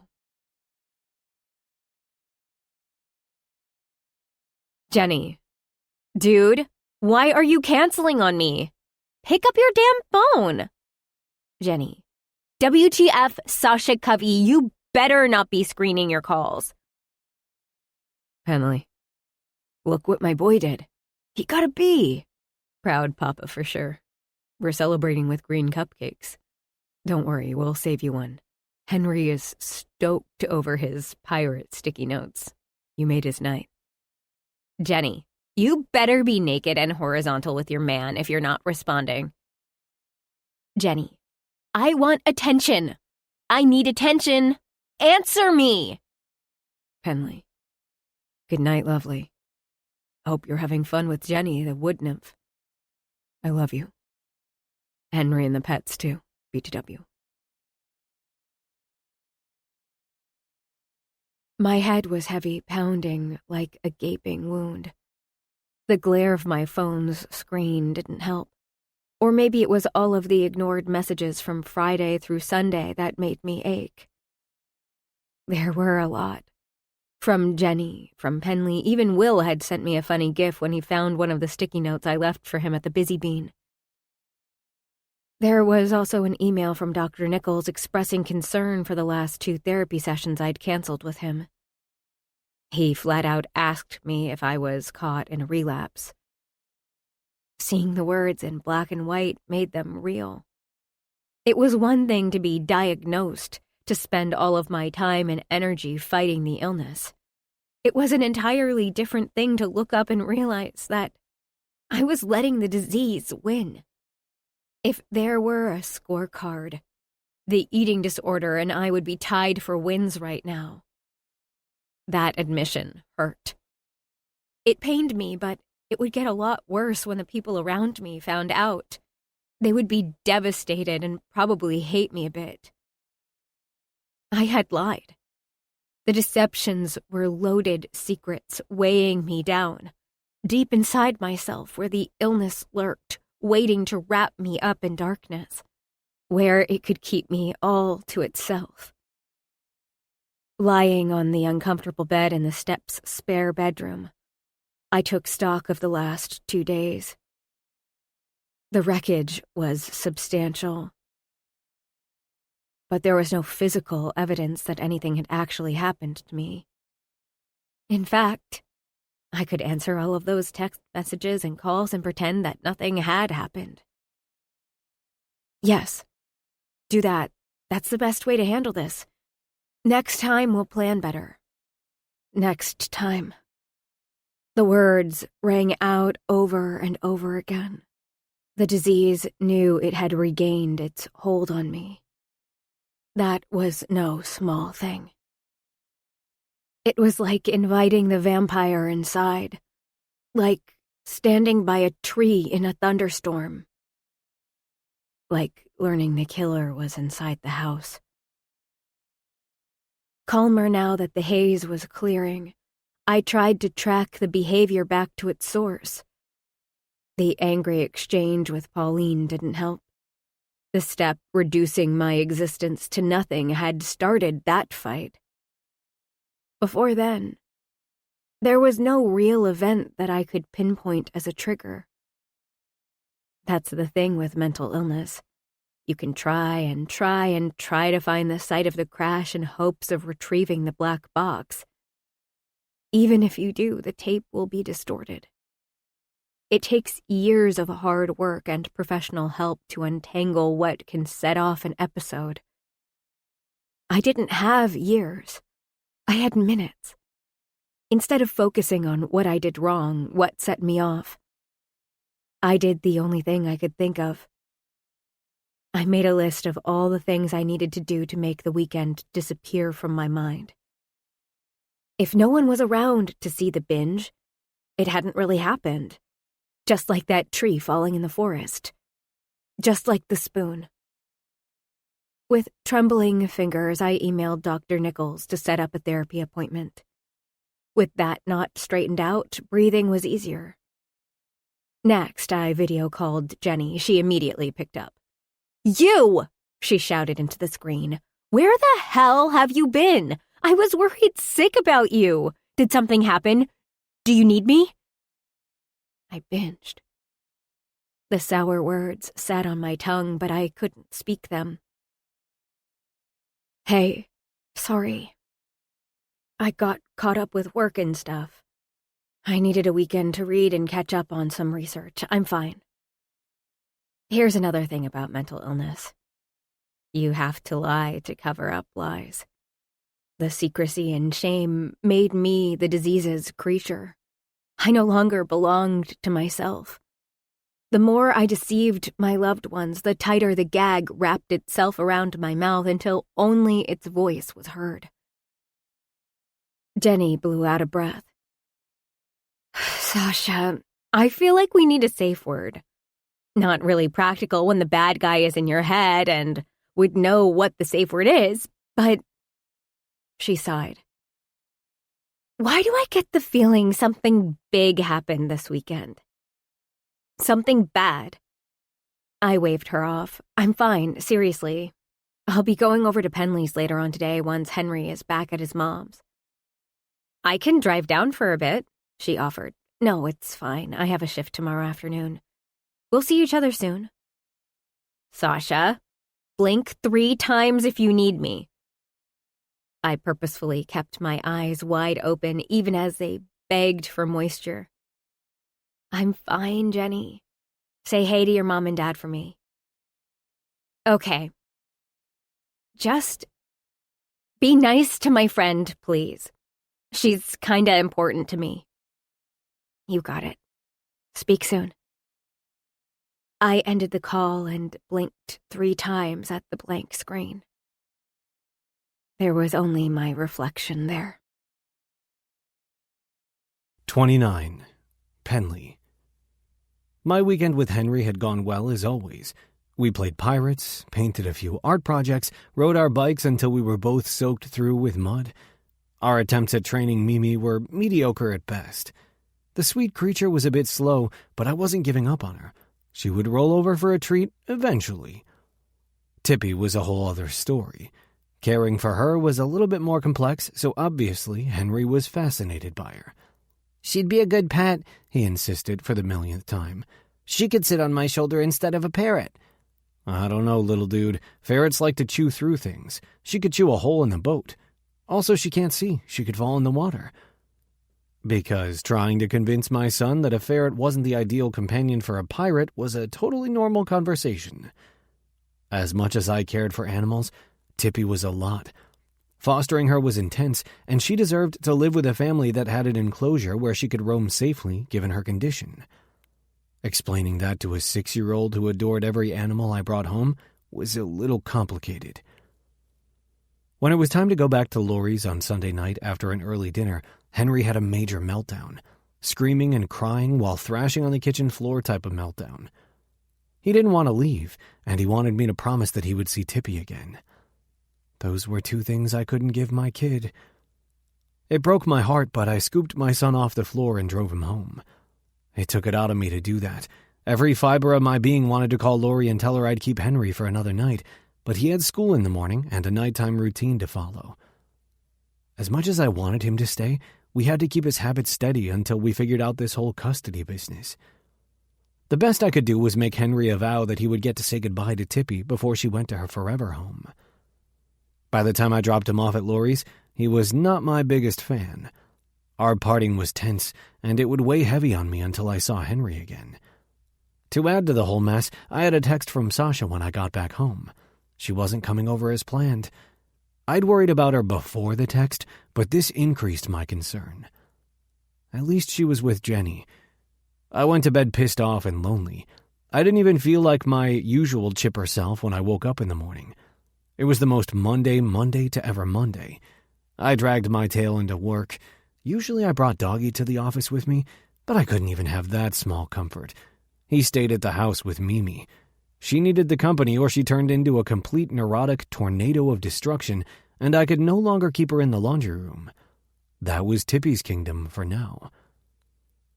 The day was chock full of appointments. Pets needed their shots to protect against ticks and worms. There was an asthmatic old cat, followed by a puppy who had swallowed a piece of plastic. Try as I might to plaster a smile on my face, it was hard, yet grinning through the pain was my superpower, at least according to Laurie. Our conversation on Friday night had me rattled. I hadn't let myself think about it when Henry was around, but her words came roaring back to life the more I tried to pretend everything was fine. Jester my ass. I wanted to kick back on my couch, cuddle my girlfriend, maybe have sex, forget all about my doubts and suspicions, and move on. The following evening, at around 6, I texted Sasha to let her know I was eating leftovers at the office between 2 evening appointments. I'd be home around 7. I hadn't seen her since Friday morning, and I missed her. A part of me would be unsettled until I could hold her in my arms. Not only because of the way my weekend with Henry had ended, but because of my conversation with Laurie, and, not to be outdone, Sasha and that mint gum scent. Whatever that might mean. She didn't respond to my texts. That should have been my first clue that something was wrong. When I pulled into my driveway, the darkened house made it pretty damn obvious that something was assuredly not right. Sasha wasn't in the living room. The pets were also nowhere to be seen, but that wasn't the worst of it. There was something in the disarray of the house. The air was stale and bitter, as if a wave of negativity had come by, extinguishing everything in its path. "Sasha?" I called out. "I'm home, lovely." There was no response. Confused and filled with apprehension, I climbed the stairs 2 at a time. My bedroom door was closed, but I could sense she was in there. I didn't want to engage with the thought, but it sat like a knife in my throat. This was related to her illness. Coward I was. I wanted to turn back around and leave.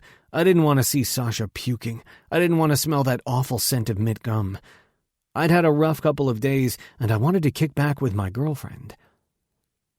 I didn't know what to do, what to say to make it better. All I had was love for a woman I couldn't understand sometimes. Our connection was so profound that the disruption of these moments nearly severed my soul from my body. I laid my forehead against the bedroom door, forcing air into my lungs. If Sasha can go through this, I can handle being a bystander. I repeated those words over and over again. The pain wasn't mine. The mere fact that I did hurt made me uncomfortable, angry, maybe a little bit dirty, like there was a stain somewhere on me that I couldn't scrub off. The powerlessness was a profound shortcoming that knocked against my brain. With a deep gulp and my eyes screwed shut, I spoke through the door. "Lovely, you okay?" She didn't respond. With a trembling hand, I swung the door open and flicked the lights on. Sasha was curled into a ball on the bed. She was so still that for a second I thought she was asleep. Her eyes were a deep shade of blue, bordering on black. Lined with red, they were swollen from the salt of her tears. I rushed forward and sat on the edge of the bed, my hand going to her back. "Sasha, what's happened? Are you hurt?" She shook her head, the movement barely noticeable. "I lost Tippy." Her words were so soft I almost missed them. "What?" She repeated. I blinked at her. "Lost? What do you mean?" She swallowed hard, the gulp audible in the quiet room. "I took her out of her cage for a bit. She rolled her lips into her mouth. I got distracted, and I don't know where she went. I looked everywhere. I don't know where she is." My entire body was numb with cold. As a vet and a foster, I had a responsibility to the animals under my care. I couldn't lose one of my charges. The repercussions would be significant for the shelter, for the clinic, for my reputation. I left her on the bed and ran down the stairs. Tippy wasn't in her crate. I nearly tore the house to shreds looking for the blind escape artist in every nook and cranny. 40 minutes into the search, I was livid. My mind was full of nightmares.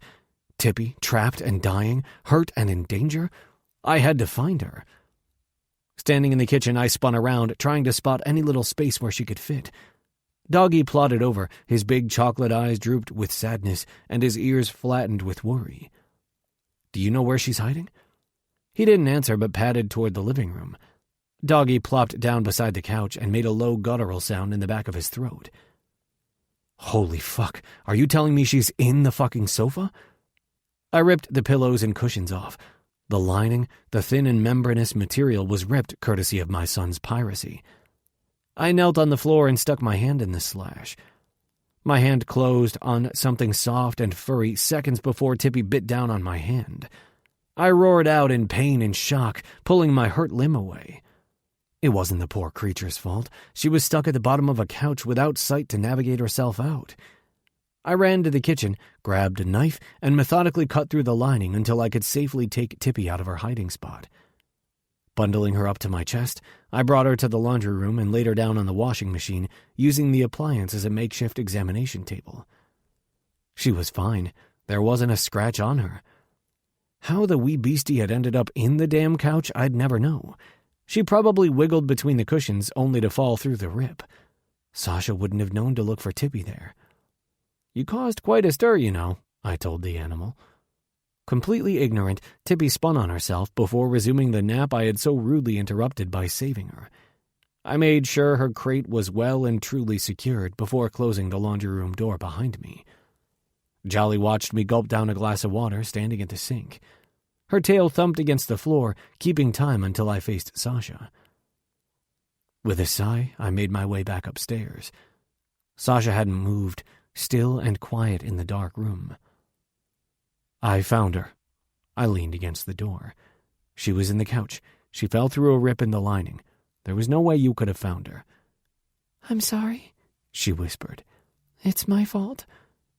"Well, I mean, things happen. I warned you about ferrets. Next time you take her out, make sure you keep an eye on her. She's got that leash you could have used." "Pen, Sasha finally sat up. The apples of her cheeks were bright red, but the rest of her face was ghostly white. I lost her because I purged.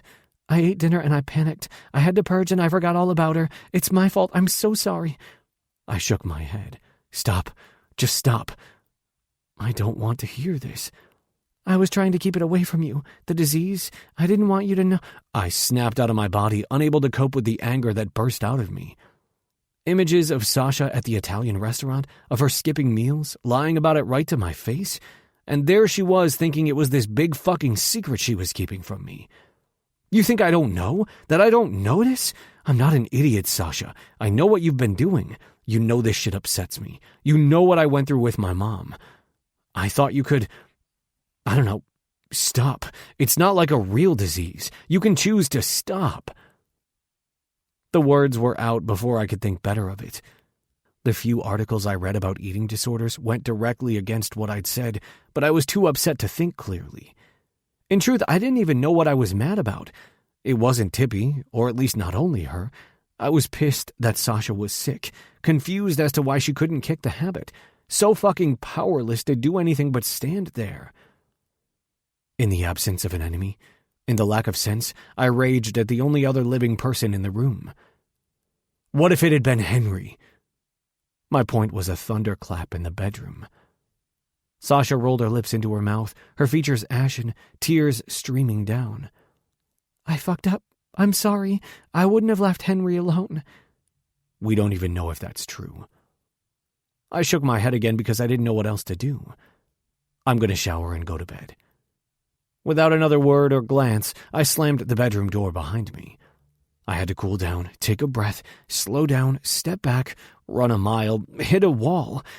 But I couldn't form a logical thought or sentence. I wasn't simply mad. I was bleeding out questions. I couldn't contemplate what this meant for Sasha, for me, for our relationship. It hurt too much. I pushed it all down as I turned on the shower. The gushing water was the perfect static to cut off my brain's incessant, excruciating clamors. I felt too much, and I didn't want to feel anything. I stripped out of my work clothes and stood under the spray until the water ran cold. When I went to bed, Sasha wasn't there. I didn't go looking for her. 30. Sasha. As usual, the cafe's walls were decorated with funny quotes and graffiti by Roderick, Will, and the Busy Bean's other staff members. The chalk was easily erasable, but even then I was never comfortable contributing. I was in Colbury only a short time, and the Bean's blackboard was a sacred thing I didn't want to tarnish. The sticky notes I left everywhere could easily be ripped off and thrown away. Disposable. Temporary. There would be no echo of the little notes I left for Will and the others on the chalkboard. I would simply be gone. Disposable. Temporary. There would be no more quiet mornings getting the coffee shop ready while Roderick did his thing in the kitchen. There would be no more days spent to the tune of gurgling coffee and Will's impromptu concerts. I would miss this cafe. A lot. The Busy Bean had been a safe place for me in Colbury. I was leaving a part of myself here and taking bits of it with me. That's what made this morning so difficult. I had to disappoint even more people on my farewell tour of Colbury. Will was already upset with me, but the list would grow exponentially in a very short time. Audrey and Zara waited for me to speak, both women watching me as if I would break. The spackle would barely keep me whole long enough for this conversation. I know I was supposed to stay until August, but... I rolled my lips into my mouth. I can't. I have to go back to Burlington. Zara crossed her arms. We knew this was a possibility when we hired you. Despite her words, there was an edge of frustration in her tone. I understood. I had to. Is everything okay? Audrey frowned. Is there anything we can do to make you stick around a little longer? I shook my head. Some stuff has happened. Please don't make me say it. Zara elbowed her friend, and the two women had a silent conversation. I won't lie. I'm disappointed. But it is what it is. You warned us this might happen. I got comfortable with the idea you'd stick it through since it's been going so well. I liked working here, I did. Colbury isn't safe for me anymore. Audrey sighed, her eyes growing sad. It's okay, we'll figure it out. Will agreed to pick up most of my shifts until you can replace me. So, I hope you don't hate me. We can't hate you, Zara clicked her tongue. I'm sad to see you go, especially so suddenly. I wish you could have come to us before things exploded. We could have helped. Audrey nudged Zara again. You have to do what's right for your health, Sasha. Thank you both for taking a chance on me. I didn't have any experience and I was always going to let you down, but this place... I looked around at the kitchen. Thanks for letting me be a part of it for a little while. I kinda want to smack some sense into you right now, Zara admitted. But you'll do what you do. People have to learn life lessons for themselves. I nodded like I understood. Take care of yourself, okay? Audrey made me promise before I walked out of the Busy Bean. For the last time. 95 days. That's how long ago Penley Brooks walked into the Busy Bean and back into my life. The first time we had about 420 days before we were separated. This time, we wouldn't even make it to triple digits. You lost, Tippy. You're useless and dumb. Do you really think Penley will want to be with you now that you have lost one of his fosters? Do you honestly think he will ever trust you with Henry? I blinked hard and fast to banish the thoughts from my head as I rushed from the bean back to Pen's house. I couldn't close my eyes against the words. The darkness of my mind would only embolden the disease's voice. I let myself into the house one last time before settling down on the couch. I ran my hand along the soft, worn material.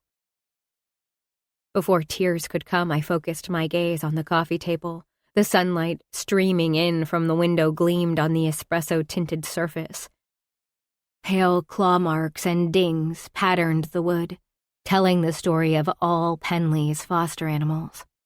Every nick had its own story, sort of like my soul.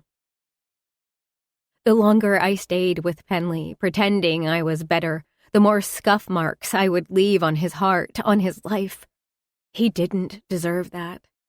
Not in the least. Pen should be with the kind of woman who had her life figured out, someone who didn't share her brain with an illness. I knew two things with absolute certainty. First, I loved Penley Brooks with every bit of my damaged heart. Second, I wasn't better. I wasn't, and I had to be honest about it, at least to myself. Testing my brand new recovery by moving in with Pauline was a mistake. I wasn't ready to be so close to her. In truth, Pauline would always be best in small, infrequent doses. I should have stayed in Burlington with the Webbs. Yet I would never regret coming to Colbury. I met good people here, and I was finally with Penley. Our short time together was oddly the best time of my life. That it was also superimposed to a relapse made me queasy. For the sake of my mental health and for Penley's welfare, I had to leave Colbury. I had to go somewhere to focus on the things happening inside of me. I had to admit that putting a time constraint on my recovery wasn't actually working. As it turns out, stress isn't conducive to healing from an eating disorder. Sending out a distress signal wasn't exactly easy. I'd never tangibly done it. It would have been much easier to shoot a flare gun into the air and wait for help to come. Instead, I had to write down the words. Help. Relapse. Binge purge cycle. There was no doubt in my mind that when I reviewed the week's events with Dr. Nichols, he would applaud me for taking charge of my own life. He'd be proud that I had reached out for help when I needed it. It was faulty logic. Yes, I was asking for help, but I had lied to my boyfriend and my best friend. I spent nearly 48 hours in a prolonged binge purge cycle that terrified me. I would never forget the things I had done to my loved ones, to myself. There was no pride. There was cowardice, and my oddly inflated ego now trailing behind me like a busted balloon. Really, it's a weird thing to have no self-confidence but still be so damn sure of myself. I had been so sure that I would come to Colbury, live with Pauline, and just beat the eating disorder out of my consciousness.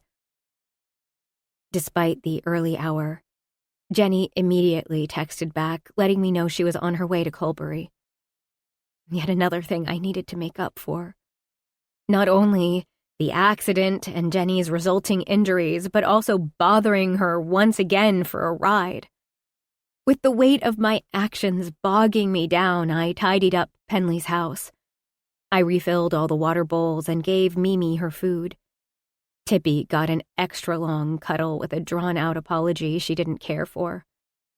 I contemplated leaving Jolly, but she was mine. The adoption papers were signed, and it would clear up a spot for Penley to take in a new animal. My absence would do the same. Open up a space in his life for Henry and his passion. It was for the best. If I couldn't commit to myself, to my recovery, how could I commit to Penley? I was emptying the dustpan in the trash when the doorbell rang. Mimi lost her mind, barking at the door while Jolly clawed against the bars on her carrier. My limbs were cold and wooden as I walked through Penley's house for the last time. As soon as I opened the door, Jenny pushed her way in, shoving her sunglasses into her hair. Sasha, dude. She stopped short, seeing my bags and Jolly's crate. Her eyes searched mine. Sash, what is happening? I rolled my lips into my mouth. Nothing. Everything. I need to get back to Burlington. I need to get out of Colbury. Jenny frowned and crossed her arms. Not until you tell me what's going on. I can't be here, not anymore. She scrunched up her face. Did you talk to Penn? Did you tell him that you binged? I nodded my head, mouth still sealed shut. Realization darkened on her features. Oh, Sash. She threw her arms around me and hugged me close. It's going to be okay. I know it doesn't feel like it, but it's only a rough patch on the way up the mountain. You'll get there. I'm here, and I'll totally bring you home if that's what you want, but... She sighed, pulling away.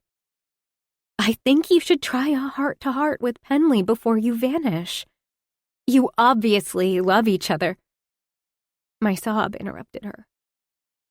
I didn't mean for it to happen, but the next thing I knew, I was full-on weeping in my best friend's arms. There was nothing to stave off the tears rolling out of me. My entire body shook with violent tremors as I cried out all of my disappointments. Sasha, you need to stop. You're suffocating yourself with tears. She let me bawl some more before coaching me through some breathing exercises. When my sobs were replaced by painful hiccups, Jenny took my hands in hers. Do you want to talk to Penley? No, I snapped. No, I repeated with a hiccup. I can't. We had a huge fight. It's better if I go before I hurt him even more. The white envelope waited patiently on top of my bags to rip apart the one relationship that should have worked. You're sure you can't talk it through with him? Mom and Dad, she stopped herself short when I shot her a look. Jenny held her hands up before pointing a finger at me. Let the record show that I am not okay with this plan. At all. You're just saying that because I made you drive down again. She clicked her tongue. I was honestly hoping to come down here and smack some sense into you, but I see that there's no doing that. Your mind is made up. Yes. I lifted the white envelope. That's what this is for. Jenny's face turned ashen. You're kidding. You're breaking up with him in a letter? Guilt flashed through me, but I buried it deep down inside. It's better than what I left last time. Oh, dude, you know I'm locking you in a room with my parents as soon as we get home, right? This is not good behavior. Relapses never are. Jenny hugged me close. Her healed arm caught between us made her wince. Yet more proof that I was a tornado of destruction. At least my reign of pain would come to an end now. 31. Penley. What a shit day. There was nothing worse than fighting with Sasha. It was our first real fight since we met, really. I was a raging asshole to her. More than that, I made her sleep on the couch. That was way too close to what my parents had done to each other. I hadn't banished Sasha from the bedroom, but I hadn't exactly been kind or inviting. I should have gone to get her, reassured her that we could still share our bed even if we had a disagreement. In truth, my words looped on continuously in my mind. I regretted them all. I didn't understand Sasha's illness, but that didn't give me the right to give her grief about it. I shouldn't have thrown it back on her the way I did, but I was terrified. Not only because Tippy had been lost somewhere in the house, because Sasha was sick. I could no longer deny it or hide from the truth. It was one thing to know my girlfriend made herself puke sometimes, that she withheld nourishment from her body. It was another thing to see the sick flush on her face, to smell the mint gum on her breath, to notice that she hadn't taken a bite of her meal, to pretend to believe the lie when she claimed to have eaten. I wasn't in a relationship with Sasha. There was someone else there with us, someone who had more sway over her thoughts than she did. She lost an animal. It could have been so much worse. What if it had been Henry? That wasn't fair. She would never hurt anyone. But that wasn't true. She was hurting herself, constantly, without mercy. All I could do was stand there, a powerless and silent observer with no clue what to do, what to say. Part of me believed that until Sasha was better, we had to take a step back. I didn't know if that was my instinct to run, or if it was really best for us, or at least for her. There was only one truth I knew for sure. I was sharing the woman I loved with a demon who lived in her head. I couldn't be the valiant Prince Charming, riding in on my white horse to banish the bad guy for her. I couldn't fight something I couldn't see. It would be like fighting a ghost. Worse yet, it would be like fighting Sasha. I didn't know how to fix this. There was no real starting point. Maybe if I saw her, held her in my arms, all of the bullshit would melt away. We could put on a few movies, cuddle on the couch, and play a few rounds of the word game. I didn't want to fight. I simply wanted to be us, without the disease. I drove home, resolved. We would put the fight behind us, move on. Everything would be fine. How fucking foolish was I? Sasha wasn't at my place. Nope. Sasha had disappeared. Again. This time I didn't get a sticky note. I got a full letter. I stuffed it into the trash without even looking at it. Tuesday brought with it silence. Sasha didn't call or text. I wrote 1,000 messages before deleting them all, one letter at a time. Wednesday morphed into quiet anger. I almost called her but shoved my phone under Doggy's bed instead. By Thursday, I was an exposed nerve ending. Sleep was impossible. The more I ignored the gaping wound in my chest, the more it hurt. On Friday, I pulled the letter out of the trash and set it down on the kitchen table. I stared at the thing as if it would sprout limbs and start talking to me. It didn't. I would have to open it, read it, take in the words that Sasha had left behind when she vanished. She hadn't spoken a word to me. Her, queen of the dictionary, winner of all word games. I crossed my arms, my foot tapping out an erratic rhythm against the linoleum floor. When that wasn't enough to assuage me, I ran my hands back through my hair again and again. Doggy paced the kitchen, watching me carefully. "Stop," I pleaded with him. "Stop judging me. What am I supposed to do, huh? Read this letter and move on?" He grumbled at me before plopping down onto the ground, gawking at me. I swallowed hard and ripped the letter off the table and tore into it.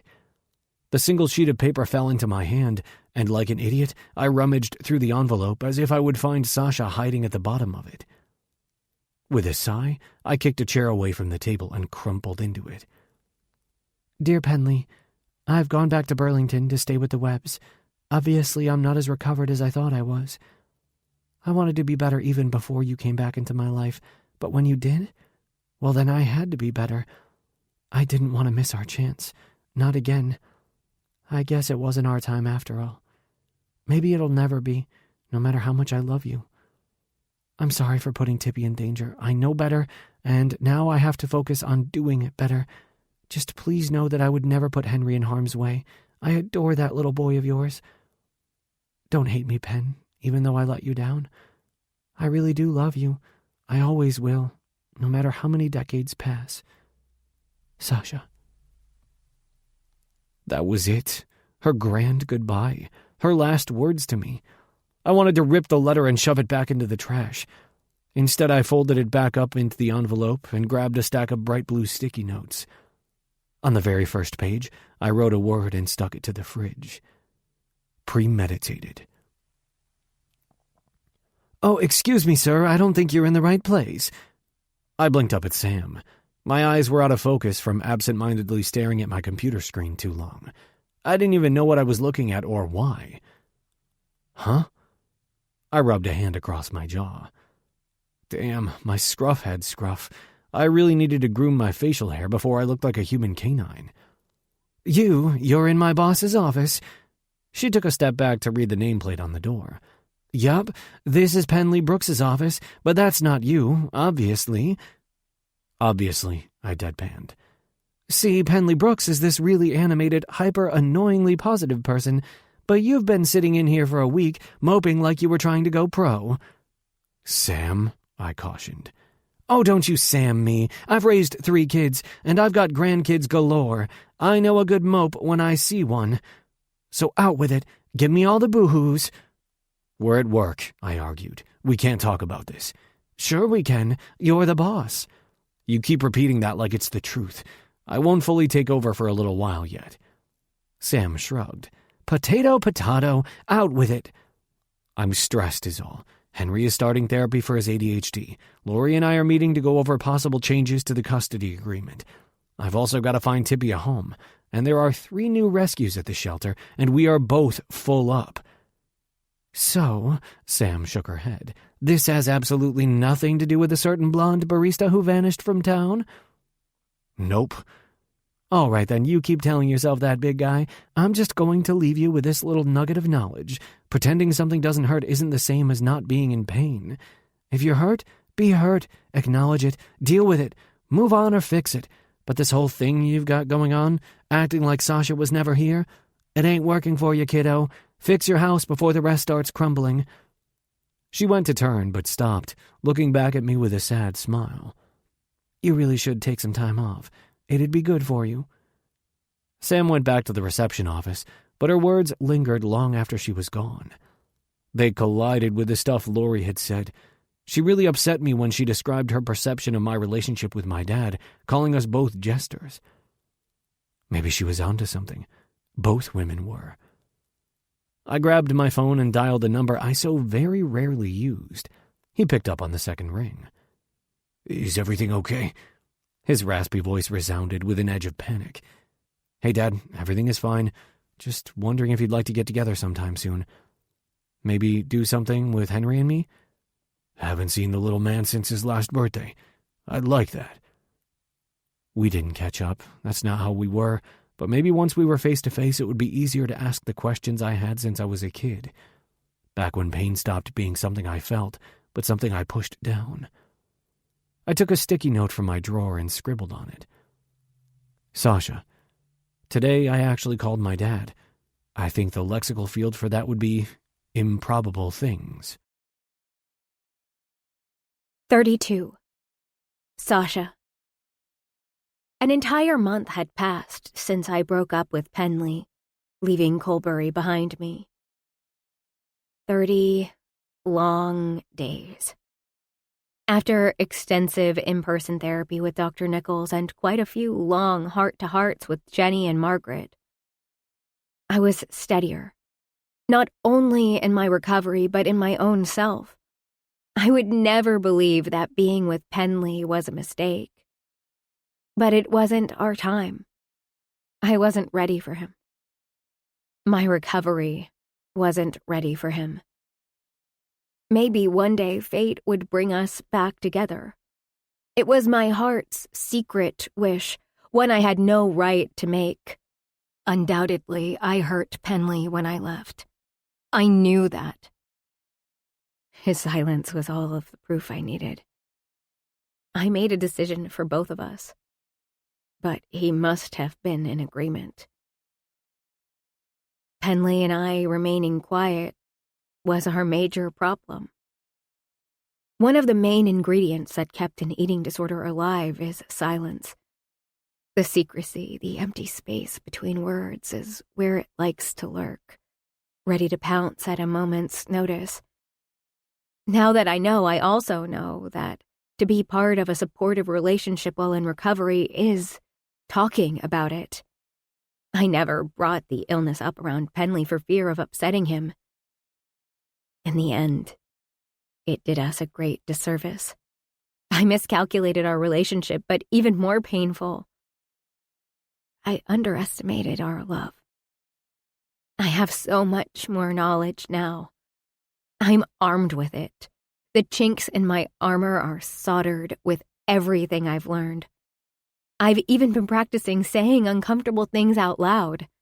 It seems silly at times, but in other instances, it takes me 15 minutes to admit that I want to skip a meal because I feel vulnerable, because I'm experiencing a strong emotion that my conscience doesn't want to cope with.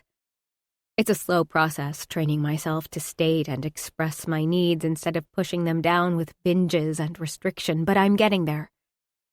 It's better, healthier than I have ever been. This time, it's actually the truth. "Earth to Sasha," Jenny chanted, waving her hand in my face. "Stop stalling, it's your turn." She studied me over her cards, fingers tapping the table.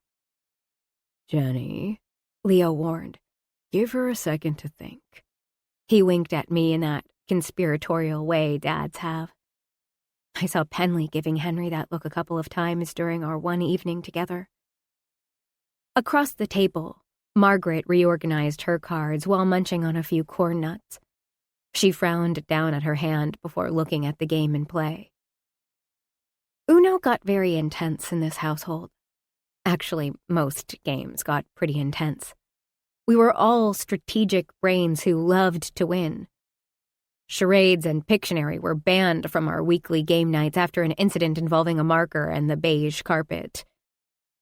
Leo, composed and eerily calm, swore up and down that the pen broke. He had assuredly not snapped it in half when Jenny won the lightning round, stealing his victory. No one believed him, poor dear. Cards and board games kept us, mostly, tamed.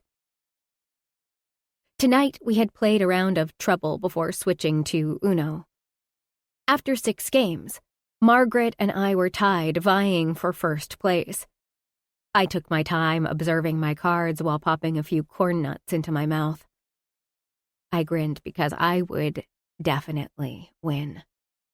Because here I was, surrounded by people and eating a snack without any hint or trace of the disease's voice.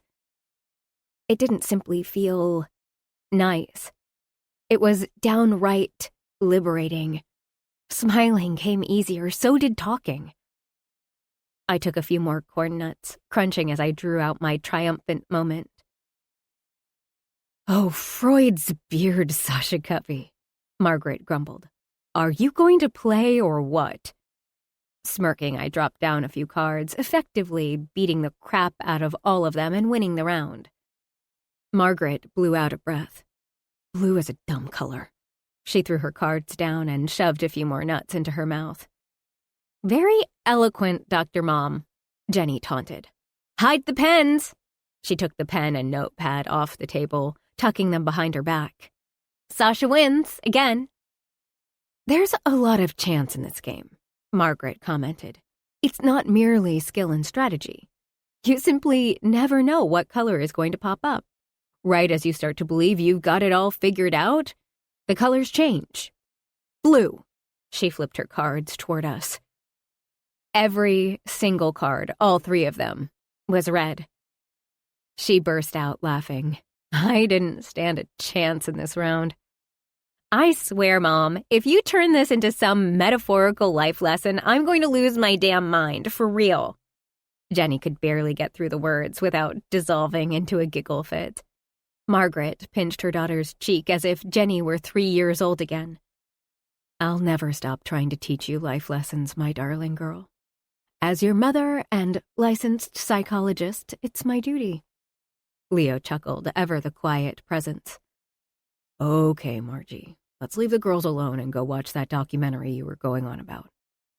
Thanks for tonight, girls. It was fun. Next week we're doing Scrabble.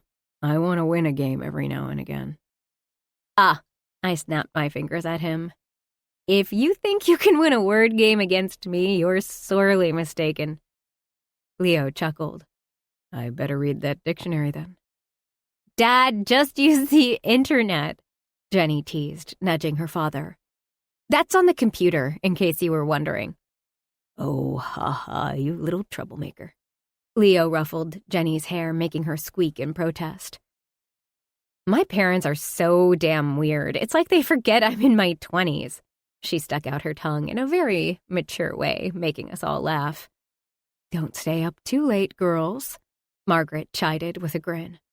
She squeezed my shoulder and dropped a kiss on her daughter's cheek. Leo winked at us before they retreated upstairs.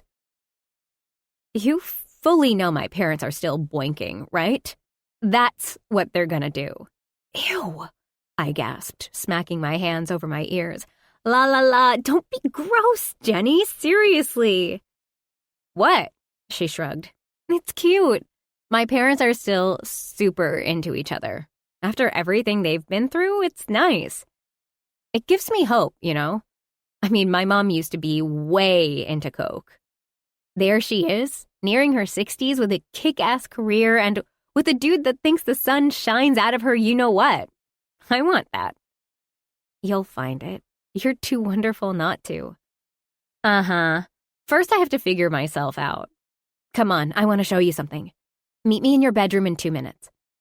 She ran up the stairs, her footsteps thundering above me as I put away the deck of cards and brought the empty glasses and snacks back to the kitchen. 10 minutes later, Jenny and I were in my bedroom, lounging on the bed like we had so many times before. I have something to tell you. She leaned in and glanced around nervously. My parents can't know until I'm absolutely ready to leave. Okay. I didn't like this. At all. You've got wood nymph face on. I'm scared. She waved me off. I bought a plane ticket. For Athens. She unfolded the piece of paper she was holding. I'm leaving the day after the fall semester starts. I gulped and blinked at her, down at the printed ticket and back at her. Athens? As in Greece's national capital? Her mischievous smile widened. Yeah, I've got a nice little flat rented for a couple of weeks. She was nearly bouncing with excitement. Wow, Jenny, that's scary, but you seem really enthusiastic about it. Promise me you'll be very careful? She sighed, her eyes going skyward. None of that. I know you blame yourself for the accident and for me leaving school, but this trip has nothing to do with you or the accident. So you needed a ride to Burlington. Did you run a red light going 20 over the speed limit? No. Did you even ask me to pick you up? I was doing it because you're my best friend and I wanted to see you. You can't blame yourself for every bad thing that happens around you. Stop. You're doing that perceptive thing again. Jenny clicked her tongue before grabbing me by the shoulders. Sasha, listen to me very carefully. Your dad didn't die because of you. He was in an accident. Your mom didn't go off the rails because of you. She had her own shitty childhood she never dealt with, and then her husband passed away suddenly and tragically. Please hear me when I say this. This trip is about me. It's for me. I need to be away for a while, somewhere I'm not the daughter of the esteemed Dr. Webb. I want to explore and completely immerse myself on an uncharted path. Sounds absolutely terrifying. I shot back truthfully because it did. Jenny and I were two very different people. The unknown was still frightening to me, despite all of the work I did in therapy. I would probably always be the slightest bit wary of the unexpected. But Jenny didn't have that fear woven into her thought process. Her neural pathways didn't scream and freeze like mine. Well, as someone who wanted to be away for a while, I want to caution you. Make sure you're not doing this for all the wrong reasons and pushing yourself too hard. I know. I thought about that too. But see, I'm not running away from anything. I'm running to something. She spread her arms wide. Adventure, she nudged me with her arms. Not everyone can read a book and feel transported like some people. Who doesn't want to be transported to the center of the brain and see how the amygdala works? Seriously? Me. I want to explore Delphi. Maybe get a little bit lost in Plaka. Swim in the ocean. Maybe meet one of Adonis's descendants and get horizontal. She wiggled her eyebrows, giggling. With an exasperatedly loving sigh, I shook my head. I'm gonna have to change your nickname from Wood Nymph to World Traveler. Yes, please. I'll be fine, she swore. And I know that if I didn't think you were better, I wouldn't be leaving. You're my sister in all the ways that matter, Sasha Covey. I sniffled and hugged my best friend. Just stay in touch while you're off on your great adventure. I'll worry, and you know your parents are going to lose their minds over this. Yeah, I promise. At least they'll have you to coo over. Hey, speaking of parents who have lost their minds, have you had any news from your mother? No. Last we spoke, she was moving away from Colbury. I've got no clue where she ended up, but she'll find a way to get in touch eventually. One day. Maybe. Jenny rolled her eyes. How insensitive would I be right now if I was all, good riddance, see you never, fucking mother? It's fine, Jenny, really. I'm okay. I know she will never be the mother I need her to be. It's simply not in her.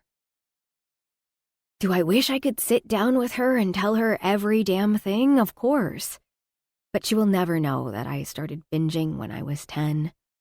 She already does know on some level, but it wouldn't change anything. As much as I would like to go back and change the past, all I have control over is the now. I choose how I react to things now, not her. Not the eating disorder. Jenny grinned.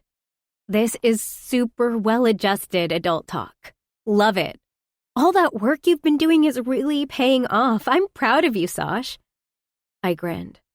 Don't be. My spine tingled when my mind was flooded with memories from my last night in Penley's house. Neither one of us handled ourselves really well, but to be fair to the man, he walked in on an explosion. One of his fosters was caught in the crossfire. Penn was right. It could have been Henry. The mere suggestion of it was ludicrous, but there was no way I would ever put a kid in danger. Not like that. If I ever found the courage to go back to Colbury, I'd make sure that my symptoms were under control enough to be around Henry. The little boy was my barometer. If I didn't want Henry to see or hear the things I did or said to myself, I knew I was on the wrong side of recovery. This conversation is entirely too serious for a Saturday night. You need a break from all of the psychobabbling and recovery talk you've been doing. Let's do something. A pub? I scrunched up my face. No, please, and thank you. Pubs are too people-y for me right now. Can't we watch a movie? Fine. Having a 90-year-old best friend is real boring. We could always play the word game. I can pull out my DSMV if you like. Jenny threw her hands up. No way, dude. I'm not going back to school for at least a year. That means no more psychology. If you want to play that game, let's pick something else. Like the sexiest accents. I snorted. Slow your roll, wood nymph, Jenny. Let's watch a rom-com. Maybe something set in Greece to give you your travel fix. Great idea.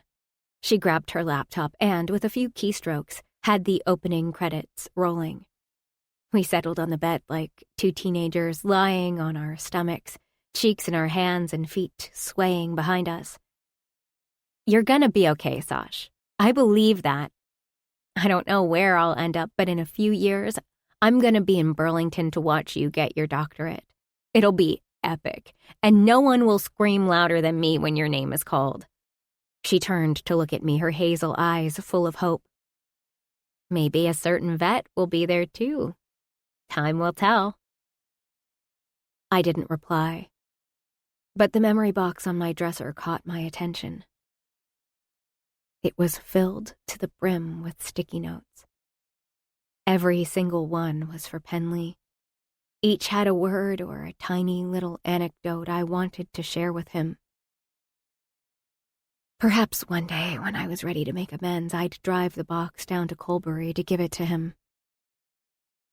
My heart wanted to hang on to that idea. I wanted to believe that maybe that visit would bring us back together.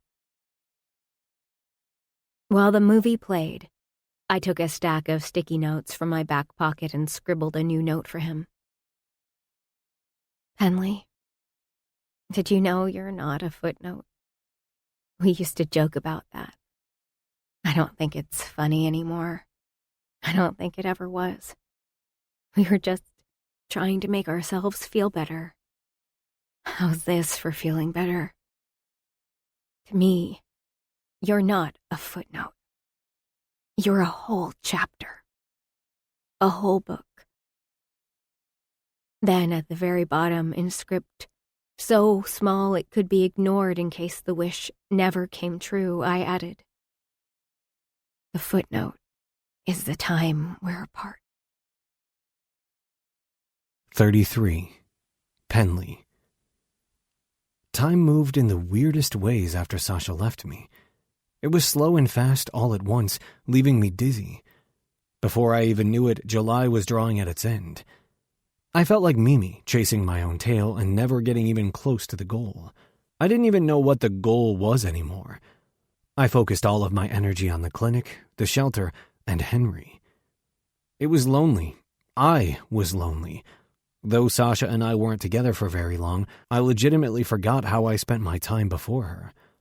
I had never been single this long on purpose well, I hadn't been completely single since middle school. After each relationship, from the 2-week drama fest of 8th grade to my breakup with Lori, I always jumped into the next relationship. After Lori, I poured all my energy into my studies, work, and baby Henry. This time I wasn't up for it, numbing myself with work and other distractions. At all. No other woman would ever compare to Sasha Covey. There was a hole in my heart where she used to be, and nothing would fix it but time. Loads of it. Even a month later, I forgot she was gone sometimes. If something funny happened with a foster or a patient, my first instinct was to grab my phone and text her. Instead, I reached for a sticky note and wrote the anecdote on the slip of paper. Maybe one day Sasha would read these and know that I never stopped thinking about her, though we were apart. I never stopped loving her. That wasn't the most painful bit. I still found myself rushing home after work or shifts at the shelter, only to realize that there was no one there waiting for me. Sasha wouldn't be reading on our couch, animals all around her like some woodland fairy or magical princess. I was alone. For the very first time in my life, I didn't want to fill that void with just anything or anybody. My need, my longing was very specific. A certain psychology student with mood ring eyes and honey blonde hair was the only one for me.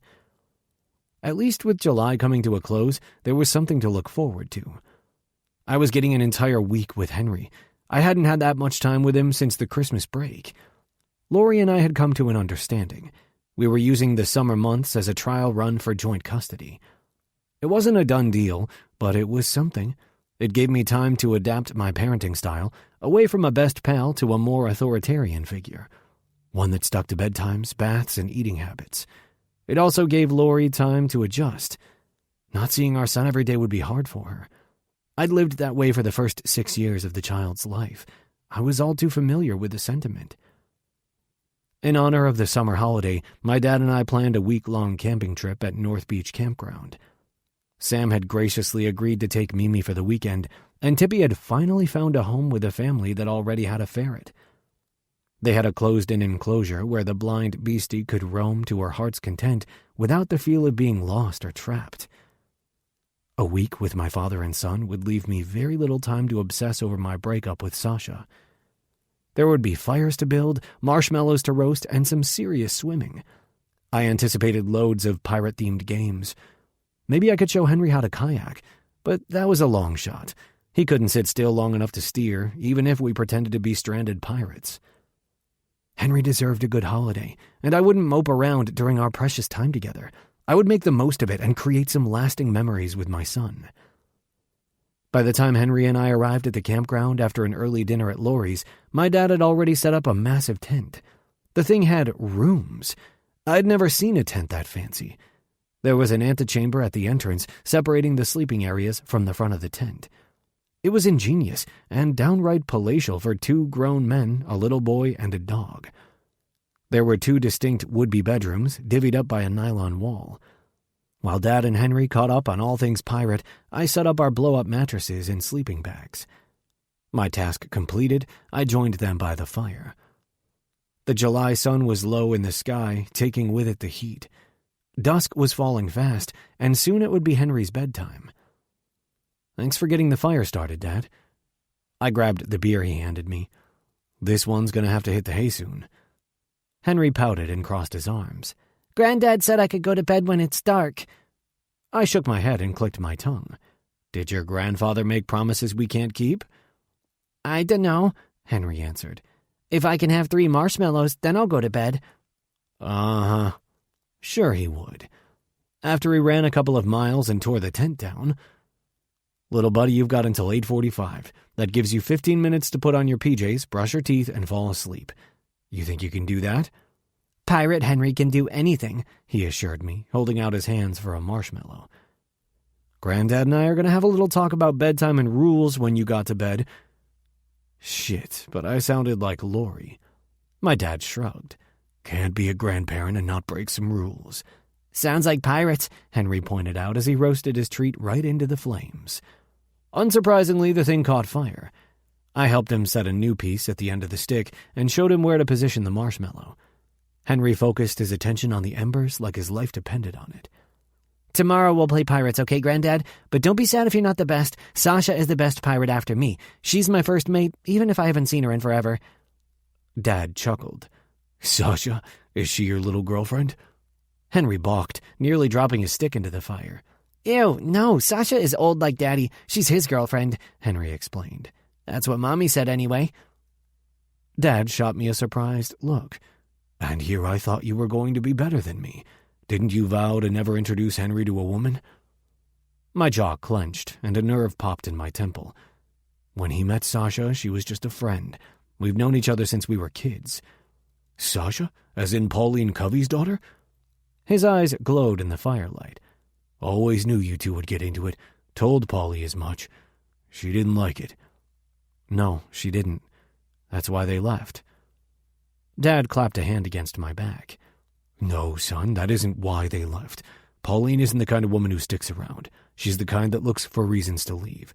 She was already threatening to end things when she saw you two kids kissing. That was it for her. Polly's the type who will always be looking for something without ever really knowing what it is she's after." "Like you," I snapped back. A wry smile. "You're not wrong." Henry's cheeks were puffy and he could barely breathe. He tried to play innocent, but the half-empty bag of marshmallow betrayed him. I sighed, looking up to the sky. "Did you seriously stuff a bunch in your mouth?" It was my fault. I got caught up on the topic of Sasha instead of monitoring the candy around a 6-year-old pirate. The kid turned to me, smiling through the confectionery. Dad burst into laughter, slapping his legs in mirth. "This child is definitely your son. You did the same damn thing too many times to count." Henry had a hell of a time getting to bed after ingesting pure sugar. There were tears, there was bribing, and there were definitely threats to walk the plank. It was way past his bedtime by the time he fell asleep, curled up with Doggy keeping watch. With the kids settled, at last I joined my dad by the fire. "You're really laying down the law with him now," Dad pointed out. "Yeah, can't be the good guy all the time if he's going to spend every second week with me." "Is that happening?" "It looks like it. Lori is scared of missing him too much and panicking that he isn't getting enough sleep and 1,000 other things. It'll be an adjustment for all of us, but I think she's secretly looking forward to dating again." "Is this where you tell me how you and Sasha got together, or is that not up for discussion?"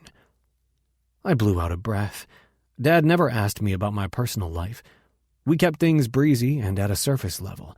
This interest was new, and I didn't know what it meant. When I pointed that out, he shrugged. "Dunno what to tell you. Seeing this new lady, she's a widow, 3 kids under the age of 5 when her fella passed 20 years ago. We understand each other, I guess. She heard our talk when you called, didn't like what she witnessed.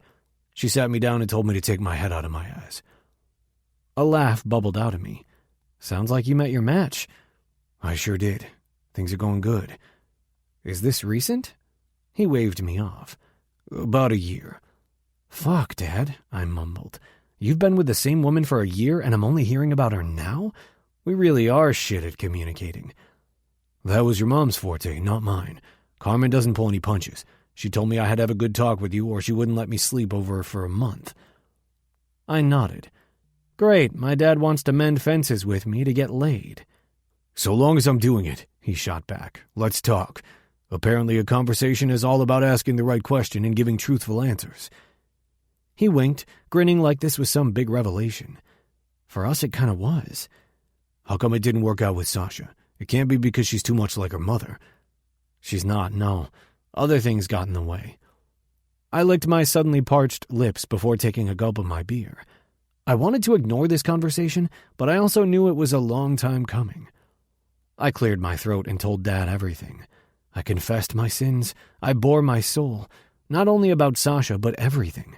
Mom's death, Lori, everything came flooding out of me.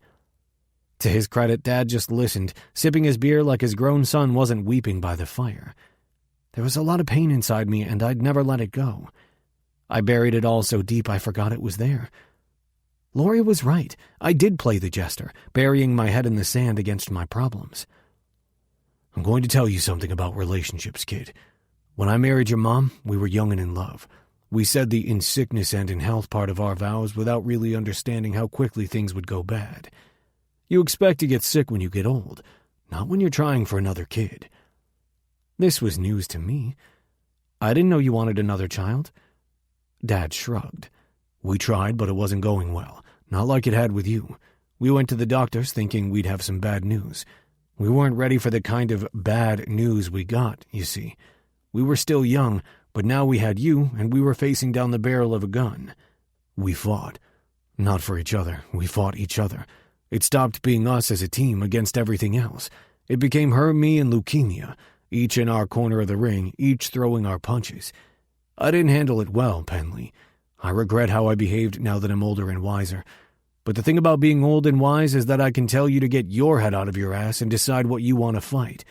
The illness or your woman. It's not my fight. You're right, but you're also wrong. I won't pretend to understand what an eating disorder is, but I'll tell you this. It's her fight, yes, but you gotta be in her corner. When she gets knocked down and out with seconds left on the clock, you drag her back to the corner and you help her get herself up. It hurts to watch her suffer. I don't know what to do, what to say. It tears me up. My voice shook, my broken heart wincing as I brought it all out in the open, exposing the wounds. You wouldn't love her if it didn't hurt. You gotta find someone to stand in your corner, too. Someone you can turn to when you're down and out because you don't know how to help. There was this grief group for spouses at the hospital. I never did go, but I bet you anything had I gone, I'd have learned a thing or two.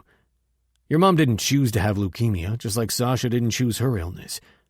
You do have a choice. If you're all in, you're all in, even when it hurts and you don't know what to do. When we fall in love, we don't fall with a guarantee that it'll work out. We fall because we've got hope, despite the risks. But you do love her, don't you? Yeah, for a long time. So what pain do you want? Losing her now with no time together, or losing her later when you've got good memories to keep you going?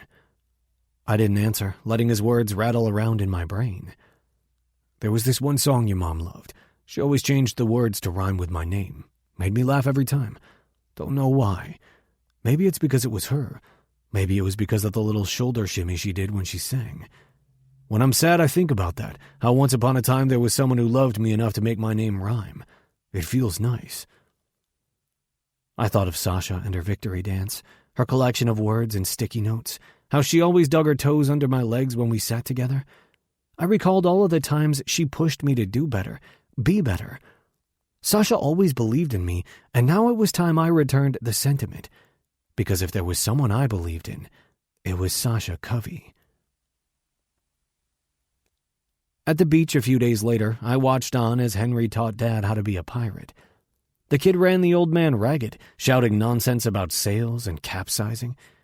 Doggy lounged on the warm sand, enjoying his holiday away from the office and Mimi, who was with Sam for the week. It was my chance. I pulled out my phone and went down a deep hole of research. It took some doing, but I found the number I was looking for on her clinic's website. It might be an ill-advised plan, but I had to try something. I didn't want to wake up in another 10 years and realize I'd been holding a candle for a woman I hadn't even fought for. Sasha was already fighting herself. I should have stood in her corner instead of pretending she wasn't even in a ring. I knew better now. When the call finally connected, I immediately recognized the soft yet stern voice of Dr. Margaret Webb. Dr. Webb, this is Penley Brooks. I was wondering if we could have a chat. I was wondering when you'd call, she said. Took you long enough? She was right. It had taken me over 11 years to wake up to the truth. Sasha Covey is the one for me, no matter what obstacles lay in our path. 34. Sasha. My bedroom window was wide open, the long gauze curtains curling in the hot summer breeze. Long arrows of sunshine bathed the room's pale cream walls in bright yellow. My skin was warm from basking in the heat, but it felt too nice to move away. Jolly was curled in a tiny ball at the foot of the bed, right in a pool of light. When I shifted to turn the page, she cracked an eye open, silently warning me that I was disrupting her. Sorry, my queen, I whispered, scratching behind her ear as I continued reading. It was a quiet Friday afternoon. I could have migrated to the backyard, but I was too comfortable. A series of loud footsteps on the steps jolted Jolly up. She yawned at the intrusion before leaping from the bed in search of more quiet surroundings. Jenny bounced into my bedroom, her flowing skirt trailing behind her.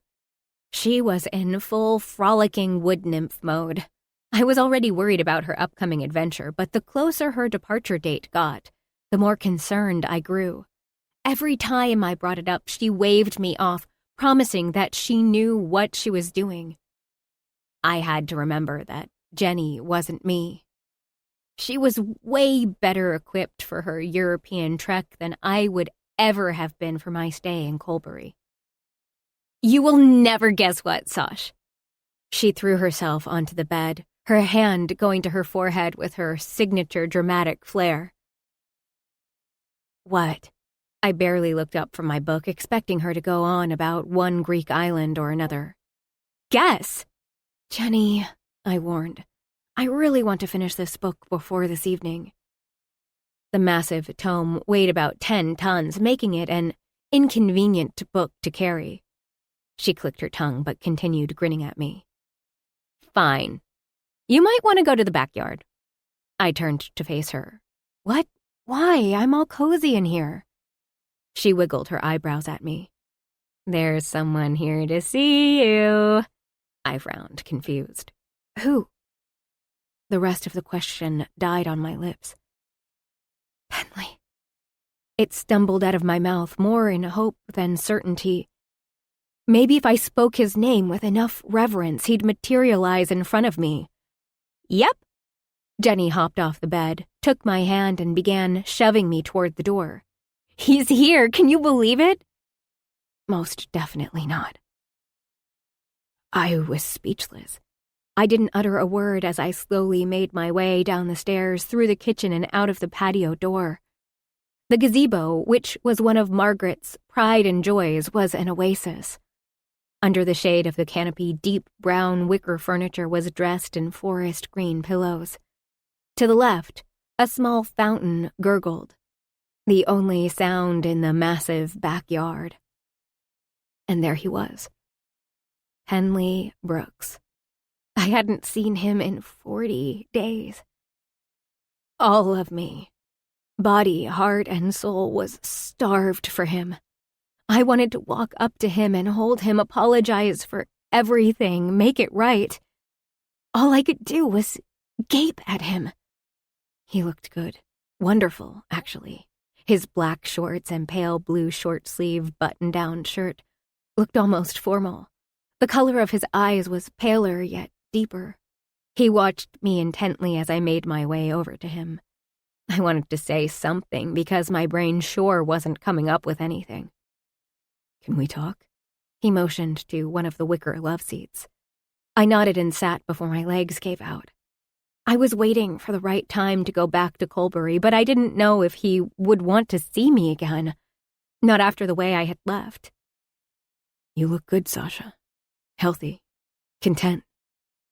I nodded again, suddenly, only capable of doing a solid impression of a human bobblehead. Henley is here. In Burlington. In the backyard. And he doesn't seem to hate me at all. My heart was aflutter with all the possibilities this could mean. Hope unfurled in my chest, leaving no room for doubt or fear. Penley sat across from me, his hands clasped on his jumping legs. He was anxious, but I didn't know why he was here. I flattened my lips and inhaled deeply, getting ready to launch into everything. The apologies, the reparations, and my dearest secret wish. Penley, I shook my head. I'm so happy to see you. There are things I need to say. Me too, he admitted, his eyes bursting with stars. That's for you. He pointed to a box sitting on the small table. The white memory box's lid wouldn't quite close. Slips of brightly colored paper spilled from each side. Sticky notes. Lots of them. I smiled despite the heaviness of the moment. I have a box for you, too. It's in my room. I'll go get it. Sasha stopped. He leaped up and tugged my hand until I was back in my seat. He sat beside me, our intertwined hands in my lap. Let me get through this. I swallowed hard as he went on. We really messed up before. I'm not talking about when we were kids. I mean back home. Home. Colbury. It was strange to long for a place I had deemed to be temporary. It wasn't. It could never be. Not now after everything that happened. Colbury would always have a huge chunk of my heart because Penley lived there. Because our story was woven into the very fabric of the town. I didn't handle things really well. I should have been more cautious. I should have asked more about your illness, and we should have had an open and ongoing conversation about it. I didn't know how to handle it, so I made a hash of it. I shouldn't have let my past, our past, scare me as much as it did. I blew out a breath. No, Pen. You can't do that. You can't sit there and be all supportive and kind. Me being sick put you in a really strange situation. I understand that. But you're right. If I had talked about it more, maybe things would have been different. I should have made a more concerted effort to understand instead of pretending it didn't exist. Even when I knew what was going on, I ignored it. His Adam's apple bobbed. It hurts to watch you when you're in the grips of it. A stray tear rolled down my cheek. I'm sorry. It hurts even more being apart. His words stumbled through thick, unshed tears. They tried to extinguish the stars in his gaze, but they failed. Nothing could dim the light that was Penley Brooks. I bit down on my lower lip as I forced the words up and out. I'm always going to struggle with this, at least a little bit. Pen was quiet, his thumb stroking mine. I know. I've chatted with Margaret a few times in the last month. She gave me a lot of resources and books to read. She also put me in touch with a support group. It's for people with partners that struggle with eating disorders. My head began to spin. You did what? I know we're broken up, but it's helped me. Not just to understand the disorder, but the behaviors, the impact they have on one person and on a couple. I know it's not about me. I know that you're not making yourself sick. I understand a few things better about you, the process of recovery and eating disorders in general. A few more tears streamed down my face. Why would you do that? My heart knew, but I was scared of being wrong. Penley's grasp on my hand tightened, his own eyes watery. His chin trembled and he clenched his jaw before swallowing hard. Because I love you, Sasha. A lot. More than I understood.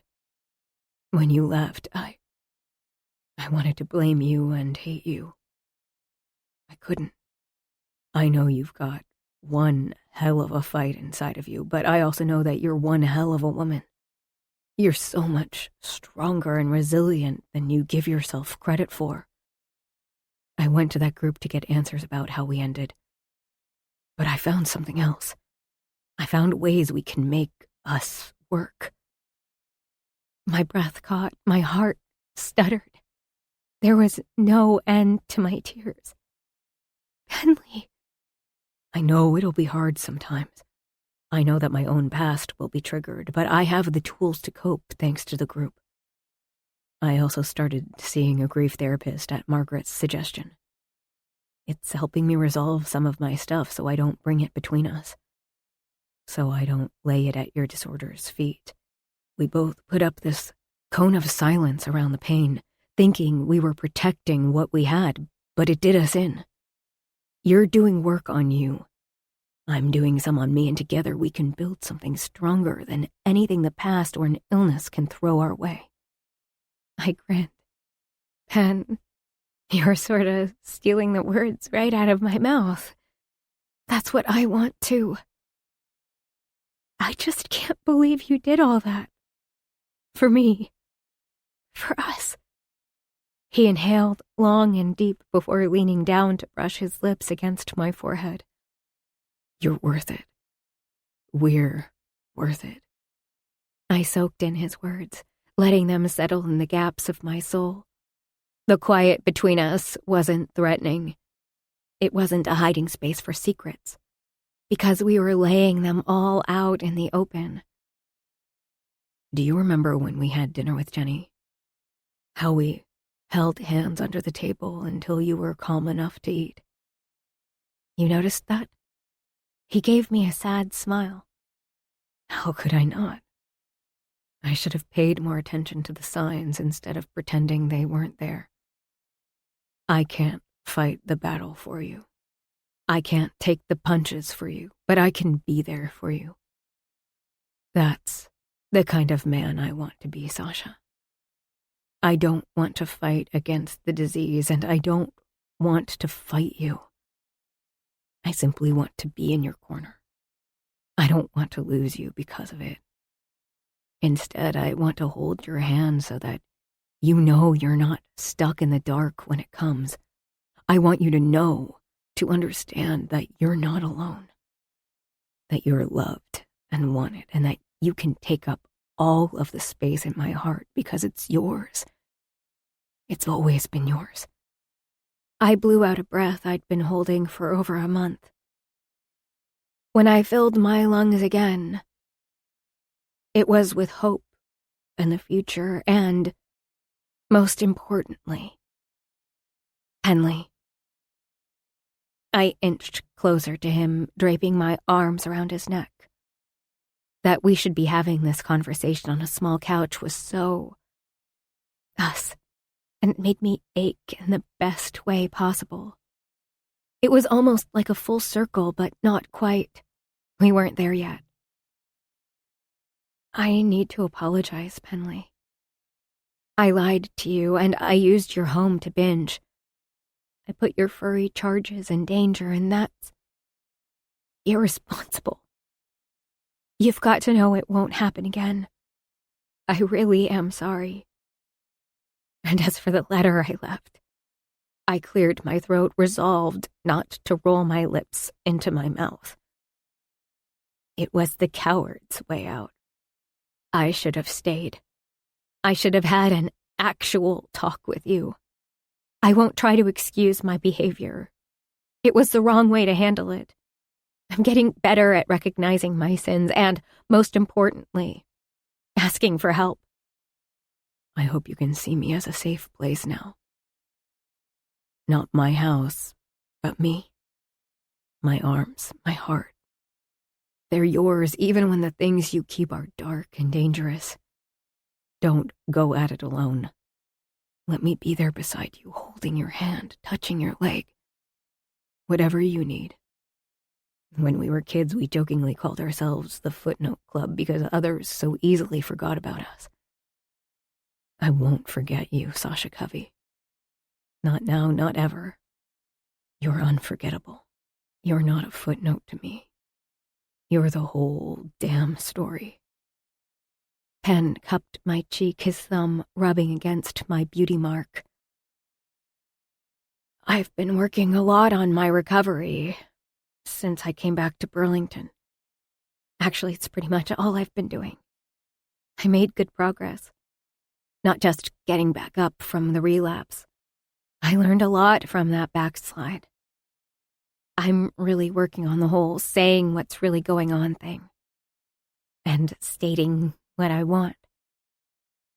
Penley licked his lips. Okay. And what is it that you want, Sasha? I gathered my strength and spoke. I want to get better.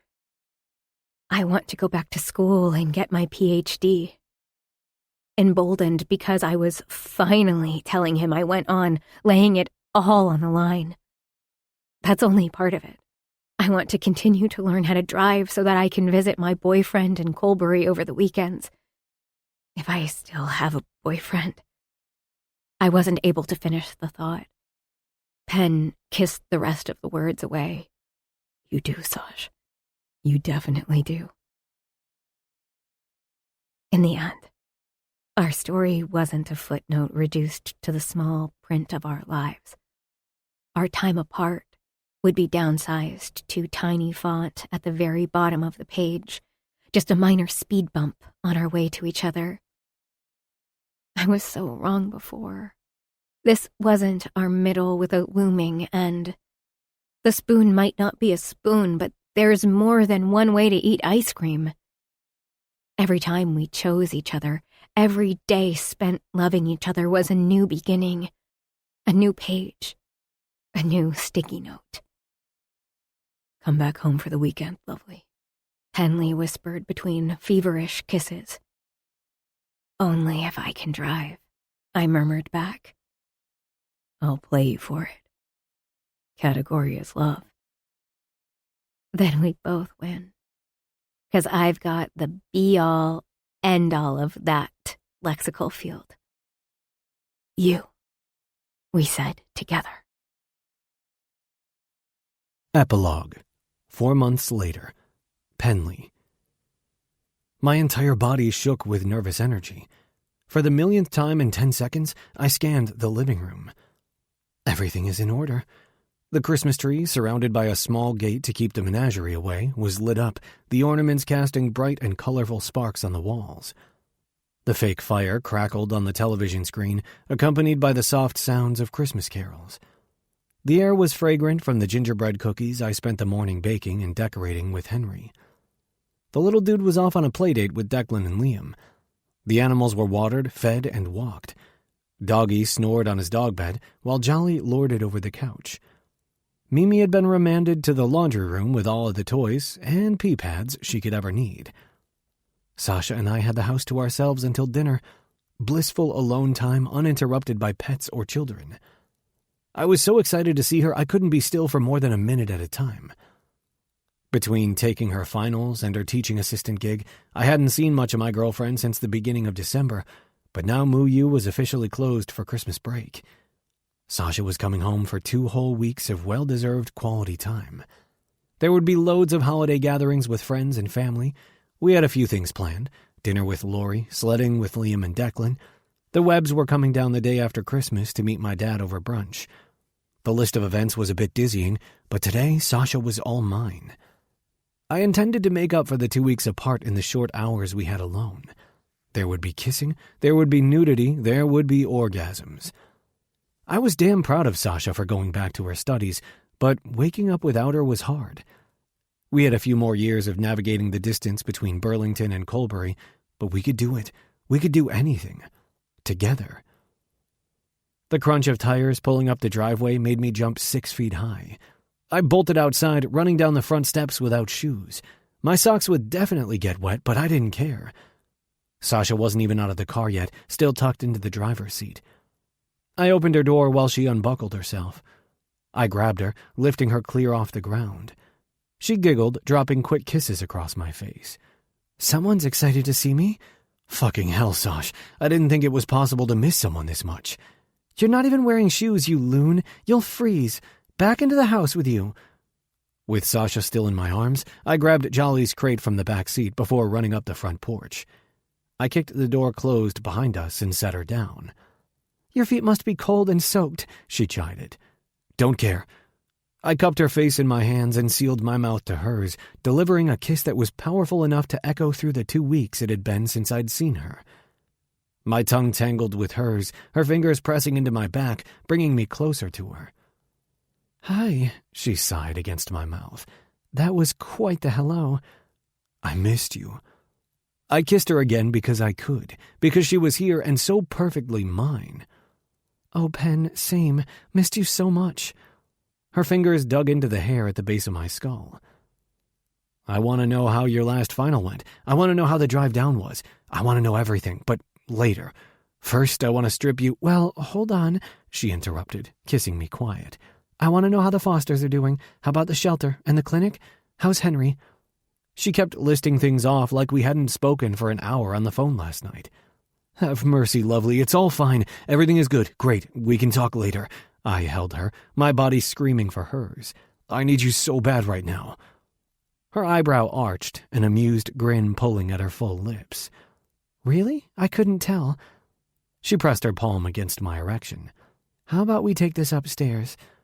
I didn't answer. Instead, I picked her up, one hand behind her knees and the other at her back. I walked to the staircase and dropped her on the first step. At this angle, we were nearly the same height. My knuckles brushed against her beauty mark. I love you, Sasha Covey. She pulled a sticky note from her back pocket. The bright neon square read, I love you, Penley Brooks. Right back at you, handsome. Now let's get to bed. She pushed my hair back from my forehead. I want to make the most of winter break. Who knew my secret weapon to better Christmases would be so insatiable? Sasha laughed and ran up the stairs. At the very top, she turned and winked at me. Her mood-ring eyes were a perfect shade of blue, beckoning me to her. I chased after her, catching up before she got to our bedroom. In the darkened room, I took her hand, tugging her into my arms. Our relationship wasn't perfect. There were challenges, and some days we overcame them better than others, but in the end we had learned how to find our way back to us. No matter the obstacles we would have to overcome, they didn't matter. We were in each other's corner. I once told Sasha she was the whole story, and I meant it. Without her, I wouldn't be half the man I was. I cupped Sasha's face, drinking in the love radiating out of her. She would always be my favorite word, my safe place, my main story. This concludes Footnote by Alexa Gregory, narrated by Samantha Summers and Tim Page. Copyright 2021 by Alexa Gregory. This unabridged audiobook is published by arrangement with Heart Eyes Press, LLC, and was produced in the year 2021 by Tantor Media Incorporated, a division of Recorded Books, which holds the copyright thereto. Please visit tantor.com for more information on our growing library of unabridged audiobooks.